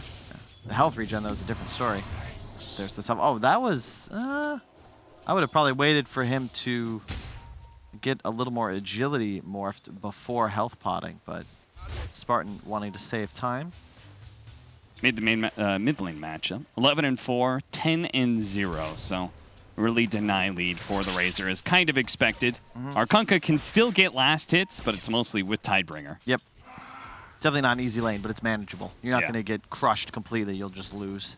Yeah. This matchup was a lot easier for the Kunkka back when he could use Tidebringer to also get denies. Yeah, definitely. I think it was easier as well before Razors naturally went for this bottle build because of the water rune control, because it means they can be a lot more liberal about their Q usage. They're definitely going to be linking you whenever it's available. And yeah, sure, you can get free health regen and more torrents, but I'd much rather be the Razor with free mana. top lane, though, this is... Man, I feel like we've seen this a couple times where the Axe lane just doesn't go well. Consider they started with 3 as well.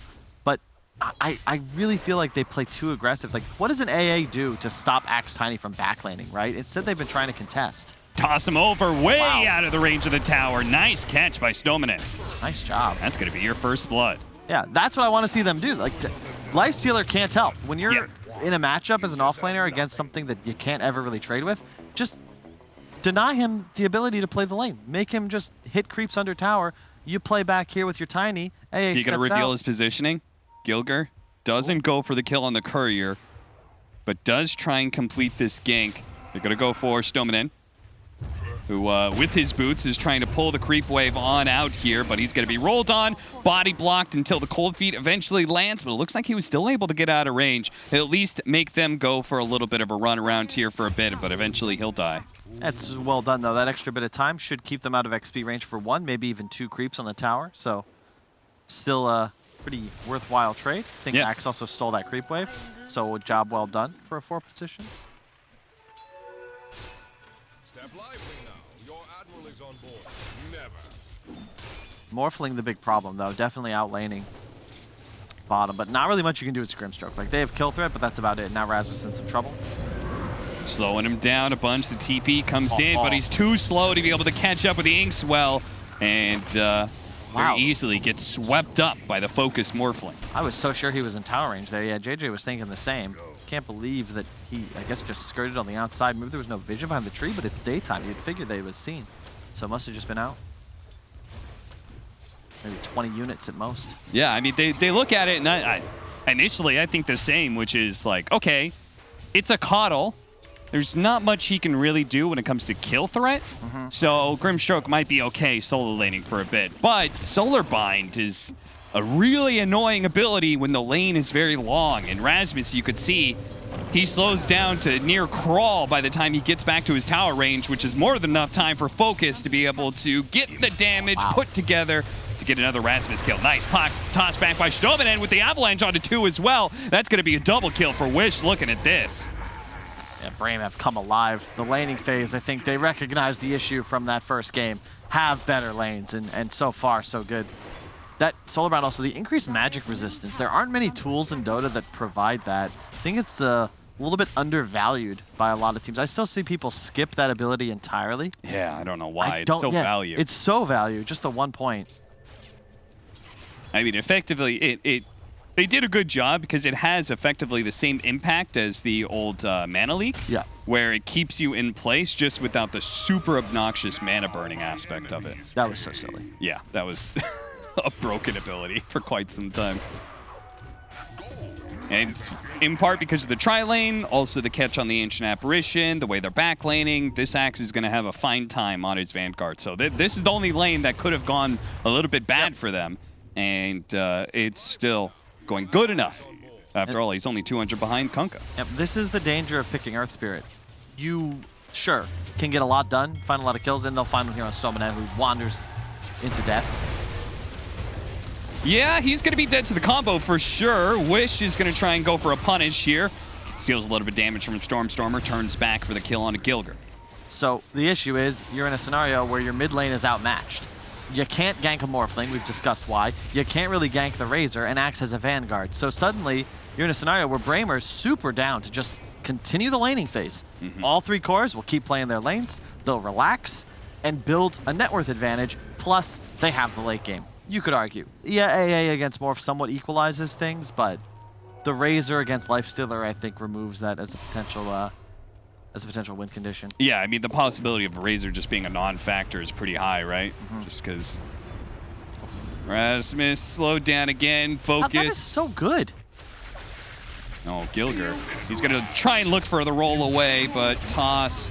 He doesn't actually have the roll for another 8 seconds, so he knew he was just dead. This is you only kill heroes, Cap. And if you can't do that, I don't know how to find a place in the game. You can't go pressure anywhere. It's not like Morphling's afraid of you. So what can you do other than I mean, it's weird because I'm watching Gilger run around, but it's not doing anything, and it's leaving Rasmus high and dry out here in the off lane. Even like if he was just here on the bottom lane, I feel like the game would be going a little bit better. Oh, this is miserable. It really There's is. nothing you can do about it. Okay. Tofu. Wish? Oh, didn't want to dive too deep into tier 2 and ends up being a little bit shallow here. The toss over Stormer brought into the hands of Wish, but it is going to lead Stoneman in behind, and Spartan is going to get cleaned up as well. Wish and his dive deep into the tier 2 lured his supports a little bit too far past the river. Yeah, once you get into the, especially when they're in the enemy triangle, like maybe Rasmus is having a bad game, but him and his Gilger counterpart they're gonna run over mid. Like you're right there. Yeah. It's a dangerous place to play. Luckily, Skylark, this is the big benefit of Axe, Centaur, all these heroes that just farm and ignore damage with the Vanguard. It doesn't matter if Lifestealer counters you, you're not playing the lane anymore. Yeah. And even if a support shows up, it's worthless. So basically, both heroes top, they free farm, and it's a 4-on-4 on the rest of the map. But definitely going to favor Brame, just thanks to the strength of their cores. And also their number 1 and 2 positions on the net worth chart. Yeah, it helps that Morphling can kill a creep wave and then go back and kill neutrals. Axe is killing the neutrals up there in top lane, so both sides are being able to get the full laning phase plus. Yep. Whereas, you know, poor old Lifestealer can only hit the creeps that are available to him under tower. Yep, and that's the big issue. So Kunkka can do the same. You're going to accelerate, but just a tough game. Weird smoke. This is very risky. Yeah, they are. I mean, Brame not slowing down for a minute here. With this smoke into the triangle, a little bit risky, only nets them a kill onto Tofu. Not the kill they were looking for. They wanted the Kunkka. Razor's so sick with this mana give as well. You get you get a Q, a link, a few more seconds, another Q. It's actually a ton of damage. Also ensures you have near 100% uptime with your link. If you get that mana, max level, it lasts 18. Another great read by Skylark with that TP up, by the way. The rotation was coming from Stormer. And now, because they couldn't find the Axe actually finds them in the mid lane. Fortunately, the boat lands. Stormer, though, could still be chased down here by the... No. Oh, he's really fast. That rum buff, man. It gives you a lot more. You know, the damage reduction is nice, but people forget about the move speed sometimes. It's working towards the armlet. There was a multi-year period. Nobody picked Kunkka. Remember that? Yep. And then once someone, I think it might have been no one in VP. I don't really remember who brought it out first, but once people realized, hey, wait, this is a mid-hero, it's almost like the developers realized it too. And now he's been balanced around that more than anything else. It was a support for a while. The LAN-Am Kunkka, remember those days? Yeah, SD Kunkka first too. It was like as recent as TI6 as well. Skylark, while farming the neutrals, he really doesn't want to get too close to Ace at any time. That's why backlaning was such a big advantage to him. Bottom lane, Spartan. With the Morphling no longer occupying this lane, Spartan tried to pick up some farm. That was a very ambitious Fairy Fire. Yeah, yeah, it was. I think he was dead with no AA ult. Yeah. Spartan's philosophy seems to be don't be afraid of death, but never go down without a fight. Indeed. Keeping to the Bushido code. Let's see. Still a pretty even game. I like that Storm nice getting catch. active. The torrent there, spotting Spartan, TPing in the boat to finish him off. That's going to be a fast kill out of nowhere. The Ice Blast to finish him off. They got him. Houston, we got him. Through every single ability in the book there from Hellbear Smashers. They get the kill and get out without any losses, so. They're still falling behind in the core department. And Focus, I like this teleport top. You can't really deal with the Lifestealer anymore as the Axe, so make the Morph do it. I like the build too. Dragonland's real value nowadays. Basically 24 agility when you consider the shift. Yeah, one level of the Morbid Mask. Looks like he's going to go an SNY, I'm presuming like an SNY Scotty, just full right-click build, it looks like. Yep, you need to have more HP than normal against AA. The shifting isn't really going to be able to keep you alive. So, more of an early game stats-based build. I'm sure we'll see a BKB, like 3rd or 4th item as well. Does Skylark have a blink? He's going to have one soon, right? No. Yes. Wow. That's... Oh, I was like, no, he doesn't because he has 800 gold. No, he has Blink Vanguard and 800 gold. Yul's the next choice, too. Really nice item in this game. Removing, certainly. all these debuffs. Remove the silence, cold feet, potentially helps against Inkswell by dispelling it. Helps him get rid of the Phantom, and may even dodge X Torrent boat combo. Exactly. That's a lot of good stuff there. Some value for sure. This smoke move is excellent. I love when you can collapse on mid tower. 5 heroes here, and it's really unlikely Helper Smashers is going to be ready for this. 5 on Especially you get the right call, but they're going for Stormstormer with an armlet activated. Let's see if they can actually burst him down. The boat's going to be coming in. They've used everything. The boat, it's going to be able to bail him out, at least for now, but Focus is on the other side of things now. Wave forms through, catches the 2 off lane. Rasmus is going to be run over by the lightning of Wish before the Inkswell explosion, and a Yule Scepter on top of that to stop Gilger from retreating. And even, what is this? Ace? Where did he come from? Well, I know where he's going back to. That's going to be the Fountain. And Tofu, the last member of Smashers, alive for a second here. A Cold Feet TP out will keep him alive. But still, it's a 4-for-0 to the favor of Brame. It's just such a great movement. If you get a clip on that, that'd be ideal. Because this, look at this. First off, the initiation, perfect. Here's the counter initiation. It's whiffed. The stun catches Gilger's roll, so it misses. Everybody jukes the boat. Everybody jukes the Ice Blast. The fight's over at that point. And this is the danger of trying to defend towers without a plan. Because they only had 3 heroes, and they get initiated on. There's 5 heroes from Brame. They're set up. They ignore the fact that the tower exists, and if you're able to do that as a full lineup, you're almost always going to come out victorious in the end. And Stormstormer, yeah, that's as a Psyduck used confusion, that's for sure.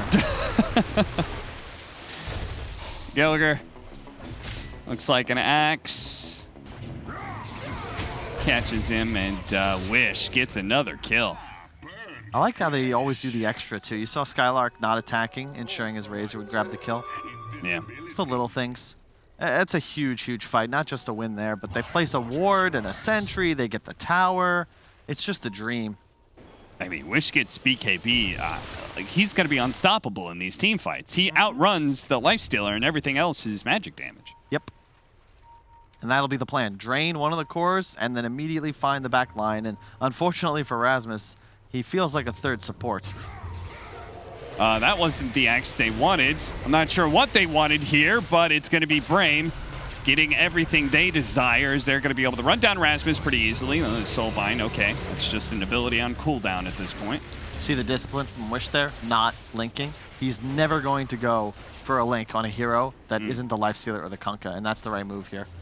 The only way you really lose a fight is if Wish takes himself out of a fight like that, because it's not about his damage as much as it's removing damage from the side of Smashers. Because without that burst potential, how does Focus die? You know, he's more of a teamfight disruptor than a source of damage. His net worth has just allowed him to also be a Slayer, but that won't continue in theory as Helper Smashers get more items up.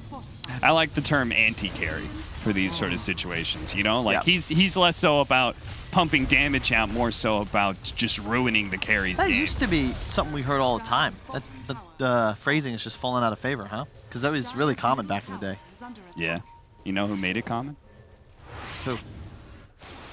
You did? You are dead. I mean, I'm just saying. I came up with it. I don't know No who wonder it else hasn't said caught on. It caught on for a moment. It was a hot fad. True. When was that? It's, 2009?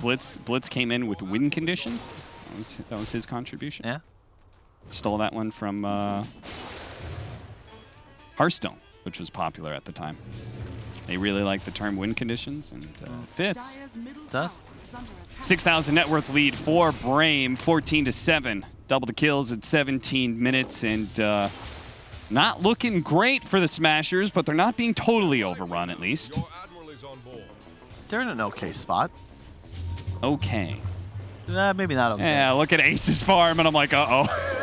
Compared to the Morphling, that's not so okay. You know who's always okay, even in death? Spartan. He's caught. He managed to get a D-ward out. Snowman is still going to be able to jump in. Somehow Spartan's still alive. Gilger's the one who's dead instead. The Soulbind on it too. As he's going to be able to grab Skylark, pulls it back in. They do manage to finish off Snowman as the Tiny falls, but Morphling keeps going in. Focus, not scared for a moment, quickly takes off the silence, starts morphing his strength, but he doesn't need it. Smashers, they've run out of damage. Now they're on the retreat. Rasmus is just on a pittance of health here. 1 HP thanks to the boat. Oh, Ace dodging the call just in time, but it's going to find his damage being drained away. Wish is going to take that one away. Tofu caught underneath the tier 2 towers. Brame don't really care about these buildings that are alive. Their objective is simply killing the enemy. That's Smashers, man. It's, once again, look at the targets. It's Lifestealer, Kunkka that get neutralized. Both supports die. The third support almost dies. As you said, 1 HP with the rum buff ticking out. But, you know, it's not the damage that Brame do. It's the lack of damage on the side of the Smashers. They couldn't kill the Coddle. Yeah, it's just not going to get any easier. Love this BKB coming out. For Wish, looks like Morph. Yep, he'll go the Scotty as you stated. It's all just about staying alive. Put on the BGs. Underrated, BKB man. Disco era. Disco era, huh? My favorite barbershop. I miss them back in Florida. They had Disco Thursdays. That's nice.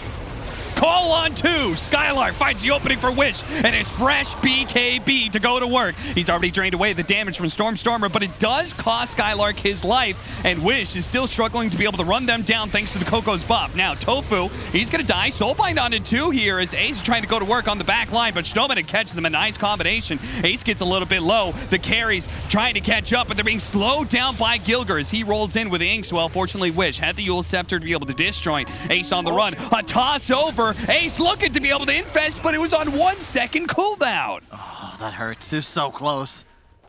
And the regen rune, insult to injury. Oh, man, this is just... It's just so hard. Once again, the same scenario. Kunkka fully drained out, and then Wish just moves forward onto his team. And Stormstormer, he wants to contribute. He's got plenty of health, but he just doesn't do any damage. So all he is X-Torrent. You see right here. Armlets on. He's looking fearsome. Then there's a big taunt. Nice sidestep from Wish, and now there's no Kunkka in the fight, and it's Ace versus the world. And unfortunately, even in a 5-on-4 scenario, there's no offlaner. They still can't threaten anything. Tofu dies 2 hits. Stormstormer is just like, all right, guys, I'm here. I can't help but thinking it could have just been an Ancient Apparition for a BKB charge. It's you true. know? But Ace decides to go back in thinking like, well, I didn't get drained, so I can fight, but you really just can't. Nope. He doesn't have the damage. Like, he started going to work on Spartan, but it wasn't even that close. And Focus is just getting out of control. 13,000 net worth. It's kind of ridiculous. We'll have Scotty finished in a moment, and then Satanic next. Yeah, man, then they've got a real good answer to Lifestealer.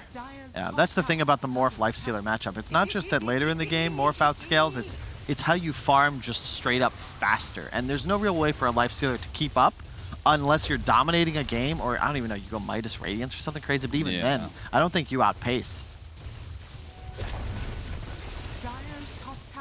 Even a Grove Bow for the added range, make it easier to kite and juke out Inkswells, boats, etc.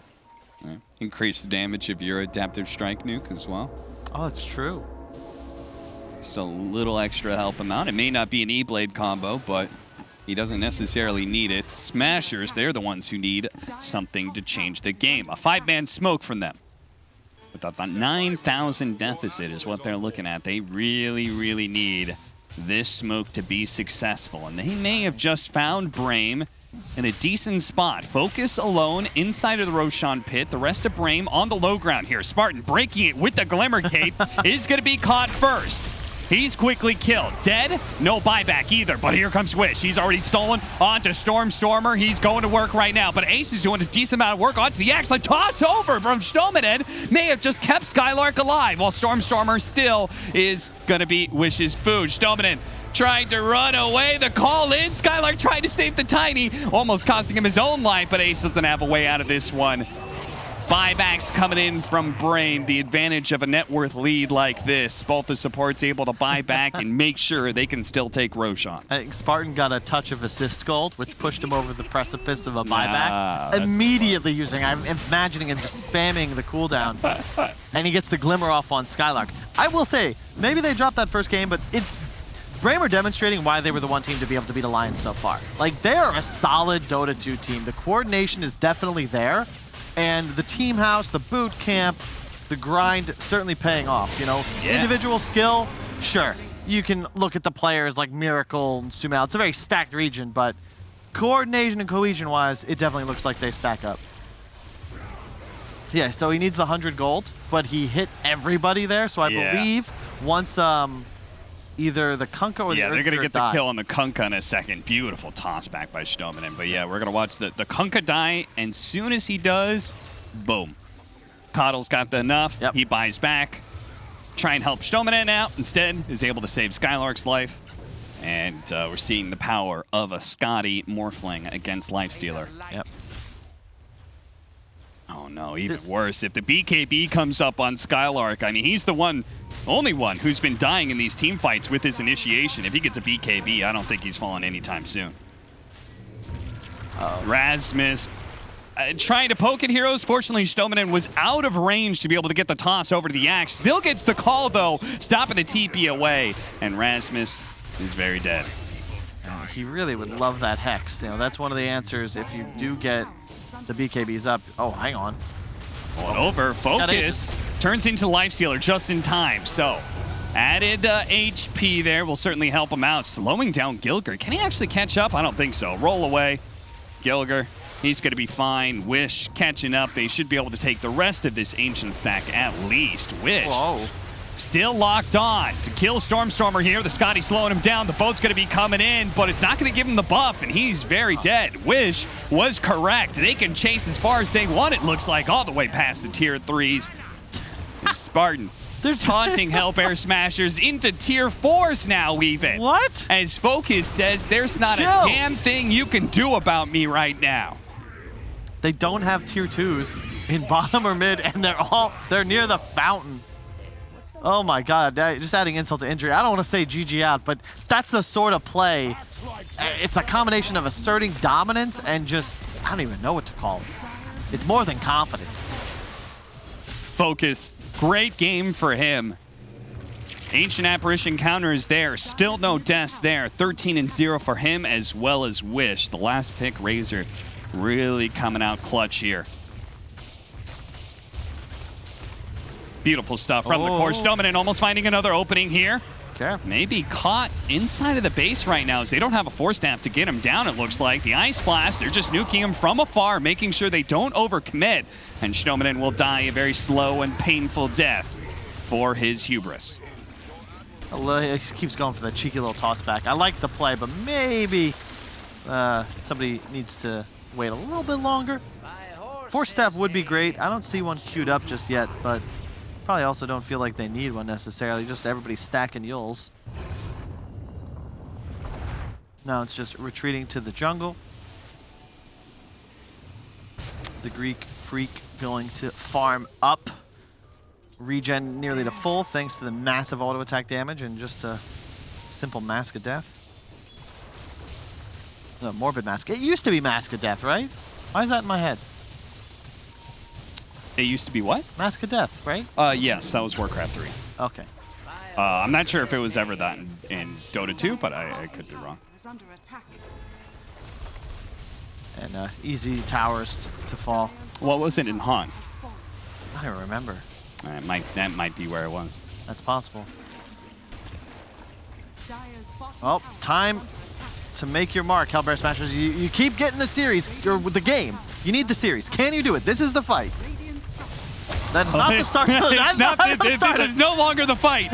This is not the fight. Ice Blast on cooldown. Let's wait for the next fight. Oh, Focus doesn't want to wait for the next fight, though. He immediately goes for the execution on Rasmus. Just needs a tad bit more damage than Spartan. Riding in on his white horse. They call him Death, riding the pale horse, and Spartan will find his death. Next to the fountain, Focus is allowed to stand like a turret and just deliver out damage. Ace, Stormstormer, Rasmus, Tofu, they all have to hide in the fountain to Focus. Greek Freak he is undeterred by any amount of Hellbear Smashers heroes. 15 seconds left on the clock for the Aegis. Hellbear Smashers are gonna have to try round 2 here of their base defense. This time, Brain will have to do it without their fearless leader, Spartan. Caught recklessly attempting to lead a special invasion inside of the enemy fountain. His subterfuge, of course, was detectable. Will it be enough? 4 on 5. Here they found go. the initiation, the call into the Inkswell's chain stun, Ice Blast over the top, and Focus is dead. Smashers, keeping the hope alive of a series win, will find the +1 in Stominen. That is how you kill it. No BKB Morphling. The key ingredient there, Cap. Ice Blast. It landed. It didn't just get thrown at the start of the fight, rather was used as a finisher. And that Satanic, utterly worthless in the event you catch that spell. Hey, same goes with the chain stuns. I mean, that was a beautiful combination, right? The Inkswell into roll initiation. It's about time, but perhaps just in time. We will see. Hellbear Smashers. Can they get a structure off of this is the question. Yes is the answer. They take out mid. Basher on the way for ace. Oh, you know Brame. Spartan's out there. He's saying, let's fight, boys. He's only got 3 of them, but they're going to go for it anyway. Ace, 2 seconds forward and fast. Save me, Tofu. No! Save me. No! He doesn't get away. Now Tofu. Gilger tries to save him, but it's save a friend syndrome. Now Stormstormer's trying to save Gilger, but they're all drowning.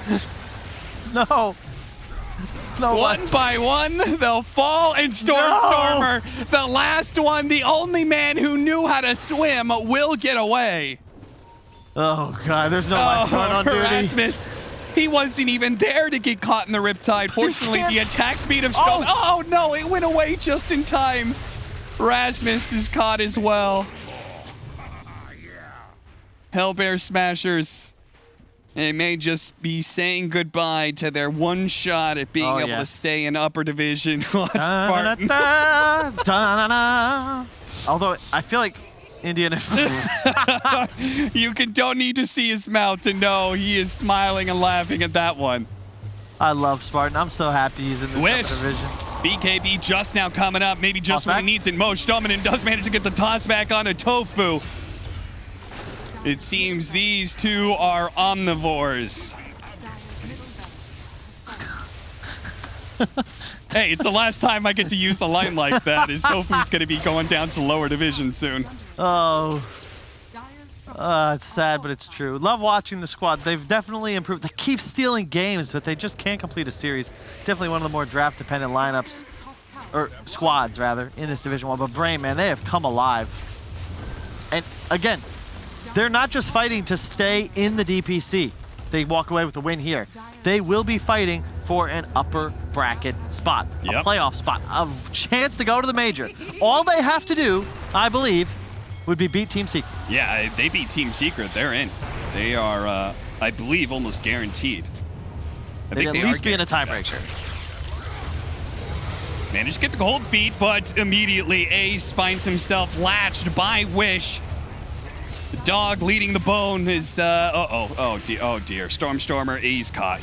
He's caught by Focus. He's dead. Ace came back outside of the fountain that was his safe haven.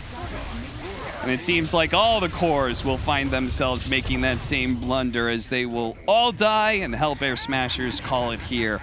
They are heading back down to lower division. Meanwhile, Brame showing that they're the promoted team that actually made some real improvement from Season 1 to Season 2. I mean, they looked good in the lower division, but in this upper division, they look great. Yeah, seriously, I did not expect them to take a series. They've already got 3 under their belt. And it's not, there's no cheese picks, there's no flukes. It's just straight up solid Dota 2. Yeah. And we meme on Spartan, but like the man, he knows no fear. He knows no fear, and it's such a huge boon when it does something like breaks the smoke outside of the Roshan. Yeah. Like, that was a potential moment where Hellbear Smashers could have changed the game, and instead, who did they catch? Good old Spartan. All part of the plan. All part of the plan, indeed. And Spartan and the rest of Brame now get their 3rd win, I believe, of this 2nd season. Fantastic stuff by them. Brame looking hot, might just be able to go to the major. Incredible stuff as we bring an end to this series and a beginning of a panel segment. Thank you, Cap and Kyle. Yes, we're here to celebrate Brame's success because they are indeed 3-3 at the moment, meaning they have a good shot of making it to the major still. We're going to break down this series, talk to one of the winners after the break. Nice.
The 10th overall pick, Razor, from the side of Brame.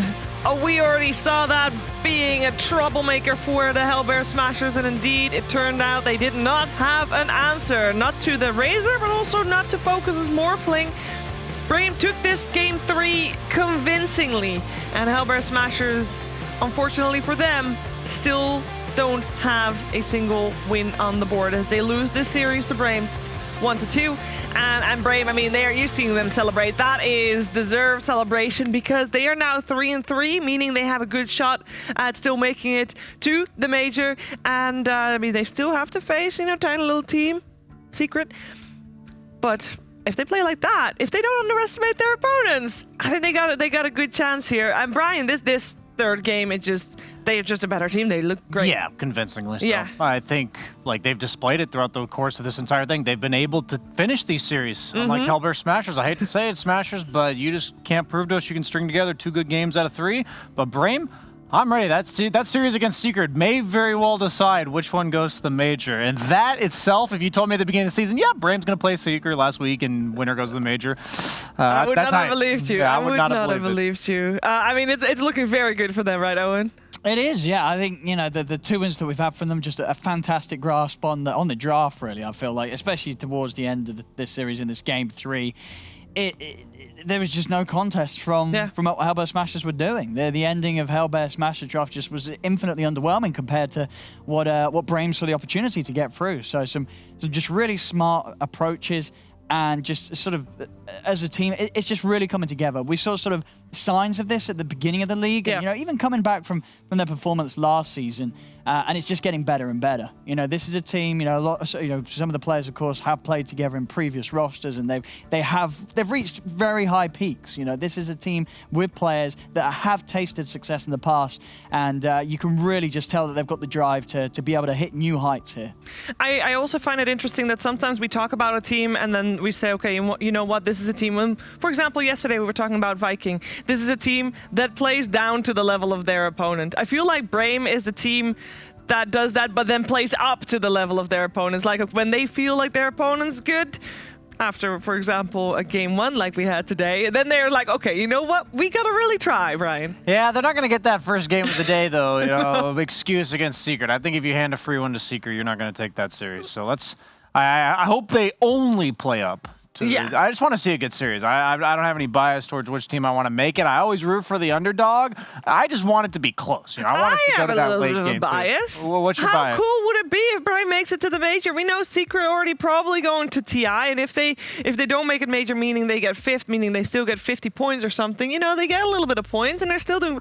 Get Brame to the major. There'd be some solid memes about it too. Puppies washed up, all that kind of stuff, just because he didn't make one major. That's how it goes. I'll be first to Reddit alternate account. Let's take a look at the standings. I believe we have those updated as well. At least I hope so, because it is looking very, very spicy. Sure, Hellbear Smashers now the first and only team to be guaranteed eliminated here from Upper Division. They only have one more series left to go, and they'll play that on Saturday against Alliance. And Alliance, I mean, Hellbear Smashers is also the team that they will continuously try hard, even if they know it doesn't mean anything for them, because it means quite a bit for Alliance. But with Brame winning here, it means look at this. There's nothing decided other than Hellbear Smashers out, and all the 7 teams still have a good shot of making it major. Owen. Yeah, there's every reason to make sure that from now on, I'm sure any of you at home were missing any of the series, but you got to catch the rest of the series now that they're going to finish up this Upper Division, because so much can change. Very few teams, if any, are really safe. Nobody's safe. It's all up in the air right now. So, this is sort of the dream scenario for the ending of the league, where pretty much every game, absolutely every game, is going to count massively. Yeah.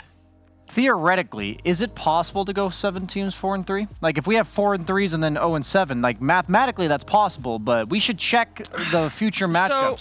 Someone do the math. The pre-show of today, we had a Reddit post highlighted because there's a guy called Ollie. Hi, Ollie. Ollie. Hello, Ollie. He calculated what was needed for a potential 6-way tie. Okay. And he was wrong, because he was on Reddit. For that, let's see, Brame was not necessarily mentioned. It is actually a 6-way tie, excluding Brame. Okay. So I think Brame can be included in that tiebreakers. No, it can't, because Secret would need to win their 2 remaining games in order for this 6-way tie to still be possible. So I don't think a 7-way tie is possible, but a 6-way tie is, there is still potential for that. Okay. That's an infinite round What about robin. a 9-way tie? Not possible. Okay. There's literally 8 teams. A little bit of math. A good test, though. That's a Kyle Just move making right there. sure that the viewers kept track of how many teams are here. Okay. Keep well, you guys on your toes. Yes, and there was someone who was on his toes the whole series. It is Wish. Congratulations on the series, Wish. Can you hear us? Hello? Oh. Hello, yes, I can hear you. Okay, well, Hey. great. Congratulations. I was very impressed with your series today. We had a little bit of a before the show. We had Skylark had a pre-game interview, right? He did that earlier this week, and he talked about trying not to underestimate your opponent, and that was a topic of conversation for you guys. And now, obviously, game 1 of this series didn't go too well. Can you talk to me about what went wrong? Thanks. Yeah, I mean, it's the classic, we can beat this hero, we don't need to ban it, then we go into the game, and it's like, it's pretty annoying. So, next games we just ban it, and we just play our game. And the first game, it was like pretty bad communication, and we had to reset our minds and everything. Were you surprised to get your hands on the TA in the second game? Actually, no, because it was pretty early TA pick. So I was surprised they didn't touch the TA third game, but I didn't think it was that good of a game in third. Okay, and then my final question is regarding the last game's draft. We saw the Earth Spirit, the Grimstroke, and the Ancient Apparition. Which one of those were you expecting to have played as a core by the Hellbear Smashers? I thought it was offlane AA, but it was like still pretty griefy pick in my opinion, because it's not like just AA is the auto win against Morph, so this is kind of grief for them. So I think we were pretty comfortable going into the and we got the really cheesy last pick Razor. It was initially mid tiny, but like it was such a great Razor game. Just decided to cheese them. Yeah, it worked out well, and we were totally on board with thinking that the AA was going to be the core, which turned out it wasn't. Obviously, I'm here with BSJ and ODPixel. I'd also like to ask you some questions. You first. No, oh, sure. I wish. I just wondered sort of, obviously with your next series coming up, it's going to be a huge one, very important. I believe it's in about a week's time. What does sort of the upcoming schedule look like for you guys in this week? Like, is it going to be super intense, sort of scrimming every day? Do you guys give yourself a bit of a break? Like, how hardcore do you have to go here on this build-up for what's going to be a very important series for you? I think we're probably gonna take one day off. Then we're playing some other tournament same time, and that's just it. We're just gonna prepare for Secret and hope we're gonna play our best games. Awesome. I think everyone has their favorite hero, and we all at least think it's your Templar Assassin. And I would just ask you, what about TA drew you to the hero? Like, why is it your favorite hero? I don't think. I think my favorite hero is definitely Tinker, not TA. But I mean, in my opinion, TA is like S tier mid right now, because like this third spell, you can play from range, you can 3-shot the enemy cores at all the stage. Like, I don't know, this hero is so insane, and it's very hard to punish. So what makes Tinker your favorite hero then? I don't know, I think it's very, very fun. And it's very fun when you just constantly annoy your enemies. You're that kind of guy that just wants to perma-sheep somebody to make them feel bad, huh? Yes, that's pretty fun. I respect that. I hate you, though. But what needs to be changed about Tinker for Tinker to be picked? Because at the moment, there's no Tinker pickers. Yes, I have no idea. Like, this hero is so bad for like so many years. I don't know. I don't think we won even one single scrim with Tinker, but... But you've been trying. Yeah, we keep trying, but it's not looking good. I'm sure there's a lot of viewers that are actually going to be pretty happy about that as well. Wish, we're going to let you celebrate with your team. Thank you so much for taking the time to talk to us, and looking forward to seeing you play next week. All right, thank you. Goodbye. Thank you. And yeah, Brame, they're going to have their job cut out for them and preparing for Team Secret, because that's next week. And for people wondering what time, it would be the same time slot as they had today. So their starting time is 1800 CEST for their series against Team Secret, if the lower division series before that doesn't run late, but you know the drill. We will have another series tonight, though. It's going to be an exciting one as well. And I hope you're ready. We're going to take a quick break, but when we're back, it is time for Alliance taking on Team Tundra. See you in a bit. After the break!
reminded I can't hold the way that I used to love you. Your mother told me I would never be of any use to you. I just wish that you would pick up your telephone to me. I just wish that you would pick up your telephone to me.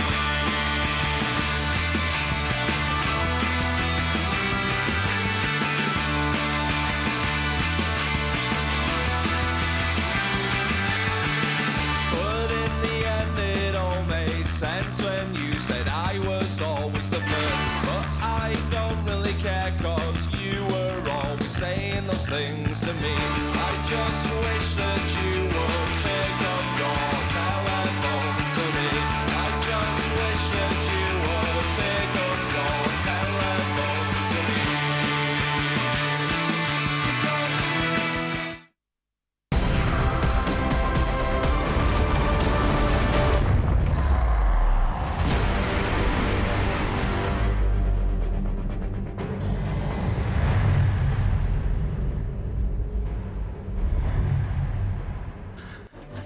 For our last series in the upper division, we have Alliance taking on Tundra. Of course, you're watching DreamLeague Season 15, powered by Intel and the Western European DPC League. It's getting hot and spicy here because everything, almost everything, is still possible for all the teams. And yes, that does include Alliance that had a 4-0 start to the season. They are now 4-1. They dropped a game, or a series rather, to Brame last week. Can Tundra do the same? That's the question. That they want to do the same because they are 2-3, meaning if they lose here, there's a pretty high chance that they might be in for relegation to the lower division. I'm here with Cap and BSJ. Sorry, according to the driver's license I have here, I'm Kyle Alexander Friedman, actually. So Why are they wet? He's literally still, is he still outside? Or? He's outside. I see him, but I'm not going to yell at him. So. Why do you have his driver's license? Because he left his wallet here. Oh, can I get it, please? Sure. Is there any money in there? It's all yours. Oh, that's it's full of a lot of things. I mean, it's different currencies. Some of which may or may not be okay for I'm not broadcast. going to look at all the things. But this is Ukraine. I don't know how much 100 hryvnia is. Not that much, right? 100 Ukrainian hryvnia? No. Oh, but there's also a 500 Ukrainian hryvnia, though. I'm good. All right. That's it. Now we're talking. Is there any thousands in there? Wait, this is not hryvnia. What am I talking about? Or is it two the same? Are they the same? They're the same. It's Monopoly money. It looks fake. Anyway, we got his wallet. It's fine. He's still there, though. I see him. Shouldn't we tell him? No, it's fine. He doesn't need it. It's not like he's driving. Yeah, and it's not like he's spending his money on food. True. Because we get catering. Very nice. Looks like he spends money on food. Let's take a look at the standings and see what the state of the game is right now. Because yes, Alliance has been doing really well, other than the one drop on the series last week against Brame at Tundra. They are now listed like they look like they're not in a good spot. And to be fair, okay, they're not in a good spot because definitely, I mean, we can sugarcoat it all we want, but they are coming in as the underdog here up against Alliance. But they did take a game of OG, Brian. It took a series. I mean, OG, that's what I mean. They took a game off of Secret. I think they're in a much better position than this rating would tell you, because previously in like the first 2 weeks, we thought Tundra was in a really bad position because they lost to Brame. Yeah. But it turns out Brame is actually really legit. And they're taking games off a series off of a whole bunch of other teams. Yeah. So losing to Brame, especially when you have like a roster change like this, I don't think that's that big of a deal. It may hurt them really badly towards the tail end of this, but I think they've actually got a decent shot against Alliance, especially since I feel like the drafting pattern is a little bit solved for Alliance. You know what they're going to be coming at you with.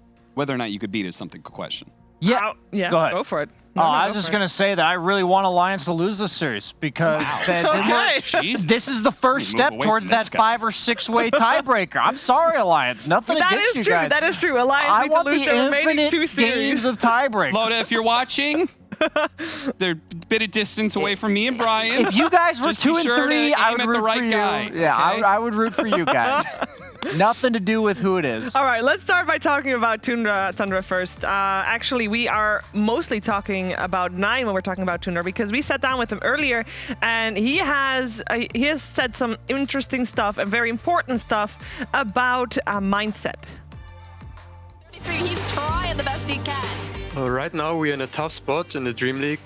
DPC qualifier, but we're not letting the pressure get onto us. We've been in the same situation last season and we've gotten out of it, so I'm positive that we can handle it again. The short-term goals right now are just to beat Alliance. We make sure that we don't drop into the lower division. Trying to just do as much damage, but that's going to be a nice Witcher's Curse over on the back line as this Ravage does go up here from 33, and they're trying to just force for it. See, now he can't get over there as he just loses Mickey immediately. Not surrendering when there's still a chance of winning is a very important part, especially in Dota. Like OG wouldn't win TI if they give up or like lose hope when it's being tough on them. Like sometimes games are really hard and sometimes the team's not going well, but that is exactly when you need to stay together, try even harder, put in more work and figure things out. Giving up is the last thing to do. Even though it's been hard, we know there's still a chance to go to the major and everyone is super positive. Everyone is trying even harder than before.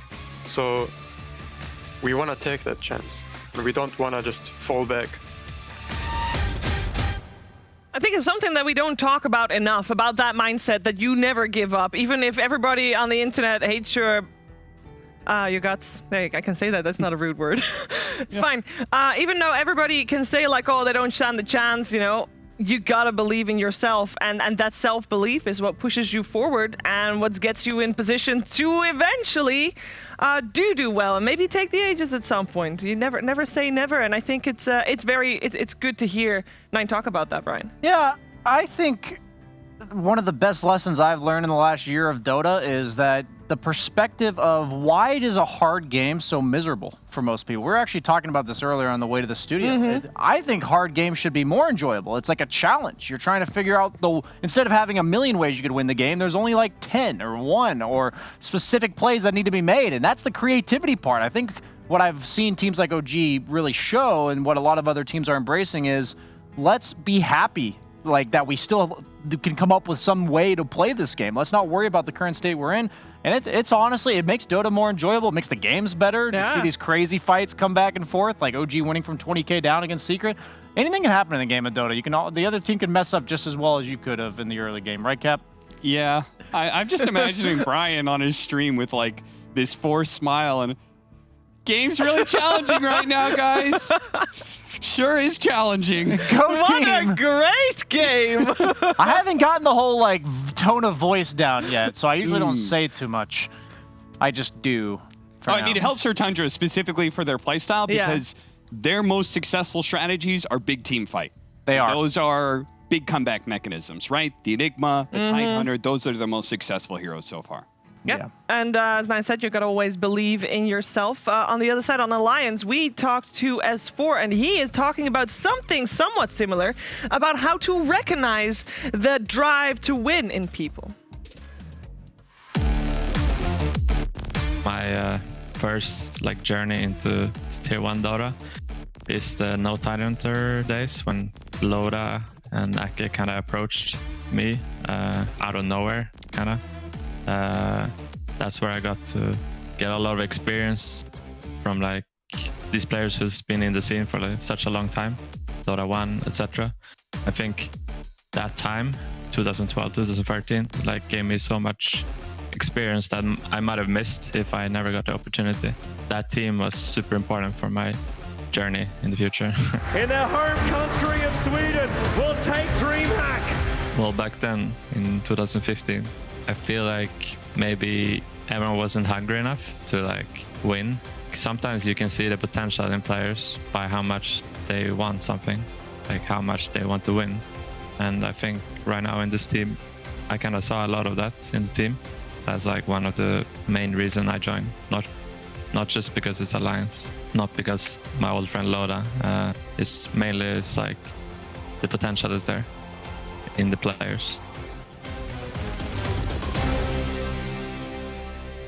The potential is there in the players for sure, indeed. And yeah, no Tidehunter did end up leading S4, of course, also to a TI victory. And speaking of that, they have upgraded a little bit. Yeah, it's an upgrade from no coach to a coach, Cap. They got PPD as a TI champion coach. Yeah, especially since when it comes to this online, I feel like you kind of need that fresh voice sometimes to be able to come in and help stimulate growth when it comes to whether it's personal growth in the players or it's overall team like strategic growth. And especially since I was saying, like, I feel like drafting style, you know what they're good at and you know what they want, right? It's the beef, it's the tanky boys. You look at some of their win rates and some of their non-strength cores, and it's pretty low. Phantom Lancer, PA, those heroes, like, they haven't won with. Wraith King, though, they're dominating, right? Centaur's going to be one of their go-to heroes. Timbersaw's one of their best pickups, you know? It's, you know what they like to be able to do right now. Even the agility heroes, Morphling, I mean, that's kind of like a survivable, like, solo, independent core for Nico, baby. Faceless Void. Those are the only two agility heroes that they have a winning win rate on right now.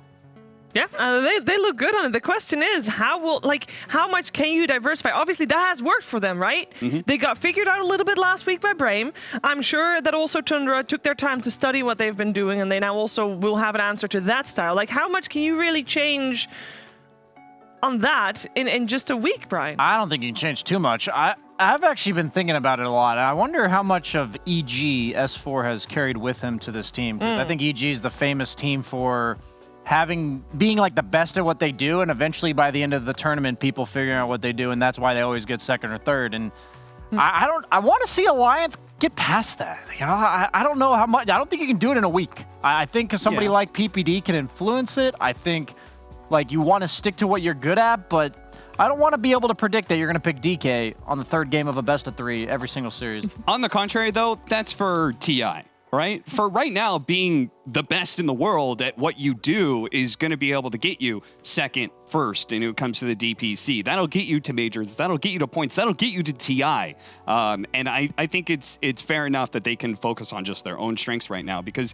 being the best in the world, just because you know somebody's going to do something doesn't mean that you can stop them. That is true. And at the moment, the only thing that matters is making it to the major. So you can get to TI, and Alliance is taking quite the right steps to get to that major, as they already are 4-1. Let's see if Tundra can make a little bit more of a dent in their armor as we are heading to the draft of Game 1 of Tundra versus Alliance after the break.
Tundra versus Alliance. Upper division of the Western European DPC League. You're watching DreamLeague Season 15 powered by Intel. And we are moments away from the draft between these two teams. Tundra, they have an uphill battle here against Alliance, as Alliance is coming in as the favorites. But we also know that Tundra recently have got their full roster on the bootcamp. I'm not standing. No you guys way. are cheating. Yeah, but you raised your stool. You raised your stool. Oh, wow. We're actually way into the drafts. Okay. Giving away my secrets, Cap. We got the Centaur first phase picked. Now, that is something that I would imagine Tundra was predicting, so what's their answer to it? A lot of minus armor. The Gush plus the little Shredder. It doesn't necessarily deal with the Centaur early because it's not the lane encounter, but if they were to pick something like a PA, some carry that would set up a gank pretty decently and you can rotate 1 or 2 heroes in, that's the big deal about Centaur. He's going to show on lane. He's going to be pressuring the tower. I think the hero struggles the most when you kill him once or twice between Vanguard timing and Blink. What do you think about this Death Prophet? You think that's a 5 position Death Prophet since they see Tidehunter? Maybe? They've only played Death Prophet once. It was a limp Tidehunter, a limp Death Prophet. And I can tell you what position they picked it because it was very recent. It was versus Brame last week. Did they win that game? They have been grabbing they picked it very early. Very early. Tiny. I think the last time they picked DK, it was in the first one too. Oh, they picked it 4th. Oh, okay. That game.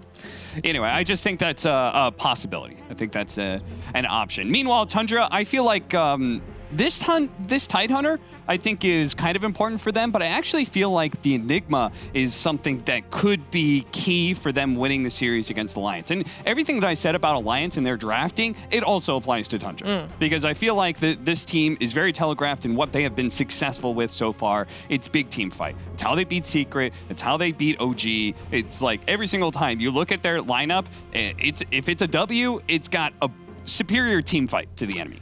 Snake King's an NA player, so let's be honest. He likes to farm. He likes to have high net worth impact in the game. We saw them try Vino jungle. They've been extremely successful with Enigma position 4, where he kind of turns into a 3, almost a 2 in terms of the net worth charts.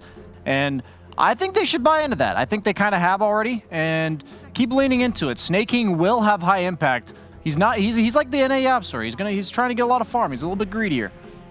Yeah, you cannot rein Snake King in as a player and tell him we need you to be more sacrificial. I feel like he's a player that you actually have to in some ways mold your lineup around to him. And it's worth it. It'll be worth it. He's a good player. He will capitalize like that. He is the game winner. And we saw him like on Spearbreaker in the first couple series, and that hero's never gonna have any net worth. I felt like he looked out of place. So. And when we had a winner's interview with Tundra when they won against OG, we did not talk to Snake King, but I think it was either to Fada or to Netta, and It was Netta. Yeah, and he said like we knew that by getting Snake King on our team, he would be a little bit more vocal than other people, but they were happy with that. Like it's something that they expect. There's that Enigma. Right? They respect it. Yeah. I respect Alliance for respecting it. When they pick all these, oh god. I mean, it's team fight and anti-beef, right? Yeah, So that's exactly what I was saying. It's good against like, all the stuff you like to play. Yeah. I was on the same page. Mind melded there, Cap. We're linked right now, Brian. Wow. So, are you thinking what I'm thinking for the next pick for Tundra? Once you tell me, I'll know exactly what you're thinking. See, I was gonna have you lead first. In regard to test. Can I? You know what? I can lend you a pen and you can write it down. Okay. If you want. I didn't actually have a hero. I'll write one down. All right. Okay. Do any write it anywhere? Yeah, anywhere. Okay. These are my 2 options. That's picks, right? Yeah. Okay. We're writing down on a piece of paper so that people can't steal each other's thoughts. I mean, I see his, but this is true. Don't lie. Don't lie. Actually a good I didn't point. have another hero, actually. We're both thinking similar things here. Yeah. They're not the same heroes, but they're similar we've things. Got a similar idea. Yeah, I'll write that down. Right. Great panel. Wait, which one was yours? Who wrote WD? That's me. Okay. I wrote Witch I don't think that's a Doctor. bad idea, But I think Snapfire is excuse me, I think it's their 5 position. It probably is, but I figured it's Witch Doctor is nice against the old Centaur offlane. Yeah, I like the idea though. So Brian wrote down Tusk and Oracle, so a save coming out. And We're talking about for Alliance, right? Well, no. Oh. I did say Tundra, but I could tell you were looking at the Death Prophet. Yeah. It makes sense because you want to save for the Death Prophet. Shadow Demon made sense too because it goes. It's also a save, but it's also percentage-based damage, right?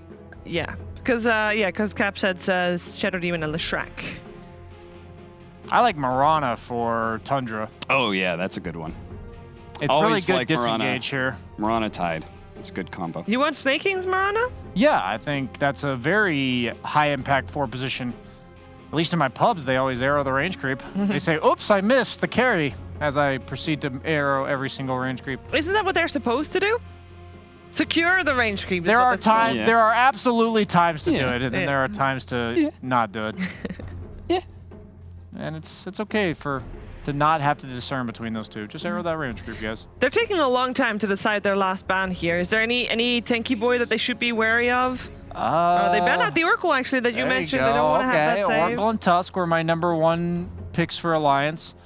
I think the Tusk 5 is real potent right now. I think Brain made it look really good last series. I think it's nice against Tide.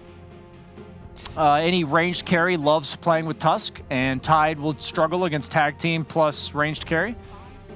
Yeah, if you can get away with it, a lot of these 5 positions that represent a lot of damage. Dark Will is another good example of that. Of like, if you can greet it into the 5 position, it's so nice because it's just a question of whether or not your laning phase goes fine, right? And Tusk is better at securing laning phase than say the Dark Willow. That is. The thing about that I think a lot of teams are just now realizing, myself included, is that you have to just pick a strong carry, strong laning carry at that point, because you are effectively greedier because that 5 position is a hero that would normally have a higher priority of farm. So you can't just choose to be like, okay, Willow Medusa, you know? You need Willow Jug, Willow Troll, you know, something that's also going to do well in lane despite having the 5 Willow, because that Willow will eventually carry you through the mid game. They'll have a lot more space to capitalize on it if you give it that start. They go for the Clockwork. Pretty disruptive against these 2 heroes so far for Alliance. I like it a lot. Gives them that roamer. Guess it's Snake King. I'm okay with it more if they don't do Clockwork Tide as a lane, right? Snapfire. And then you've got a minus armor combination. Cookie works really well. Any mobility, or I guess like Cookie's more of like a gap close, really helpful. Alliance do get themselves a save of sorts, and it's big team fight that also Tidehunter can't purge off, which is kind of an interesting idea. But it's not really something that's gonna, like, they don't really have a carry that's really gonna kill anybody yet. Like, both Tide and Snap and Clock, they're all pretty tanky. Go for that Gyrocopter.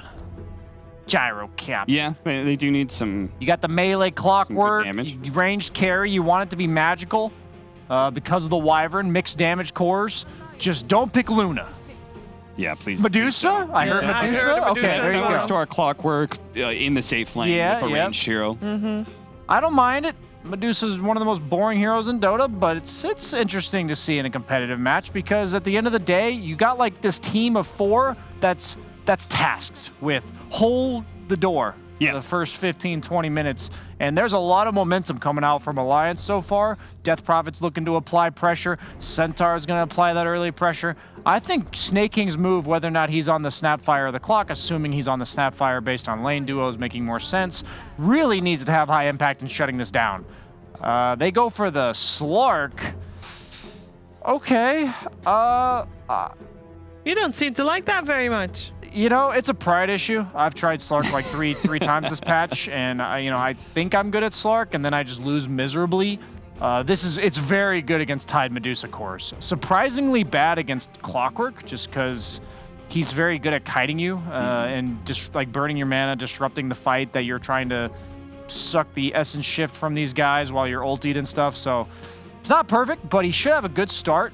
And You think so? I know like Slark has always been good against Tidehunter, but I'm a bit concerned that Snap Tide is actually so much single target that Slark may not be able to get to that position that he's bullying the offlaner like You're right, I'm full of BS. I never win my lane on Slark. I'm expecting him to experience the same thing I do And because otherwise I'd feel bad. So my ego would be hurt a little bit. It doesn't help that he's got a Winter Wyvern behind him too, right? Not a. I mean, it could be, but it's either way. It's not the best lane winning hero, right? True. I actually had a Wyvern as well in my game. I was against Timbersaw. Dude, that game was miserable. Don't remind me of it. I'm sorry, Brian. I didn't know. I did have that PTSD a little bit here. Continuing to ban away saves, they're going to take away the Shadow Demon, which Shadow Demon Centaur is really good combination, and it gives you the save for the Death Prophet still, and the Slark. Slark is nice to be able to have saves with. Is Shadow Demon nice against Clock? I actually don't know.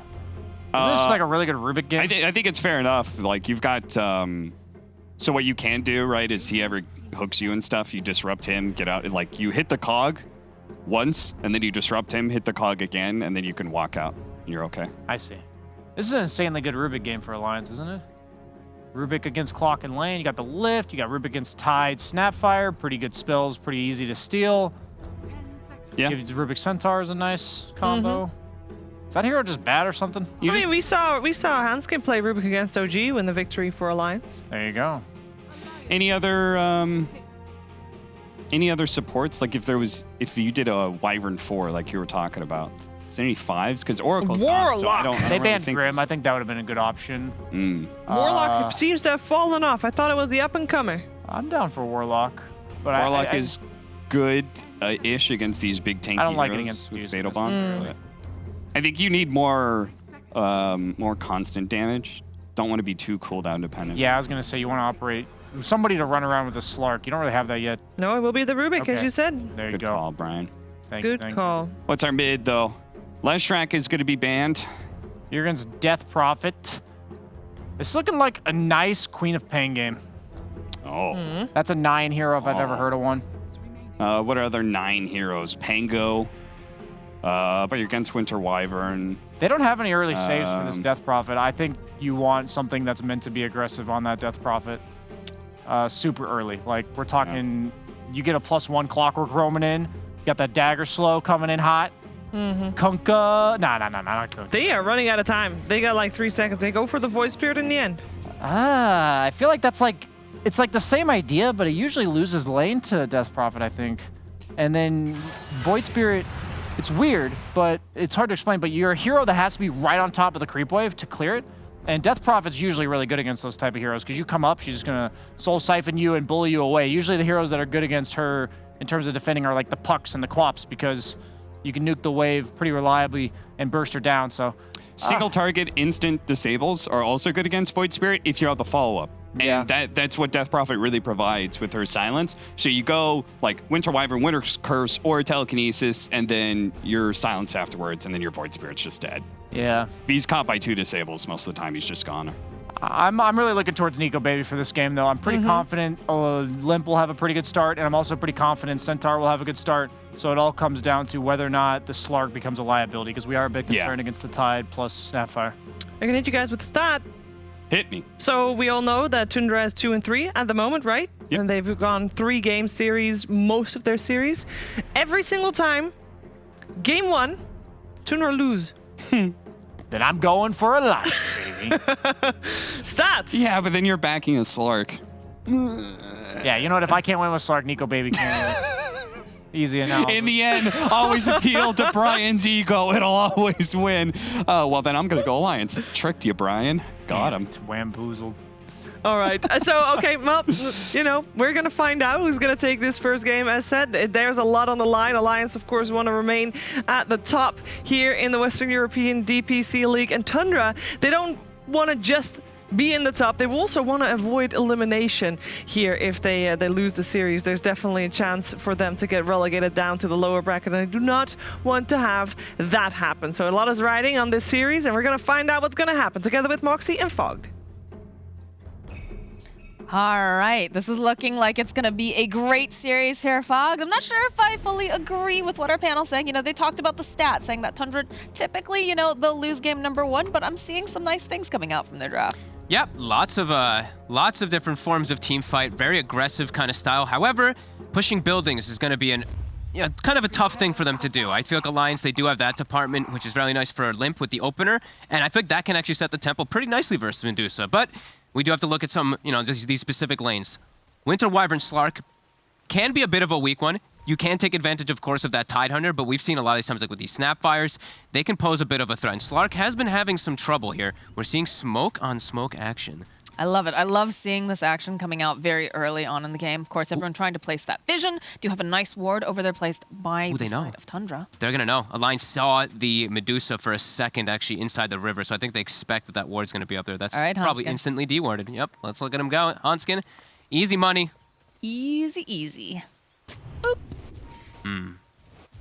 Give me those dollars. Nice. Did they split the experience? How many people took it? All 3 of them. Okay. Give that mid laner a little bit more of that XP advantage normally. But either way, do see these double wards coming out from the side of Alliance, looking like they're going to be watching rotations in particular from this Clockwork. Fada, I think he's going to be really crucial. You know, making that space for the Medusa. I think the game could get pretty disastrous if they can't secure the Medusa's farm and they start losing tower pressure. I think that's where Slark is just going to be able to thrive and use that advantage to just get that diffusal. And if he does get diffusal, he does get good timings versus Medusa. Alliance could run away with the game pretty quickly, but we'll see. Because Medusa in some regions, especially like SEA, is unstoppable.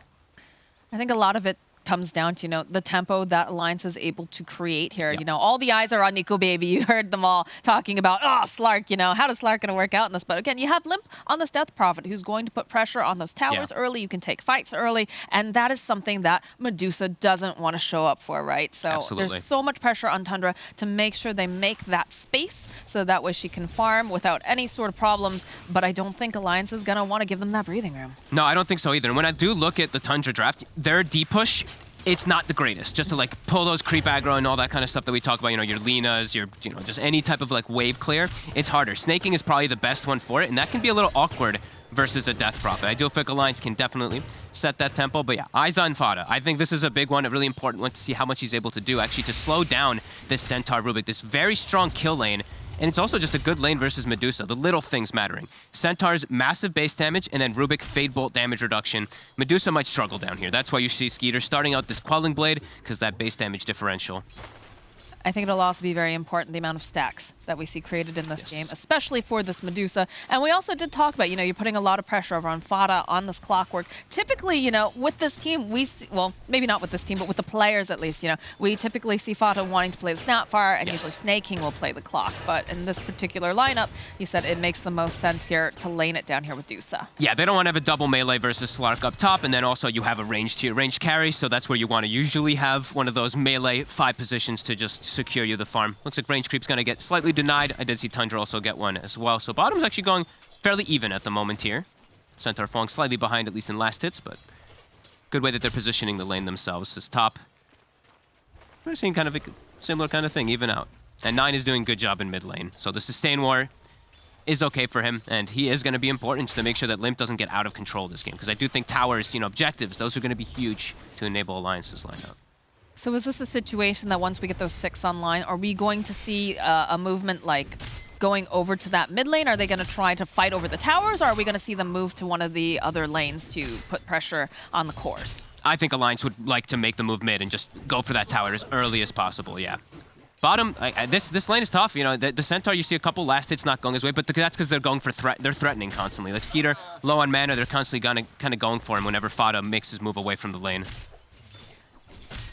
I'm actually very happy that we're seeing S4 on a hero too that can make moves, because we saw him in some of the other matches. He was playing, you know, the Necrophos or whatnot, and it's definitely more his wheelhouse when you see him being able to be that initiator, getting those multi-hero stomps. So definitely looking forward to seeing what he can bring in this game. He's been excellent on almost all of his Centaur games. I think like one of them he had a little bit of a rough one, but he made up for it later on. It was some fantastic play by him and the squad. And Hanskin's also been very impressive on his Rubik. Important to point out, we see him blocking. He unblocked his hard camp, and then he actually reblocked the enemy's safe camp, even though it got sentryed out as top FNG. Caught a bit far, but does have the Cold Embrace. Not going for a kill lane, as you see up here. Getting the Cold Embrace is much safer, especially because he's got a Slark in his lane, so he just wants to guarantee that safe farm for Nico Baby. There's not a whole heck of a lot of magic that they can really dump out in that lane early on anyway, so being able to just stay within the lane and also be able to, you know, continue up the harass without having to buy a lot of consumables, right? Consumables are so expensive. But they're actually going for the skill build that will have good magic damage, right? Snaking, he's actually opting to not get Little Shredder. He's getting 2 points in Scatter Blast, so he's taking the approach. He saw Cold Embrace skilled, and that's when he immediately put 2 points into that Scatter Blast. So he's adjusting because of what has been shown in the lane. Solution is 9 having to go all the way home here. That is early on. He was winning the lane, though, so that can happen from time to time. And he will still at least be able to get that water room, at least take it away from Limp. I think he only missed like 2 or 3 CS as well, which isn't the worst case there for the Void Spirit, who's doing, like I said, excellent versus the Death Prophet. Look at these denies on S4. 10 denies. I'll deny the range creep at the very least. They're getting a good amount too. Yeah, 3 denies on the clock, 7 on the other as Snaking steps up too far. I mean, that's what you want to see if you're Alliance. You want to start seeing the Slark start to ball out of control. And again, it is only 1 kill, but that's, you know, the starting peg here as they're going to be able to climb up that ladder. It's actually so important. Like, Slark in lane, he can suffer a lot. That's why, you know, Brian was talking about in his games. The Slark overall just gets a counterpicked, especially in pub games. Like, you're just going to get ran at inside of your lane. So he saw the lane. They get the Wyvern to back him up. That is an excellent starter. Slark having a good game right now is going to be so important for Alliance. 1K gold advantage. This may seem super small, but them doing a good job top securing this farm already for Nico Baby. Orb Corrosion. Now this Tidehunter has to constantly be constantly scared too. He could actually go down as well if he steps up too far whenever Snapfire's next to him. Well, Slark is always one of those heroes that doesn't typically do well playing from behind, so any sort of advantage he can get early on, very, very value. Yeah. Those item timing's going to be huge, and we know that this is going to be an early defusal game for him. He's going to go Corrosion, Boots, probably like Treads, right into that defusal and can be super active. And it's quite good versus all the cores, actually. Void Spirit, Tidehunter, and Medusa do suffer quite a bit versus that mana burn. Especially if it gets just brought on so early. Yeah. It's going to be very, very scary for the side of Tundra if he gets a good timing on it. Yep, definitely. And Snaking, he has to go mid to help out 9 a little bit there, so he refills the bottle, but just means a free lane now for Nico Baby. So your Slark has gotten over kind of the hardest hump, in my opinion, already here, as Fada. He's soaking the pressure. He's like, yeah, hit me, please. This is my job. Hit me. Skeeter is falling behind a little bit, though, in the last hits. Look at the Slark. 30-2, Medusa 19-9. Well, a little bit of that is, like you said, you know, Tidehunter's a bit loath to go forward against this because, you know, the Slark is starting to, you know, build up with the CS and whatnot, and it's just too scary for 33 to really approach unless they're very, very sure they can deal with it. Oh, Snaking not getting the last hit there. Nico Baby actually getting it there. I believe like Orb Corrosion or maybe the last tick of Dark Pact gets it. And gets the ward too. Yes, he does. The beauty of playing Slark, but not quite yet. I mean, this is too early for it, but there's a Citrine. Nice, easy money. FNG just sitting on the sideline, not playing in the lane really, just playing as a defensive. He's giving Slark everything. This is some really good stuff from Alliance. 2K lead already. And this is nice. Let's see, we do have the level 6s online now. Oh, they're moving. They're actually sending Snaking bottom. They have to do something to alleviate the pressure that's coming onto Skeeter. I like this move. Cookie hop forward here from Snaking. They've got the Scatter Blast. They'll hold him in place for a little bit longer here using those cogs. And S4 will eventually fall. So Skeeter will be able to get himself a nice kill. And it's a good rotation coming out from Tundra.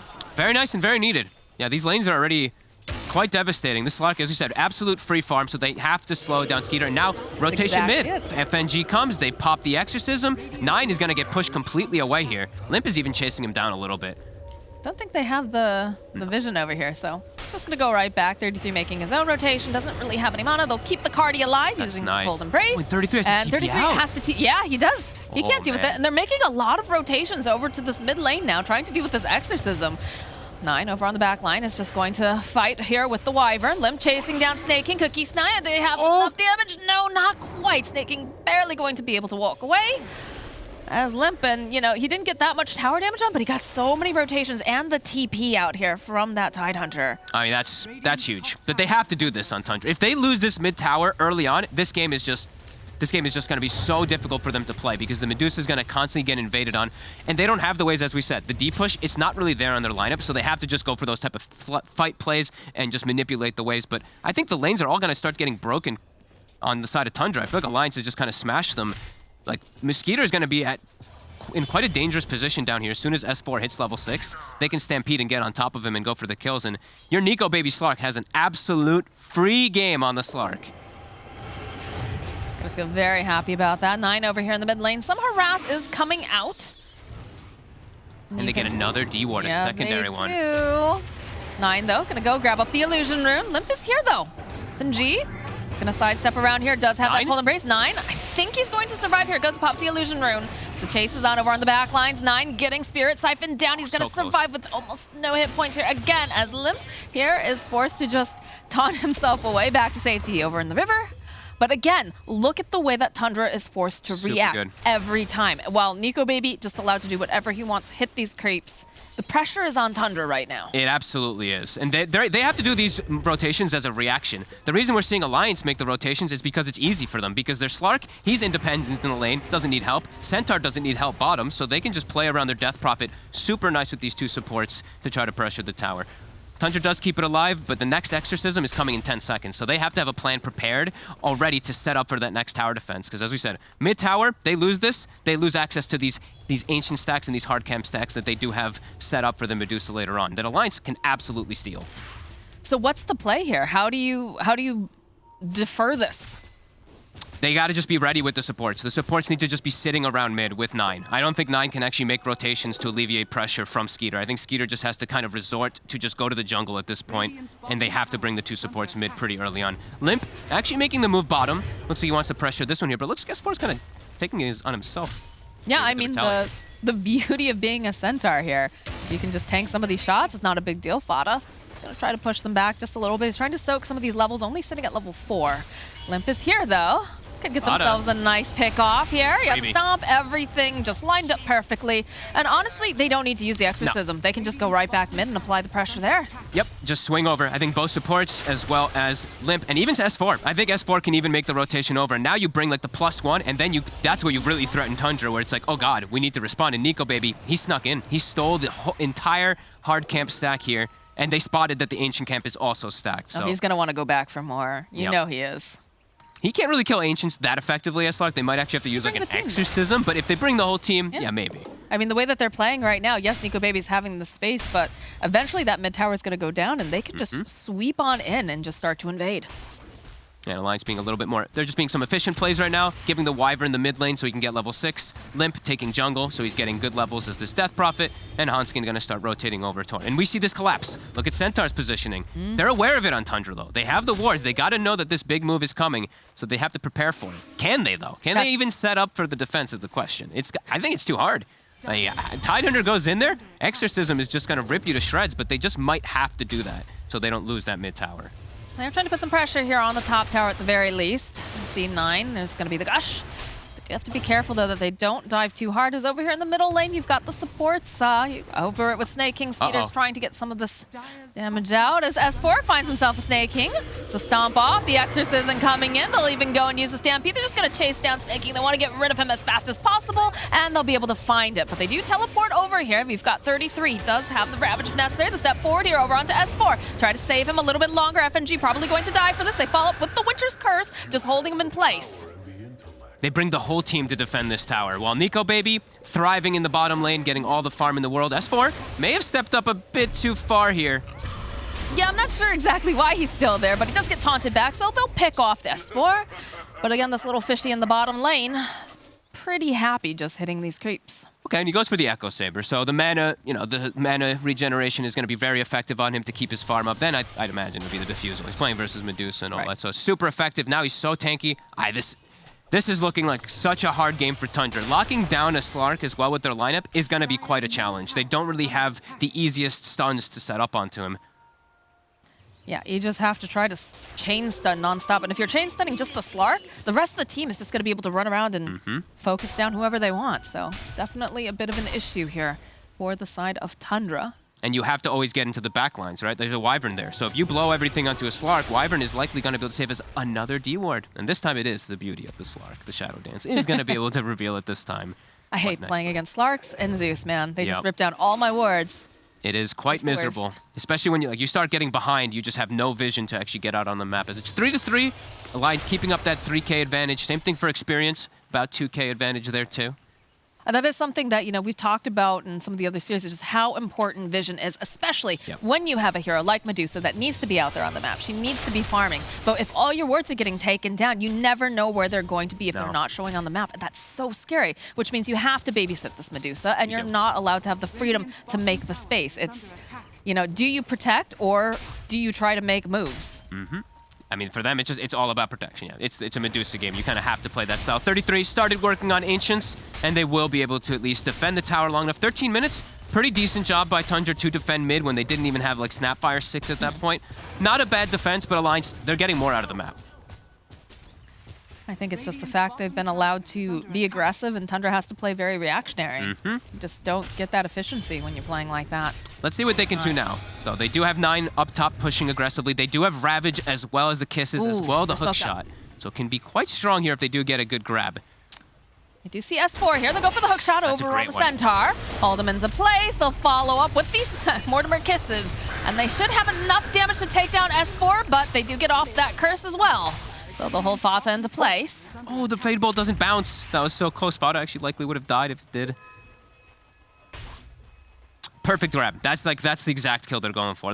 Obviously they want to ever catch Slark, but they can't. There's no way they catch Slark with any of these moves, so that's the best in between that they could have gone for.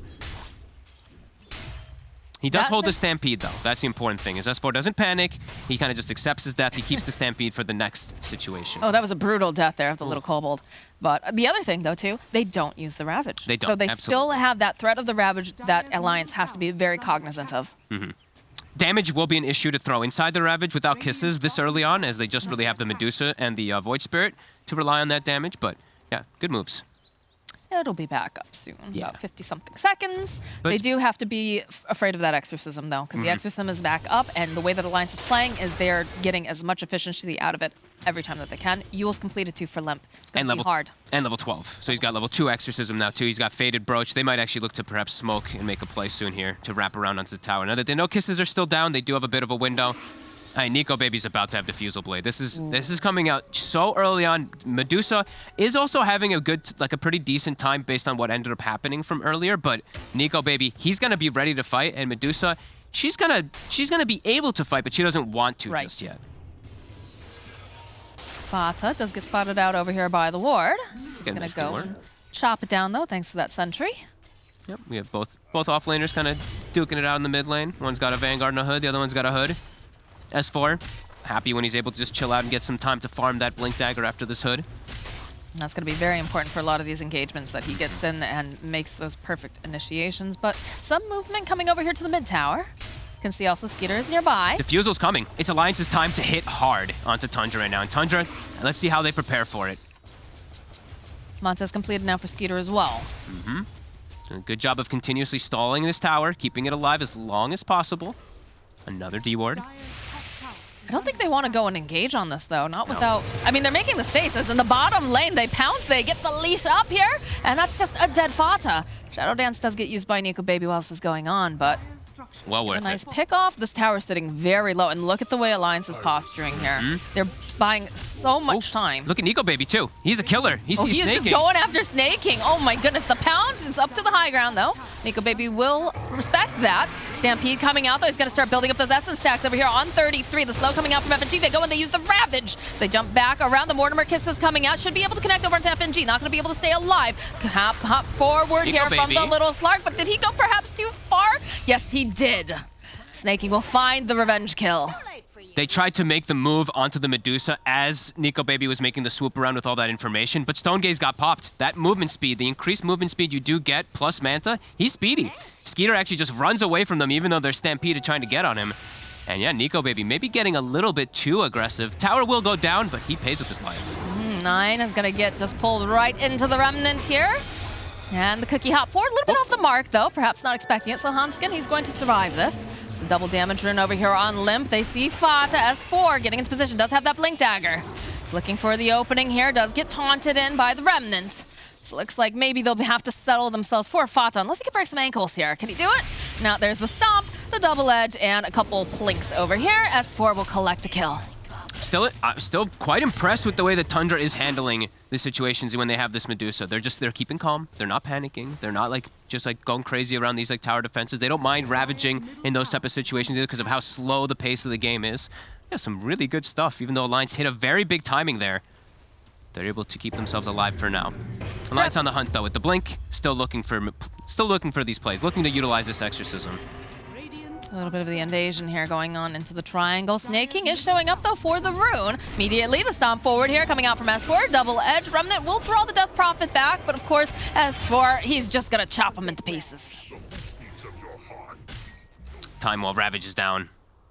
Unable to really make many plays to counteract Alliance's aggression right now. As Alliance, the line is drawn. They're looking to swoop across the map, trying to get on top of this Medusa for now.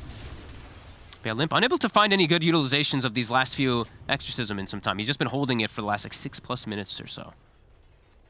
Well, I think that other engagement over in the middle lane when Nico Baby fell, after the Ravage was used, it was a little bit, he was excited, right? He got the defusal, and the timings are good right now for the side of Alliance, but they need to find the favorable engagement, and they need to be together. You can't have them that far apart because you just don't have that mobility. Have a little bit more now, obviously, with the Centaur picking up the blink, but smokes get used here on the side of Tundra. They're looking for a fight. Yeah, Ravage is going to be back up in 3. They've got everything. Flares out. They're under vision, but I do believe they scouted that with the sentry. Look at how tight they're playing, too. And they're just trying to make that room for Medusa. Who's top of the net worth now. Skeeter has completely caught up after a bit of a rough start. He's got 3 components of the Aghanims in a second. And he's got Grove Bow. Important to point out, too. Really good item here for him to keep the distance. Keeping calm and carrying on here over on the side of Tundra. They know that Skeeter's got to be a big boy when he shows up, so there's no point in panicking and just trying to hold everything steady right now. Yeah, he's got the talent now too, that 15 talent. Alliance still smoked up behind this Centaur. 33 does get a deny because of it. I have the Nico vision. Baby. Yeah, he sees that there's a ward there, pings it out instantly. Very Also, likely to get dewarded. The smoke broke, too, when he went over there. Sparta, just good positioning here. Hook shot in over here onto the Wyvern. He's a little bit too far forward where the rest of his team is. Able to step forward here from 9 over into the pit. Roshan's going to get the kill on FNG. Oh. Sparta does fall. 9 needing to be careful here. Does give himself a nice regen, but Limp chasing him. If they can reset, that's an exorcism forced. Tundra can just reset away from Limp now, and that's a pretty good trade for them. Although they didn't get the kill, they at least forced that exorcism. Stupid Roshan taking their kill. Nice commit, and this time it's a perfect grab again. Initiation is going to be really crucial this game, especially from Fada. If Alliance gets the jump, it's going to be really scary, but if Fada's ever able to get into that backline onto the Wyvern, it's exactly what he needs to do, even if he gives his life for it. Hey, a forced exorcism is a great thing for Tundra here. Nothing taken with that. Now they can actually maybe do an aggressive posture themselves for the first time in this game rather than being all these defensive moves. Snaking, gonna be the one to start sieging the mid tower very confidently. Look at this. The Snapfire's going for it. It'll get denied. Oh well. He tried. He tried. Let's look at FNG. And smack. Bam. Yeah, Roshan's a hater. I mean, he gets murdered all the time. It's only fair that he gets murdered every once in a while, Most definitely. Right? You know? All right, so Skeeter, he's got the Ags. Excellent timing for him, really, after that whole entire aggressive move that came out. Tundra with some really clean rotations. It's a quiet game. It's a slow one compared to what we've been seeing lately. 6-7, only 13 kills in 21. I feel like I had 40 kill games recently in 20 minutes. I feel like this is an Eastern European game right now, the way that they're playing so methodically. But hey, it's paying off for Tundra. And Alliance just, they had great timings, but they can't find the angle. So look at the Sparta leading the charge. Nope, gonna miss the hook shot here. Don't know if you still want to go in on this. In fact, look at this. They just back off. They're like, okay, we needed to stun lock this Slark. We don't have it now. Just back off.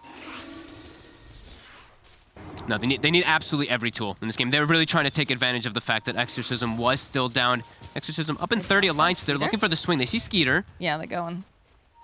I believe one of those split shots connected over into the Slark there, too. Bata. Got the sentry up over here. Sentry on sentry, actually. Surprised about that. They didn't see it. But they're going to wrap around the side. Oh, okay. S4 actually goes for Crimson. I like it quite a lot versus that Medusa, actually.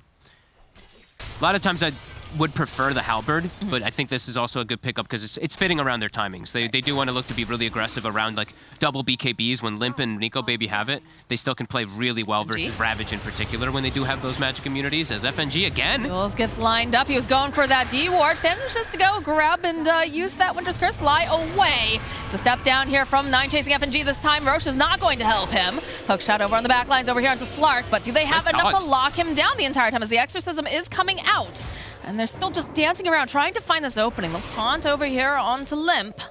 Like Tundra, again, forcing the Exorcism and getting away. And holding onto the Ravage themselves. Very nice for him. Very disciplined. Yeah, very, very disciplined. 9 also, that was a very nice clutch usage of the Illusion Rune. He got Death Prophet Silence, didn't want to have to Yules himself in case there was a stun follow-up. Illusions, removes the Silence, able to just jump down quickly to get away from that high ground. I think he used the Yules earlier, too, to set up over on the... I think you might be right, yeah. So, just did have the Illusion Rune to bail him out, as they are getting, still continuous good farm on Skeeter. Alliance, couple wasted Exorcisms, but they're still farming good timings. You know, BKB is finished on Slark. BKB is going to be done on Limp, and that does make their fight a lot easier to approach versus Snapfire, Tidehunter, and Void Spirit. Oh, looks like they're going to try to make a play here on Fata. Blink forward here. Hanskin is here as well. They'll get the lift off, just toss him right back down. Again, they don't quite have enough damage to burst him out as he's just able to hook shot away. S4 just going to tank up this creep wave here. He seems not happy that he was allowed to do that, but he'll drag the creeps off the tower here. That's a 5-position clock, by the way, everybody. It's a tanky boy, and look at this. They're actually going to go in the Roche Pit with the Gush, with the Shredder, with the Medallion. They're going to take this away from Alliance here. And Alliance doesn't even seem aware that it's happening. This is a real heads-up move, Skeeter. Top of net worth, now in Aegis too. Oh, baby. Alliance might be getting some good item timings, but Tundra with some really good map movements right now. Nico Baby showing here in the bottom lane. Man, look at this. 1,465 HP. It's such a tanky clockwork. You see that with the Centaur and Rubik movement, unable to do anything to him. The instant D-ward as well. And Tundra is starting to just start hitting their timings here. As 9 will walk into Limp. Immediately following up with his own Yules, throwing down the Remnant, and there's the BKB that Limp just purchased. He doesn't want to use that defensively, but doesn't know how many other heroes are sitting behind him. Tundra's making some very good macro plays. Just the movement around the map, sticking together, forcing Alliance to do these bad exorcisms and just unfortunate little misplays. Yeah, it's definitely huge. Keeping this net worth lead low and keeping this Medusa in an excellent position. Almost has Scotty. Skeeter's just been left alone. 2-0-3. He's been allowed to hit creeps, and that's what Medusa likes to do. And even invading over here in the enemy triangle. Yep. My question is, how do they... Whoopsie. All right. Nobody saw that. It's fine. He probably just gets lifted and tossed out of the cogs. Yeah, probably. Or something, but maybe could have found himself a little bit of kill with the +1. Let's see it again. Yeah, just he just whips. Just a little bit off to the side. Yeah, that happens to all of us. Where was the taunt, though? That's the question. You know, you're Rubik. You should be taunting that. Give him an excellent idea. The question now is, how does Alliance approach these fights? Because this Medusa is starting to get bigger and scarier.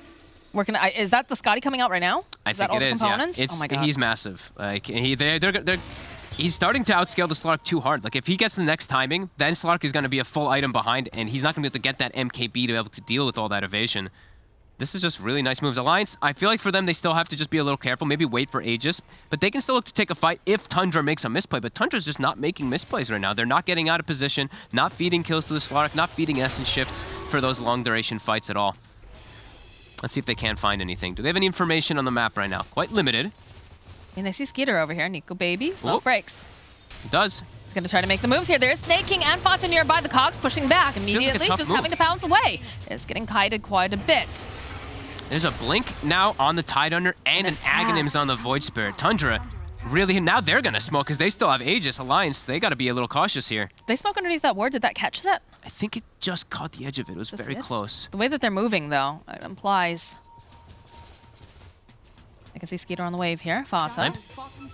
Ooh, Hookshot does come in. The immediate follow-up here from S4, though, as they've got the BKB. They should be able to go and take down the Clockwork. Immediately, the Stampede running into the back end here as they're just trying to get away from Skeeter. They do have the Exorcism up. Over on the side, Nico Baby clicking down over at Snake King, and they do get the Stone Gaze off. We'll buy a bit more time over here. The Pounce again coming out here from the Slark. He's desperate to get a kill, but they're so tanky right now. He needs to start stacking up those shifts. Cookie hop forward again. They do manage to take down Snake King, but Skeeter just on the back lines, allowed to hit everything, as there will be a buyback now coming out from Snake King. Nico Baby's under vision here. He can't actually heal up. They don't know that that ward's there. That's a dead FNG. It is. Snaking buyback. The rest of the team kind of resets. But yeah, this ward doing work. Nico Baby's trying to reset and heal from the fight, but that ward's spotting him. He can't actually heal from his Shadow Dance. He's trying to poke 33 as much as possible, burn that man out so he won't be able to Ravage, but Tundra continuing to be so patient, holding their ultimates, playing around Skeeter very nicely. There's some very good team play coming out from them. That's 9. Just gonna poke a little bit. You know the BKB is down, so they're trying. Ooh, the Snapfire Kisses, though? On top of that, are they gonna be able to burn them out? They go and burn the Ravage as well. They want this kill on Nico Baby. They want to get rid of the Slark, and they'll get the kill. Man, Tundra, these are just... Honestly, this is such good play with them just playing around Alliance's timings, and they're just in such a good spot now with this Medusa farm. Even though the Slark, Nico Baby, absolute free farm, he hasn't been able to find the game that he absolutely wants to. He hasn't been able to get into these backlines, hasn't been able to force any bad ults. Tundra, so patient. Bottom lane S4 getting dragged into the Remnant. 33's here, but they don't have anything, I believe, left in the tank to go and cancel out that TP. So S4 is going to be able to just teleport on out. But yeah, like you said, with the Slark here, it's definitely becoming very difficult. He had these timings, but Tundra, they had his number, it felt, the entire time to say, okay, Slark's got this. This is how we need to play, guys. Yep. It's just they played together, and also it's just the way they've danced around Limp, right? How many exorcisms now in a row where he's popped it, and he's had to they've all just ran away from him. Yeah. Even though they have Centaur for the Stampede to keep them on top of them and all that, and like the Rubik to be able to control people, they haven't been able to keep people inside of that exorcism. Limp, although he had that one effective one in the early game, besides that, it's just been impossible for him. Tundra just dancing. Were they hoping, you think, to get something like a Nico Baby Faceless Void, do you suppose, with that Death Prophet? It was a very early Death Prophet, too. Both of us were a little bit surprised when we looked at the draft. They're confident. Limp does really like the hero, so I think that's fine. And I think the Slark, they just been dancing. I think Tundra's just playing a really good game around Alliance. Alliance, they do have a good draft to be able to deal with the Medusa, but, I mean, Tundra's just, yeah, they're playing so well evading these fights, and now... Like Skeeter, as we said, he's getting a full item ahead, and he's got a Solar Crest. I don't think they have a Solar Crest on the side of Alliance at all, so Nico Baby's not going to have that amp up. And how's he going to be able to hit through all this evasion when it does come online? And the negative armor that can be applied to him. In fact, look at this. 33 breaking the smoke. No Ravage just yet. Nico, thinking about jumping in here. It's just they can't find these favorable engagements. No. Look at Fata, he's just like, I'm going to try to get this. Immediately, the lift up, toss back, but Skeeter's here, and they've got a decent amount of damage to stomp forward coming out from S4. Can they finish off? Yes, they'll be able to take down Fada. They'll focus down over here on Snake King. The Exorcism does get popped. Snake King is going to get chipped away here by Nico Baby, but they have to turn away here from this Medusa. They're avoiding the Exorcism again. Look at this. They just walk away. Exorcism gets popped. 9 just Astral Steps twice to the top lane. They lose the 2 supports, but it's another Exorcism used that you can't actually get any core kill while Ravage is down. So that's the play where Alliance is trying to hit hard because Ravage is down. Now Ravage is back up. So Tundra, they'll probably respawn and look to fight again with that Exorcism being down. Again, just, yeah, nice great understanding and great ways to just dance around it. I'm loving it. Very close game we've got in our hands here. And Butterfly will soon be the timing there for Skeeter. So Evasion Talent plus Butterfly. Ooh, Fata. Yules and, the Force, though. S4 now, he's a big tanky boy in front, but I'm not sure they want to take this fight. They do have that Ravage available. As Death Prophet's going to be lined up here with the Remnant. So they're just going to try to run away. The BKB actually coming out from Limp. He's just too afraid. He doesn't want to stay here anymore. As now FNG, he's been silenced. He does have the Arctic Bird. He's going to try to break some ankles here, break some trees as well. As he turns around, uses the Winter's Curse. He's just going to try to teleport out here. Is he going to be able to do it? Yes. Yeah, Limp has to pop a defensive BKB because Fada, again, the killer, he gets on top of the Wyvern. Every single time this Clockwork is getting into the backline perfectly. And yeah, now the evasion is finished up for Medusa. Slark, he's going for Scotty because it's so effective versus these range heroes, but how's he going to even hit the Medusa at this point? Might have to just switch up, honestly. I think he may, as soon as he sees Butterfly, I think he might just have to queue up MKB and go for it because he's never going to be able to deal with that Medusa at this point. He's going to be able to hurt everyone else, but Medusa is the true problem that's starting to build up for Tundra. I mean, she's the one who just wants to sit smack dab in every fight, right? And just start split-shotting everything. And I mean, you can't afford to ignore her. No. But I don't think you have much of a choice, though, either, with what they've got right now. He's committing. So he commits for the Scotty. Okay. All right. So it's going to be has to be long, drawn-out fights for the side of Alliance to have a chance in it. Skeeter, I mean, he just knows he's a boss. Even with like Solar Crested up, 38 armor with these double evasions. As you said, Nico Baby doesn't have a Solar Crest. They have a medallion now. They've got the medallion over on the wire. They need the Solar Crest though to give him that buff up for the attack speed for himself. So he's getting close to it. FNG, he's probably going to start taking a bit more farm because they know how far behind Nico Baby truly is right now. It only says that 1K, but it's actually quite a big lead right now for Tundra because of how big this Medusa is and how hard the matchup can now start getting. It's all the timings, right? Yes. You know, the fact that, yes, you know, it's fairly close, but one hero does a lot more when they have all that farm. Absolutely. I mean, Skeeter's just look at the way they're playing so around well her, enabled. too. Yeah. They're playing around this Medusa so perfectly. Fata always in position here to break smokes, being able to kind of poke away. Does have, you know, the insurance policy of being able, if they want to engage, they can. He can go in with a hook shot, or he can just disengage, and then nothing is lost. 9-11. Honestly, one of the slowest games I feel like I've casted here. Yeah. Each team just playing super carefully and trying to get the perfect advantage.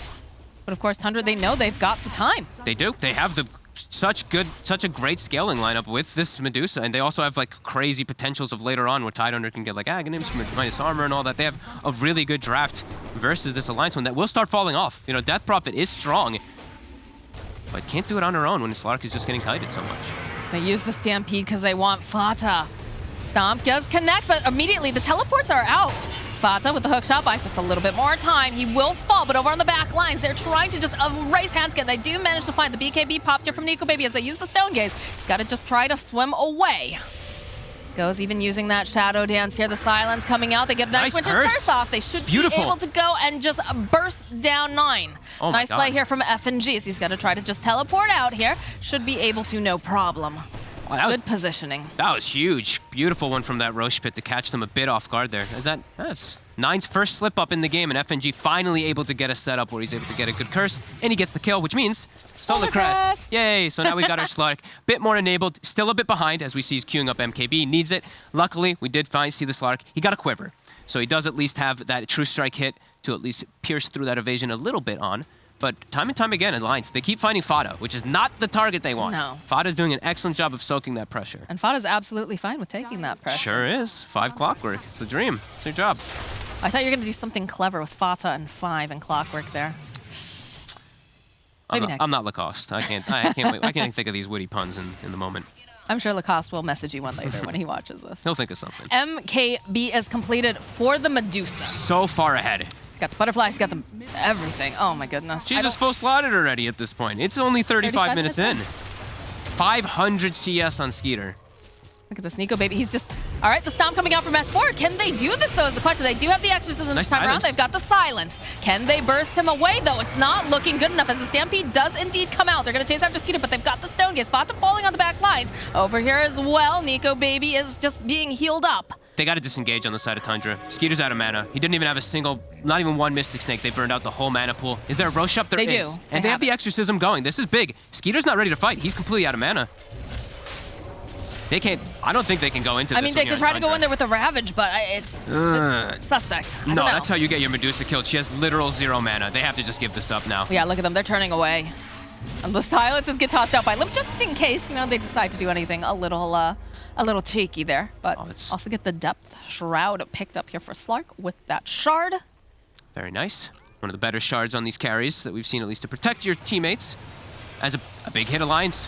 This time they do get not an effective exorcism for kills, but an effective exorcism to force the Medusa away and then get a good Roshan. That's nice. They're able to take some sort of objective this time around. Otherwise, you know, before poor Limp, he'll ult, and they just run away and they get absolutely nothing. At least they can get the Roche. Yeah, and we are seeing the itemization to deal with Medusa, of course, coming into play. Halberd is finished on the Centaur, one of the most effective items versus that ranged carry, of course. She always just sits there. That's going to be really nice. And yeah, Linko Baby, now he has freedom. He has protection to be able to finish up that MKB likely on time because of Aegis. How much does this change the game, though? Quite a bit, actually. They're starting to get a lot of farm on 3 cores, and Nico Baby will eventually be able to stick onto the Medusa. And these BKBs, they've been forced to pop them quite a lot of times. It's down to 6 seconds, but they're always super effective versus Tidehunter. Right. I think this will give them a really good window to look for the next fights, as there's also an Arcane Rune. Once they get these type of map control, you even get Rune control too. Yeah. It does benefit, you know, these Slarks and Death Prophets quite a lot. And it has been a vision battle between these two teams. The amount of wards that have been picked up, dewarded, all of that. It's a super close game. Like, it's all about these initiations and just disengaging versus certain spells and everything from both sides. It's been quite beautiful. It's Timeless Relic picked up. Very nice pickup for Illusionist Cape too. Yeah, for our Void Spirit in particular. And yeah, Illusionist Cape, if Skeeter does want that one, he can swap it in between that and the Growth Bow a little bit. It's got options. Does indeed. That's Right. a good one to constantly push the lane in. Well, they take the bottom tower during all of this here. And now Nico Baby, he's got his MKB, so now he can actually stand toe-to-toe versus this Medusa like he couldn't before. It's a very slow-paced game. Both teams are kind of playing this like chess kind of style of just waiting for the other to make a little slip-up that will just cost them the game. It feels like one fight is going to be the entire like decision maker of what happens in this game. It's quite possible that it could be too. All right, Nico Baby though is going to be putting some pressure down here on the tower. He's got that Solar Crest from FNG to keep him nice and healthy here. But they back off for now. Make their rotation here over towards that triangle area. Yeah, still so close. Skeeter just gonna walk on by. Flicker. They go for a... They don't have all their tier 4 items yet on the side of Alliance. I believe Tundra did find all of theirs already.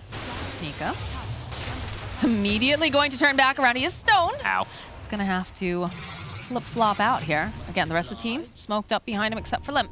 He knows he's under ward vision, not healing up to full. He's got the salve going to protect himself, though, to keep him full. He's going back in again. Nice. Immediately, though, or they just blow him up. Very nice. Limp over here on the back lines. I think he just tried to disengage. I don't know if they'll be able to. Okay, the BKB comes out from Nico Babies. He's just focusing down over here onto this Medusa. He's just getting kited. His whole BKB is down. He's scared to fight now. They grab S4. And again, look at this damage coming out from Skeeter. It's forced to go and pop the cheese over the back line, so the Ravage doesn't get used, but they've already used the BKB, so they get the stun off. There's a follow-up here. Yule's coming out again. He's got a stolen Ravage on Hanskin right now. Do they go back in, though, is the question here. S4 just trying to get off the damage. Fata throwing out the cog spin. There it is. There's the Ravage that they stole. So they'll turn right back around. They get the kill over onto Snake King. And the buybacks are out. S4, he's ticking down. There's too much damage. He's next to fall. As Nico Baby is hunting, he's trying to find Skeeter. We'll focus over here onto 9, but he needs to get his hands on him. He needs to lock him into place. As Skeeter still looking very healthy here. FNG trying to help, has that Arctic Burn. They have to sidestep this Remnant, and they're not going to be able to, as Limp's exit does end up just ending at this point. They just aren't able to take down Skeeter here. All right, the Winter's Curse holding him in place for a little bit. Nico sitting so very low during all this. He needs to back off. He needs to get that health back up again. But he's got stacks. He's got Essence stacks. He's looking for more blood. Back in. Hop forward, go Scepter here from Snake King. Nico easy gone a little bit too far though. Does have that Shadow Dance, the taunt, the silence. Turning back around, the heal coming out now from FNG, trying to buy just a bit more time. Has the rest of the team behind him, has the BKB back up as well.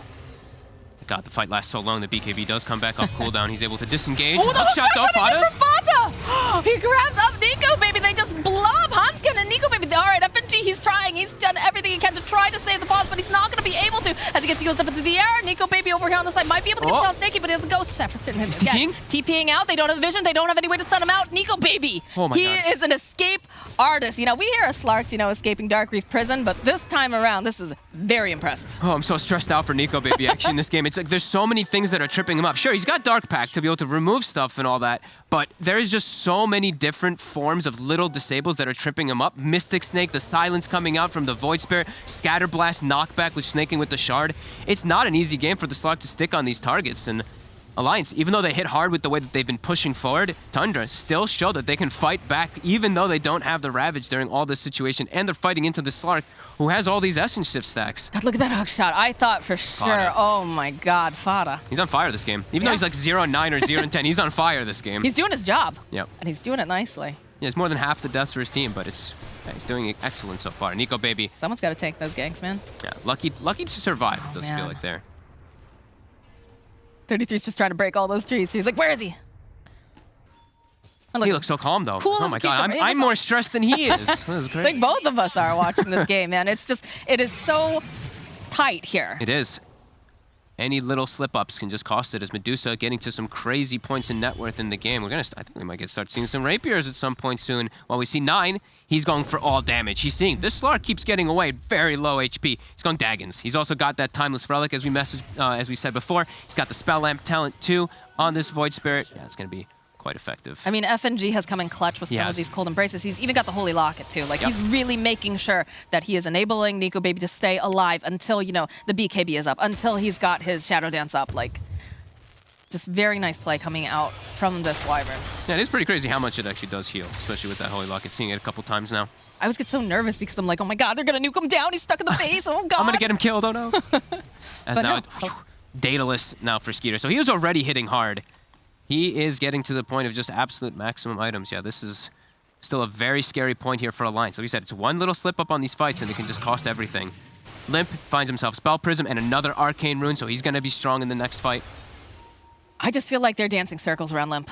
They are. They're just doing such a good job of making sure that they can do that. It's like these long duration team fights are what Alliance needs, but Tundra's doing such a good job of dancing around these long fights.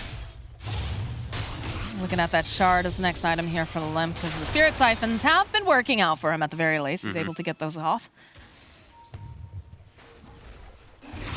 And Alliance is just playing tight here over in the jungle. You can see Tundra doing a little bit of invasion. They do have the ward up as well, so they can keep tabs.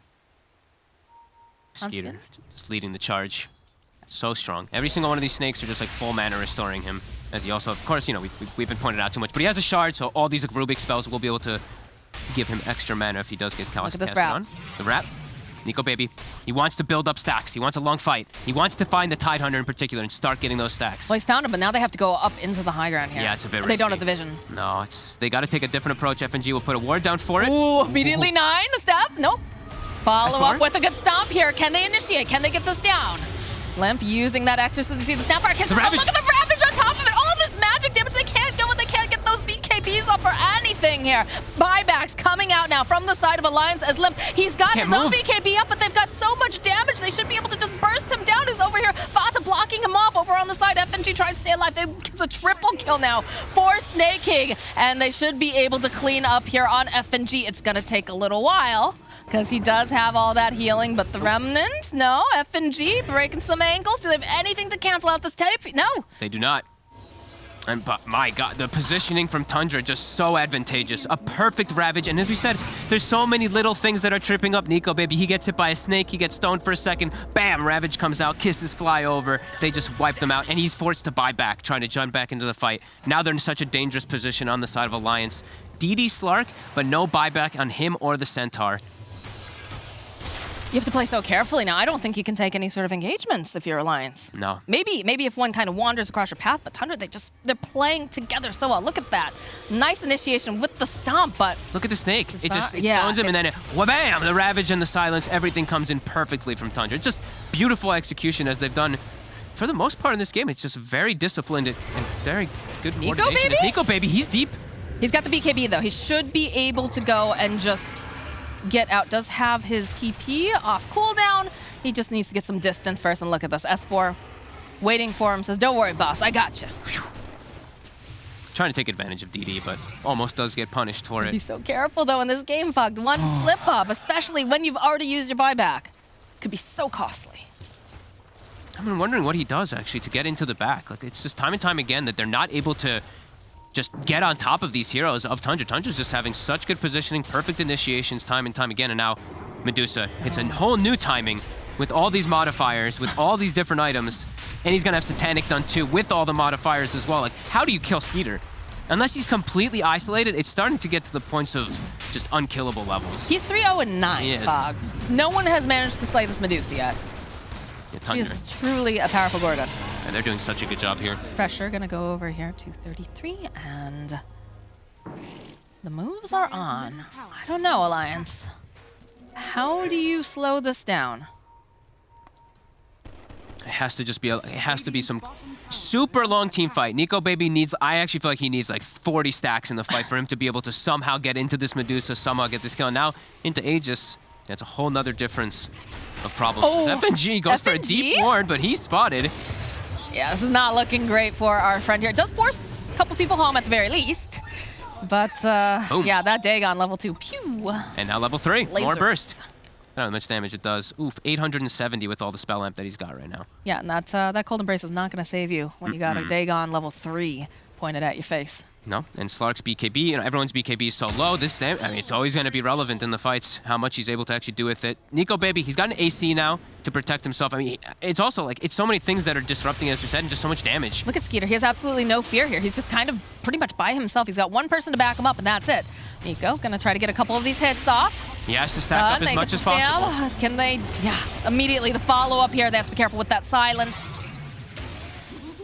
He's trying to get the stacks. Yep. He's trying, but it's so risky for him to walk outside of the space. Look at this. I mean, with the split shot modifiers now, it's such a hard game to go on Skeeter.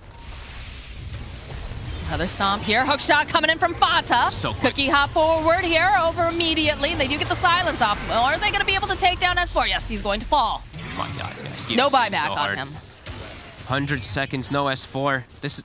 I don't think they can defend the racks. I don't think you have any way of getting into this now. No, I think Tundra can even... I think they can even swing for the top one. They've got double Ravage at the ready. They've got everything for Skeeter.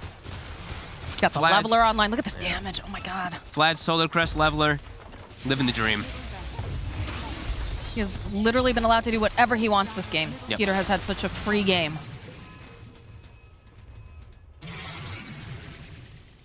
On to the next. Look at all the buffs.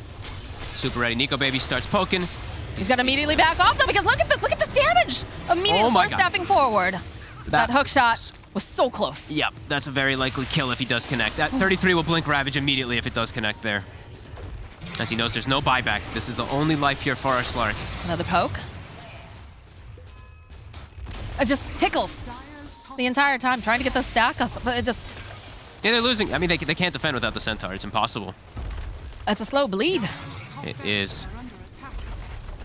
I know, a full another item, as we said, Skeeter. 8,000 gold in the bank.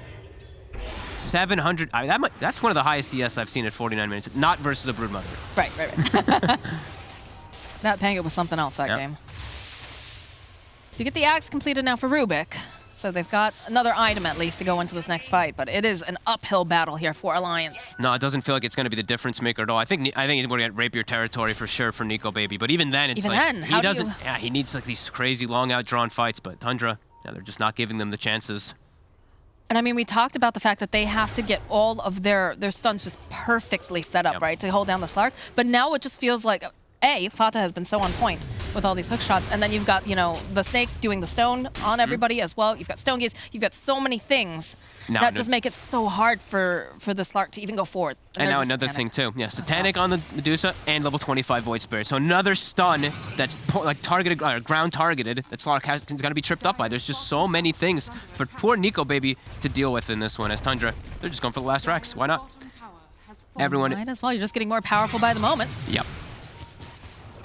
God, look at Skeeter. He's got all the buffs on him.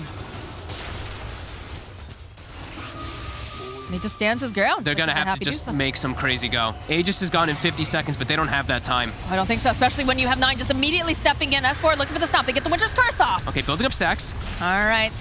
They should be able to. Yep, that's going to be the He doesn't go down. Oh, no. He gets the Yules and the cheese off. There's the Ravage over on the back lines immediate. There's a second Ravage coming out now.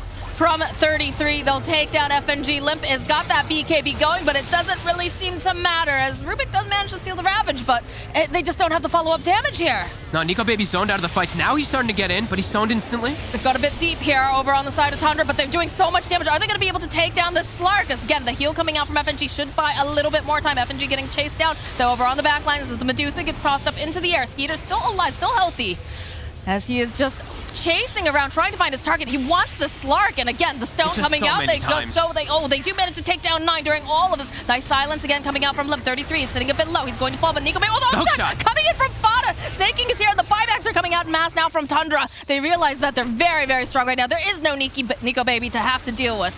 No, and Skeeter is a literal turret on the high ground. Untouchable here. They get him the once with the Aegis, but definitely not this second time, as no Slark, no damage, no exorcism either, as Limp did use it right before he did die before, and that's the final set. That's the Megas. I don't know how they get them off of these buildings. No, they can't. I mean, now it's just, there's no Slark. There's no Slark. Game's over. 9 setting up over here onto S4, and he's a tanky boy, but look how much damage over on the back lines too. Fata just trying to zone people away. S4 even using the Stampede. He cannot run. Fata getting drawn in. That is going to be a dead little clockwork, but I think the damage is done at this point, Fog, as Limp just getting shredded by all these snowballs. Buyback coming out from Nico Baby here. He's not happy about this, but the damage is just too immense. It's too much. He just can't deal with this. 33 eyes on the prize over here. He's just going to keep hitting the buildings. The taunt right back. The GG gets called. Tundra in a beautiful just show of movement and play will be able to take this first game. And just a clear understanding of what they need to do in the game. Avoiding some of these fights early, dancing around Exorcism for what seemed like 30 minutes in it, building up Skeeter to this unkillable, amazing force, and what a play, honestly. They set up the game so nicely for themselves. Even though Alliance, they hit such good timings, they actually couldn't take advantage of it. These little deaths, you know, the Slark dying early on, they're costly. They did lose a bit of timings there in Tundra. They keep their composure, keep their cool, and this Skeeter Medusa carries super hard. And Fata, even though he has 11 deaths, he has half the deaths for his team, he did so much work as this clockwork. Fata was just on point with all of these initiations. They just looked so good and allowed 33 to go and hold on to that Ravage, not have to burn it super early. And again, like you said, you know, Alliance, they made these nice moves. They were getting good item timings. But Tundra, they just danced around Limp the entire time. So, you know, I know that the panel had said, Tundra, technically, they usually lose the first game, but, you know, they've decided to shake it up, and they'll take game number 1. Very exciting indeed for Tundra and all their fans, and for the whole European region here as well, as they take game 1 over Alliance. We have a lot to talk about, so we're going to a quick break. We'll be right back to talk about everything and prepare for game 2. After this.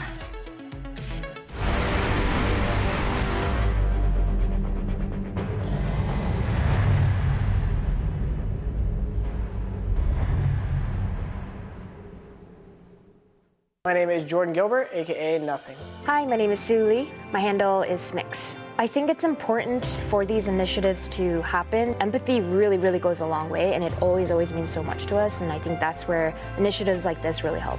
I encourage everyone in the community, anytime they see bullying, anytime they see someone getting called names, I encourage you to step up and say something. Good luck, have fun. Good luck, have fun.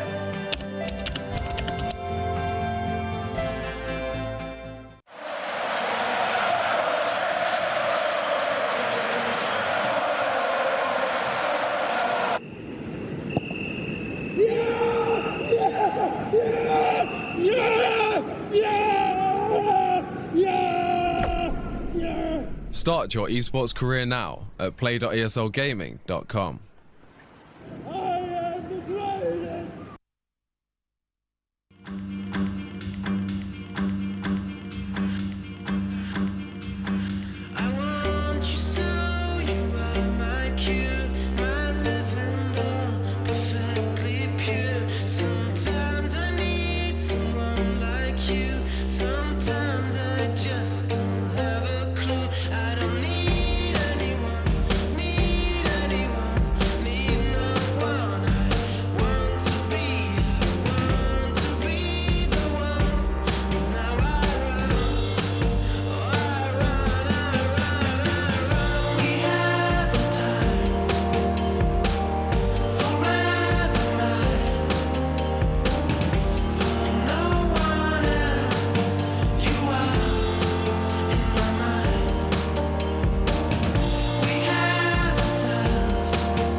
ahead a little bit in the laning stage, and then they just stayed even after they lost the fight. It just kept being even.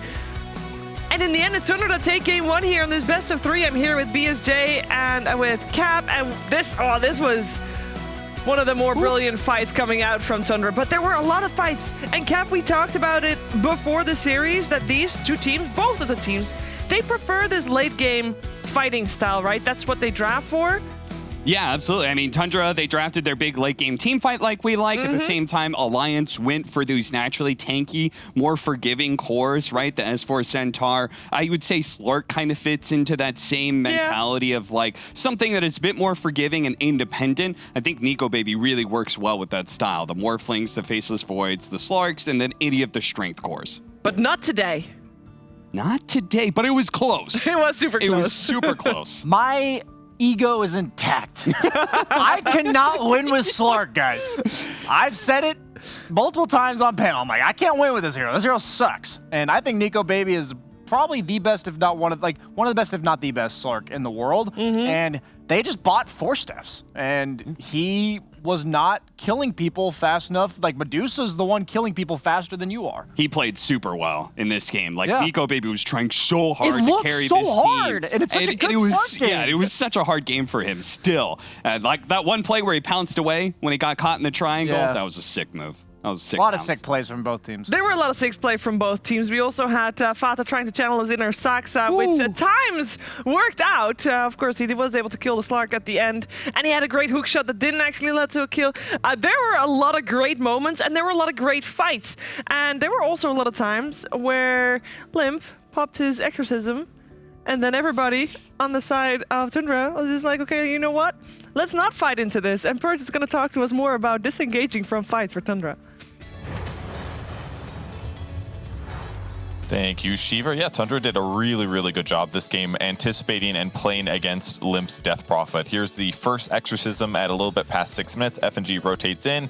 He helps keep the catapult alive, but 3-3 moves over, and by doing so, forces Limp to react to him. He TPs home, knowing there's no disables, and just that simple move gave them a nice advantage to delay that mid-tower dying and bought them time for Medusa to get to Ultra late game. Now, this did put Slark ahead of pretty much every hero in the game for a very long period of time, but they did a great job covering against it despite all of the D-wards. That's the other really nice thing that Slark does. This ward got D-warded from a earlier gank that ended up killing Centaur, but this kind of was a fixture here. Nico Baby just occasionally, when pushing outside waves, just keeps an eye on his little buff down here, and if it goes away, he knows that there's somebody watching him.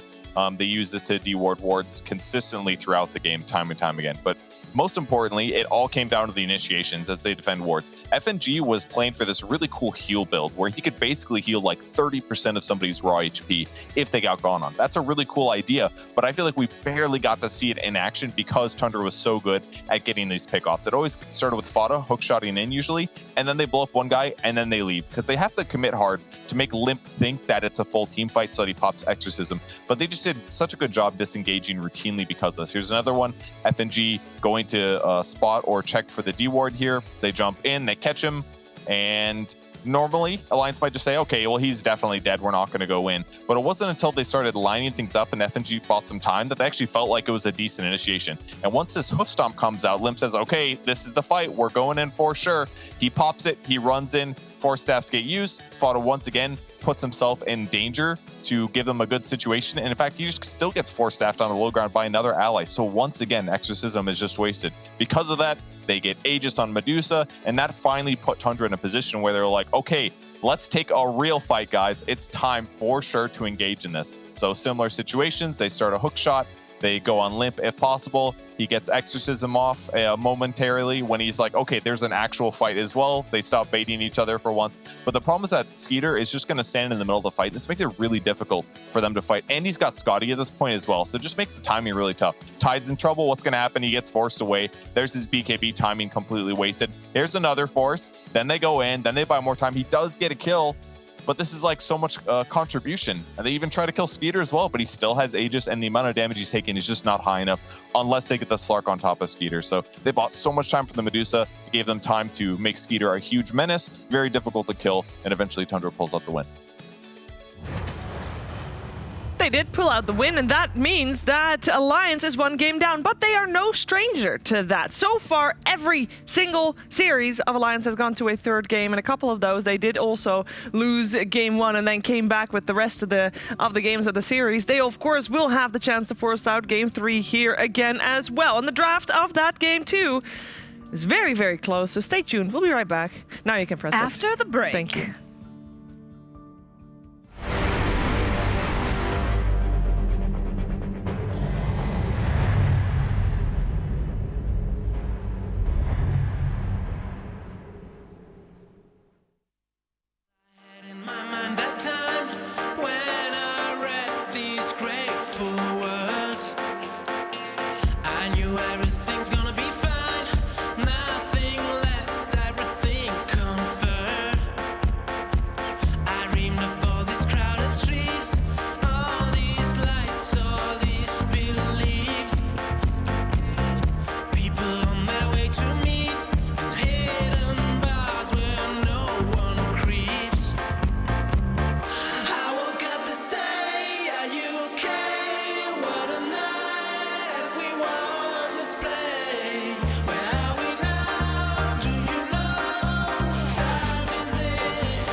Two coming your way here between Tundra and Alliance. You're watching DreamLeague Season 15, powered by Intel.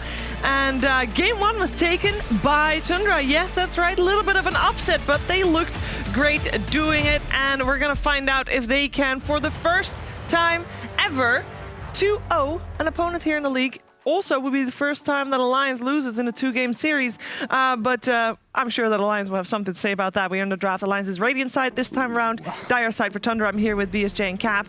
And anything that we learned that is already implemented? No. They didn't ban Tidehunter. I really felt like that was going to be the play from Alliance, just because of like, I assumed Tidehunter was going to get banned, and then the Enigma was going to be the go-to for Tundra as a response, but it looks like they can open the same way.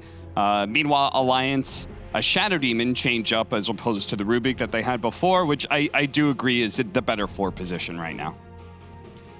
I have one thing to say about that, Cap. What's that? What's that? You don't like the Shadow Demon Centaur? No, I just didn't like The his idea- analysis in general. Excuse me? I'm just kidding, Cap.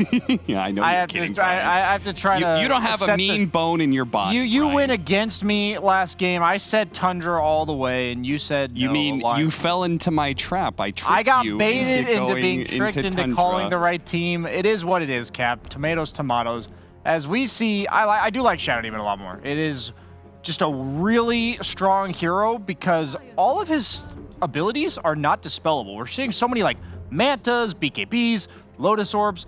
You know, none of these abilities by him can be saved by that. The Disruption, the Shadow Poison now. Like, a lot of his lane counters, like when I'm picking carry in the past, it would be like PL or Slark or Jug, because you get 2 stacks on me and I'm like, push button and get rid of it. But now, it's just so much more powerful in the laning stage. And then it basically says, you can't go on anyone but me. You have to go on me, because I'll just disrupt the guy that you go on. So, it's so annoying to play against. It's like Wyvern, but it offers a lot more aggressive potential.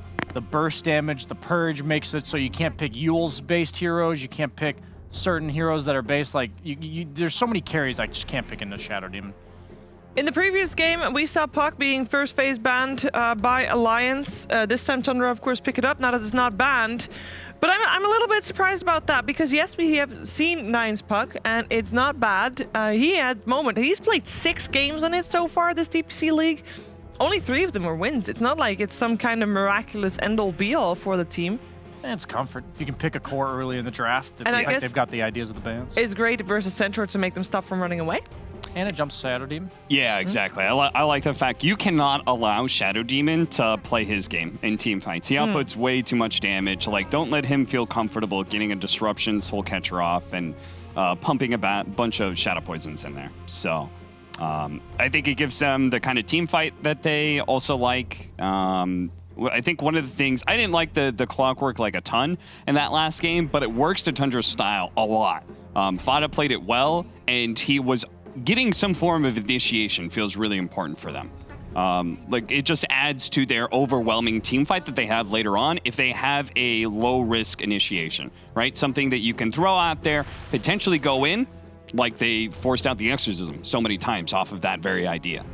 I'm a bit surprised Clockwork took this long to come into meta. He doesn't feel that great in general, but he's so good against these Vanguard heroes, the Centaurs, the Axes, not only because he can continuously chase you down and offer a lot of damage from the support role that goes through the physical damage resistance, but they also have super weird cast animations. Like, Centaur can't stomp, Axe can't call. It's just super annoying to deal with, and I think they realized last game that 5-position clock made Medusa's life much easier than I think they imagined going into the laning.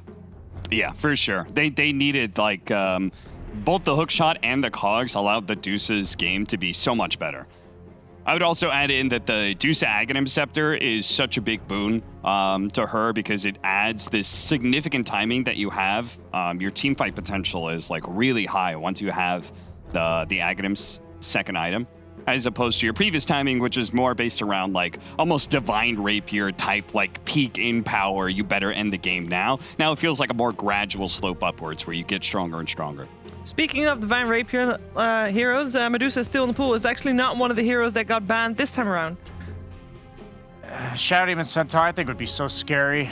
Yeah. I don't want to lane Medusa into that type of lane. It's different than Rubik Centaur, especially because you had the Clockwork bodying for you. You could potentially go for a 4th pick Dusa, where you have like an ET 4 or 5 position, but... But which carry is not scary to have illusions of, though? That's the beauty of agility heroes are typically worse. Yeah. Because of the amount of damage that they output. Even better if they have some sort of modifier to their attack that works with the illusion. So you want a strength carry. Lunas and Medusas are much worse. Strength carries are a little bit better, but then they suffer against Soul Catcher. And they also can't be Radiance buyers. Well, you can. You can actually turn off Radiance. Lifestealer. I think Lifestealer is probably the pick. Okay.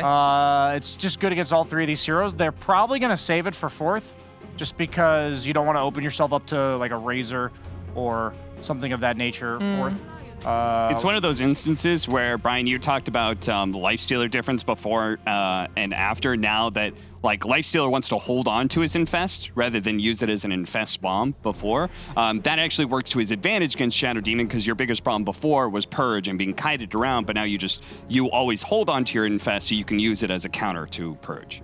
And they go for the Doom, which is a bit strange against Centaur. I think they wanted, like, okay, if you get disabled by this and you get disrupted, it's still not going to save you. They had pretty good catch. I think they're just highly valuing Doom. I don't think it's an amazing Doom game, but maybe they're thinking against all the cores you were talking about, the Morphs, the Voids, the Slarks that Nico Baby has been picking, Doom is just one of the best heroes at dealing with that. Oh, absolutely. You can't run away from that. Yeah, there's no way for you. There's no forgiveness in that regard. In that, like Doom, and there's your Lifestealer. Great call. I mean, even better once they see like certain heroes like the Tiny and Grimstroke. I think Alliance gave them way too good of a Lifestealer pick here. On the bright side, we now know that it's a limp Tiny, and he is the best Tiny in the world. True. That is true. I have lost to it many times in my limited pro career. And like, it's really good against Puck if your Tiny's really good at it, right? If he's able to consistently land those toss first combinations, then Puck can be food for a limp Tiny. The question is, do they ban the Faceless Void? I think Doom's really nice against Faceless Void, but Faceless Void is very nice against Lifestealer. Yeah. And obviously it's Nico Baby. Yeah. How much do they respect it? Because I don't think it's an amazing pick if you look at all 10 heroes in the game, but if you look at the carry-to-carry matchup, it's quite nice. Yeah, it's they don't have the best synergy with Faceless Void on their side, as in they don't have damage from the cores to pump in, but they also, the one thing they do have is Inkswell. I think I don't remember who opened my eyes to that, but like the Faceless Void that gets buffed up by Alacrity, Inkswell, like these sort of things can really do well. Me, yeah. Inkswell, like... Cheever gave a chuckle there. Whatever, right. I was talking about what team. I remember it was a team that did that, but Inkswell is like just enough for me anyway to push Void over the top. They ban it. It's gone. I'm just a bit concerned if they go like... does Nico Baby play the Razors, the Ursas, like Diffusal here, like Diffusal Ursa, or... I would imagine he does. Maybe not to the same extent as he plays the other carries. Wraith King also stands out to me, actually. Wraith King for Nico Baby. Dude, they're going to pick Wraith King. Wraith King, Dusa. It's 100% a Wraith King. I hope Tundra has something in mind in the 4 position to deal with this. They still need to pick it. What is good against Wraith King in the 4 position? Do you think it's a 5 or a 4? Because so far, mostly it's Fata's played. Yeah, I guess Fata's also played Snap, so it's up in the air. I would prefer them be saving his hero for last on Snaking. Yeah. Enigma's still in the I was going to say Enigma. Yeah. But it might be a bit too greedy, though. Isn't Wraith King already pretty decent against Enigma? That's what I'm because thinking, too. Yeah. Because you have 2 lives. Hear me out. Yeah. Jungle Venomancer. No. Percentage-based damage is super good against them so far, because if we're thinking it's going to be a Wraith King, they will have 3 strength cores. It's Alliance 2AT. I'm 92% sure Alliance will pick Wraith King. That's so quite. It's all a matter convincing. of what Tundra. What's the other 8%? Preparing. I haven't thought that far ahead yet. Cap. Whatever comes out, I'll say that was my second guess. Ursa, Inkswell. Ursa's Ursa's probably the next one. It's probably Ursa. I don't like it nearly as much, but. Ursa for Nico Baby instead of the Wraith King? I'm saying if it's not Wraith King. Oh, then that would be the second pick. Okay. Well, there's always still the Juggernaut in the pool. That's like if you can't think of anything else, it's probably Juggernaut. For all the memers out there, I'm very well versed in the Jug Lifestealer matchup, and it's just not. It's not an amazing matchup. No. One way or the other. All right. Well, let's see what the ban is going to be for Alliance. They end up still banning out the Enigma. Ooh, okay. They're onto it. Here comes the Venomancer. Please no. Please, Brian. Pretty. What else would work with Lifestealer? I would say like Warlock doesn't fit here because it doesn't work with the Lifestealer per se. I'm just trying to think of heroes from a 5 position that I'd like. He's a snake, guys. No Ancient Apparition. That's the other percentage-based damage. Phoenix Wyvern is still out there. Has some percentage base. They don't have enough protection for a Phoenix. Wyvern. You heard it here first. Was it gonna What be? did we hear first? Brian? Venomancer. That is a lion. Well, we have seen Snake King play lion. He has a 100% win rate on it, and this DPC so far. It's like, yeah. There's the Wraith King. You knew Maybe it's they coming. like the lion because of the mana drain. I've seen, I think it was one of the Chinese players, I think they like maxed out Mana Void first when they were matched up against Wraith King. I'm just so confused that they had Puck Doom and they weren't concerned about Wraith King. I Yeah. feel like that's literally the best carry. Like, I know he plays Morph and Void, but he also plays Wraith King. Nico Baby's a Wraith King signature. Do you think part of it is the Lifestealer pickup, that they felt like Lifestealer does well enough against Wraith King? It's like, okay, it's a tanky hero that Lifestealer can man up on. He never runs out of damage against these strength heroes. Yeah, it's... like that matchup's like, I'd play that either way. I don't mind being the Wraith King. Okay. I don't mind being the Lifestealer, so I'm not too excited about it. I think it's too good of a Wraith King pick, so I'll go with Alliance here. I'm a little bit concerned that it's just like the Tundra, they don't have that really big team fight. The Doom is a different kind of team fight, right? It's very single target oriented. Yeah. It really feels like they're addressing Nico Baby entirely, which I don't doubt. Like, Nico Baby, for me, represents more than 20% of Alliance. But I Give feel me like a maybe number. it's a little bit all in. And who is he taking the percentage Yeah, who's away the percentage coming away from? Yeah. This is important. Yeah. It takes away from everybody else. Okay, equally. Equal. So how much is he Yeah. taking away? What number are we at here? Surely Limp Tiny is also over 20%. So that Yeah, leaves, Limp that Tiny, leaves sure. S4 at what percentage, Cap? Okay. 17%.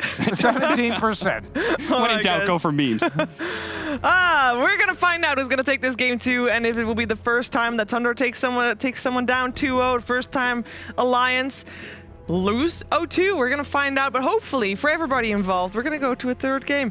Let's head over to Moxie and Fogged first. You know, Fogged, I'm really looking forward. I would love to see a full 3-game series out of both of these teams here. But of course, Alliance, they get the Nico Baby Wraith King, and they get the Limp Tiny. Yeah. So how much is this going to tip the scales in their favor this time around? It's absolute comfort, right? Nico Baby's looked super hot on the Wraith King all the times. The Slark, he played really well on it, but it was such a hard game as we've seen, and we know Brian, he's said it a million times now. Just the Slark just looked a little bit lackluster overall in the game.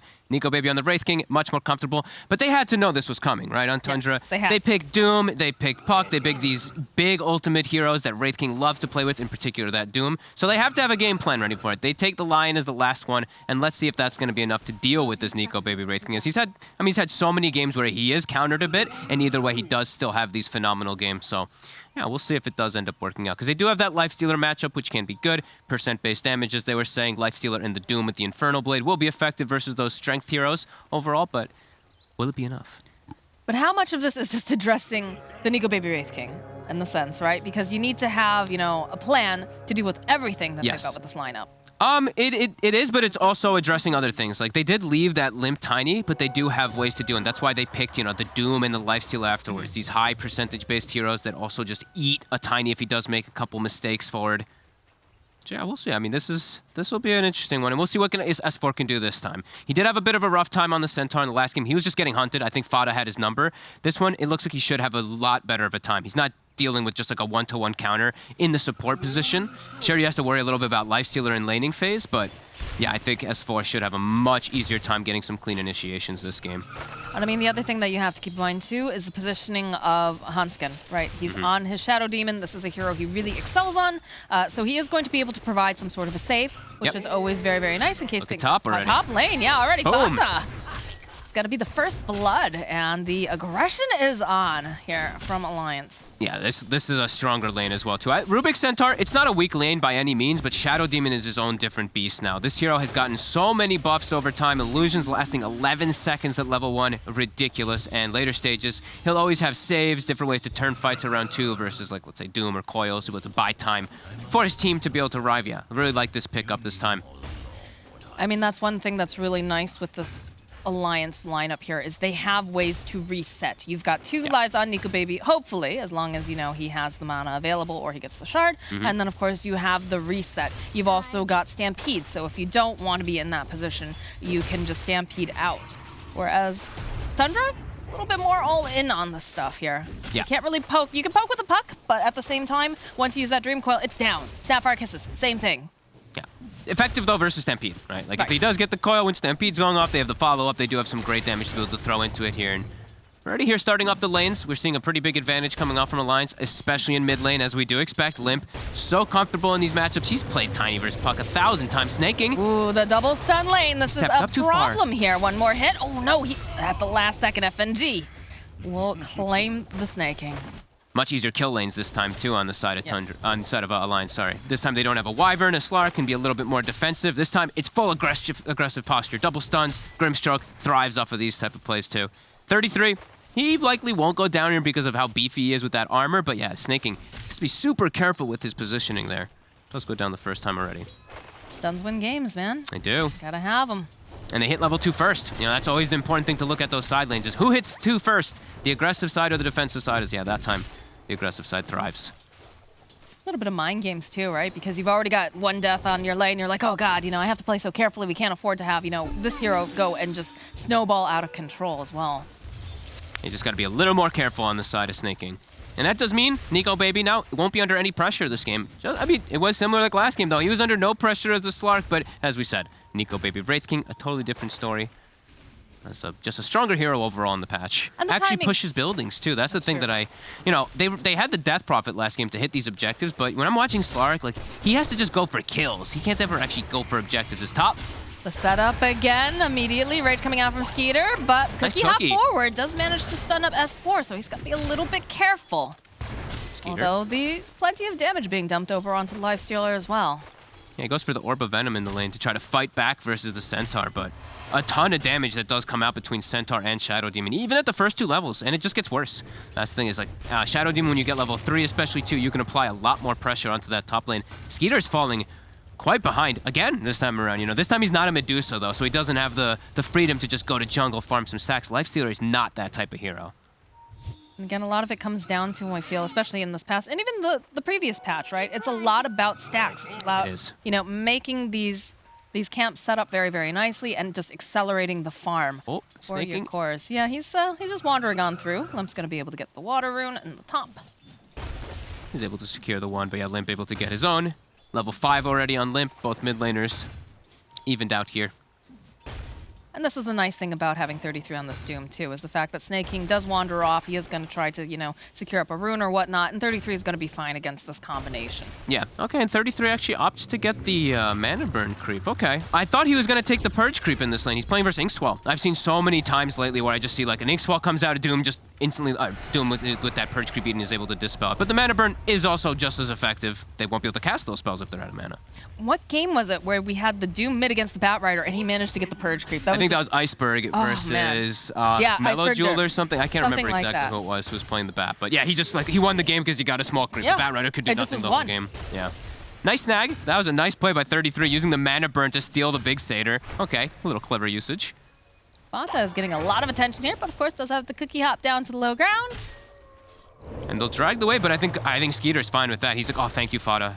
Thank you for dragging them away from me. As Fata now maybe can even get a ward up with his movement. Yeah, he can. So nice little play there from that Snapfire. Also going to check out to see if the bounty rune is still here in the opposite triangle, as we do see that Snapfire making the moves, even looking to pressure perhaps mid. The coil is available. I think you need a +1. Oh yeah, you do have the +1 over there. So you could potentially try to make moves, but I don't know. Nah, I feel like it's still really hard, right? As soon as he skills his ultimate, that's when you know you can't make the move. The bonus armor is just way too much for you to make an aggressive move. Stop. He's got rage, but it does not remove those poison stacks, as we know. Undispellable now, Shadow Poison. So as soon as the rage wears off, he does take the damage anyway. Bottom lane, some plays being made over here onto 33 as they do have the stun. Not quite enough damage though, like we talked about. Just gonna be able to bully a bit. Yeah. But it is, of course, a Doom. Not the easiest hero to take down. These skeletons are pushing him away, though. 33 might actually just have to heal. He's got no mana, no health. And Nico Baby is going to continue to just get, like we said, absolute free farm. All 3 lanes looking really hot this time for Alliance. Doom is still getting that extra farm. And, okay, he's actually sticking around. They have a Salve and a Clarity for him from Snaking. Look at the way that S4 is able to just bully Skeeter here in this top lane. Yeah, he's really got no cares in the world here. And yes, it is a Lifestealer. Oh my god. He's just, I mean, this is a problem. This Centaur already has the Vanguard and Boots finished up so early on. Skeeter is kind of forced out of lane. Do they have any regen for him? They have Tangos, but not quite enough. Another hit there. They'll be able to stun S4 by Skeeter a little bit more time, but...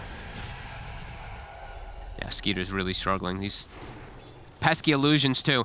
The one scary thing is also he bought Orb of Corrosion, so those illusions, they work against you, but 9. Ooh, 9 with a good rotation. Can they finish off the center, though? He's looking for the stomp. He's holding on to it. Will be able to survive. Stomp comes in. He'll turn back around. He does fall, though, as Fata should also go down, but they managed to get the courier, and that is the boots for S4.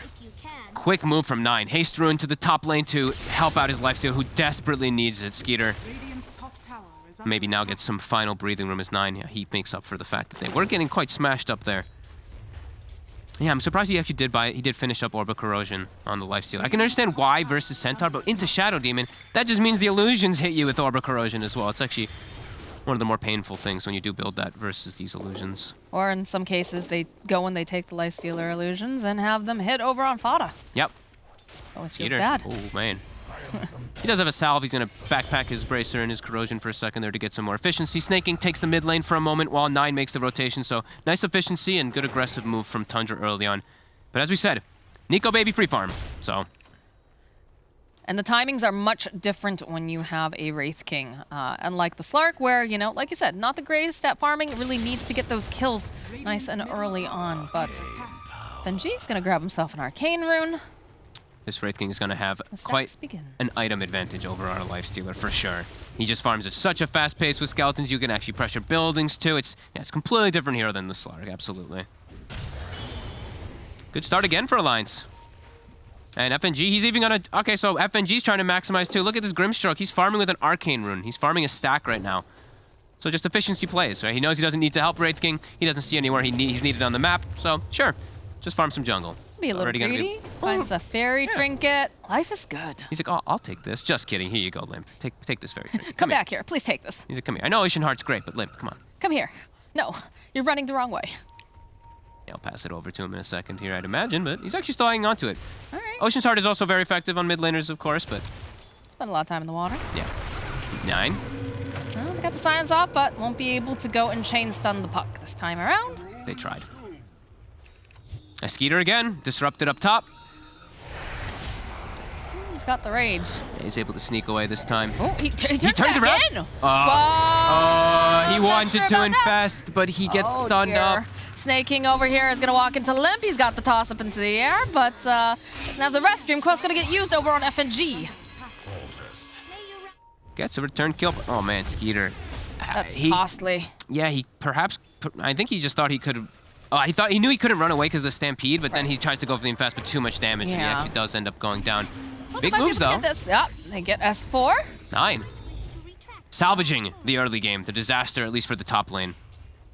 He has been making all the right moves here, it seems. He has. Good rotations coming out because they know they have to get this farm online here for Skeeter. Skeeter, but he's into mid, and there is a Phantom to silence him. The silence, the ink swell. Snake King's on his way. He's going to try as he manages to go in and infest here. So looks like Skeeter is going to survive this, but definitely feeling that pressure. I'm very surprised they didn't pass the Fairy Trinket to Limp.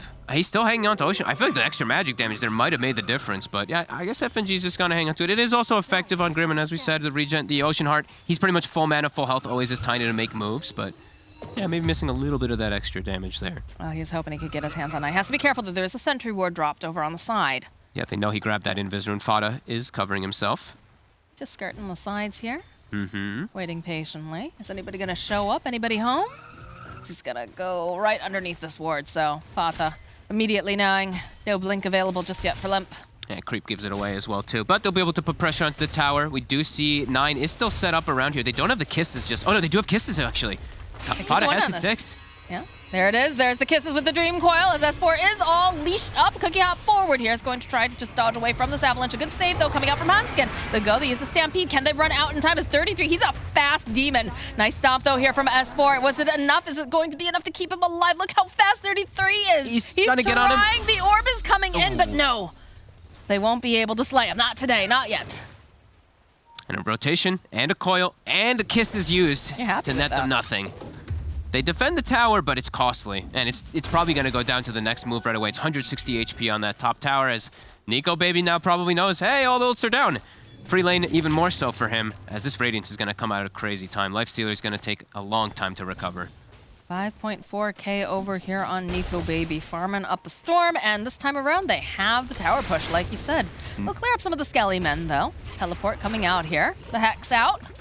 Try to drain some of that mana, but again, Nico Baby should be able to just walk away. Skeeter trying to get off some of these value clicks, though, as he's doing it. And there is a Grimstroke here. Throughout that slow. The rest of the team is chasing after Nico Baby, but not going to be able to quite close that gap. I think this is where Skeeter's home should be. Top and mid, just too scary for him versus the Tiny and the Centaur.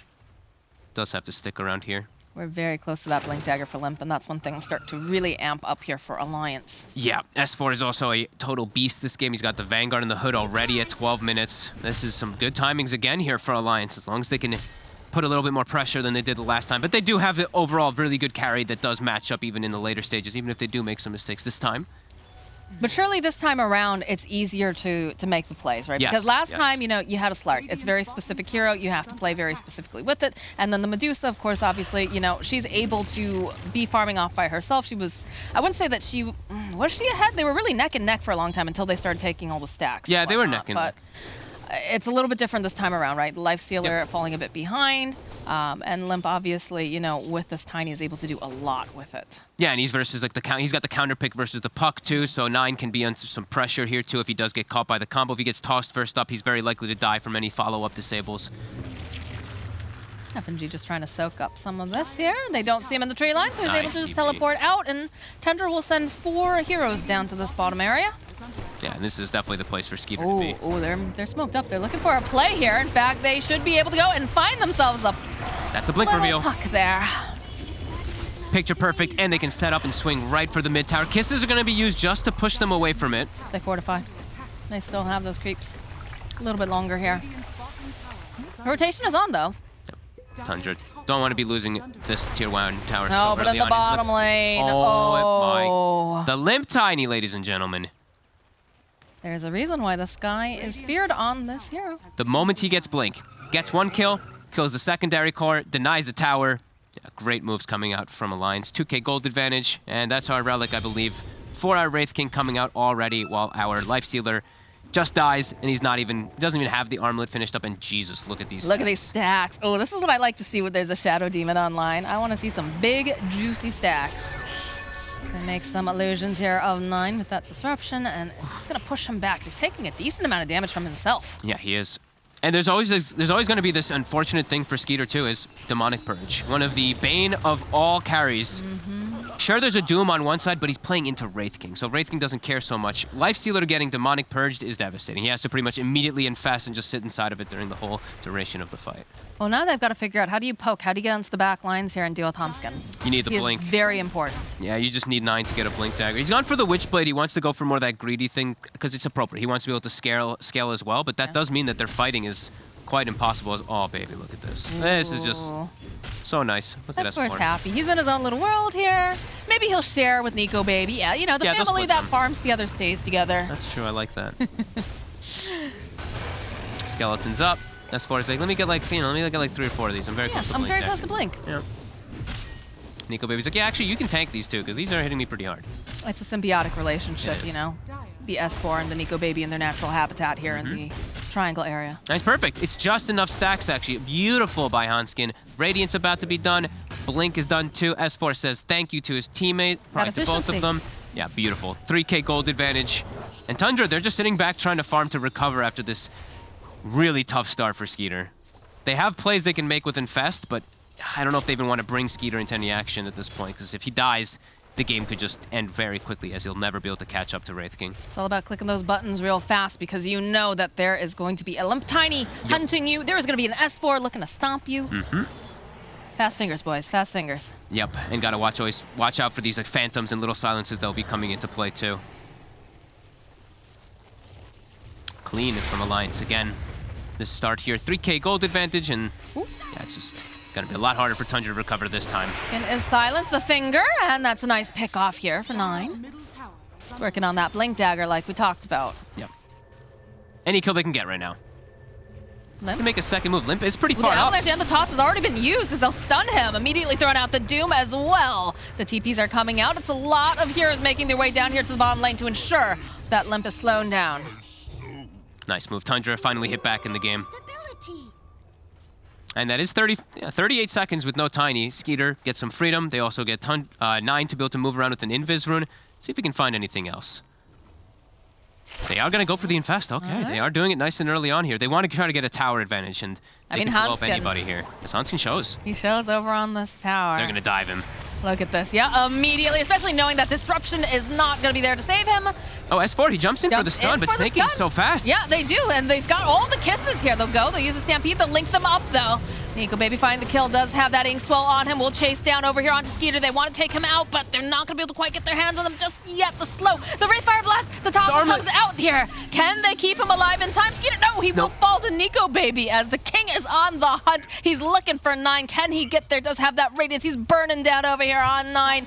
It's pretty hard for him to get his hands on it, though. So. He is so farmed. He's got Radiance, and they actually have Solar Crest already at this point. FNG, as we said, he was being a bit greedy on this Grimstroke. Solar Crest plus Radiance, they might even be able to threaten a Roche pretty soon early on here.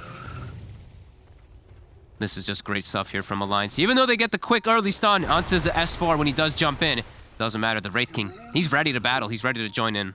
And Skeeter, again, as we said, you know, this is why I was concerned about him jumping in for this infest. Like, him dying there, that cripples his game completely. Now he's going to be super far. He already was very far behind, but he just farms at this much slower pace than a Radiance Wraith King and just a natural Wraith King as is. Ooh, Skeeter.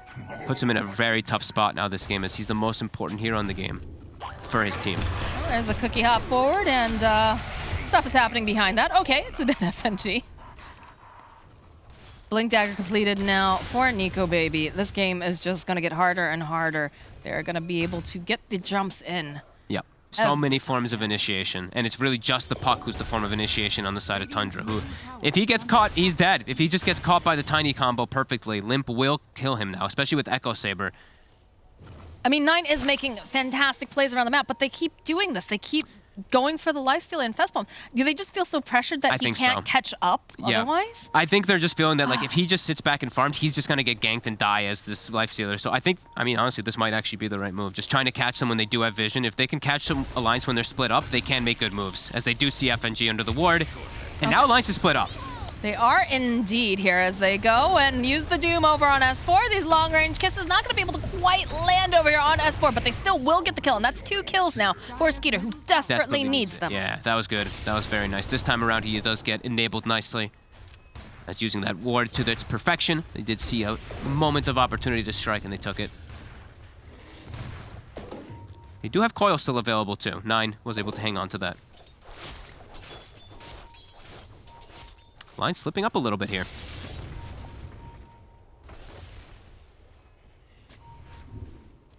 Nico Baby still farming, still trying to defend this middle tower as well. And we can see Hanskin, he's working on that Ag Scepter. That's going to be very important. It's going to make, as always, it's always going to make these carries' lives quite miserable. Nothing to really, I mean, actually the break isn't that bad versus Lifestealer either.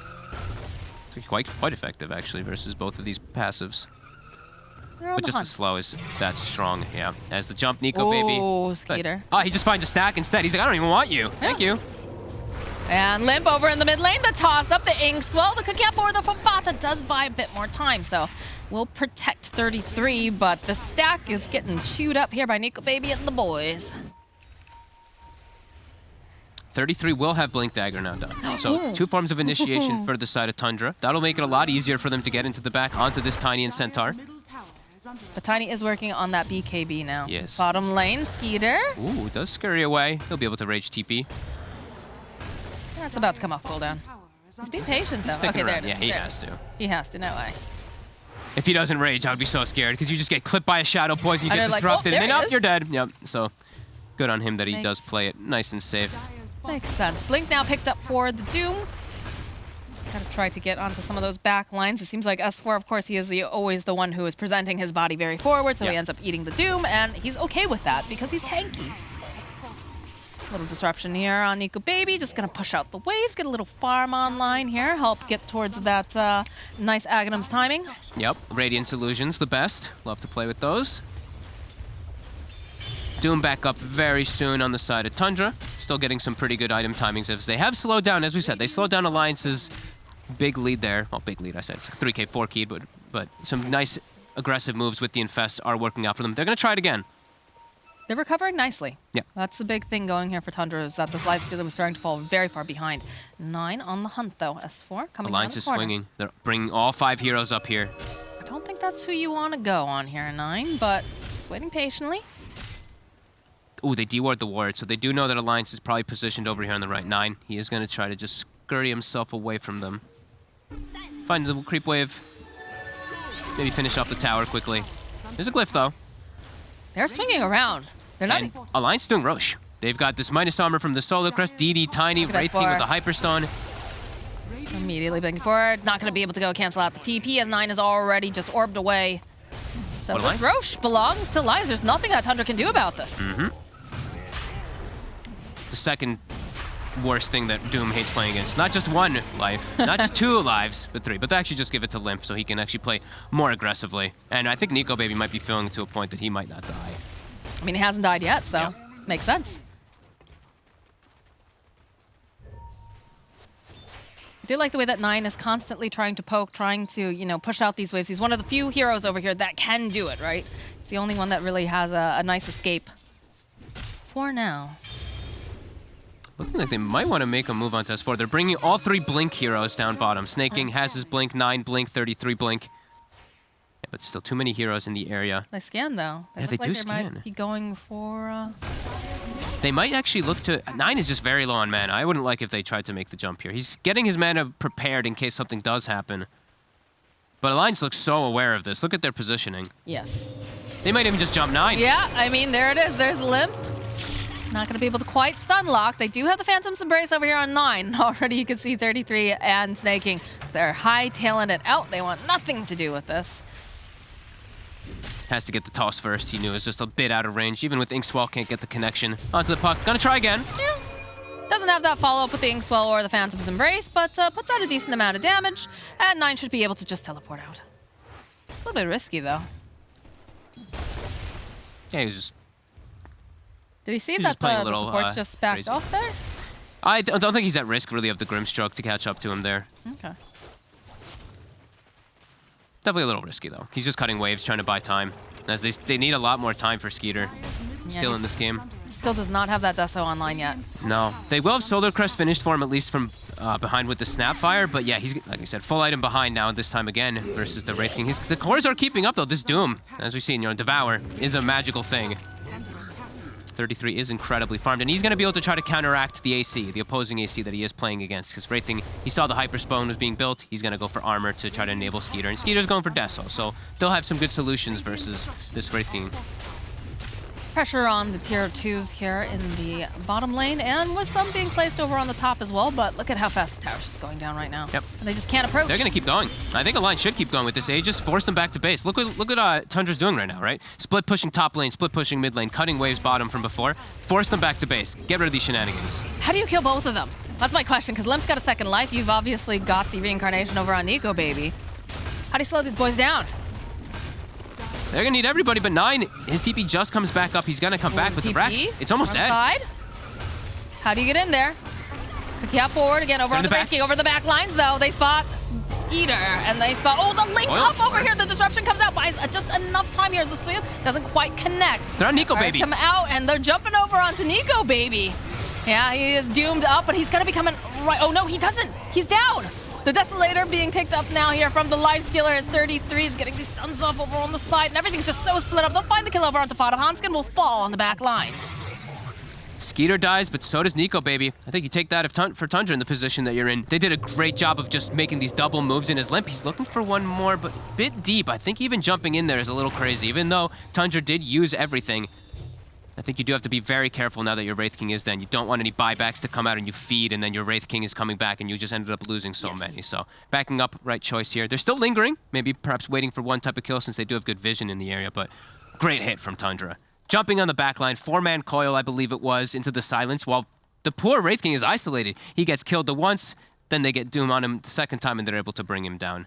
They used everything on that first kill with this Mortimer Kisses and everything, so...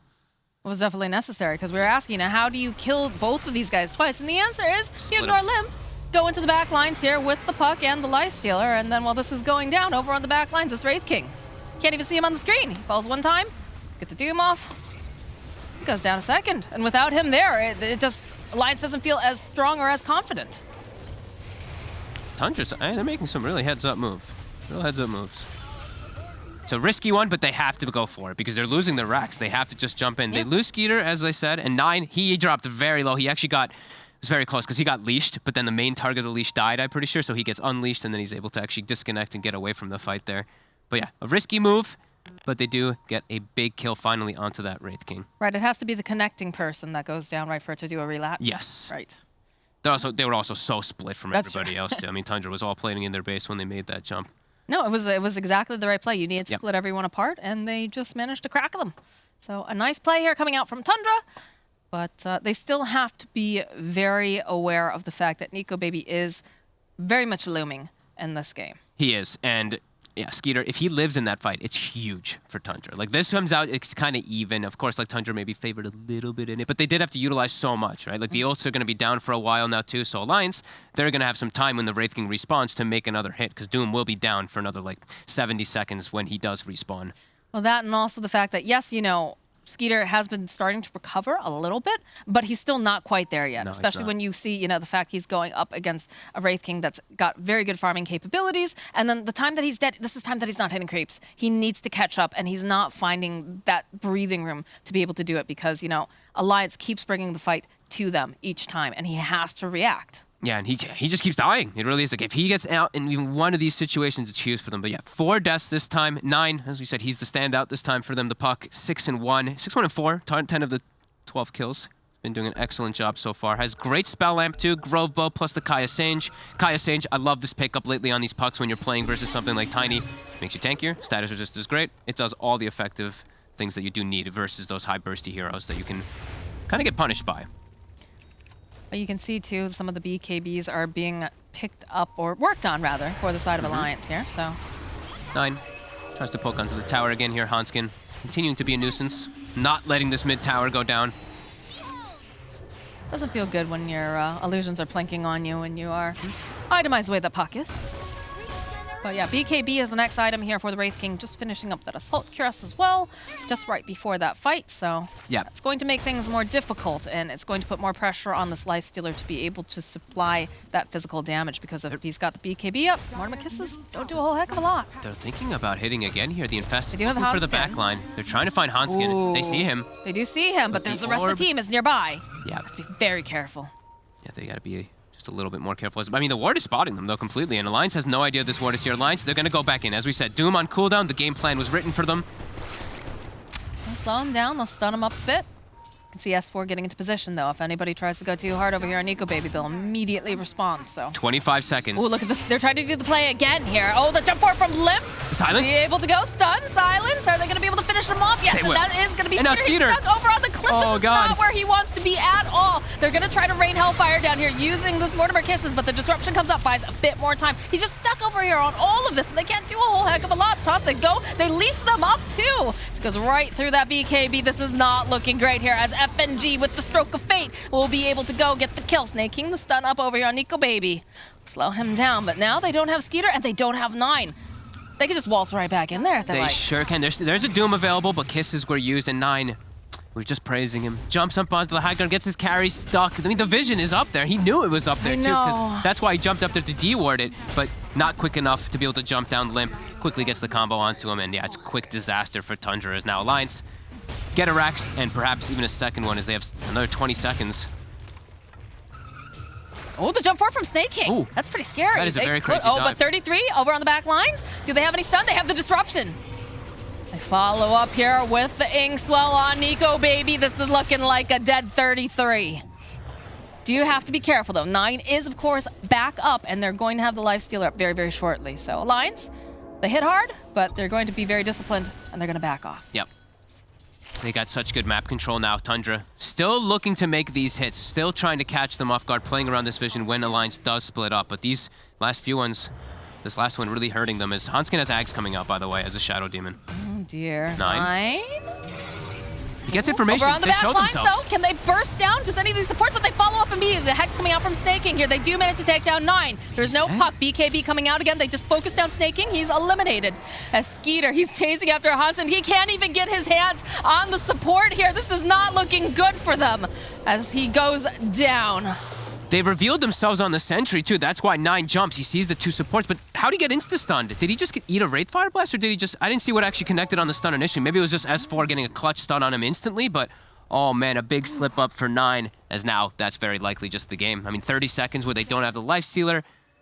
And yeah, we'll see that again. As he jumps in, what actually catches him with the stun? No, he just gets stunned by Wraith Fire Blast. Oh, a big mistake from 9. He just gets instantly comboed down. He doesn't get the phase shift off. Nico Baby just struts on in and stuns him up. So, yeah, these Tower and Racks going down the top lane. It's going to be up in about 10 seconds here for the Lifestealer. Puck's coming up, but they lose these buildings. These are very costly mistakes coming out here from the side of Tundra. They can't afford to be making these. And with Ags completed now for Hanskin, this fight gets even harder. And then I believe we're getting very, very close to the Centaur Agnans as well. Centaur, Ags, BKB, Wraith King. The only way the Wraith King was dying was from all that magic damage from before. Kisses. Now it's just not going to be... Yeah, Kisses, Infernal Blade, like the Scorched Earth. That is an overwhelming amount of damage, but... True. Yeah, BKB, Titan Sliver. Now it's just a clear path for Alliance to take out this game as Tundra. There it is. They have to just kind of wait on the high ground here. And now they probably don't even have the damage to deal with the Centaur Stampede either. Pipe, Stampede. It's been mostly magic damage carrying them through any of the fights that they did win. Now there's just solutions. Alliance prepared nicely. Skeeter just fell so far behind, and they tried to make these plays, right? They're trying to find the solutions. They went and they used the Lifestealer Bomb in 9, and yeah, they got a couple nice kills, but at the end of the day, once these BKBs come online, so much of their damage over on the side of Tundra just totally negated, as they are smoked up here on the side of Alliance, and they're hoping someone's gonna get greedy and walk into the jungle. Who's hanging on to this? I keep checking around. They have an Aghanim Shard in the FNG inventory, but he's just chilling on it. I don't know. I think maybe he bought it. I don't know what happened there. Oh, look at a quick pick off over here on Snake King. He dared to step outside his base, and Alliance is not happy about that, so... Yeah, I don't know why they're holding on to the shard like that. I don't know. I think he bought a second one. I'm not sure what happened. Buyback now from Snake King. Yeah, they already have that shard online. Oh well. He's rich. Man, what's it like to be a rich position 5? Yeah. Tundra. I want that. Looking for the wraparound again. Nico, though, the jump forward immediately. The Ray Fire Blast over here onto the Snapfire as they go with the Infest Bomb. Can they blow up Hanskin fast enough? He is leashed up. He's got the Disruption, though, and the BKB over here. They'll turn right back around again. Fata will fall. Fata will buy back. Nice still here. But Nico Baby just hitting over on the side. They take down 9, they take down Skeeter, and the chase is on now here. Force making the jump forward, the blink, the toss. They just delete him, and the GG gets called. They couldn't even take out Hanskin. He able to get the self-disruption off with the Essence Ring, saving his life for a second there as Alliance. This time the game plan works. They get the super farmed Wraith King from the start of the game. Centaur has an excellent start top. Limp with his blink reveal early on, getting 2 huge kills on both cores, as well as getting the tower. This time they came in with a plan. Tundra tried to hit back in some moments, but Skeeter, he fell too far behind and just kept dying. Even though they got some fight wins, he was dying during the fights that they were winning, the small few ones that they did get. You know, props going to Tundra. They did try to find solutions. You know, this is something that they're usually very good at. You can see them trying to adjust their plans. But, you know, Alliance, they had a draft that felt very, very strong. They had the heroes that they're comfortable on. Limp Tiny, Nico Baby Wraith King, Hanskin on that Shadow Demon. Like, how many times did we see these clutch disruptions coming out, even just on himself to just help prolong in these fights? So, unfortunately, for the side of Tundra, they are going to drop this game, and it's going to be tied up 1-1. But that is a win for us, the viewers, because that means we get a game 3.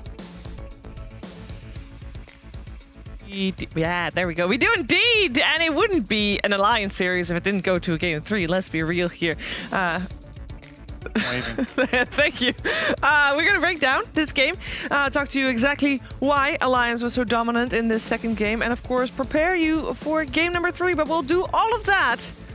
We've got game 3! Yeah, after the break. See you in a bit.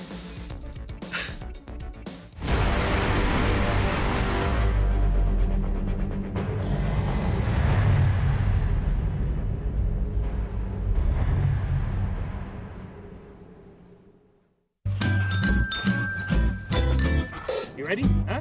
Hey, he's a good boy, huh? You ready? Huh?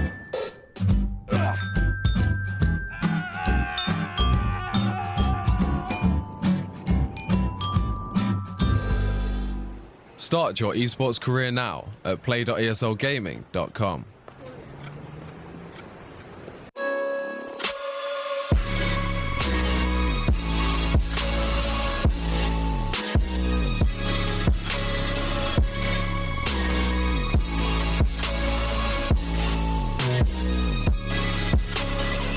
love it, you wear it. What's your style? Get your merch at shop.eslgaming.com.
Alliance had everything they needed in this game too to pull out a victory here against Tundra. The Nico Baby Wraith King, a solid performance, of course, as always. Limp's Tiny, best Tiny in the world. The S4 Centaur having a great lane on top, and the supports doing their jobs as well. The only thorn in their side was 9 on his puck. He had some great moments, but he also had at least one not so great moment, Brian. BRTZ, my friend. Embrace it. They have Prison Arteezy on the other team. You can step it up a notch as well. The high ground is his weakness. Yes. Is that what you're saying? Yes. I mean, he got delivered by his teammate there rather than an opponent, but it was just too good of a Wraith King game. It's not only that you have Puck, Doom, and Lion, like a single volley of spells that Wraith King's always good against, but he's going to free farm against Lion Doom. You don't deal with the skeletons. The best way to deal with Doom is to pick a hero that can kind of not have to leave lane when Doom gets 6. You saw that 33 had to rotate top. They ended up getting away on S4 Centaur, getting the hood delivered to himself right as he was ticking off to some magic damage. So unfortunate there. And you just see a Wraith King level 9, Lifestealer level 7, and this is Nico Baby's court, man. You gave him the ball and he schooled you. It's a combination of like very comfortable lineup for Alliance. I don't think it's also the kind of strategy that has worked well for Tundra. Again, like I want to see that big, overwhelming 5-on-5 team fight power, and I think that lineup just doesn't quite give you that. And then the final thing is Skeeter. I feel like he's a little bit inconsistent as a carry, and he was the one that stood out here as having a bit of a hard game. A bit of a bad game. He was getting caught out a lot, a couple times where he like got solo killed by Tiny, for example. He has games where he absolutely wins you the game, like he's done. I think the last time I remember was maybe the Liquid series.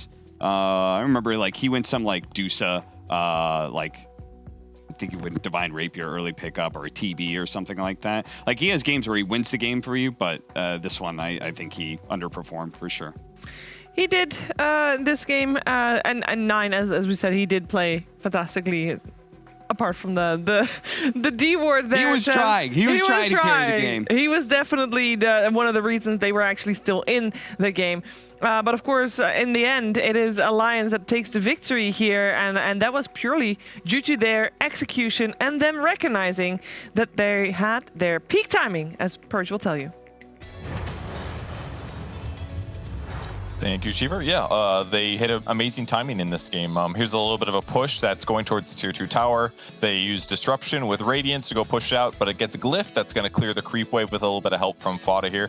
And it might just look like a really normal tower defense, but that's about 21 minutes that the glyph is on cooldown. In the meantime, the Lifestealer is trying to get on the map with a kill and with help from 9, but unfortunately with Centaur pushing out the offlane, it doesn't feel as possible. They end up cutting the creep wave to limit Alliance being able to push, but little do they know, there's already a Roche being started here. They end up taking this tier 1 tower, which gives them a little bit of space and all, but it's not necessarily the best thing because really in the meantime, they get Aegis and they're going to start hitting their timing here. So what they ended up doing that was pretty interesting was at the same time, Alliance pushed both the mid lane and the bot lane. And 9's going to respond to that by cutting the creep wave. That way the creeps can't get on top of the tower, and it's going to delay this obvious push that's coming. But because they pushed 2 waves and cut both waves, and because they recently got that push, they all of a sudden just get to do this high ground on the bot lane because they had this alternative option. And then Tundra shows up really, really late to defend this. The tier 3 tower is basically dead before they are ready to show any kind of like big defense or push. So despite them winning this fight and doing well and pushing Alliance back, it still set things up really nicely with that tower taking damage and for them to get some big spells on cooldown. And then ultimately the follow-up push that ended up happening a little bit later, they had great vision. Limp reacted really well to 9 showing on the side lane. Here's a little bit of a vision of that as 9 moves over, wants to come and snipe somebody. He spots the ward, tries to kill it, but before he jumps away with silence, he ends up getting Avatossed here. With the silence follow-up from the Grimstroke was enough to, unfortunately, trap Skeeter on the high ground. And then to make things worse, when Limp looked like he was going to die here, Disruption comes on Limp. He gets forced from high ground due to the illusion spawning here instead of him. So he ends up being able to run away as well. So pretty much just catastrophe there. But ultimately, great setup from Alliance, punishing their opponent's glyph usage. And they hit this amazing timing with the Aegis. And it all came from the fact that they bought time, shut down the Lifestealer, and got ahead. Thank you very much. Ahead they did get indeed. The question is, how much of this game was based on draft? Because we praised, obviously, the Wraith King pick was really good. Brian, Limps, Tiny, Staple as well. How much of this was based on draft? Yeah, I think this game was largely draft. Well, Cap told us before the game or before the series they're gonna pick 3 tanky, beefy cores. Yep. And you gave them 3 tanky, beefy cores, all with pretty good matchups. Tiny against Puck, Centaur's going to farm well with the Shadow Team behind him, and Wraith King last pick for Nigo Baby. You can't give them what they specialize in and good matchups. You're just not going to beat Alliance. And remember the last time Brian and I were here casting an Alliance game or paneling an Alliance game. We did the Caveman draft. DK, game 3. You know it's coming. Sure. Be prepared for it. Well, you don't have to ban it.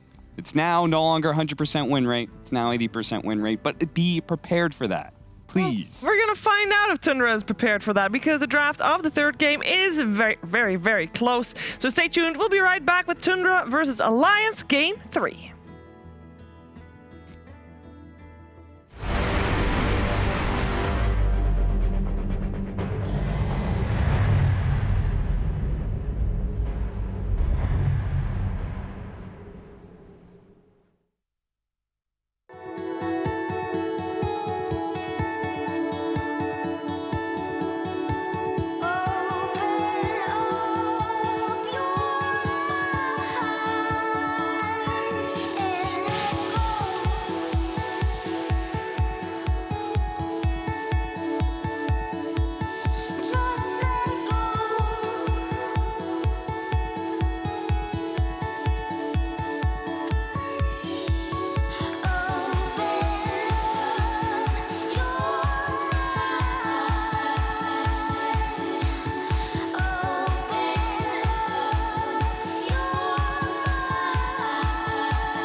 stay up through the night.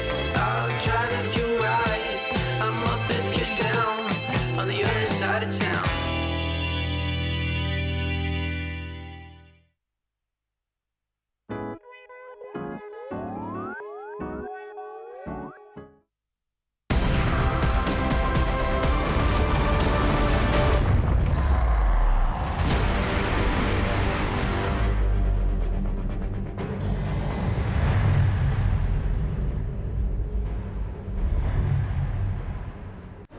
We have seen both teams take a game off of one another. It's Tundra and Alliance standing at a 1-1 here in the upper division of the Western European DPC League. You are watching DreamLeague Season 15, powered by Intel. And this series is very, very important for both teams for multiple reasons. For Alliance, they are at the moment 4-1, which is great. That's actually really good. That's like at the top. And that is where they want to continue being, and they can continue being there if they just win this series, Brian. And who's not 4-1, Sheaver? Tundra. Exactly. And they are a team that is in the middle of the pack, and this will make or break their chances at the major. They need this win, baby. They do. You know who is 4-1 though? Liquid. Liquid. Very different path that is currently happening right now between the two teams that are 4-1. Alliance has to beat Tundra here, and then they also have to play against Hellbear Smashers. Rough. Liquid on the other side, they have rough opponents. They still have to play against Secret and OG. Yeah. It's So, gonna be. It's a tough one. Like 6th place. So you. Alliance has it. They have first place. They do. They just beat the teams they're expected to beat. Yeah. Brame, Tundra. They already lost to Brame.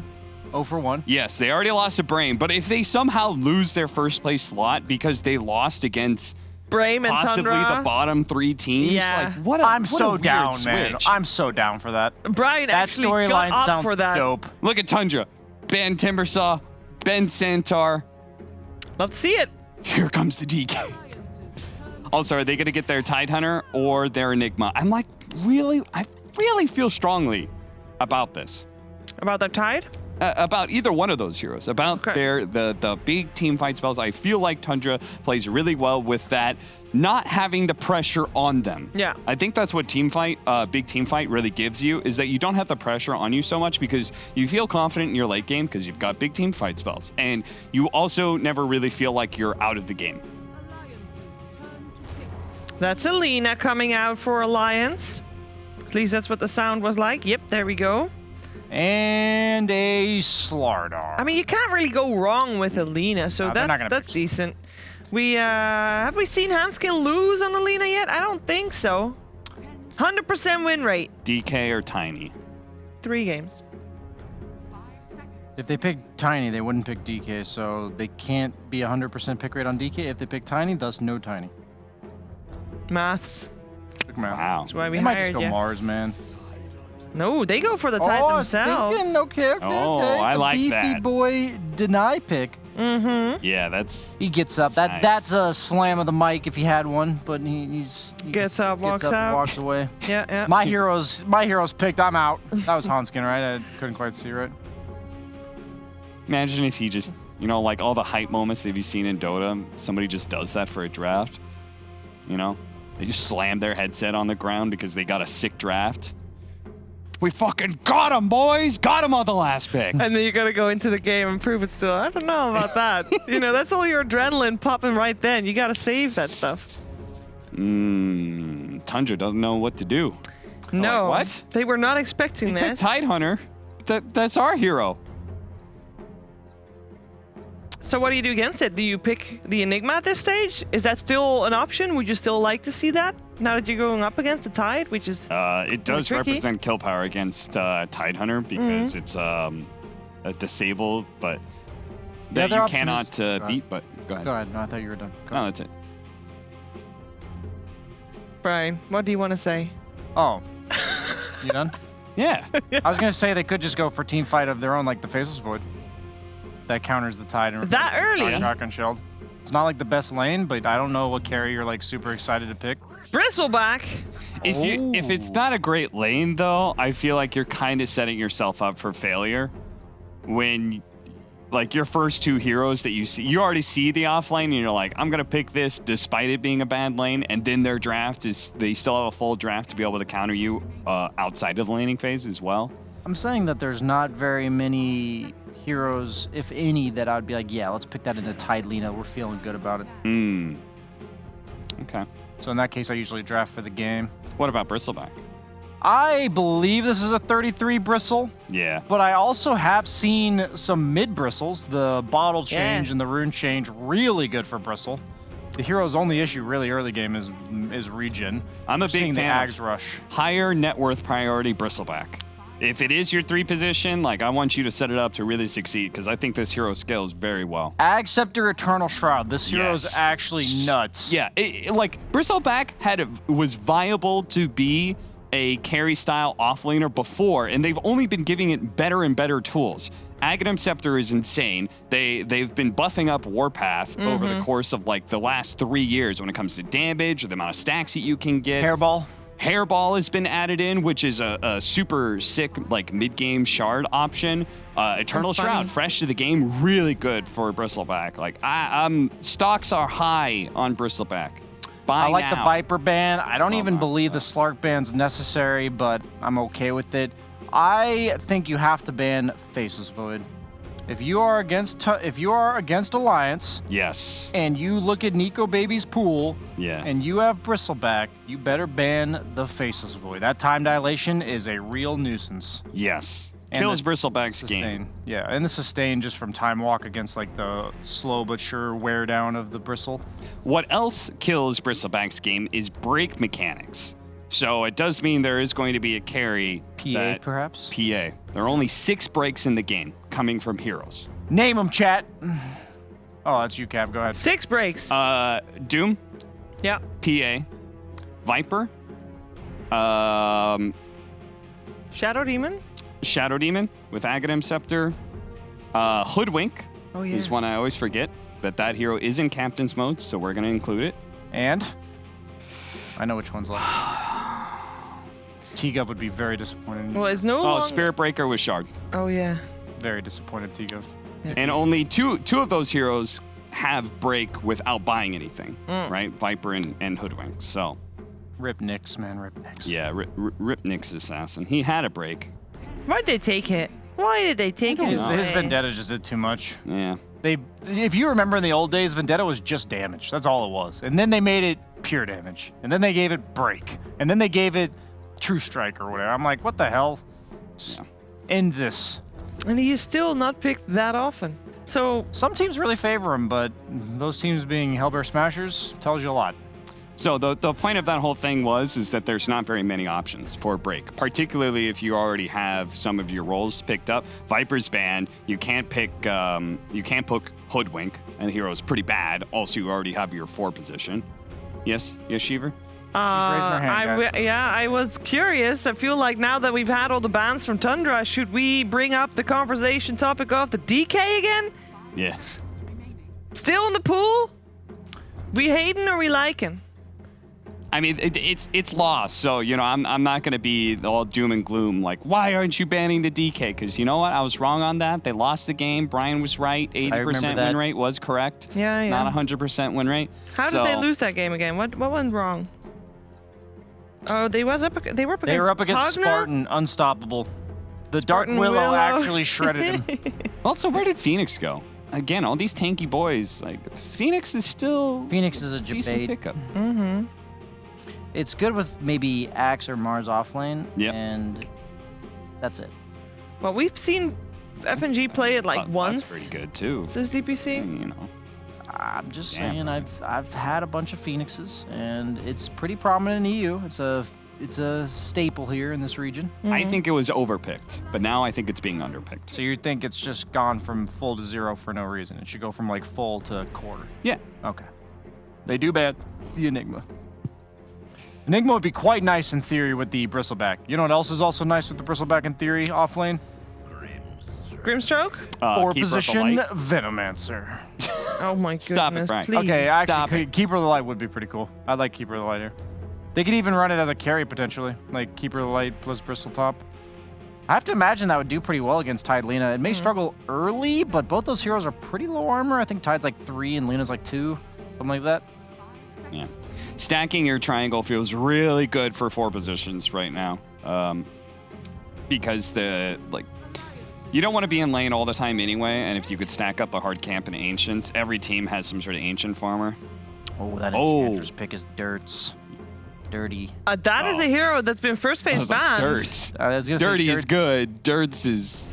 sounds like it's... Second phase banned. It's late night dirty.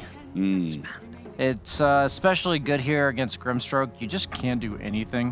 Whatever lane Grimstroke's in is going to lose. You not only have no way to deal with summons, but you also just enchant that Inkswell off. Yeah. Nothing you can do. It's also good against Lina.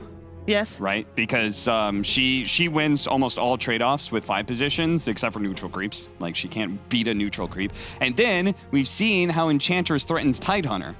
Because with max out impetus, you just throw a couple of shots at him. He's already at half health, and he's at that position where, like, I could actually get bursted down here without getting my Ravage off. Like, I'm uncomfortable with this position I'm at. I can't sit frontline like I like. Oh, what a surprise! Shocker! Look at what's coming our way on the side of Alliance. Look at Lev. He's got that business as usual. Yeah.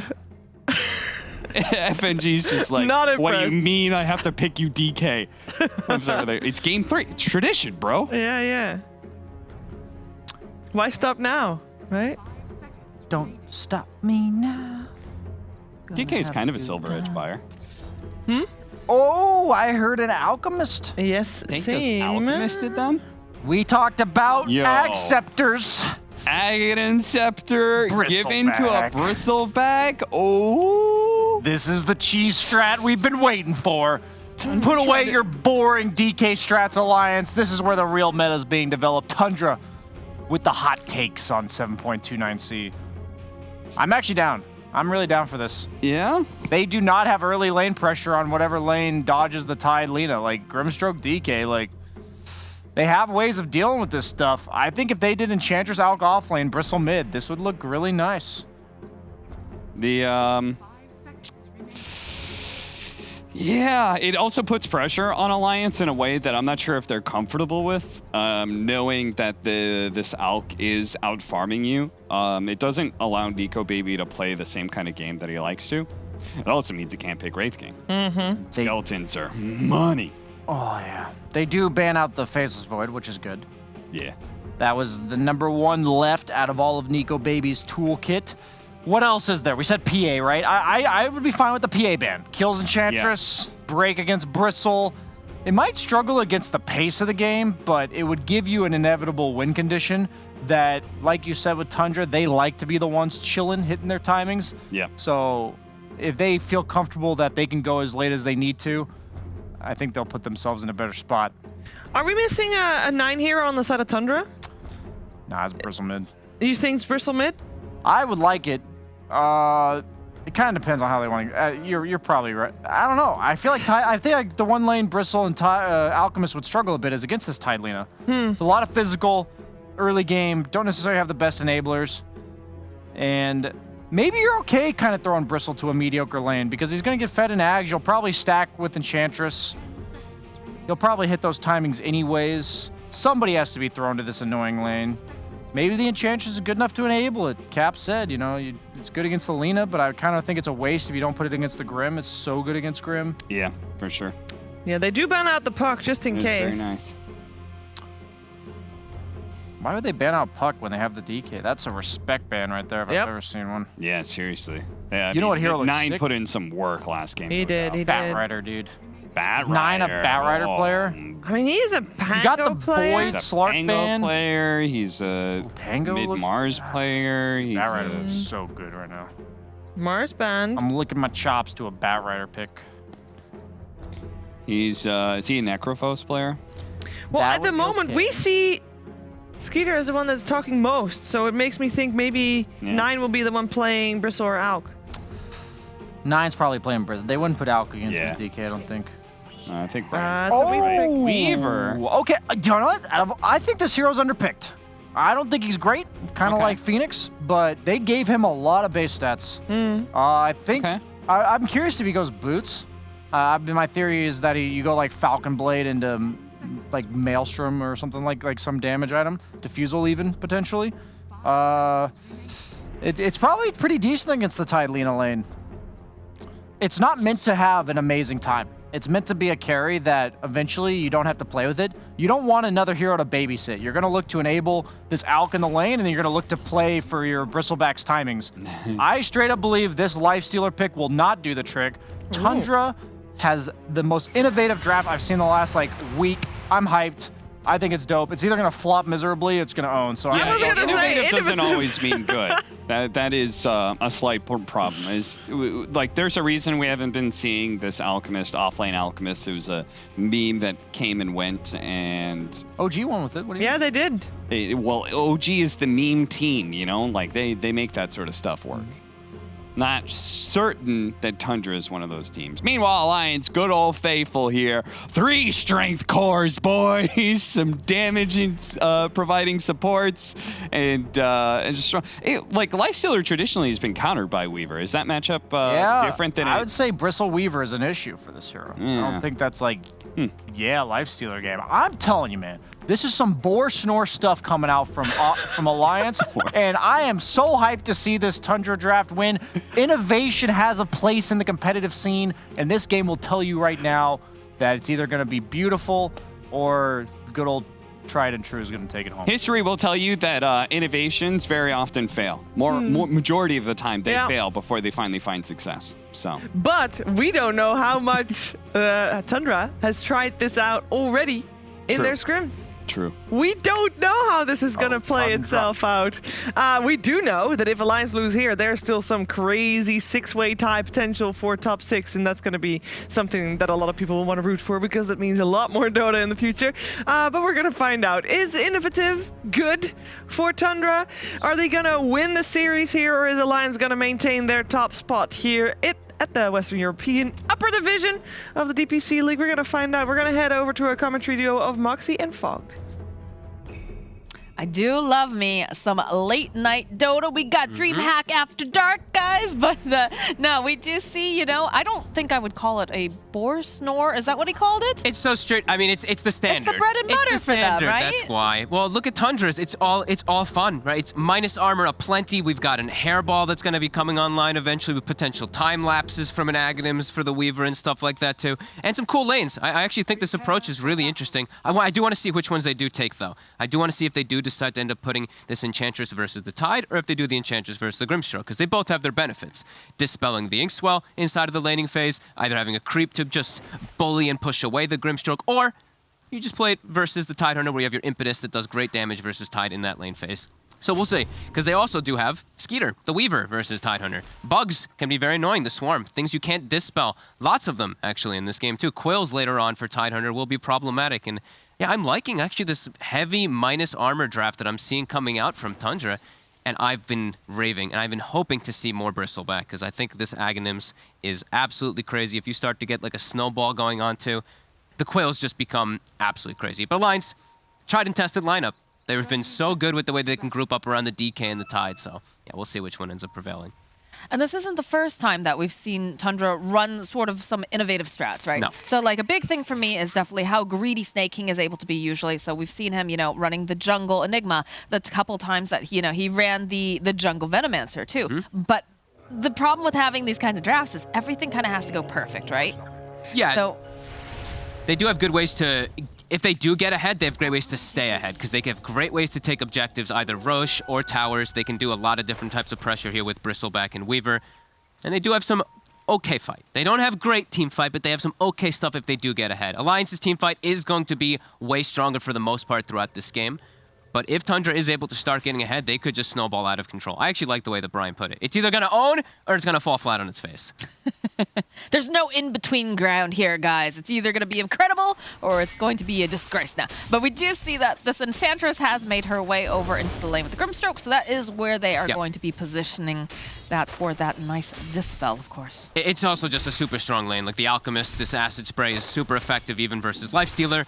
they have a hard time dealing with the pressure that comes out. As long as they can make sure they get all these last hits here onto 33, should be a pretty good start for him. We do see the warding coming out, Sentry Ward to block hard camp, even an Observer Ward to drop and block that medium camp too on the left side there from FNG and from Alliance down bottom. 33 drags the wave.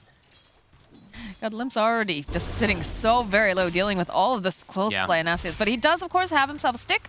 Very, very important when you're laning up against that Bristleback. But we'll have to be very mindful about how many stacks gets on him anyways. Yeah, it should overall be kind of like a free farm lane for the two of them. Limp shouldn't get brought down unless he makes some like massive mistakes. Same thing for 9. They should just be farming. I think the other lanes are the more exciting ones. Hanskin could be at risk of dying. Same thing for S4. The damage that can come out from Snapfire and Weaver is quite overwhelming. They do have a sentry in the lane though. Alliance making sure every time you do play versus Weaver, you always want to have a sentry, so every time he Shikuchi's through, you're able to get extra harassment, and both sentries actually out of range of each other, so Tundra likely to bring out a secondary one to deward this. I do like the pressure that they're placing over here on 33, right? This is your factory elk. This is your alchemist that needs to be getting those items, otherwise he's just kind of floating around on the map, just taking up farm. So I feel like, you know, the pressure is definitely needed to be placed upon him here. But, yeah, like you said, over here in the mid lane, it's just going to be a bit of a gentleman's agreement. Both of them very, very tanky. And just going to stick around, pull up, or, you know, hit the pre-fire. Oops. Limp missing an easy range creep there. 9 does have his bottle delivered. And does have to play around the, you know, the breathe fire. The damage reduction is a little bit annoying, at least for 9, so Limp might pull out a bit ahead in those last hits in the laning phase, but I think then 9, he goes to jungle. He's going to have some stacks probably ready from snaking, and he'll be able to get that extra enabled farm from his teammates. Well, here's the other concern for me, right, is that Limp is on that DK. Yes. And this Bristleback is going to want to fight. Like, he's going to want to fight, like, very, very, you know, early on. The second that he leaves that lane, though, there's going to be pressure on their tower. So again, I feel like this is going to be one of those situations where the fight's going to come to him in the middle lane, most likely. And, you know, again, having that negative armor will come in handy, but it'll allow more space for Nico Baby again. I think 9 will just chill around here. He's probably not going to leave the mid lane too much. Just going to steal away bounty runes, pull creep waves into small camps, into the medium camps, get this farm efficiency onto Bristleback. You jungle way faster. DK, jungling is not really an option early on. You just have to deal with creeps. And yeah, he's going to start stacking them up. The Eternal Envy. I was about to say this. I've seen Envy do this. I remember him going between the tier 2, tier 3, everybody pinging. They're just like, what do we do about Envy? What do we do? They couldn't do anything. Yep. He did it from like super early on. So Baby's courier actually following during all this, so. FNG is going to go over and mess with him a little bit, though. Some stroke just to slow down 9's farm. Even going to ink swell him on top, too, just to keep him in the area. So he's going to get him low, having to burn his entire bottle charges. And then the next rune is going to be probably super important here for 9. He still has his bounty rune available, but he actually has to call for snaking to come over, because snaking isn't having to play the lane, since we do see 33. He's just doing lane mechanics. Look where 33's laning. Just pulling the wave back constantly all the way back here, denying full waves from the lifestealer. How much is that going to come back to bite them? What, Nico Baby? No. The fact that this Alchemist is being allowed to just hit these creeps like this. They can't really punish it so much. That's the problem. Like, when you're able to get these pulls, once you get your boots, there's nothing Grimstroke and Lifestealer can do. You just have to try to, like, either push the wave into the tower so that he misses some creeps, or you make moves and just get these pulls. Hanskin? Hanskin's like very, very low. They've already used a Kuchi, though. LSI coming out, trying to juke around here in the trees, and they don't have the vision here on Hanskin. Skeeter trying, walks right into him, though. We'll be able to get the first blood. Has to be careful, though, because S4 is just chonking him down. He gets the kill on Skeeter during all of this, so I think if you're Alliance, you're perfectly okay with losing your Lena in exchange for the Weaver. Most definitely. S4 is even going to go for a Morbid Mask, it looks like, in the laning phases to keep his sustain up, because there's a lot of harassment that's coming out from side of the Tundra, and, you know, this actually, looking at it more, this is like the most valuable Magic Stick game ever. Weaver and Bristleback on one side, that's always just the best to be able to get those picked up as snaking. Just continuing to kind of just mess with stuff here. They will start to get some stacks ready for 33 so that he can get these good timings on his Soul Ring into that Ags eventually. Ooh, a little bit off the mark here for Hanskin as the cookie hop forward. They've got the bugs. Should be able to collect themselves another kill here. Fata will get it this time around, and S4 is forced back. Just a lot of negative armor in this lane. Yeah, still very strong lane. And we did say, you know, if the cookie connected on the first one, they would have gotten the kill maybe a little bit easier. Didn't have to commit as hard. It's because that cookie missed that they couldn't. As 6 is already finished up on Limp before 9 was able to. Now 9 does hit his 6 as well. But yeah, we'll constantly get poked from Limp, as Limp is going to keep his catapult alive and eventually maybe even get some tower damage here.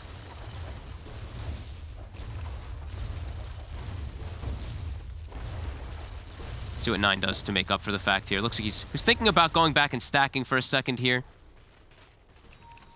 Yeah, and he's going to do that. Well, we see Hanskin. He's going to start prepping the stacks too for his Tidehunter. 1, 2. This is what I like to see. But on the flip side of this too, I feel like Alliance is one of those teams that really takes good care of their jungle. I feel like we're going to... Oh, bottom lane? Snake King? Yeah, he's fine. I feel like... Okay. We're going to see some sort of invasion, right? When you've got a bristleback, something like this, you know, and you hit those item timings, you're feeling strong, just going for an invasion. Even like just bringing 33 along too. You could just make so much happen here. Yeah, they just might on the side of Tundra. And they might even just bring like Alchemist over too. But I do think Alliance, they can fight back over there. They have great fighting heroes early on with their very stable natural draft that they have played. 9, looks like he's asking for a TP mid. Doesn't have his bottle filled up. Might just have Snake King come in to fill that one up so he can keep his presence here. As he's falling a bit behind that DK from that little swing around that he did throughout the tower. Limp is just, he's playing the lane. Bristleback is cutting the waves and did fall behind a tiny bit there. All right, well, full bottle being delivered here for 9. He's going to be able to sustain here in lane. He also has some raindrops as well. So they're just going to have, they're going to have to accept the fact that 9 is going to get an Aghanims very early on. Like 33, he's just getting all the farm in the world. They can't actually invade over here. They're checking out to see if there's any blocked camps here. Snaking, double sentrying their triangle. This is just, you know, setting up the Alchemist for this farm, the Bristleback as well. I like this move. This is very, very smart. Need to get that Ags online there for 9. Cookie hop forward again, though. It's 4. Just going to walk away here. Gonna go for a bit of a dive. Just have the Ravage if necessary if he needs to pop it. Probably doesn't want to do it. Oh, he does. He wants it. He wants to get this kill on Fata. Is punishing him because that tower has enough damage. Down will go Fata. And Skeeter's not going to be able to do anything here as 9 does get taken out with a good rotation coming out from the side of Alliance.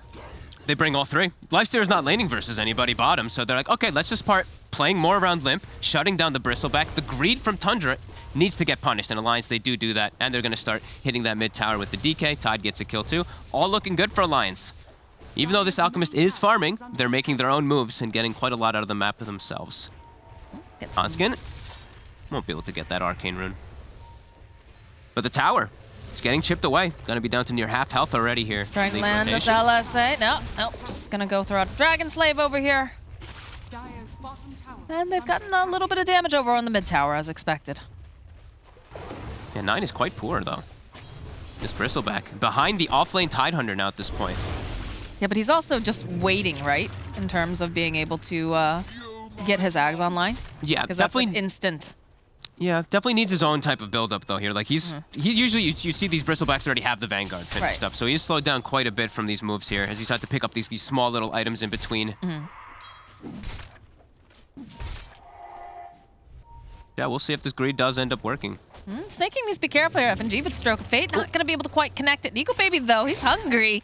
He's looking to get some damage down here. Does have to be careful, though, as 9 stacking up those goo and quills over on the Grimstroke. And Skeeter in the top lane just dancing around this Tidehunter for the most part. Not sitting too pretty, though, here in terms of net worth right now. The line doesn't look fussed by this at all. DK just goes to the jungle, he's chilling. Lina goes to mid to soak up experience. Grimstroke and Lifestealer just kind of doing whatever they want. The Lifestealer, as we said, free lane, under no pressure. And it feels like it will be like that for the most of this laning phase. Until Weaver makes the move bottom, there's no pressure that's going to be coming out to Nico Baby. So some good efficient moves. FNG even pulling the lane back a little bit to get more levels. It's just, yeah, playing their draft very cleanly here. It's accepting the fact Alchemist is going to get this item, but who cares? We're playing with our super comfort. And there's something to be said when you're into the game 3. I know everyone's very excited. We always like to see something new and innovative coming out, but there's something to be said for tried and true. Absolutely. And this has been Alliance in their best form when they go for these triple tanky cores. It's been the best that they've looked. 9, trying to get this 10-minute rune. Immediately Dragon forward. Follow up with the LSA. The haste rune over here on Snake King, but the fight is on, and there's the Snapfire Kisses coming in, though. We'll make them back off as FNG most likely going to fall here. We'll fall to Snake King. Skeeter is here, and he's hunting. Probably wants to get his hands on Hanskin, but not going to be able to quite find the Lina. Good timing for Fodder to get that 6. Even though it's not the most successful kisses, just any type of aggression they can put out. But Nico Baby gets a tower bottom. The old smoke and mirrors. Yes, you're going to be taking a fight there, but we're going to take your tower. And of course, being a life stealer, the ability to just rage and TP out, super value. Yeah, I was always going to be able to do that this game. No way to BKB Pierce disable on their lineup on the side of Tundra. Well, not yet. Eventually, I'm sure we'll see something like an Abyssal Blade, but... They go for the Ravage. Man, Fata is just cannon fodder for S4. He sure is, and I mean, S4 is not caring about just throwing it out there. That says everything about the state of the game. They're not feeling like they need this for some big fight, because no big fight's gonna come to them. Tundra, right. They don't have that big team fight. They have just this kind of wonky lineup that's waiting for this Aghanims to cut online for this hairball to really start doing its damage. And that's got to be a bit of a pressure point here, especially for Tundra, when the fact that your enemies, they know exactly your timings and they can keep tabs on you. You know, you've been saying, you know, trying to get more and more vision up, trying to keep tabs over on this Alchemist. Yeah, and a good way to deal with you know, the quill damage, since it's all physical, they're going to be able to itemize for armor. We see S4, he's going straight for a Vlad's. Some small amounts of armor also sustain that they can stay inside the fights versus these quills that will come out. 33 has nags. And he's giving it now to 9. There it is, the hairball. All right. Oh, sorry, this is just the other one, sorry, probably. This is just the goo. Of course, the crazy stacks that can come out from it too. But if a hairball, he's going to be the next choice when he hits 20, of course, sorry. I don't know why I was saying hairball the whole time, though. You're just so excited, man. I'm just excited because I know that's what the next item is going to be when he gets to that 20-minute mark. But this does enable so much. The Warpath stacks do get crazy how much damage you're able to actually put out. When am I going to see a Bristle Cat? You know, Cat. He's got a hairball. Like, Yeah. I feel like Bristle Cat, it makes sense. I hope not. We don't want to change change my immersion. Don't ruin it. Dude, have you seen some of these sets? Ah, that's true. what do you mean? Slaughter Crystal Maiden? 9, though, again, he is just stacking up everything that he can. The pressure is on over on this mid tower, and it feels like Tundra, they've hit this timing that they want to start being very, very aggressive on. But smoke coming out from the side of Alliance. And with so much minus armor, too. Like, they can go threaten Roshan after these objectives very early on. Alliance does have good fight around Rosh, but minus armor might just be something too devastating, as you can't dispel the Swarm or those quill stacks on the Titan. And Speaking of stacks, 9 has found himself a nice tasty stack over here in the Radiant Triangle, and he is going to devour that. That's quite painful. It is indeed. As we said, though, Alliance not looking too fussed, still sticking to their game plan, Nice but the kill. pace is going to kick up quick. Skeeter on the prowl. S4 trying to get into position here. Snapfire Kisses come out, and S4 realizes, I just need to get out of here. He's not going to be able to do it, though. Dies. It's too much damage. I can't believe that actually brought him down. The timing is set. Now, Alliance, you gotta just deal with it. Like, what do you do in response here? You have Nico Baby still super farmed. But Tundra, kicking up the pace. Got a blink on Limp. Walks right into 9. They say hello. He doesn't want to deal with him. Look at him. Immediately just backing off. The blink goes right over to his tower for safety, but 9 is a big tanky lad. He's not afraid of anything. Zero cast time is just so nice. This, as we said, minus armors, it's really going to start being such a big problem. But like we said, Vlad's is online for S4. They have the DK armor. So he will be at least a little bit survivable. Armlet also done for Nico Baby a bit some time ago. So small little things that they can deal with. FNG, though, getting hunted. They can't find him. If he can't yet. 33 is going to stun himself. Do they just figure it's not worth the time? It looks like it's not. Probably expecting him to have TP'd out. And saying about minus armor, they've got a Solar Crest on Snaking too. So all that minus armor is online for the side of Tundra now here. And a double damage rune. Ooh, baby.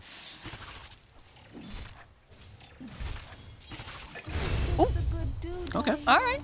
Quick, easy one. Snaking. A bit far up. Gets caught out from the Blink Dagger from Limp.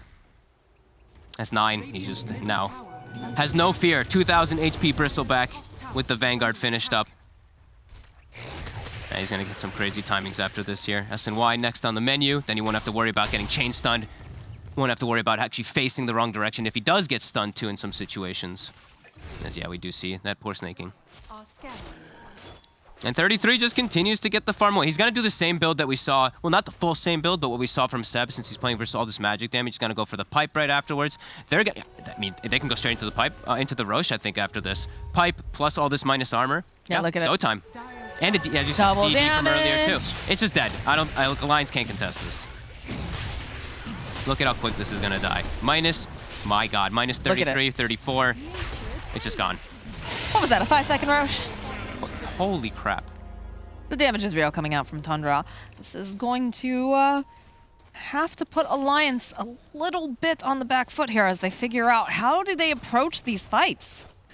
They're not online yet. No, they're not. The Deso will help because the armor will be a bit low on the Bristleback, for sure. Same thing for like the Alchemist, but Weaver is a counter overall versus that lifesteal in the game, and Skeeter is getting a lot of space now to farm up because of the pressure that's coming out from this Bristleback, who just has, they can't deal with him. Look, he's just killing a tower by himself top. He's like, okay. I mean, they're not going to be able to do anything even without the Aegis, so. No one wants to touch him. No one wants to go anywhere near this Bristleback right now. It's a matter of trying to find some sort of a pick-off, perhaps. You can see some pressure being placed over on the tier 2. In fact, Limp jumping forward. They're going to try to blow up Fata, and they will be able to find it immediately. Hanskin just teleporting out. Ooh, that was so close. That was unbelievably close. Bit of a... Ooh, the damage. Continue to try to play their game, trying to avoid this Tundra game plan that is completely hitting its timing. They're executing it very, very nicely, and Alliance is still trying to find that footing. Trying to find the opening and trying to find the farm. Yeah, but even with the farm, like, the Lifestealer, you know, farming is going to be great for him, but he's into a counter. He's not only into the Weaver, but also this Bristleback's going to be enormous, and these Ags will constantly get pumped out eventually, too. Like, 33, he's going to go for his own build right now, you know, building items for himself, going for this Vlad's next afterwards, but eventually, too, there's going to be another Ags that goes on Skeeter. And then, you know, you can't kill the Bristleback once. What if he just gets time-lapse when you get very close to killing him, too, which will eventually be the thing. So, Alliance, what is the plan? I think that's the question they're asking themselves right now. I mean, you know, the big thing is maybe they make a mistake, right? Maybe they show someone, they're able to get like a chain stun off on Skeeter. They just try to, you know, find these openings and pull off ganks. But the way that Tundra's playing, and we saw this actually earlier too, the way that they play together is pretty difficult here. Skeeter hunting on the back lines. Looking for He's those FNG. supports. I found a squishy one. Can you do enough damage before FNG can TP out? Not quite. Close. Not yet. quite close. Nico Baby's just, yeah, like you said, just trying to play his own game. Deso going for the AC next to deal with all this insane armor, that minus armor that is going to be coming out from Tundra. And they do have the crazy team fight. That is always going to be the case, right? With the Tidehunter, with the Grimstroke and everything, but will it be enough? Will it ever be enough damage to actually deal with this Bristle? It's going to be Nico Baby who's the decider. He's thinking about going in here. He doesn't have a neutral item yet on Nico Baby, huh? No, not yet. No, didn't find anything good for himself just yet. We're past 17 minutes, too. A little bit of a hunt here coming out from Knight, just running down Nico Baby. Look at this negative armor. 7 the rage warpath. comes out. Over on the side, though, Fata does get spotted here by S4 on Hanskin, so they'll take out Fata. There'll be no kisses available, but look at the damage again. Oh my FNG God. turning around. The kiting is real, though. Knight just running at them. It's plus 210. The 7 warpath stacks. It just gets worse, too, as it goes later on. Once he hits level 18, we'll have 9 stacks. S and Y already finished. He's got a Quicksilver Amulet, too, a beautiful item that you can pick up on Bristle as you're constantly spamming your spells out. He'll be moving that at super fast pace. Tundra's definitely feeling himself like Fada. He dies, but he's like, fine. Who cares? Yeah, he doesn't care.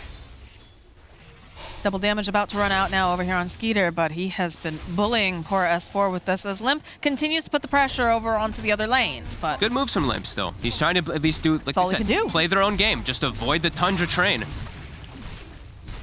Nico Baby even just saying, okay, whatever, I'm gonna go hit the tier 1, but Tundra might just go high ground here. I don't know how they stop them either. Yeah, you get a beautiful Ravage off perhaps, but how are you gonna get in there? You're just gonna have Nico Baby getting kited the entire time, I think. You just gotta spam it here with FNG. That's what he's trying to do, as Limp going right back into the base.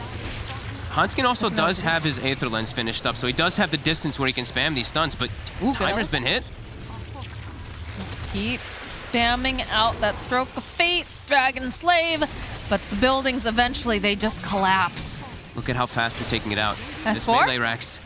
Okay, Nico Baby, he's in. Trying to do a bit of this damage here, but they're just gonna try to force it back. His 9, he's just feeling so powerful, so strong. Close stacks. All these building up stacks, very 7 quickly. Paths of Wars. Okay, there we go. That's the first light down.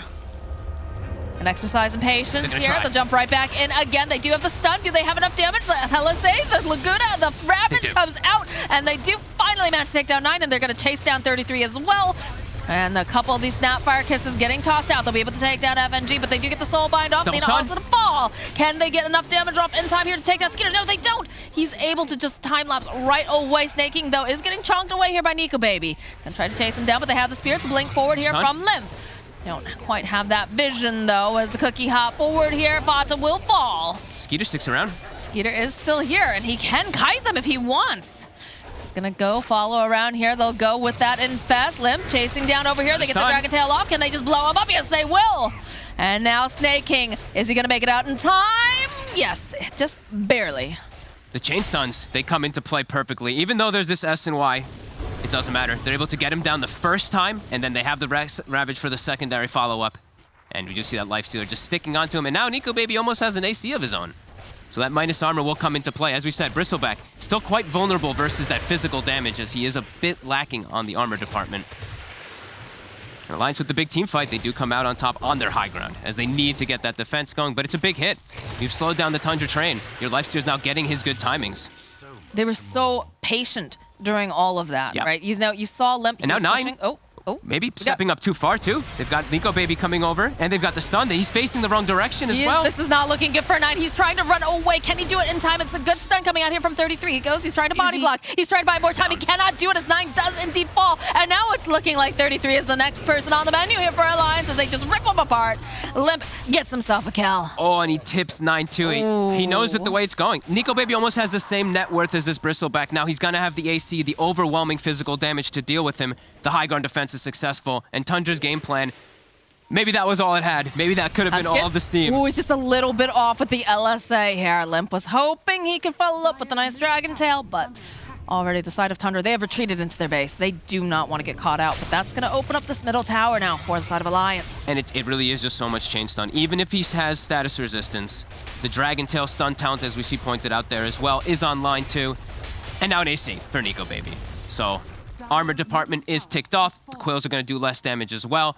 Alliance itemizing very nicely here. And I mean, I think that was actually, honestly, the push there for Tundra. That was where they have to get a Rax advantage for this draft to look good versus what they're up against. Now Alliance, they've gotten out of the base. They don't have to worry about them getting knocked on, and they can kill this Bristle. He's shown he can bleed. They want him. S4 here. No blink on this Tide Hunter, but he has been able to just walk in immediately. The jump forward again over here onto 9. They just... Oh, Snake King rather. They'd be able to just blow him up. The stun comes out though here from 33. Buy them a bit more time. Got Solar Crest. They're just trying to stack up all these quills, all this goo. But what else is there? That's the problem. Yep. That is indeed the problem. I love how it's losing 19 armor. It is pretty ridiculous how much it is able to do. But as we said, they're getting these items online. They're getting every single one. Vlad's, Solar Crest, AC, all these other things.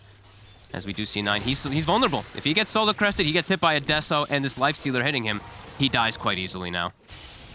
Working on that BKB so that way he has a little bit more survivability. He's not going to be chain stunned. Fata has to be so careful here. They don't have great jump though right now just yet. Nico Baby hunting though. Realizes that Grandma's hiding in the trees and immediately Limp's TP out. Limp found 9. Can they actually stick on him? Go. They use that whip. Can they get over there in time? That was the question. S4 over in position. Not going to be able to quite find them in time, so they do teleport out. Doesn't quite want a blind Ravage for that there. Doesn't want to whiff it just in cases. I mean, it could have been the perfect Ravage, or it could have been an absolute disaster, much like the way they kind of described the Tundra draft earlier. All right, Nico Baby is just a total monster now. Look at this. 39 armor without the Solar Crest even buffed on him. Now Armlet enabled. 46 armor. Next to that, Vlad's. As now he's the one knocking on the high ground. And now it's the question to Tundra. They don't have the big team fight. How do they stop Nico Baby? And they have no TPs. They're not. Oh. They're just letting Nico Baby knock their door down. They're just going to go for Roche, but they're giving up a Rax for it. I've seen this before in a game where it was a Roche for what? Yeah, I mean, they're getting the hairball that we talked about from earlier for 9 that he did really want, but it's even the only one who picks it up. Did they give it to the Weaver, actually, for the Swarm application? Okay. He's the one hanging on to it for now. Okay, he passed it off to 9. I was about to say, this is the whole reasoning you go for this type of build. Okay, so hairball online. But Alliance, they've got all these items. They've got all these ways to buff up and deal with the constant spam damage that comes out from Quill at this point. Well, when you just consider the fact that S4 has been allowed to just walk in and get these Ravages off too, like that's very spooky. How do they stop him at this point? He's too tanky. They don't have any type of burst damage. It's this gradual damage that comes out from Tundra that, honestly, Alliance's draft now at this point doesn't really care about too much. They slow him down quite a bit, right? But he just like slowly grabs and pulls himself into the fight like, ugh, I'll get there eventually, and when I do, there's the big ol' Ravage, but... All it takes is one. As Nico Baby, he was going for the Scotty, but I think he's realizing, he's like, all right, well, I don't really need to actually reduce anything or make him move slower. More stun is going to be effective. As long as I can stick on the target, the Bristle will die. That is the plan, as 9 stacking up here. All that lovely quill and goo. He's actually queuing BKB on the Bristle. He's realizing that the stuns are just too much for him. That's quite a big concern. And that runs into the issue of, you know, you've got the quills, you've got the goo, you need more damage. And if you're buying a BKB, you're really not outputting that. I mean, the Weaver is, of course, got some of that damage online, but a bit non-traditional here in the way that this game is going for the side of Tundra. Especially if they want to be able to... The thing is, too, is like getting into the backline is going to be really important for Tundra, but they don't have the heroes to do so. They have to get through the Bruisers. They have to get through the DK, the Lifesteal, and the Tide, which are the heroes that 9 doesn't actually want to go for as much. Sure, the Quills, they're decent, but because they've gotten all this itemization of armor, it's not nearly as effective. And he'll never get to... Like, how does he get to Grim and Lina? Unless they're completely out of position, there's just very limited ways for Tundra to get into the backline there. It is the Alliance recipe. It Just is. put the big beefy boys up front and let everybody else hang back and wail away. Tundra going to try for the push again here with this Aegis and the cheese. It feels like they have to, right? Yep. Do they have the secondary Ags? They do. Okay, so they've given Skeeter that secondary Ag, so he does have the time lapse to the reset. 9. They're going to try to fight them over here on this tower. Nico Baby, just making fast work of it, though. They're all here.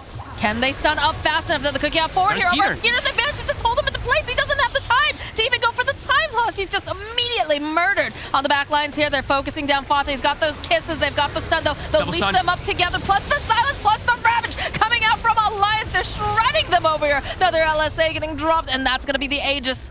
As Snake King hides in the tree line, up comes 9, and into the ground he's going to go again as they get the kill. That's it. That's just the game right there. there. They want Snake King so bad, too. The infamous cookie hop from Fata. Can Snake King make it back into the base in time? No, he's not. That's another kill for Nico Baby. The damage from Nico Baby. His physical damage has just been absolutely absurd. That Bristle was at negative like 13 armor. They solo crested him, he's Deso'd, he's AC'd, he's got every single debuff on him, and now it's time to close the game. The draft, the approach was neat. The attempt was fun, going for that high ground push with Aegis, but Alliance, with their just comfort, they get the setup, they get the Ravage, and they take this one. Nico Baby, cool as a cucumber.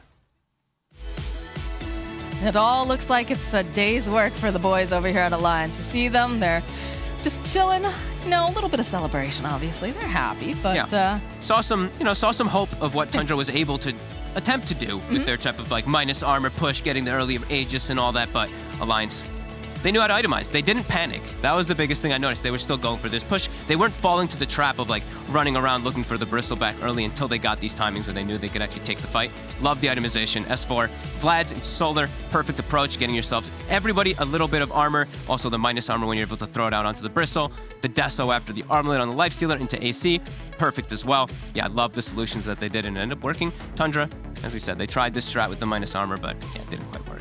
I feel like it was very impressive, too, the fact that, you know, you had this momentum coming out from the side of Tundra. They're knocking on your door, and Limp just cools the cucumber, just continues to push, just keeps waiting. They stay patient. They just start pushing out those waves. You can see, you know, the stroke of fates, and then the Dragon Slaves over and over and over until finally they pop the Aegis, and they're like, all right, it's go time. Yep. And you know what? It paid off.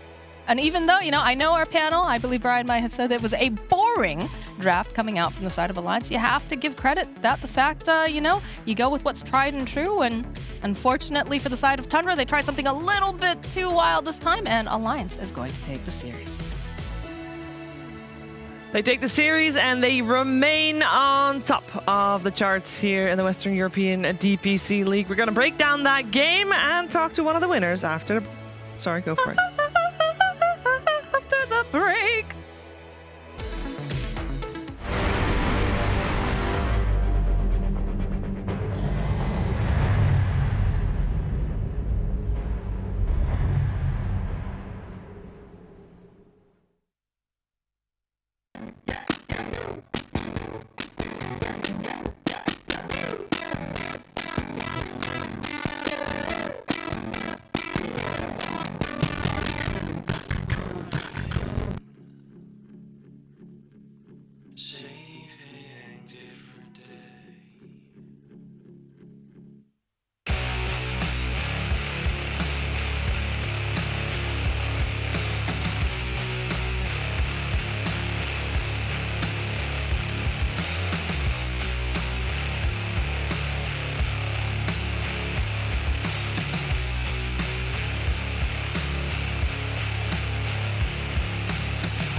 It looked a little bit scary at some point, but after this fight right here that Alliance takes, after maybe a little bit of overconfidence with the Aegis coming out from Tundra, that's when the tides turned and Alliance was confident enough to take fights after fights, and really, Tundra was just out of steam at that point. It felt like they were riding high at the start.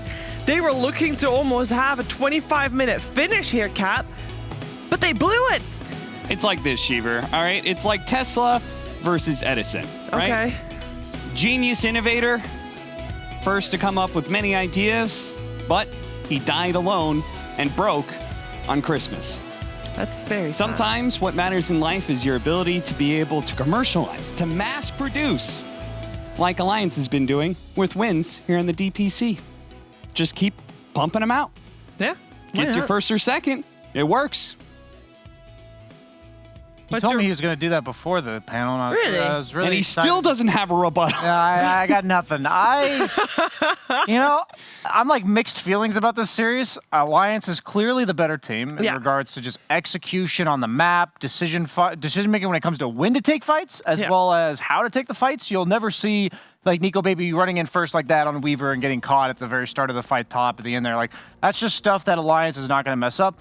But I just firmly believe you're not going to win majors drafting like this. Like, I think it'll get you to the major. Because it's going to be this. It's the same every time, as we've been saying. The top tier 1 teams will figure you out and then be able to execute at a higher level. And I think that you being able to play so perfectly with what you have can't be predictable.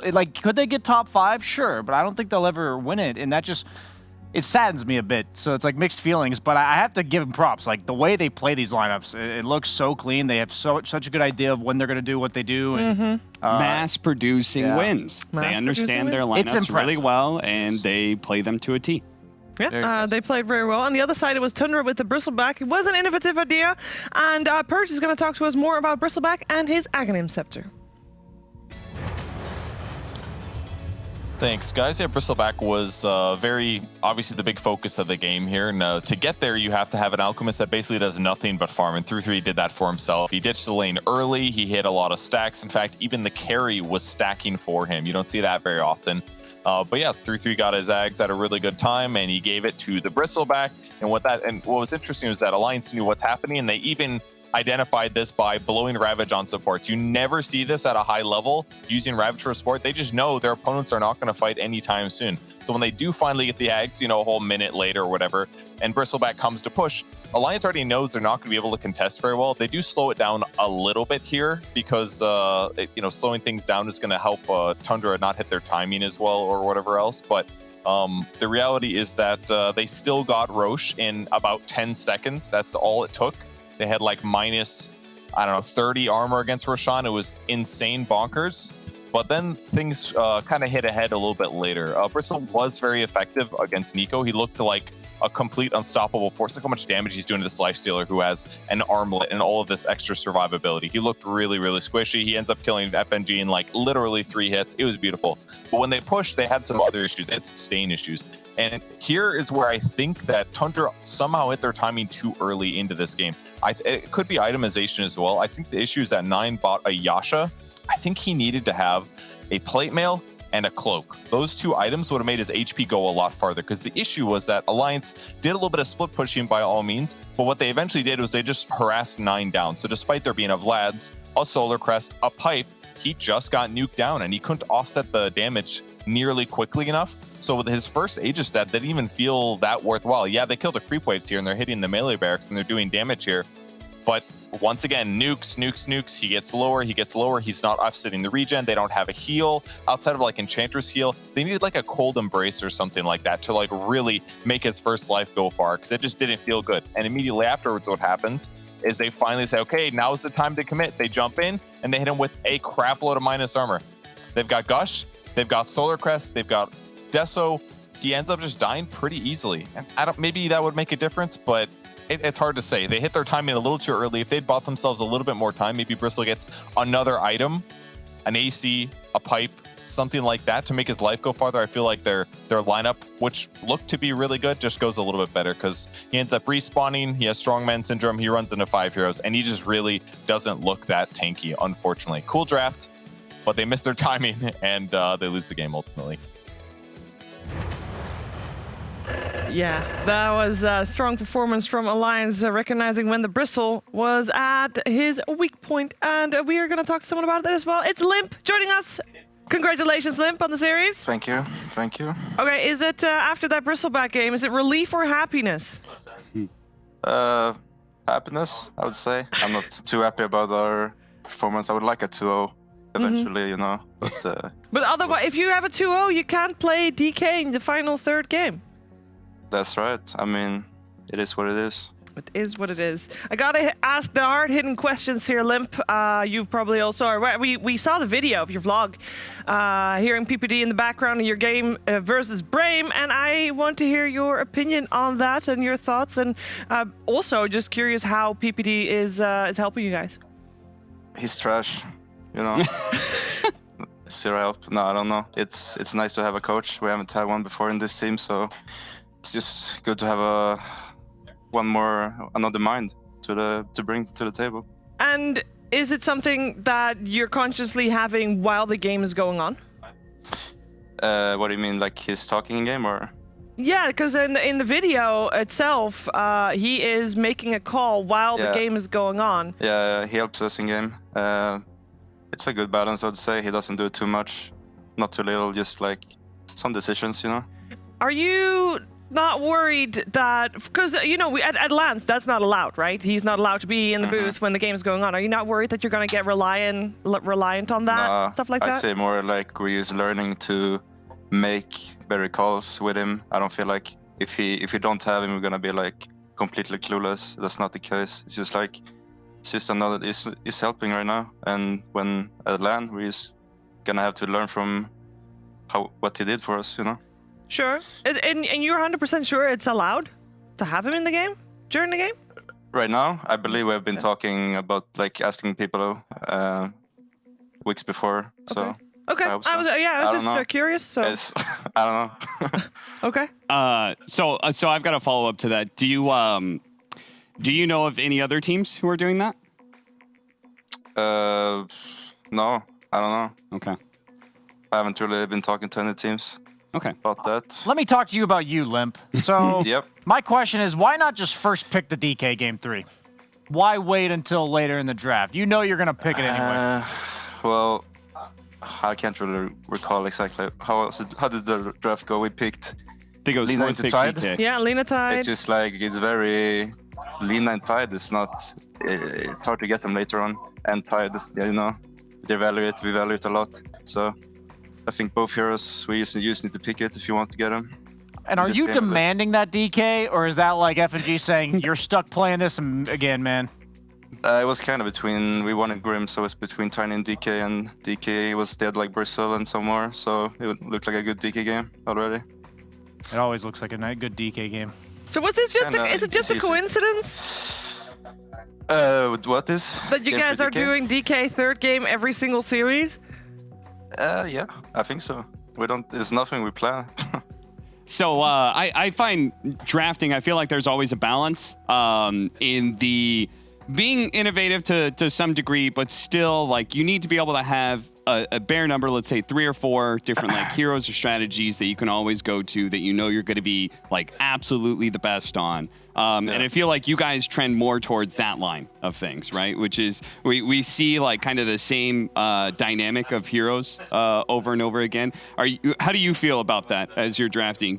Are you comfortable with the versatility you guys have in drafting, or do you feel like that's something you need to branch open more? I mean, it's working really well for you. I think we're gonna branch out more in the major. Right now, we're just kind of doing what's working. Obviously, we've been doing much more in scrims that we haven't really been showing it.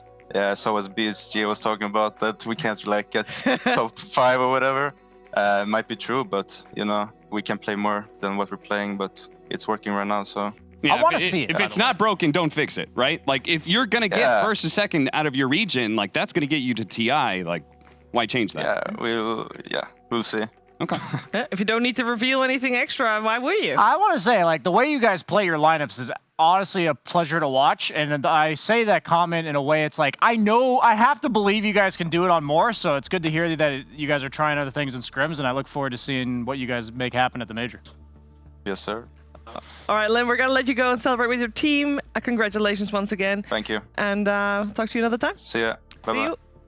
Damn, I appreciate the way that Limp he was in the hot seat. Yeah. And then he was just like, it's getting a little hot in here. Maybe I put Brian in the hot seat instead. Boom. I respect it. No, I like, if he's like, yeah, man, like we it sounds like they have that idea that this isn't going to carry them through the major. And I like that. Like, you can tell that they're getting business done, but they're aware and they're like, okay, this is what it's going to take to the next level. We're going to start practicing it now, not risk our chances at the major, and then make it happen there. I respect that approach. Yeah, very much so. Let's take a look at the standings and see where that puts Alliance and also where that puts Tundra, of course, with the loss here that they had today.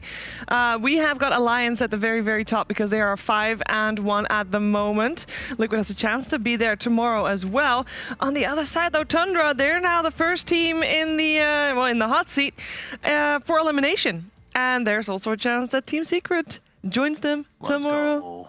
That's a pretty spooky situation for Team Secret to be in. Pretty spooky situation for Tundra to be in as well, by the way. But I think Alliance with this, they are guaranteed major.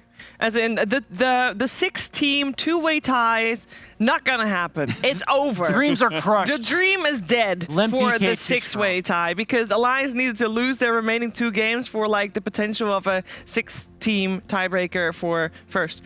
But now that we know that Alliance is 5-1, it means that they are guaranteed major. We just don't know which slot guaranteed. Like, we don't know if they're groups, we don't know if they're playoffs.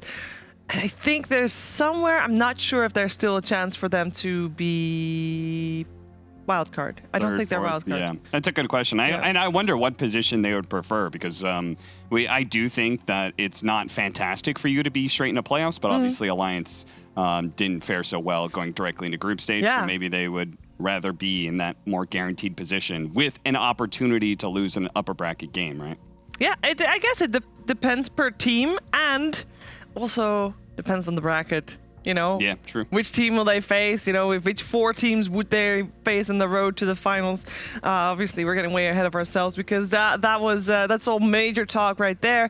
But first, let's talk more about Dota that's coming your way. Not right now, but tomorrow. That's right. We got the lower division sandwich or the upper division sandwich, depending on if you want the sandwich for the bread or for the meat. The meaty part in the middle, of course, the highlight of the day. We got Team Secret versus Team Liquid, and they are sandwiched in between Hippomaniacs versus Bald and a Viking versus Ghost Frogs. So it should be a great day of Dota, especially Team Secret versus Liquid, because if Liquid wants to still has a chance to be on the top, they gotta win. They got OG and Secret to go through to maintain their top position, while Alliance on the other side after today, they only have to face the Hellbear Smashers, which they should win easily. So a lot on the line for Team Liquid, but all of that is tomorrow. So thank you so much for tuning in today. It has been great. It has been fantastic. And tomorrow will be almost just as great and fantastic. So thank you very much for tuning in. No, there's no button that fits that. Thank you so much for tuning in. And we'll be back tomorrow with more DreamLeague Season 15 powered by Intel. After the break. No.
My name is Jordan Gilbert, aka Nothing.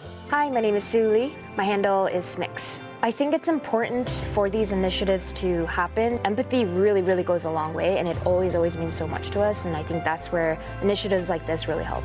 I encourage everyone in the community, anytime they see bullying, anytime they see someone getting called names, I encourage you to step up and say something. Good luck, have fun.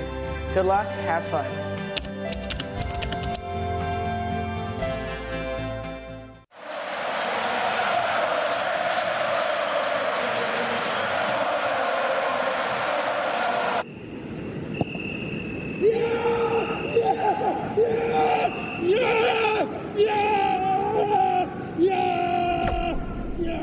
Start your esports career now at play.eslgaming.com.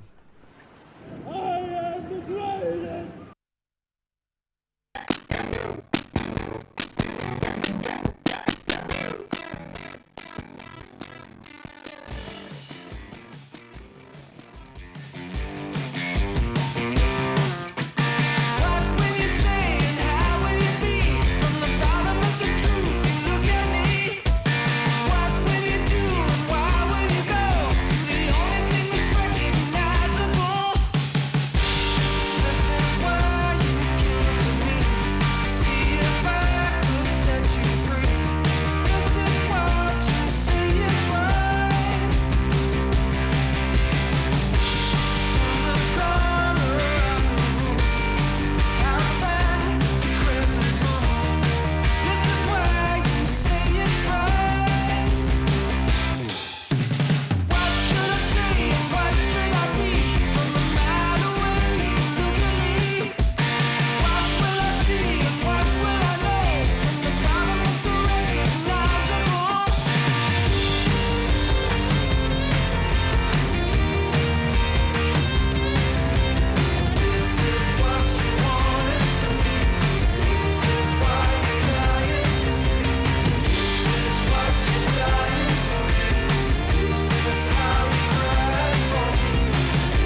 to and making the decision to break the heart?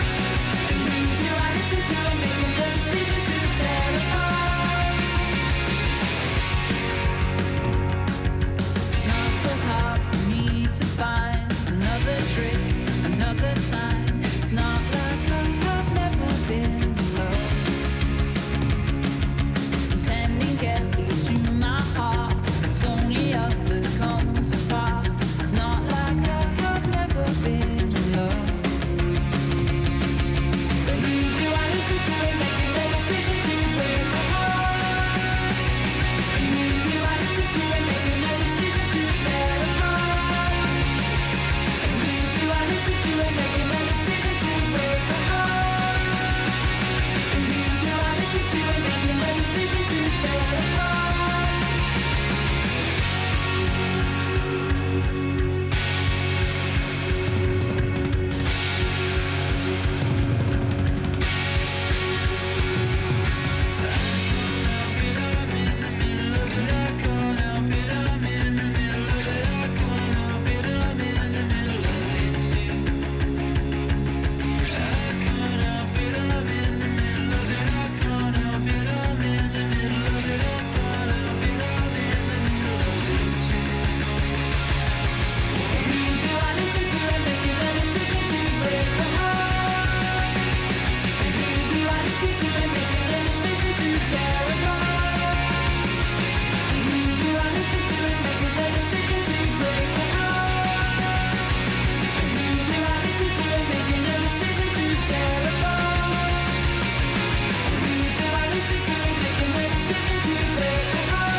Fresh blood, fresh blood, seeping through me. Bare bones, bare bones, cut me down slow. That's the way my dear played it along with your disease. All those things is so this. Let's breathe, let's breathe.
this world.